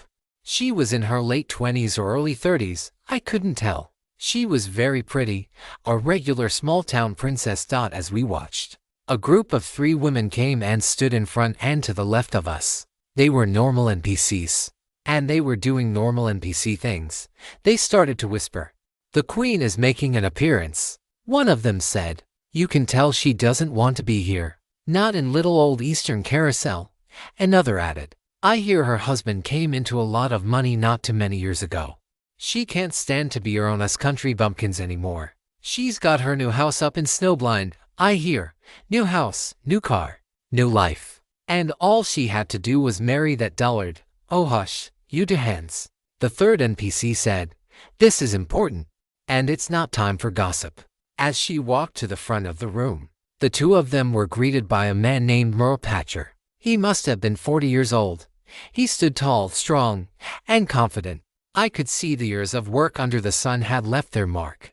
Next to him was a teenage Joshua Patcher. We had met Joshua before. He lived in the white farmhouse at Patcher Family Farms, where the final straw to was set. Of course, he was all grown up when we met him. But this was the past even for him. Merle hugged Della. So did Joshua. Tug Montgomery was behind them, looking nervous, since we were on screen. It didn't take long for them to turn around and get ready to speak to the crowd. Antoine leaned over and said, "That's the council rep for the city. Sheriff says he's a stuffed suit." Jeffrey Fields held up his hands and said, "All right, folks. Thank you for coming out to meet me today. We have a great turnout, and I'm just gonna get this out here. I don't want to take more of your time than we need to." Then he broke into what was clearly a prepared speech.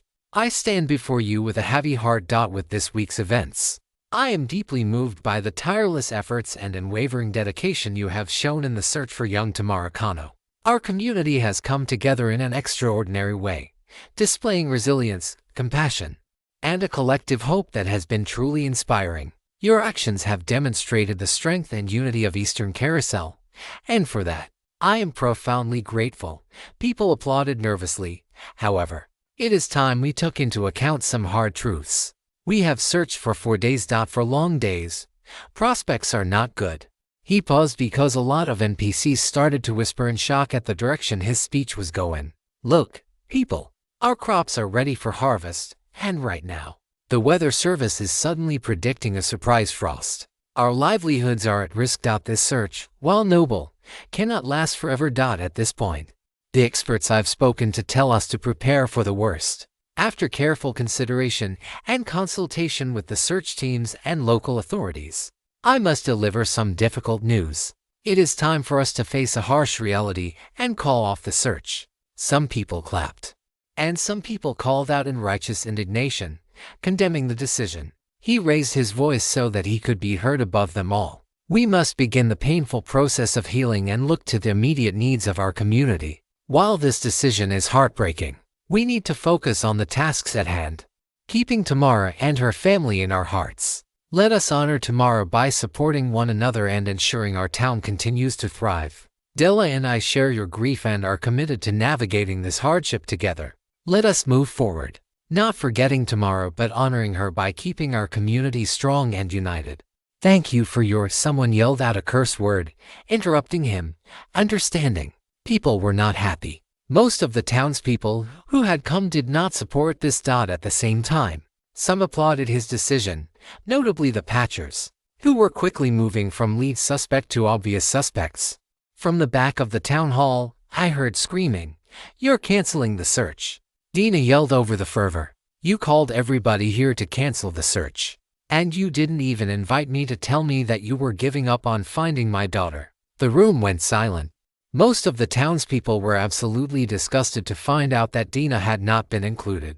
"Ma'am," Jeffrey Fields said, "we all feel for your daughter, but we have to make sure that our lives moves forward here in Eastern Carousel. We cannot pause time just for one person." "You bastard," she screamed. "Why would you want to cancel the search now? Sounds to me like the only people that would want the search to be over are people that have something to hide." "Oh," I thought immediately. That accusation might accelerate the story. On second thought, I didn't mind that. "Who am I supposed to be filming?" Nick said, whispering in my ear. I had almost forgotten he was filming. At first, I was tempted to tell him just to do his best, but then I thought better of it. "Film the Patchers," I said, "over there behind the council rep. Keep the film on him and them." I wanted to record their reactions. Dina continued to rant, but it became clear that Carousel had gotten enough footage because we went off screen not long after. Dina was a banshee there at the end. It was a great performance. After the town hall meeting, the 4 of us got together and shared information. We were all suspicious of the Patchers to the point that we had basically concluded that they were guilty in this somehow. We just didn't know the details. And where was the magic scarecrow? As we walked back into the boarding house, we discussed our plan of attack and how we would narrow down our suspects and find out what was going on. I stupidly went on about my theory that the Patchers were getting nervous and that soon they would start attacking us. I was wrong about that one. On screen, you have another message, Miss Moreland said as we walked through the door. A chill ran through us. This could not be good. The message pad had a simple message. "You're off the story for real. This again?" Kimberly immediately called the number. And even though it was late at night, Ron Foley answered. "What is happening?" Kimberly asked. "We already cleared this up with the sheriff. We haven't been getting complaints, Kimberly, Ron said. This isn't coming from the local PD. Our bosses are sending down the message. The station's owner called me himself. There's nothing I can do about it. It would seem that he got a request personally from the city council. Something about the town needing to heal and harvest their crops, yada yada yada.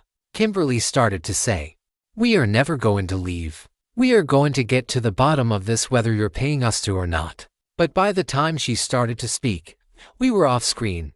Everything was dark suddenly, and all I could see were the words, 10 years Lottery. Opened my eyes, and I was in an office building on a high-rise, glancing out the window. I saw Carousel proper. All around me were people wearing 1970s attire and carrying papers around. There was a logo for Carousel News 9. Before I could explore much, a young woman walked up to me and handed me a file. "You said you wanted everything out of Eastern Carousel that was related to the disappearance of Tamara Kano or any major crimes. Is that still in effect?" "That's right," I said. "Anything out of Eastern Carousel." I grabbed the file folder. The year at the top was 1976.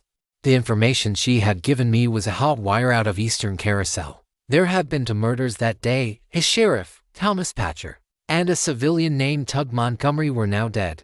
They had been beheaded. I stared down at the page. The name Sheriff Thomas Patcher stared back up at me. What happened to Sheriff Jonathan Miller? They made Tommy Patcher the sheriff, the very guy who we suspected helped foil the community's attempts at finding Tamara Kano. It made sense that they would have replaced him. Sheriff Miller had seemed to sincerely want to solve the mystery. I took in my surroundings. I was standing right outside a large office that just happened to have my name on the door. According to the plaque, my title was lead investigative producer, which meant I was the boss now. I thought climbing the corporate ladder was supposed to be difficult. I heard noise in the distance, far down the hall, and I decided to follow it. "And we'll live in 5, 4, 3. I followed the voice down the hall, and what I saw was a large set for a news station. There was an anchor's desk and several cameras set up to capture the various well-groomed people sitting behind it. There was a weatherman and one person who must have been on sports. But that was not who was live on the air at the moment. As the countdown came to 1, Kimberly sat at the anchor's desk in shock. A light came on, indicating that they were live, and at first, I thought Kimberly wasn't going to realize what was going on, but she figured it out, seemingly just in the nick of time. She stared into the camera and read from the teleprompter. She was on screen. "Good evening, Carousel. Authorities are currently investigating a disturbing new phenomenon. A syndicate of people who dine and dash. That's right. This group has been targeting local restaurants, enjoying lavish meals before disappearing without paying. The Carousel Police Department is working hard to apprehend these culprits and bring an end to their deceitful spree." In other news, a wave of crimes involving smashed and missing lawn ornaments has left the community in fear. Residents across Carousel are reporting the disappearance of their cherished garden decorations, creating an atmosphere of unease. Police are urging anyone with information to come forward as they intensify their efforts to catch those responsible. Stay tuned for more updates as we continue to cover these unfolding stories. I'm Kimberly Madison, and this is Carousel News 9. She managed to get out her lines without fumbling them. As she finished and went off air, she put on an expression to show just how disappointing it was to be reporting on stories like that. As soon as Kimberly saw me, she went off screen. She also went white. Her expression of surprise worried me greatly. As I stared at her, I realized why. She had aged 10 years. She was wearing makeup and her hair was done very well. But it was clear she was 10 years older, which meant, of course, that I was probably also 10 years older, which was why she looked so shocked. She came to me immediately and said, "How do I look?" "You look great," I said. She rubbed my face to try and see if my rapid aging was the result of makeup or otherwise. "Oh my gosh. We're in our early 30s, she said. "I know, right," I said. "Carousel might as well have just killed us." I gestured for her to follow me to my office.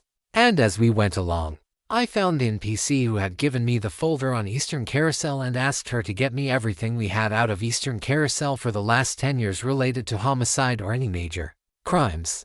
She looked at me like it was a gargantuan task. But 10 minutes later, when she walked into my office, The folder she had collected, while not empty, was not exactly full.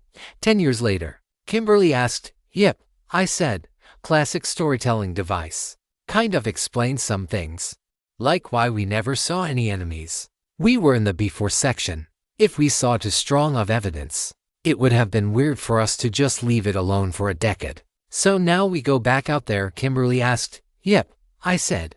We'll have to do a whole performance explaining why we're gonna do it. But that should be pretty easy. I handed her the file I had been given when I first got there. This says the active sheriff is Antoine Stone, Kimberly said. Sure does. After the death of Sheriff Thomas Patcher.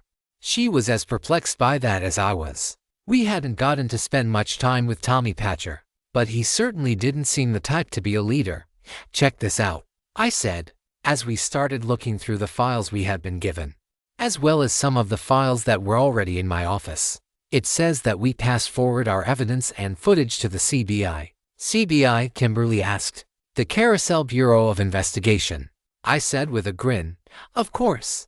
They concluded that our witness, the mother of the missing child, was unreliable and had a vendetta against local authorities and community members.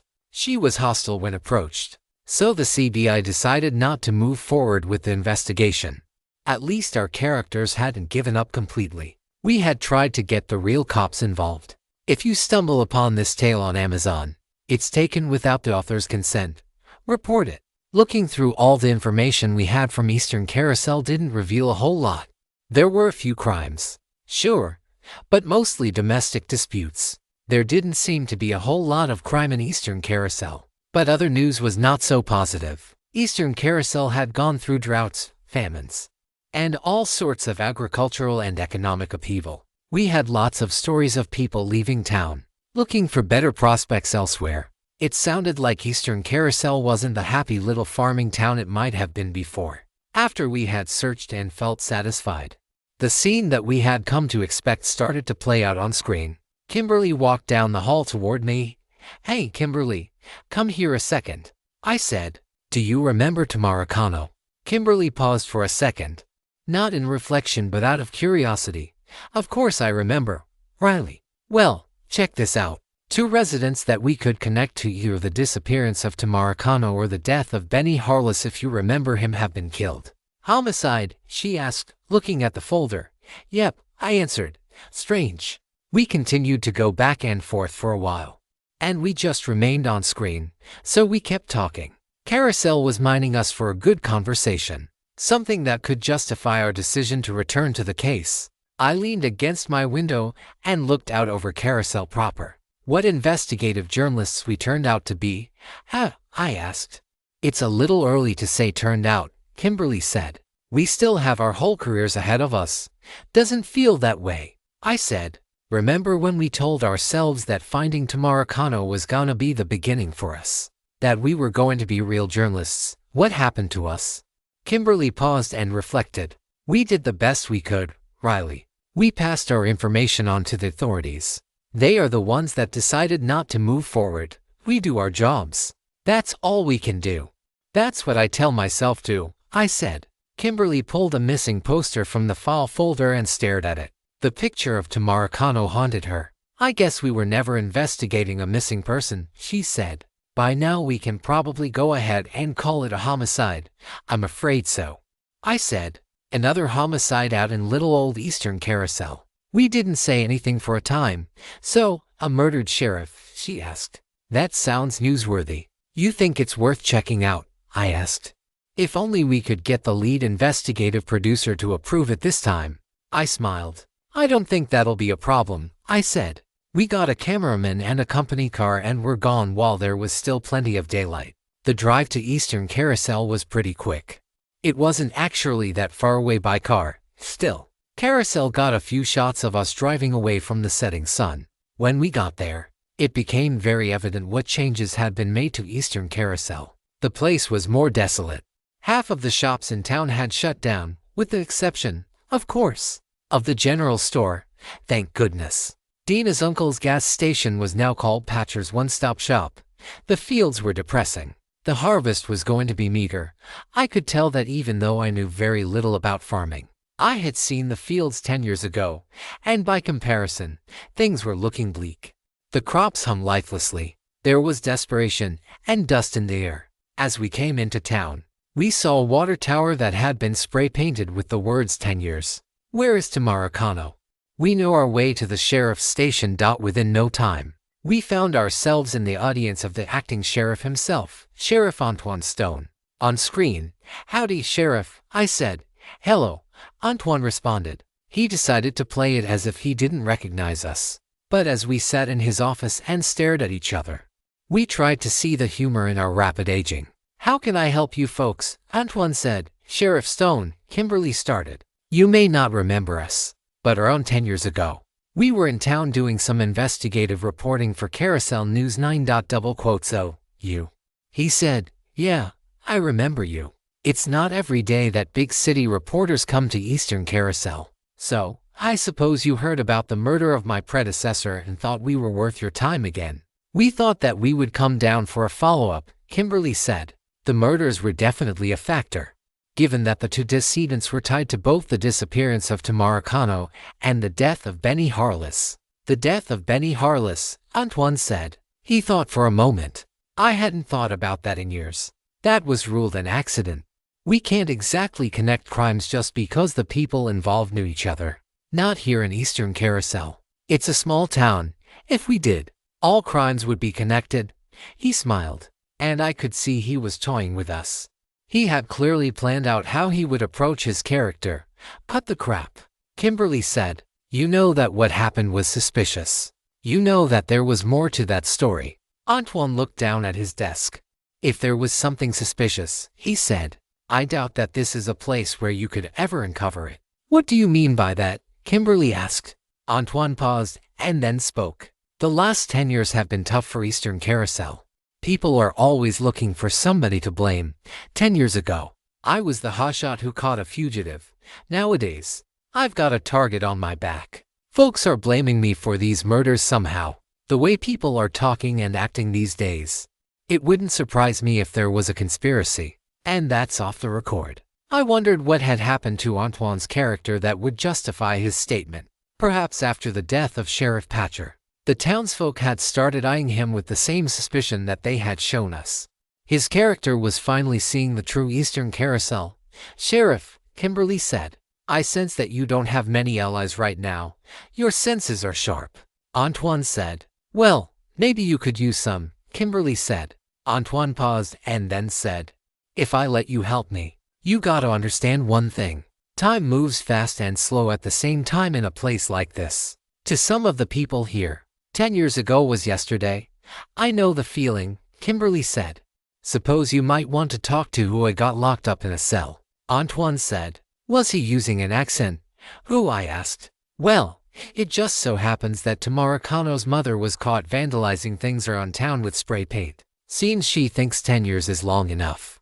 "I suppose we should talk to her," I said. This was a small town sheriff's office. So we just walked a few rooms over and saw Dina lying down in a cell. When she saw us, she started to holler. "Not you," she said. Back for another story. We had promised Dina's character we would help find her daughter. And we had broken that promise. We had left this town and her problems behind us. "Niscano," Kimberly said. "I can't imagine. So you do remember me. How come you didn't remember whenever I sent your station letters every month trying to get to you? I called every week for 3 years, it felt like. Just trying to get some more attention on my daughter." Kimberly paused. "I'm sorry," she said. "There was nothing we could do with the investigation. We handed it off to the CBI. "The CBI," Dina ranted. "All they wanted to do was prove that nothing bad had happened so that they could go back to the city. They ignored my calls." "Well, we're back on the case now," Kimberly said. "You don't need to forgive us. But if you're ever going to find out what happened to your daughter, we're your best shot." Dina shook her head. "You're just going to get your story and leave." "The story we're going to get," Kimberly said, "is the story of what really happened. We're here to find the truth."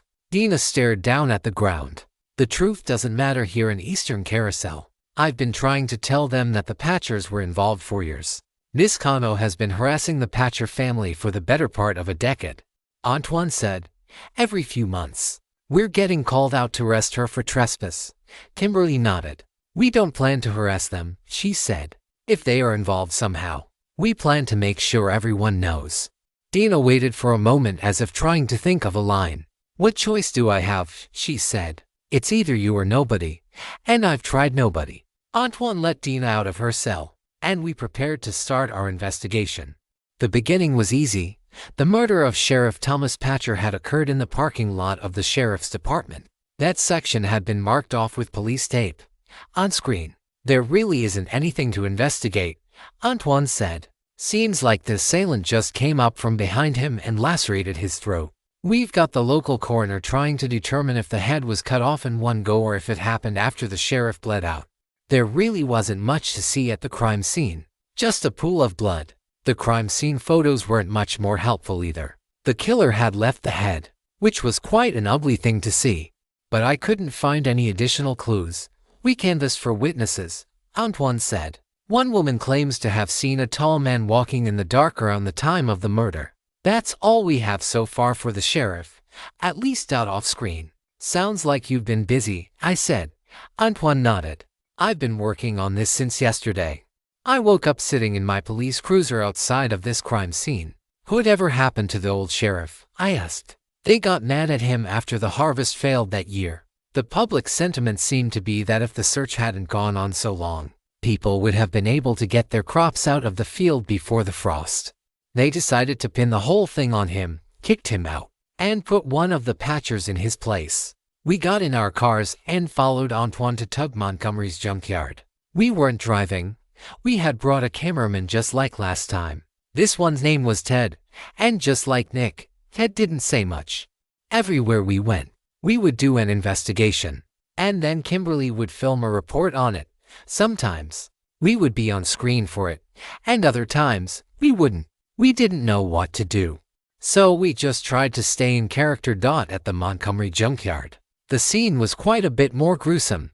On screen, somehow Mr. Montgomery ended up with his hands in this crusher, which held him in place while the attacker removed his head, Antoine said. We're gonna have to clean that description up when we film the interview, Kimberly said. Antoine nodded. There are no witnesses per se, but the victim's wife was at home during the crime. We should talk to her, Kimberly said. The junkyard was large and sprawling, and at the front of it was a very poorly kept and modest home. Antoine knocked on the door. Sheriff's department, he called out. He seemed to get a kick out of being able to call himself the sheriff, and I was sure that helped him with NPCs. Moments later, a small gray-haired woman came to the door. Sheriff, you're back. Yes, we just have some follow-up questions. What are they doing here? She asked, looking at me, Kimberly, and Dina. She kind of had a point. I brought in third-party consultants, given that we're short-handed. They're here in an investigative capacity. I'm sure you don't mind. On the red wallpaper, her name was Virginia Montgomery. She was an ordinary NPC, and if I were to read her expression correctly, she absolutely did mind us being there. But she didn't say anything. She just let us inside, staring at Dina the entire time. We still didn't have a good explanation for why Dina would be with us, but we just tried not to draw attention to her. You can sit here, Virginia said. Would you like some lemonade? Antoine thought for a moment and said, no, thank you. I couldn't blame him. The place was not particularly hygienic. The interview began like normal, with pleasantries, and it proceeded to be woefully unhelpful with Antoine leading things. There was nothing out of the ordinary, Virginia said as she fixed her hair bun for the third time. Kimberly stepped in. Damn. It sure would help us figure things out if you could tell us how Tug was acting leading up to his passing.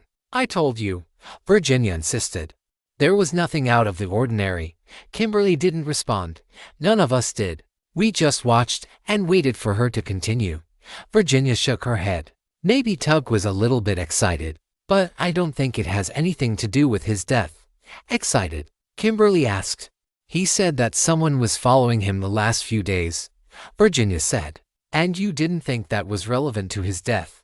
Antoine asked. Well, it's just the person he said was following him couldn't have been following him, she said nervously. Who? Kimberly asked. For a moment, Virginia didn't say anything. Virginia, whoever it was, we need to know. He said Benny Harless was following him, Virginia said. He said he was being followed by Benny Harless' ghost. We looked at each other. Kimberly looked back at her and asked, "And why exactly would Benny Harless' ghost be haunting Tug Montgomery?" Virginia realized she had messed up. She sputtered out a few words and said, "No reason. It's just, I don't know. Maybe he ripped him off on a few deals they made." There was nothing out of line. We continued talking to her. As far as NPC interviews go, we had her on the ropes. But it seemed we had exhausted her of information about Tug's death. She didn't know what Tug had meant by being followed. She didn't know much of anything. There was a lull in the conversation, and in that lull, I noticed something on the far wall.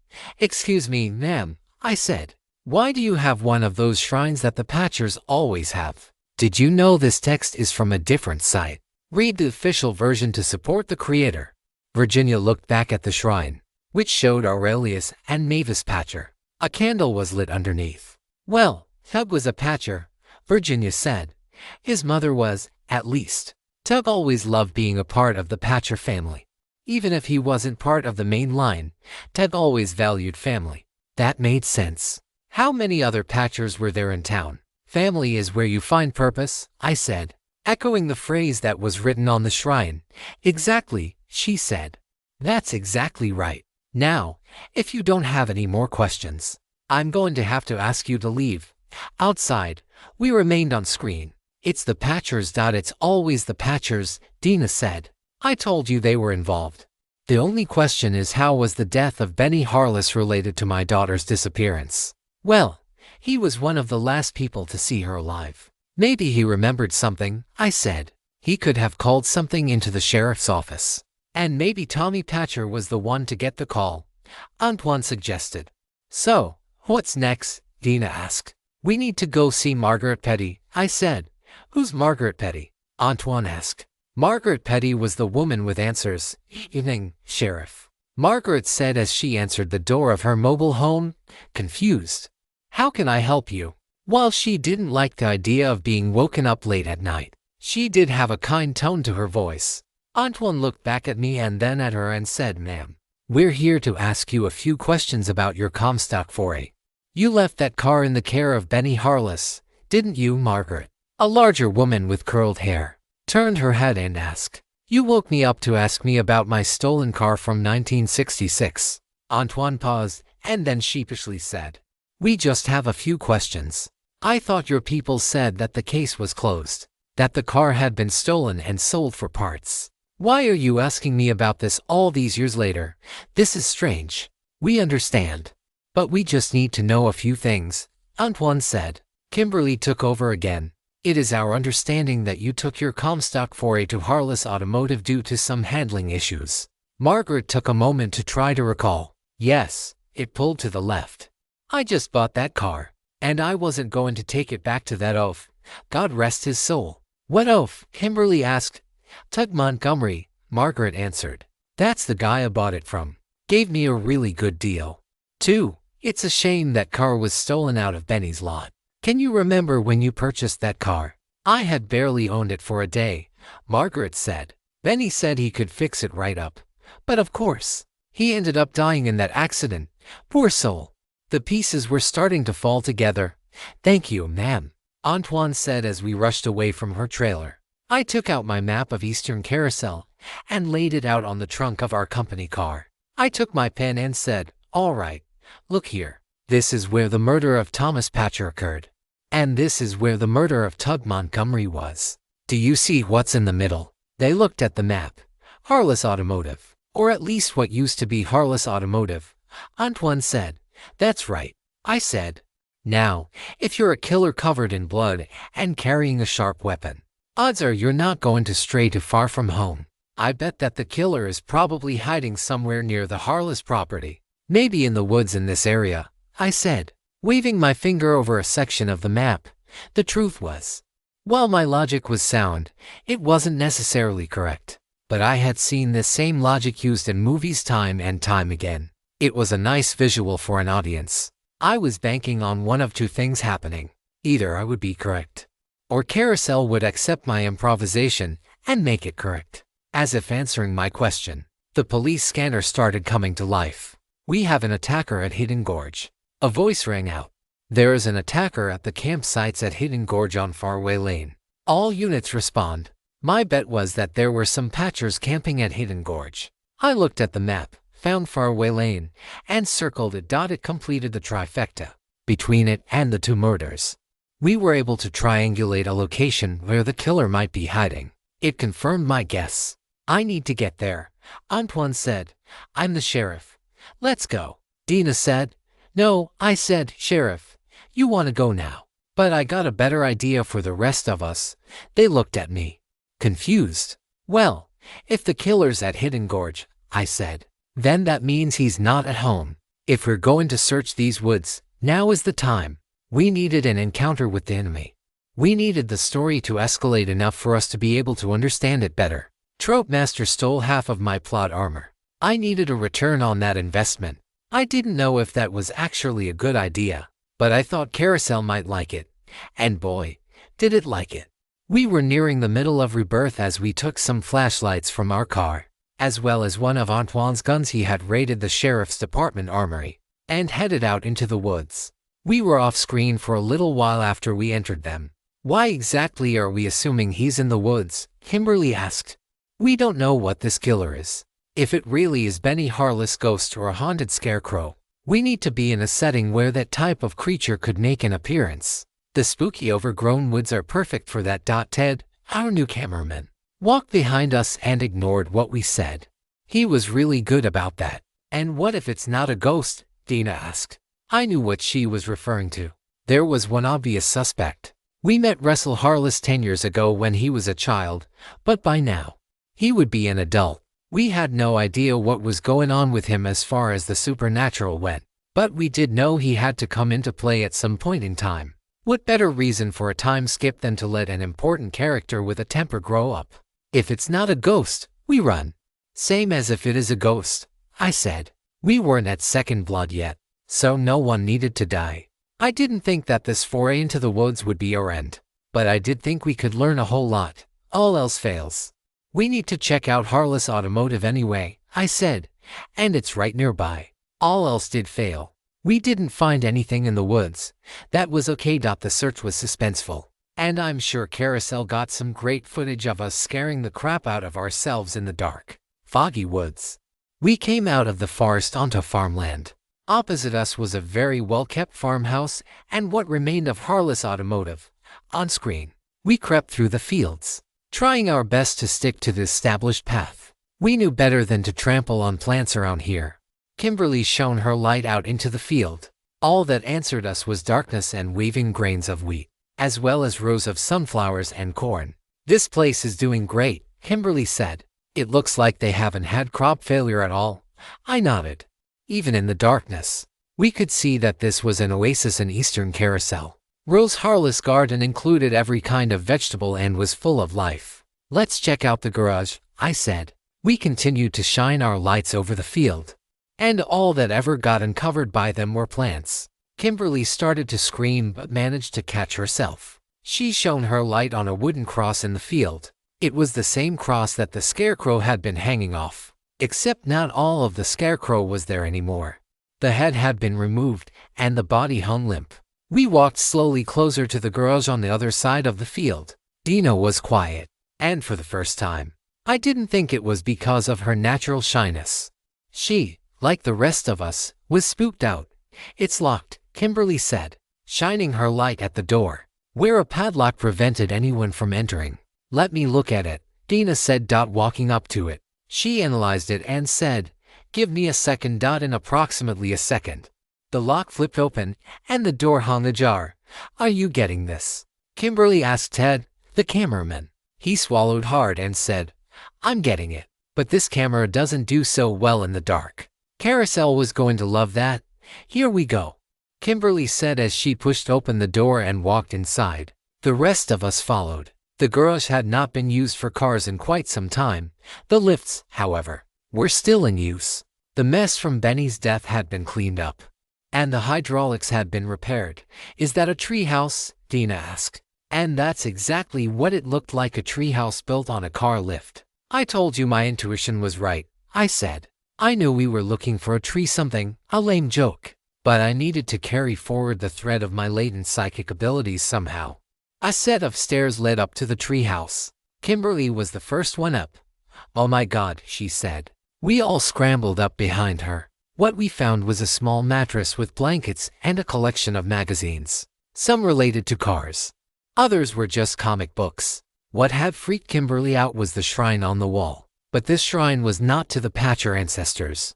This shrine centered around a missing poster for Tamara Kano. There were candles, but none of them were lit.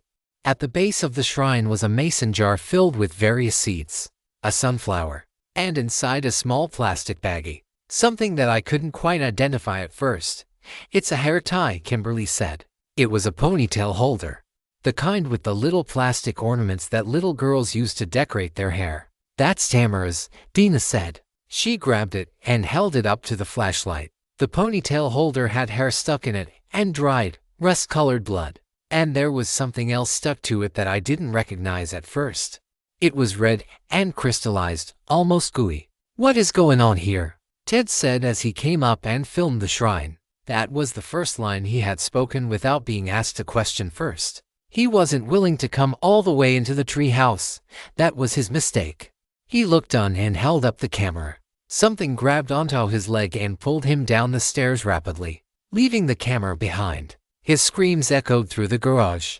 I could hear footsteps and Ted screaming as someone dragged him along the floor. I had a gun that Antoine had given me and enough hustle to be able to use it. I climbed out of the treehouse in what probably looked like a very clumsy crawl. I managed to land on my feet and point the gun in the direction of the open door, where I could see a mysterious figure standing. He still held Ted's foot as he dragged him. I took a shot, and I missed.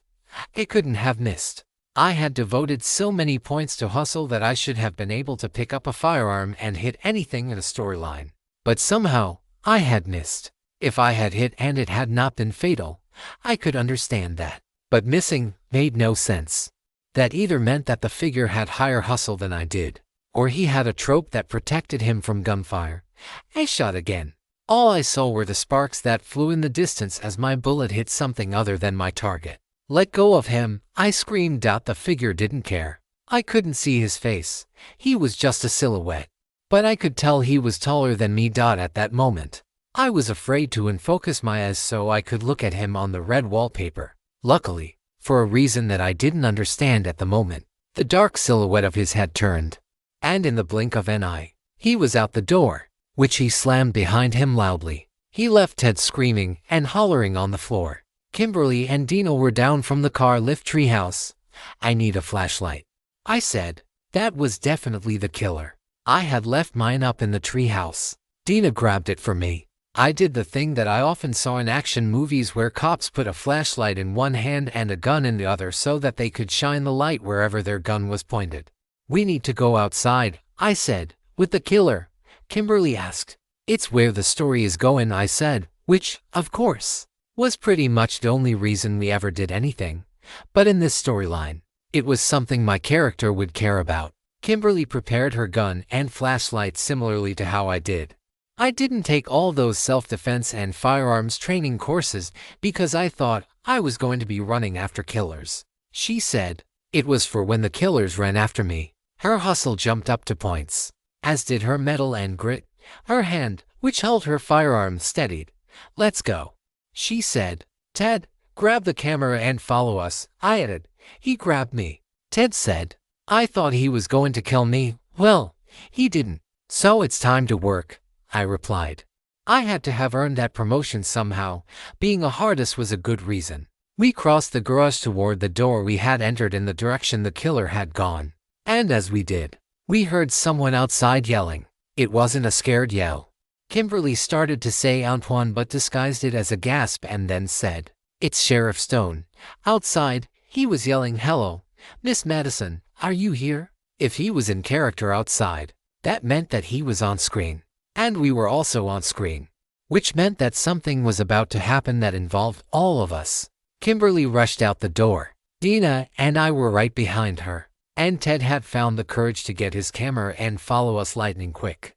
Antoine stood at the edge of the field and continued screaming, "Sheriff Stone, Kimberly cried out. Antoine turned to us.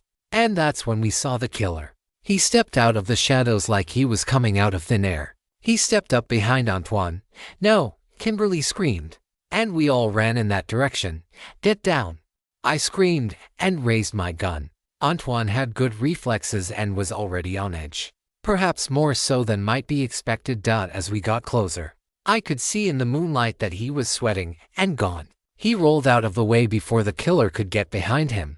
And there, by the light of the night sky, I got my first look at Benny. Not Benny the haunted scarecrow that I would know from the sequel. Not a ghost or magical thing at first glance. The red wallpaper just called him Benny. Plot armor. Tropus vigilant justice. This villain is an anti-hero who seeks to dole out justice with their own hands. Soft magic is confusing. The enemy's lore is vague and broad and offers little insight into the specifics of how the enemy operates. Convenient spirituality. Does this enemy have powers beyond its physical body? It must. Even if it doesn't often show them.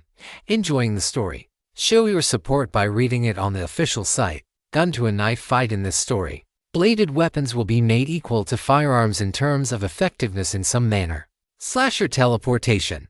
The villain is able to disappear or reappear without the characters noticing during chase and fight scenes. The immortal mask.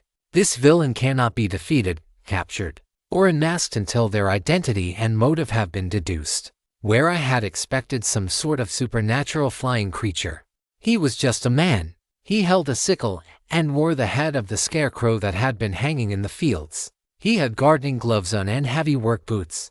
Of course, he wore Benny Harless coveralls with the name tag that I recognized. Antoine managed to run away over toward us. He had his gun drawn, and he was ready to fill the supposed Benny with lead. Benny was quick, however, and ran immediately into the cornfield, disappearing quickly. We have to get out of here, Kimberly said. Something that I couldn't tell her because we were on screen was that this Benny did not have the same trope that had prevented the previous one from killing her and me. That had been called Judgment Call, and it was conspicuously absent from his loadout here. We had always wondered whether or not we could die in this storyline. We wondered whether the Judgment Call made by Benny, the haunted scarecrow we knew, would apply to this story. It appeared we were wrong. That trope would not protect us. This Benny was not the mysterious god of the cornfield. This Benny was a slasher. And we could be next. Where is your car? Antoine said. It's down the road at the trailhead, I said. With him out here, we'll never make it. Then we make a stand, Antoine said. As he said that, the wind started to blow and howl, and the sunflowers, corn, and wheat became dancers in the moonlight. Was Benny waiting to attack us from within them? Or had he used his slasher teleportation? And was he waiting behind us right now, over there? Dina yelled. Her outsider's perspective was great for this. It allowed her to notice anything new or unusual immediately. As soon as I could turn my head, he was gone. No, over there, Dina said, pointing to the complete opposite side of the cornfield. This time, he stuck around for a while. All I could see was the scarecrow's fabric head that he had used as a mask. I could see now that he had cut to slits where the eyes were so that he could see. Behind those slits were dark, button-like eyes I recognized. Kimberly must have recognized them in an instant. He was back in the cornfield, and we were running back toward the garage, despite our considerable hustle. He beat us there. He was impossibly quick. He stood between us and the garage, menacing, his sickle poised to slice. Russell, Kimberly asked softly. Benny the slasher took a step back and tilted his head in the way that Michael Myers always did. You don't want to kill us, Kimberly said. We were not the ones who hurt Tamar or your dad. That's who you're after, right? You know who did it, and you're getting revenge. He had the immortal mask trope, which meant we needed to identify him and his motive. That was one of the primary reasons I could rule out him actually being a ghost. Surely, we wouldn't be asked to solve the mystery of who the killer was if his name really was Benny. We had a theory. As the detective main character, Kimberly needed to solve the case. We figured that Benny, the real Benny, had seen something when fixing a car. He had seen the bloody ponytail holder and called it into the police, only for Tommy Patcher to be the one to get the call. They had continued their cover-up by killing the friendly car mechanic. There had been dried crystallized goo on the ponytail holder. 2. Which I assume came from the stuff that had leaked out of the broken lift. Benny, or should I say Russell, just stood and stared. It took long enough for me to start wondering if we were actually correct or if we needed to elaborate, but as I stared into those eyes, I knew that they belonged to the child I had met before. Now all grown up. In a flash, Benny ran off into the cornfield again. The chase scene indicator turned off. The story was far from over. We hadn't even seen Second Blood yet. We were about to find out where our decisions had led us. We all started looking at each other, expecting to go off screen any moment, but we didn't. The scene wasn't over. Russell, a woman screamed from back in the direction of the garage. Russell, where are you, honey? It wasn't coming from the garage, it was coming from the building next to it. The farmhouse. Rose was wearing a nightgown and a quilted jacket as she ran out into the darkness holding a shotgun. Who are you? She screamed at us, training the gun at us. Miss Harless, Kimberly said, raising her hand. It's Kimberly Madison with Carousel News 9. Do you remember me? Yes, I do, Rose said, keeping the gun trained on us. Double quotes Dina. Is that you? Yes, Rose, it's me. Dina said. Well, what are you doing out here in the middle of the night, bringing reporters? She finally lifted her shotgun. Dina walked forward and said, we were searching for a killer. We thought he might be connected to my daughter. Rose changed temperament at that. She was neither the hard, dangerous woman with a shotgun nor the kind, evasive woman we had first met. She started to cry. Why would you be looking for a killer here? She asked, sobbing. Nan, Antoine said. I tracked the killer back here. He was a tall male wearing blue coveralls and a mask that looked like a scarecrow's head. Rose continued to sob. I don't know anything about that, she said, not able to look us in the eye, just as she was never able to look us in the eye when she talked about her son. You know something, don't you? I said. She would not look at us, and she didn't respond. I was willing to get a little greedy. I didn't feel like I was going too far out on a limb, but I wasn't sure about what can of worms I was about to open. There's something strange about him, something not of this world. I can feel it, I said. I can feel it in the wind. I can feel it when I look at him. Now more than ever. Rose turned her head and looked at me. She was about to speak. I could feel it. Antoine's radio started to go off. Sheriff, are you hearing me, Sheriff? Can you respond? Did you find anything over at Hidden Gorge? Antoine took out his radio, which was large and unwieldy. Yeah, I found something, Antoine said. Gonna need you to send in all units. Off-screen. Finally. You found something? I asked. Yeah, he killed two patchers. They had shovels. I didn't get time to investigate because I pursued him over here. Something in the way he said that was odd, like he was sick to his stomach or dizzy. I decided to ignore it. Let's get there now, Kimberly said. We practically ran 2 miles up the road to the trailhead where our car was. Rose came too. It made sense that she would be in the next scene, but it was odd for her to come running with us holding a shotgun and nothing but a coat and nightgown. In a movie, you would never question something like that. We all piled in and quickly made our way to the campgrounds at Hidden Gorge. We were there before any of the other police. It's this way, Antoine said. The campgrounds were very nice. They were well laid out, with an established trail between them. They all centered around a small area where the gorge was wide enough, and its water was still enough for a small swim beach to be made, though it was quite a climb down. It's over here, Antoine said, leading us past that place. Luckily, we had our flashlights because the forest was thick. Antoine started to feel uneasy. Kimberly walked up ahead and grabbed his arm, and he didn't push her away. It just dawned on me that we had sent Antoine into the woods alone. I had thought the campgrounds would be populated enough that he wouldn't have a problem. It would seem he had lost the benefits of his play it cool trope at some point in time. We needed to get to the end of the movie soon. He led us through the forest along what was not an established trail but was clearly trodden before. On screen, over here, he said. It took about half a mile of hiking into the woods before we found the small clearing filled with moonlight. A headless patcher lay on the ground. It was one I didn't recognize, but there were so many patchers that it was possible I had already seen him. But there was another patcher, Woody Patcher, whom we definitely recognized as being the gas station attendant. He was babbling to himself. I could see his lips moving, and I could see blood coming out from his mouth, but I couldn't hear what he was saying. Not until I got really close. And what he said made no sense. Couldn't finish, send help. That's all he said over and over again. Couldn't finish, send help. Couldn't finish, send help. And then, finally, when his eyes acknowledged us for the first time, he said, "People here, couldn't finish, send help." As Antoine had said, shovels lay on the ground, and they began digging a hole in the moonlight. "Oh my God," Dina said. I grabbed one of the shovels from the ground. The hole was not yet complete, but its size and shape made me fear I knew exactly what was in it. Quickly, Kimberly and I began digging while Dina stayed at the edge and talked to her daughter as if she were there. "It's you. I finally found you," she said. "I had a feeling. Maybe now I can be at peace too." Sure enough, a couple more feet down, I struck a trunk, like the kind people would pack their clothes into in the olden days when they traveled by train. It was just big enough for the remains of a young girl. Antoine was incensed. He went to Woody Patcher, ignoring whatever wounds he might have had, grabbed him, and asked, "What were you doing here? What happened to her?"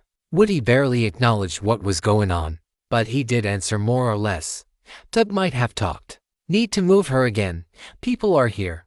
Couldn't finish, send help," was all he said in that same soulless rhythm. Morning came, a relief to all of us.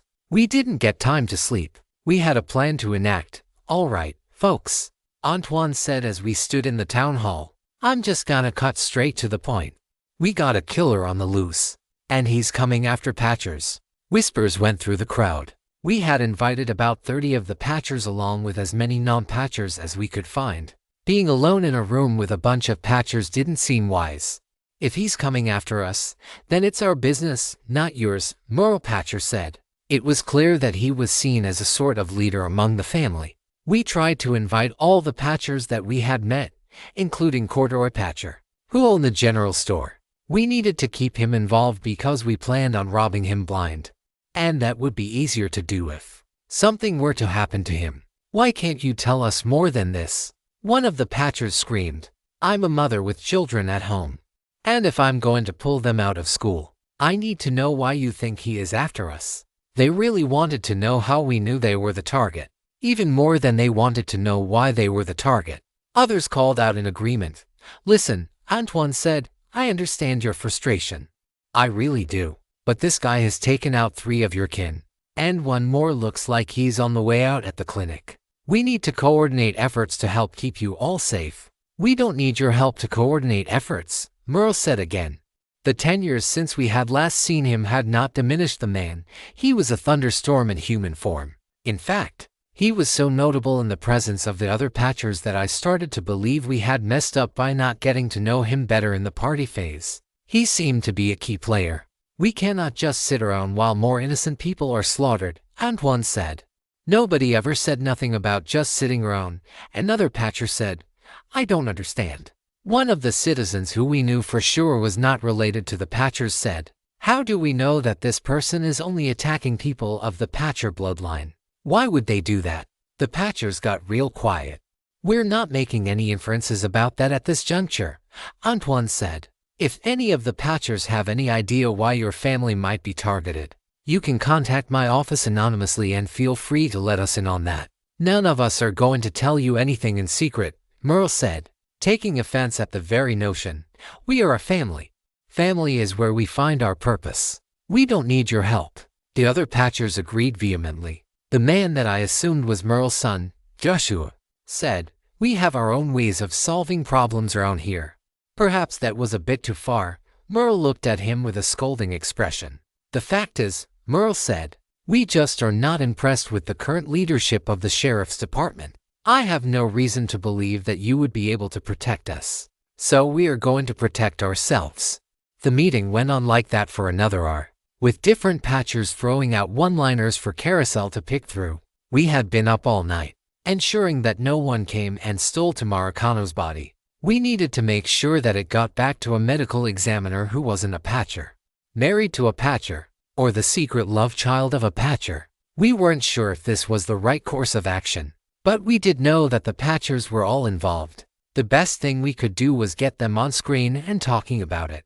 We even managed to hide our cameraman in the room, his camera concealed under a pile of old sheets and rugs. We were getting nearer and nearer to Second Blood, and we weren't sure which direction the plot would take. There were so many potential patchers to be killed.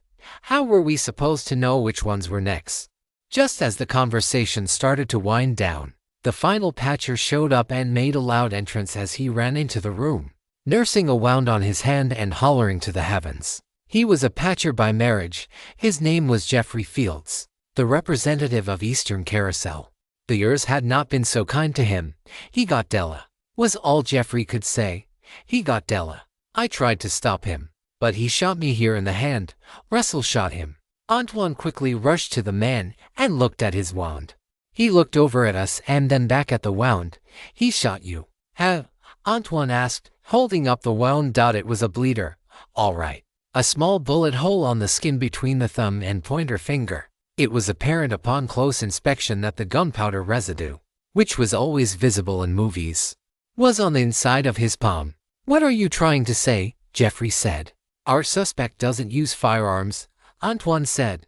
He uses a blade. Jeffrey went white. You let that man take my sister, Merle screamed from across the room. He rushed toward Jeffrey and took his own look at the man's wound. I should have never let you marry her.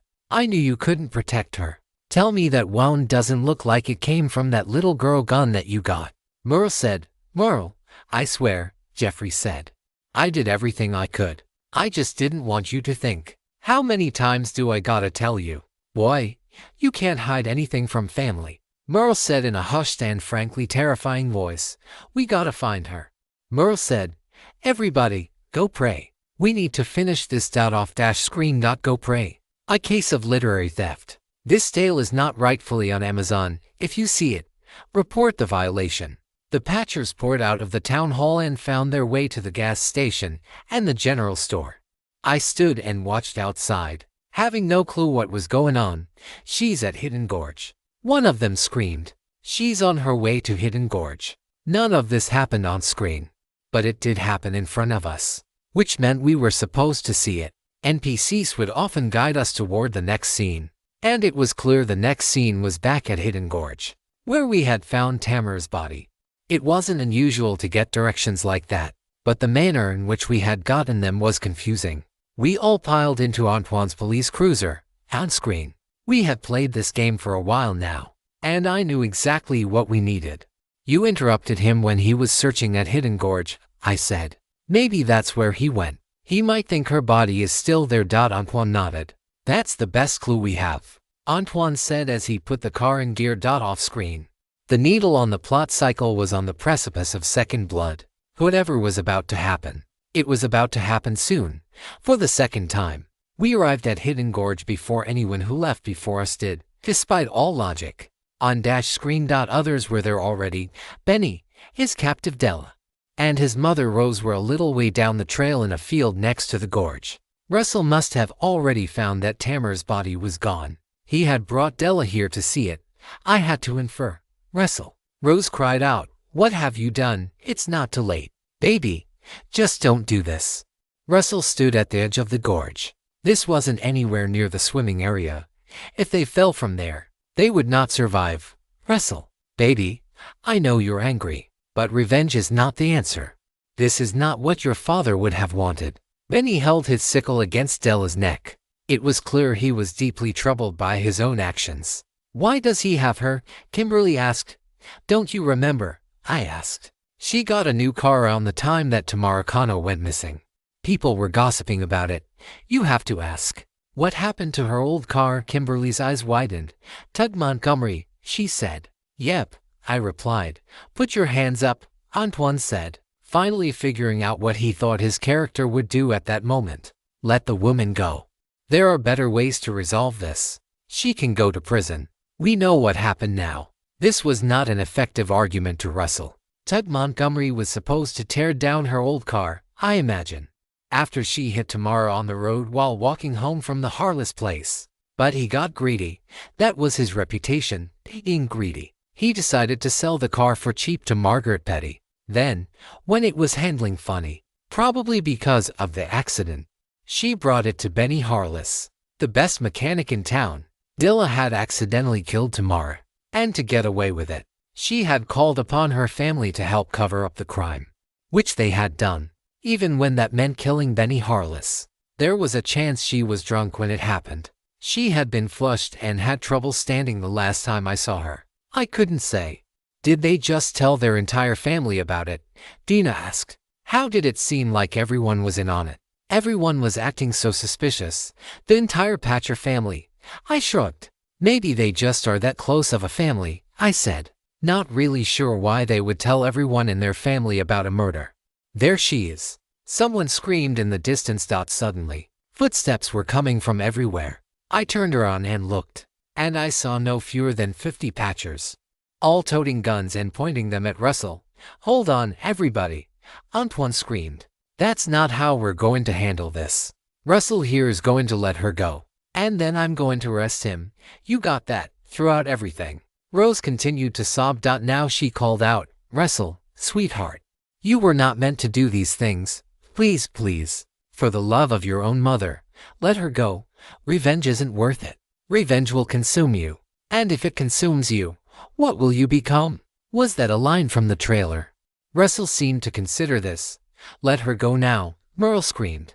If anything happens to her, we are gonna fill you so full of bullet holes that your mama here will have nothing left to bury. Rose cried out. It was a classic scenario, talking down the killer, telling them how revenge was not the answer, and then, of course, the killer is always persuaded to set aside the vendetta that they've been working on for years and let everything go because revenge is evil, and in a movie, you can't have a sympathetic character be evil. Of course, that's the way it usually went. In a slash, Russell cut Della's head almost completely off, stopping only at her spine as he swiped. She fell to the ground, gurgling and bleeding. Della, Merle screamed. You dumb son.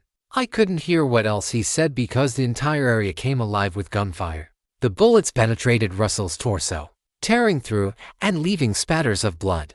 Some of the guns were very powerful and left entire holes in his torso. They shot him at least 20 times. Rose screamed out. It was abundantly clear that the hail of bullets was designed to be lethal by the script. They hit every square inch of his body, including his head and chest. Still, he stood for a moment long enough to stumble backward and fall into the abyss behind him. Just as he did, second blood struck on the plot cycle. Well, that would certainly explain why no one had to die in this movie. First blood was Benny Harless. Second blood was his son, Russell. Several of the Patchers ran to Della's aid, but she was a lost cause. Other than a few miserable gasps, she was finished. Benny had killed everyone apparently involved in his father's murder and the death of his childhood friend. Russell, Rose cried out. Kimberly immediately grabbed onto her, as did Dina, and they helped stop her from falling further to the ground. I always prayed for a child, Rose said. I prayed at the church in town. I prayed to the gods of foreign religions. I prayed, and I never got my answer. She looked up to the sky and around at the trees and the wind that blew their leaves rapidly. Then I prayed to the trees and the fields and the forest and to the gods that have no names. And they gave me him, she said, looking up at Kimberly. I heard him crying in the field. He was born from a gourd, his umbilical cord attached to the plant itself. But he was my boy. He was mine to look after. A child of the fields, the spirit of the harvest in human form. Such a special boy. Until they did this to him, she said. When they killed his father, I saw darkness form inside him, an anger that was unnatural. And now he is free. I was so distracted by her confession of Russell's supernatural origin that I hardly noticed the Patchers were all standing perfectly upright and still, their weapons at the ready. We were in the finale, and it was time to meet the real enemy, the Patcher's plot armor, tropes, twist villain. This villain may have initially appeared to play a more minor part in the story, even appearing as an NPC. But when the film's apparent villain falls, this villain's true nature is revealed, hidden in plain sight. The villain will appear as an ordinary NPC until they don their disguise, pattern killer. Before the finale, the villain will only kill victims chosen according to a pre-established motive. No neighborhood watch. The villain will not be seen by NPC witnesses when off-screen hive mind. This villain's mind is linked to that of similar villains. The unseen hand. This enemy is guided by a greater force. This guidance may be a part of the lore or the meta. Strength in numbers. The enemy is at its strongest in groups. Singling its members out will weaken them substantially. Fungible enemy. This enemy is composed of countless largely interchangeable units whose numbers will not diminish until the scene is concluded. There always seems to be more to come. Skeletons in the closet. Once the players discover this enemy's dark secret, the win condition is get the truth out. Hive mind. I started to question in my mind. Then the question was answered. In family, we find purpose, Merle said. Then, they all said it with him. In family, we find purpose. It just occurred to me that we had inadvertently done the thing we were so careful not to do earlier. The thing about being alone with a bunch of patchers. Oh damn. I said as they all spoke and moved in unison. Run. We have to leave now. I said as I ushered them to follow me. Luckily, whatever weird ancestor-worshipping ritual the patchers were going through was keeping them from turning to us. But I knew it would only be a matter of time. The patchers did what they had to do to protect their family. They covered up the death of Tamara Kano. They killed Benny Harless. We knew of those crimes, which meant we were next. Antoine, Kimberly, Ted the cameraman, Dina, Rose. And I hoofed it back to Antoine's cruiser. It wasn't that far away. And we had just followed the path to the cliffside. Still, we were too late. When we got there, there were patchers standing around, staring, downloading their evil magic programming. As we headed toward the car, one of them fired 3 shotgun blasts into the hood. And because this was a movie, a fire ignited, quickly consuming the vehicle's cab. There was no explosion. No, maybe it wasn't in the budget. Other than that, the patchers just stood there and chanted, in family, we find our purpose. Over and over again. What is going on? Rose exclaimed. Oh right. That's what we needed to do. We needed to explain what was going on around us and react to it. I think we're finding out what all those shrines around town are for. I said. I don't understand, Kimberly said. Are they a cult? Worse. I said. They're a family. We ran away from the car toward the woods. We're gonna have to cut through here to get to the Harless property. I said. Antoine, you made it through before. Do you know the way? Antoine didn't respond. He had lost his cool. And as he stared into the woods in the darkness, I realized he was having a problem bigger than just the jitters. Rose, do you know the way back to your home? I asked. I think so, she said. She was still sobbing but was at least able to communicate. I had expected her to be too distraught to help, but she wasn't. We started to run into the woods, following her directions. Antoine managed to snap out of it, and soon, we were running for our lives. Rose was, however, a problem. As we started running into the woods, it quickly became apparent that she was too slow. She was a normal NPC. After all, we were being chased, and she could not outrun our pursuers. Antoine, help her, I said. Antoine realized what was going on and picked her up with one arm. Just kept running with her like it was nothing. Ted, the cameraman, was having no problem keeping up with us. He must have had an NPC trope that allowed him to do that. He was a cameraman, so it made sense that he could follow us wherever we went, off screen. What's the plan here? Antoine said, fear caught in his throat despite his efforts to hide it. We make our final stand at the Harless farm, I said. I thought we were doing the finale at the boarding house, Kimberly said. Isn't that why I took my penthouse trope, change of plans? I said. I had to believe that the finale would have been at the boarding house if Benny the Slasher had continued to be the antagonist. When we metaphorically unmasked him, the patchers became the antagonist. I couldn't imagine that the boarding house would have been as effective at keeping them away. We need to get to the farm, I said. I had a plan. Ever since I saw Benny Russell's tropes, an idea began forming in my mind. Guns are not the answer, I said. Russell had a trope that made it so that bladed weapons would be equal to guns. That's why when I shot at him, I missed even though he was only 30 feet away. We need bladed weapons. We could have used them right then, in fact, on screen. We had been running through the woods for 10 minutes when the patchers started to make an appearance. On the right, Dina said. One of the patchers, whose names were rapidly becoming less important, appeared, apparently unarmed, but with palpable malicious intent in his eyes. Antoine didn't seem to mind that he didn't have a gun on him.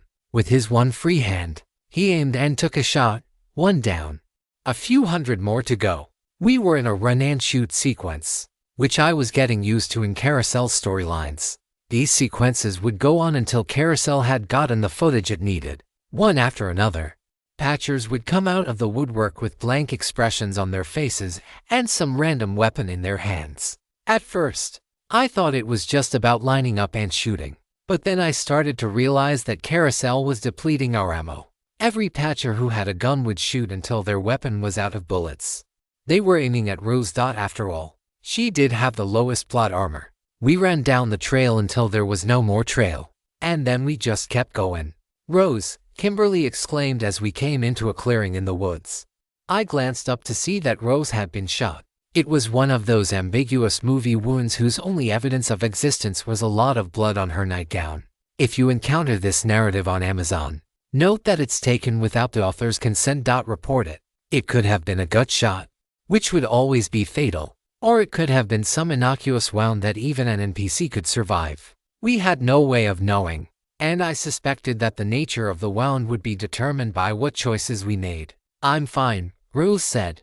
But her weak voice did not give us much confidence, and fortunately, the run-and-shoot sequence did not reveal any of the main patchers.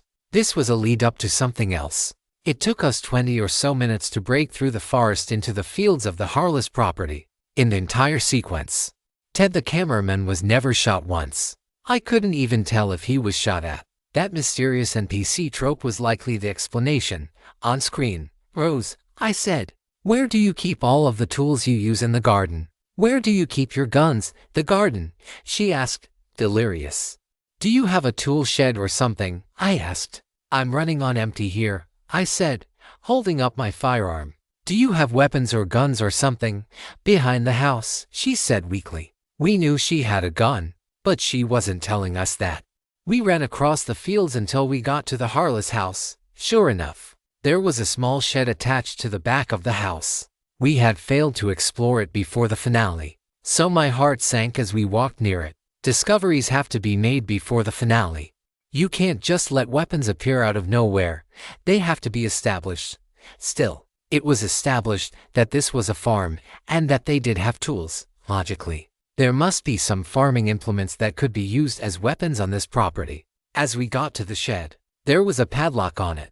Dina ran ahead of us and messed with it for a moment before drawing the gun that Antoine had given her and just shooting the lock off. "No use messing with it," she said. As the shed opened and we started shining our lights inside, I gained a little bit of hope. There was a large pegboard on which all the tools were kept neatly in place. The tools had been outlined in chalk or something similar to show where they went. So we knew which tools were missing. The axe, the machete, not there. Its space was empty, and I couldn't see it anywhere in the shed. In fact, I felt like Carousel was just teasing us because this shed had space for a few more ambiguous bladed tools. But they were mostly empty. There were a few things, though. Dina grabbed a small hatchet. Like all the other blades in the shed, its blade was sharp. Kimberly grabbed a pruning knife and a spade. Antoine took a sling blade, a large wooden handle affixed with a heavy metal hook blade. Guess he liked French fried potatoes. That left me with two options: the head shears and a large, intimidating scythe. It made sense that Carousel would give us a scythe. It fit the theme so well. I chose both. The head shears had a delightful surprise attached to them.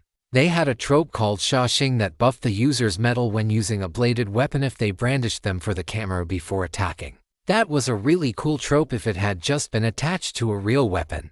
I shoved the shears into my belt.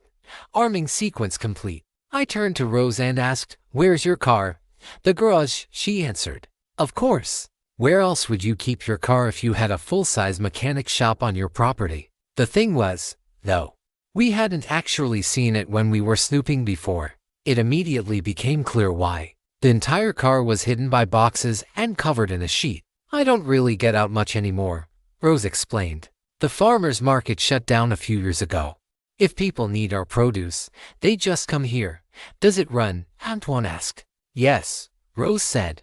"Russell kept it in good condition for me. He was such a good son." She began to weep. We weren't going off screen, so I couldn't explain much to the others. I trusted them to pick up on what was about to happen.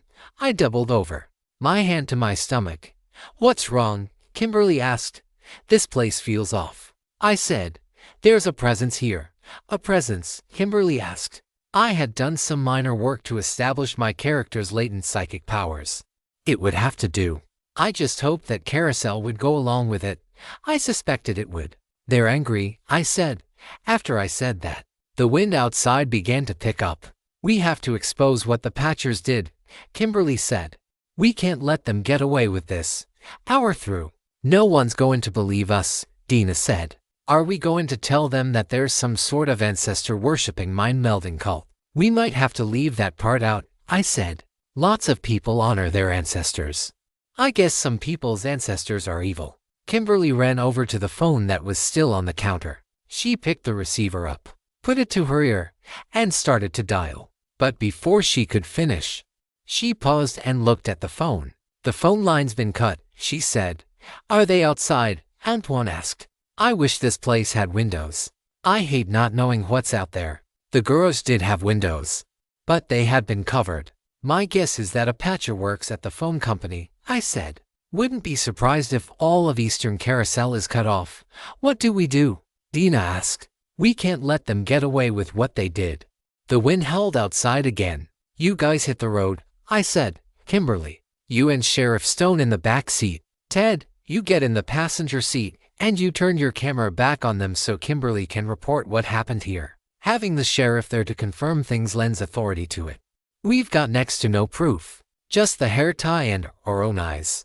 Get the story on tape. Miss Kano, I hope you're okay with driving. I have a feeling there might be company out on the roads. It's gonna be rough. I can do it, she said. One of the first things I learned about Dina was that she liked to drive fast. She passed us on our way to Carousel. "What are you going to do?" Kimberly asked. "You all need to take Rose with you," I said. "She needs medical help. That little car's not going to fit all of us." "I'm going to stay here," I said. "I'm the distraction. I need to make them think we're all here locked up in the garage." Kimberly paused as she realized what I was suggesting. Her character would need to react to it. "Riley, there has to be a better way," Kimberly said. "All that matters is that we tell people what happened, right?" I asked. "I told you this story was going to change our lives, didn't I? We're gonna be the hotshot journalists taking down the bad guys like on TV." Kimberly hugged me. "Make sure everyone knows," I said. "I will," she said. They pulled off the cover of the car, and sure enough, it started right up.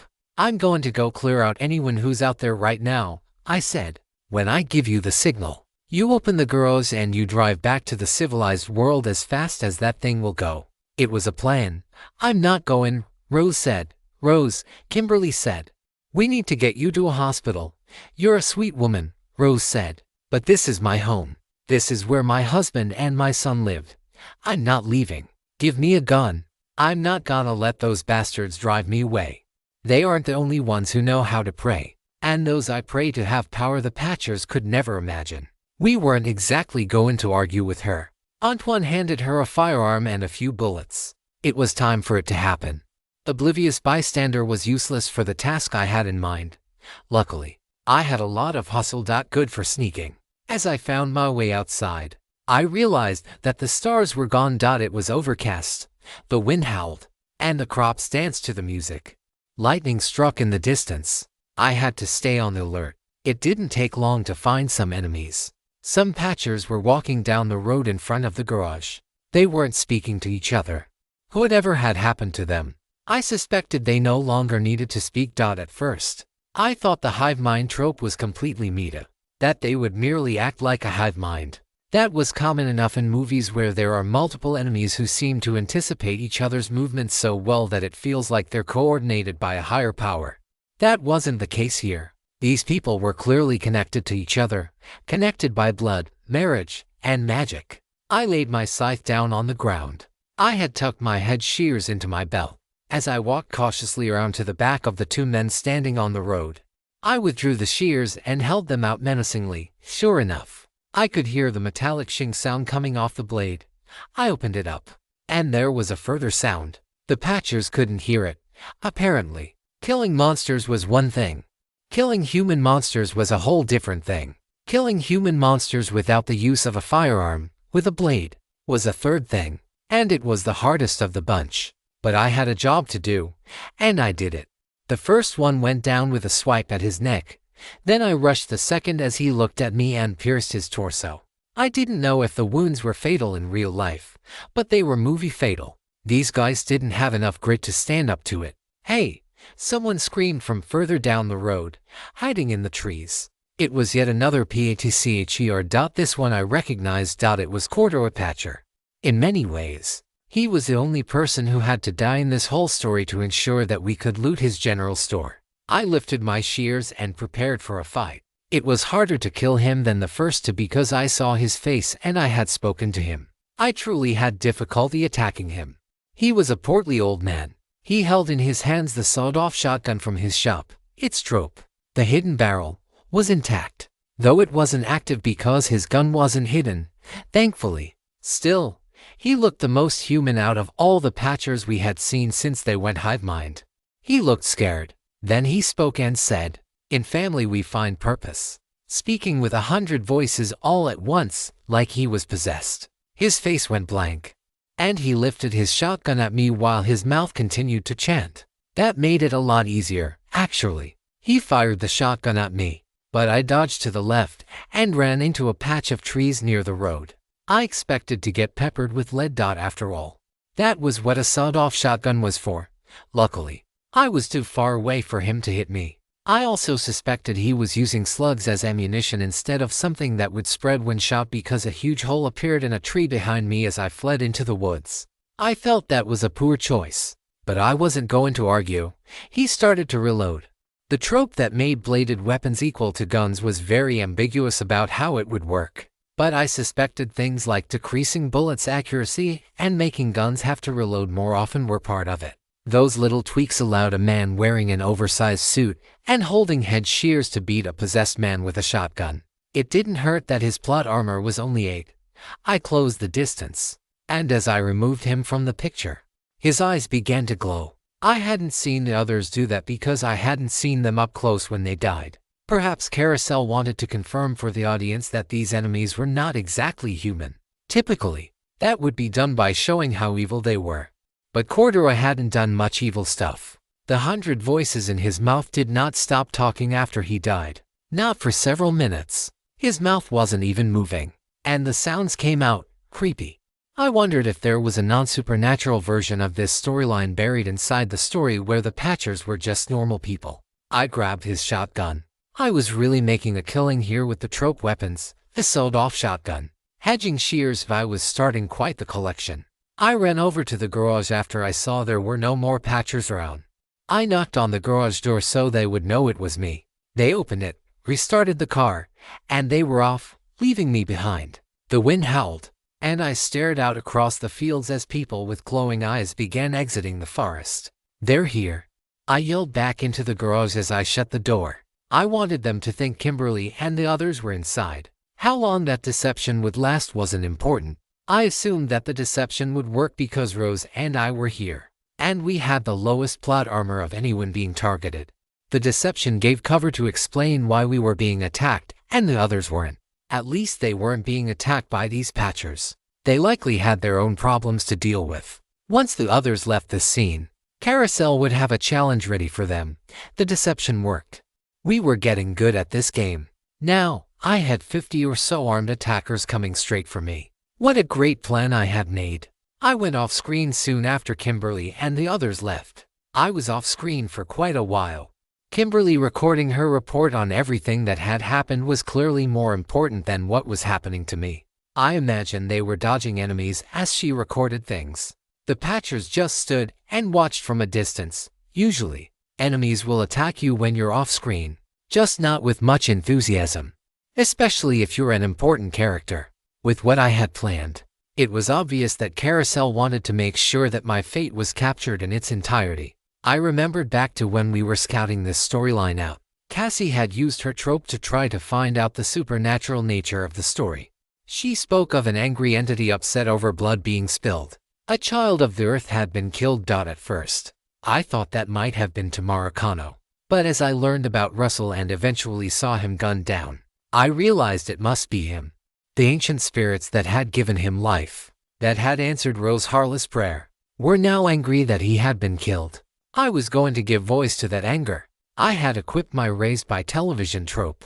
When I stayed behind to let the others escape, it activated. And as I had hoped, it buffed my moxie by 5 points. It gave a bit of metal, no grit though. Moxie and metal. Moxie was used to interact with the supernatural and spiritual.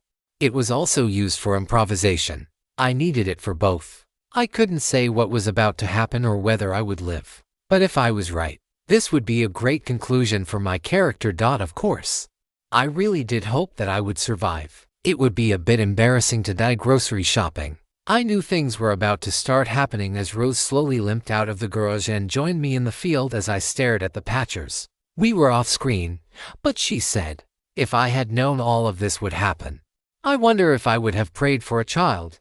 You couldn't have known, I said. If it wasn't for them, things would have turned out fine. She didn't look as confident. The story has been taken without consent. If you see it on Amazon, report the incident. You can never be surprised by what you get when you pray to a nameless thing, whether you're praying for a child or for a second chance. A person willing to do that doesn't deserve to plead ignorance.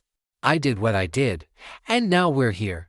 Now we're here, I repeated, staring at her, and sure of the full scope of what she was saying. I didn't have time to think about it. On dash screen. Double quotes come to us. The Patchers all spoke at once. Hundreds of voices sounding out of dozens of mouths. Come to us, we will make it quick. I had to wonder if a scholar or an occultist had done this story. Would we have learned more about the Patchers and their supernatural nature? I supposed we could figure that out the next time we went fruit shopping. If they were going to yell at me, I was going to yell back. It was showtime.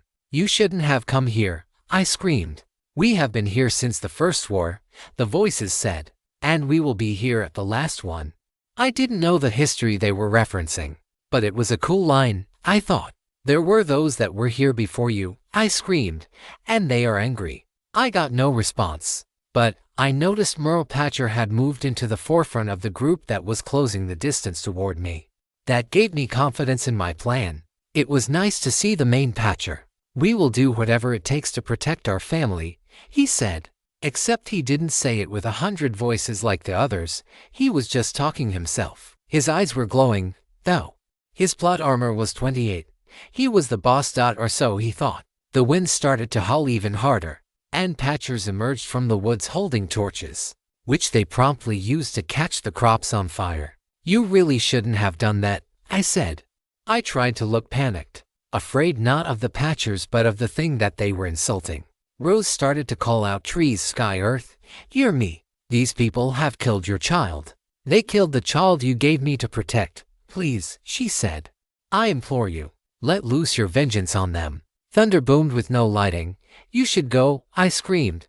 Something is happening. I tried to play it like I was so panicked that I just wanted it all to stop. I even shed a tear, though that could have been from the wind whipping my eyes. Merle was unfazed. We will do whatever it takes to protect our family name, he said. He lifted his gun and shot Rose. She fell to the ground. This wound was fatal. You really shouldn't have done that, I said. You already killed his father, and then you killed him. Now that you killed his mother, he's really going to be angry. 50 heads tilted in confusion. I don't think so, Merle said. They lifted their firearms. I hoisted my reacquired scythe up and ran as they started to shoot at me. Sure enough, the bullets whizzed past but never hit me. I ran into the nearest field of corn. It was on fire. But I wasn't going to let that stop me. There was plenty of room to hide there, and the fire wouldn't get to me for some time. They followed me into the corn. The first one I saw, I swiped at with the scythe. I wasn't sure if the scythe was a good weapon in real life, but in this movie, heads rolled. Literally. There was a pitter-patter as corn fell to the ground, followed by a thud after my swing. I continued running and swiping and dodging for a long while as the fire spread. Even with the buff to metal from raised by television, I was in a combat build. Some of the Patchers were too tanky to be killed in one blow.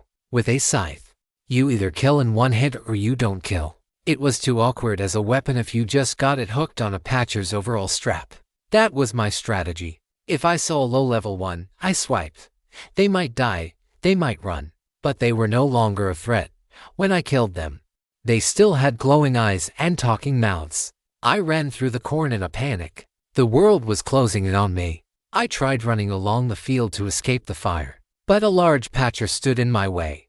And when I instinctively swung the scythe, he caught it. That was the end of that weapon. I ran out of the corn and back into the main clearing. I could still feel the fire on my skin. The smoke filled my nostrils. I was out of room to run. The fire ate away at the entire crop. As soon as I got out, I felt something stinging my shoulder. I had been shot. Perhaps the ride was over. I really was hoping for something more than a few good shots of me taking out Patchers. They were closing in now, and I watched the plot cycle. It wasn't moving. We were still firmly in the final battle. I hoped that Kimberly and the others were well on their way to Carousel. I didn't have to kill these people. I didn't even have to survive. I did have a show to put on, however, because I was the distraction. I doubled over like I was sick to my stomach.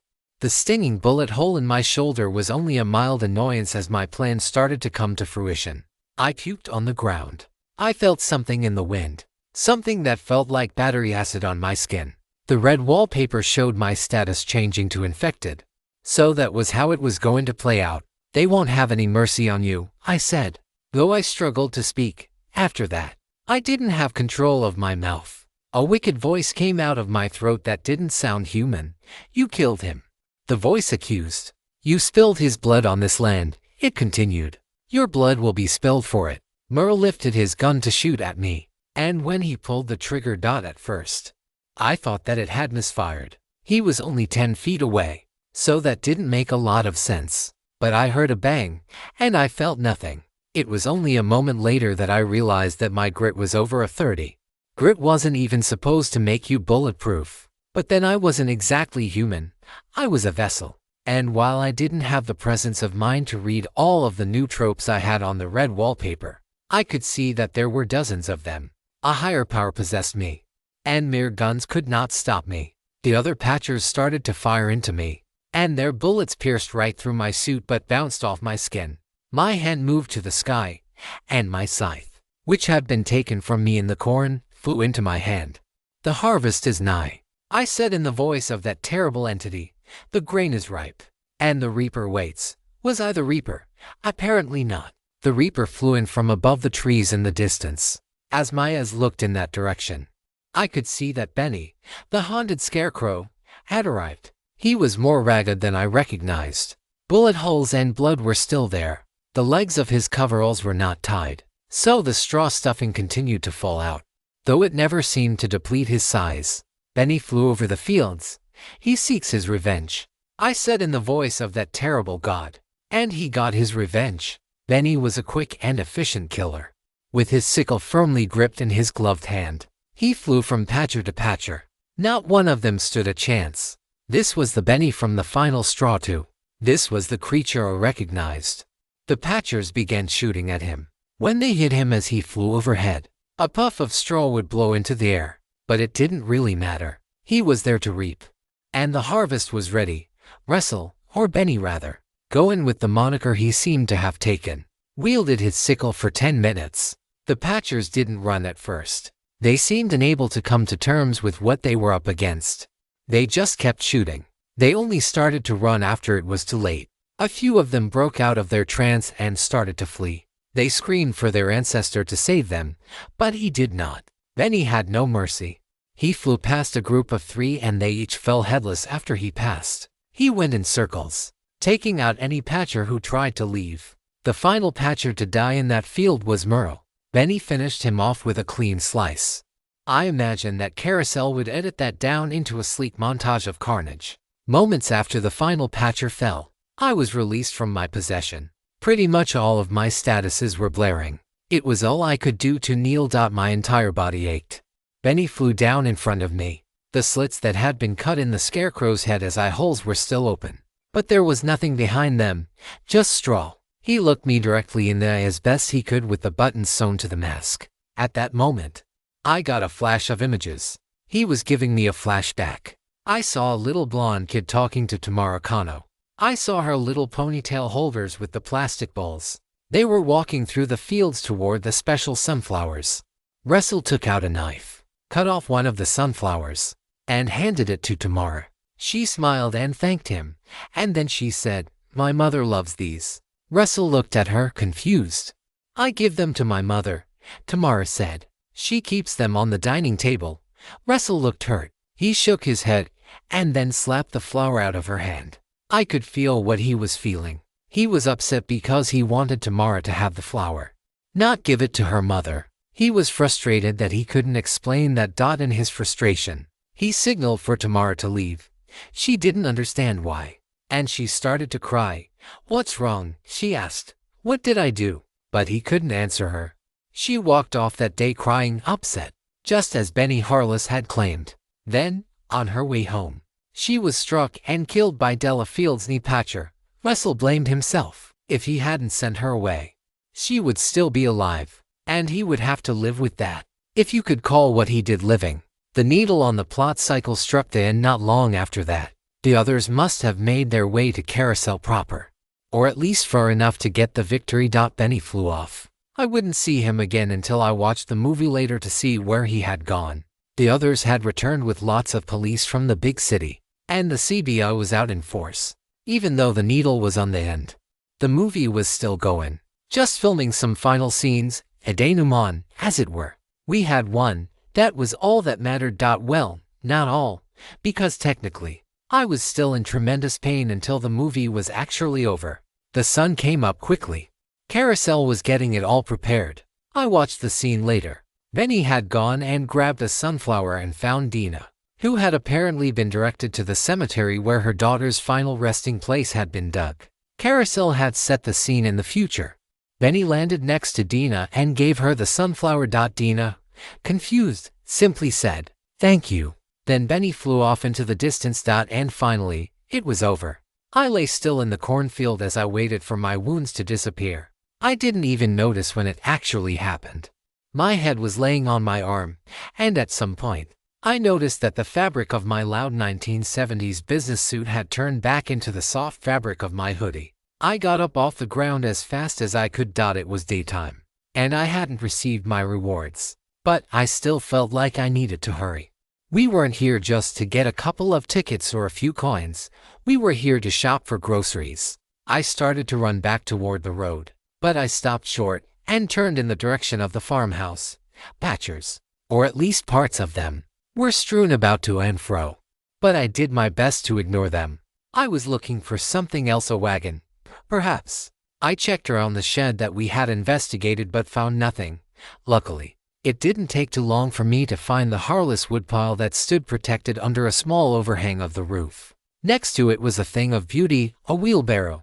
I grabbed it, yanked it from its location, and started wheeling it across the yard. It moved like a dream. It was heavy, solid, and perfect. The painted orange metal hadn't even begun to rust. For a moment, I was tempted to continue searching the sheds and garage for tools that we might need. But at that point, I couldn't afford to waste time window shopping. I didn't know of anything specific to look for, and I didn't know what time limits we had before the story started to reset. I took the wheelbarrow, aimed it at the road, and, with great effort, built up enough speed to get it to the asphalt and continue running with it down the street all the way back to the general store. As I went, I started to see some of the action that the others had gone through after leaving me. There were car wrecks and at least a few fatal accidents where Patchers had tested their grit against the little blue motor vehicle the others were riding in. As I walked, I found more Patchers and, regrettably, they were moving. Even some of them that shouldn't have been moving were twitch. I heard a moan. I didn't know if that was old country ancestor magic or the storyline resetting in some gruesome way. I didn't stop to check. As I ran, I couldn't help but watch the sequence of my friends trying to escape Eastern Carousel. It was utterly dark outside of the car as they drove. Patchers would suddenly pop out of the darkness, shooting at the car or screaming at them, and Dina had little trouble either helping them off the road or rolling over them altogether. In the final cut of the movie, The revelation explaining everything that had happened was moved to the scene with Kimberly explaining everything to the camera as they drove out of Eastern Carousel. It was a tense sequence filled with flashbacks and a few close calls. I nearly ran the wheelbarrow off the road, trying to watch it while running. I didn't have time to watch it closely because I was afraid that if I was too slow, I wouldn't make it in time. I ran that wheelbarrow as fast as I could down the network of gravel and asphalt roads. It would seem I had nothing to worry about because as I pulled the wheelbarrow into the Eastern Carousel General Store, the others were just arriving there. As soon as he saw me, Antoine started to smile. "Brought your own wheelbarrow," he said. "This is what they had to do in the frontier days," I said. There were no shopping carts back then. I stared up at the old country store and grinned ear to ear. That wasn't the type of place I would usually step foot in on a road trip. But to us, it was an oasis. "So, do we have to worry about corduroy patcher showing up?" Kimberly asked. "No," I said. I cut him down to size. I tried to make it sound funny, but it still felt weird talking about killing a human, even if it was an evil human. It even felt different than killing one of the body-swapping sorcerers from the Strings Attached storyline. Kimberly quickly changed the subject. "All I hope," she said, "is that they still have the fresh produce." I was worried that because of the crop problems, they might not have it. Dina was messing with the locked door. It took her a few minutes. The funny part was, she wasn't picking the lock, per se. She was just wiggling a bobby pin in the keyhole. After a while, the door swung open. It looked smooth, though. "If you didn't know what was going on, the gun's missing," she said immediately. I pulled it from my hoodie pocket and said, "I've got it right here. Dude tried to kill me with it." She grabbed it from my hand and examined it. "We're going to need ammo," she said. She walked around to the other side of the register, following some keen instincts. She shuffled through a cabinet back there and pulled out a handful of loose cartridges. "It's a start," she said as she put both the gun and the bullets inside of her purse. Kimberly was looking through the store and said, "Let's get to it." So we did. Canned foods were first. They were the building block of any survival stash. I wasn't sure we were going to need all of the canned fish and mustard sauce, but if we ever did, we would have a ton of it. We also got lots of crackers and staples like flour, sugar, and salt. Antoine grabbed a few cases of old-fashioned beer and shrugged his shoulders with a smile. Kimberly said, "No, we aren't here for that, and that'll take up too much room." Antoine put the cases back sheepishly. "I was just playing," he said. Bagging up as much of the fresh produce as we could took a while, and as we did it, I began to reflect on the storyline. "You know, I was thinking that your Veil of Silence trope was going to be huge in a storyline like this," I said. I couldn't figure out why people weren't coming out of the woodworks to tell us we were in danger. And it turns out it was because all of the people that knew we were in danger were bad guys. I laughed, and they laughed. And then we continued talking.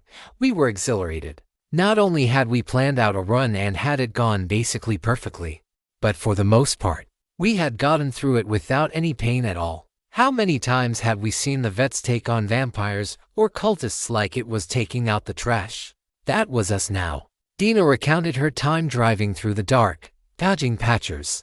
She explained that the headlights only went about 10 feet in front of the car, and then the light just stopped. It was like a dark ride at Disneyland, she said.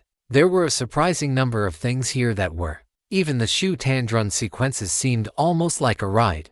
As we got used to playing the game, parts of it really did start to feel like a game. I wished I could show them what I had gone through being possessed by these spirits of the fields and forests, but I was unable to. Maybe a trip to Carousel family video was warranted. What's the worst that could happen? Death. We continued pillaging. Heavy items could be put in the wheelbarrow, and light items could be packed inside paper sacks for us to carry manually. The car they were driving had stopped working as soon as the movie ended, so it wasn't like we could just load it inside of it. Even if we were willing to risk driving through an omen-laden carousel, before long, we had stripped the shelves of everything edible or even close to tasty. Not all of what we wanted was practical. There was just too much. If we stretched this, it could last us 3 weeks, Kimberly estimated. Of course, if we start rescuing people, I said, that's going to shrink down real quick. That's a problem for another day, she said. We can bring this candy, Antoine said, pointing to some ancient-looking taffy and strawberry hard candies. When those start to look appetizing, then we know it's time to go shopping again. If you spot this story on Amazon, know that it has been stolen. Report the violation. I'm pretty sure Carousel has never had to restock those things, I said. That reminds me, Kimberly said. We'll have to buy modern toothpaste. There's no way I'm using something called Dr. Mandor's Vita Paste on my teeth. As we finished sorting through our groceries and deciding how we were going to carry them all, Dina said, "There's someone outside waiting for us. You'll never guess who." Except we didn't have to guess because he was repeating his ordinary phrase, "Congratulations. You've won a ticket." "Just a minute," Antoine screamed through the door. Silas, the mechanical showman, didn't take too kindly to that. In the blink of an eye, he appeared inside the store with us. "Congratulations, you've won a ticket," he said again. Seeing no reason to put off the inevitable, we each went up, pressed his red button, and received our rewards. I got one trope, a couple of coins, and an enemy collectible for Corduroy Patcher. Everyone had taken out a patcher by the end. Their names weren't important. We all tucked them away. Some trophies weren't meant to be shown around. My trope was an interesting one, just out of shot type, rule insider chat type aspect. Stat used, hustle. Often, stealth and jump scares are a matter of fancy camera work, not agility or shadows. If the camera can't see you, neither can the enemy. When equipped, the player will be able to see where the current active camera is when sneaking near an enemy. If they can stay out of view of that camera, the enemy will not notice them either. Beware cameras can move. Carousel would rather let you waltz past an enemy than let you get killed when it doesn't have a good shot. Carousel would rather let you waltz past an enemy than let you get killed when it doesn't have a good shot. After I had read that trope, I had to reread it several times. I immediately realized how useful it could be and had to check to see if I had read it correctly. Just because a player was on screen did not mean they were in the actual shot. I had figured that out from watching plenty of storylines and from reviewing the raw footage. One scene probably had 4 or 5 invisible cameras pointed at it from different angles, which meant that being on screen only meant you were captured by one of the cameras. To be able to see which camera was currently active sounded incredible, and I hoped it was as good as it sounded. It was also crazy to confirm that actual discrete cameras were used, even if they were invisible magic ones. My collectible was as expected, Corduroy Patcher Family Man. Corduroy Patcher belonged to the Abundant Patcher family, small-town royalty known for their extreme veneration of their forebears and family loyalty.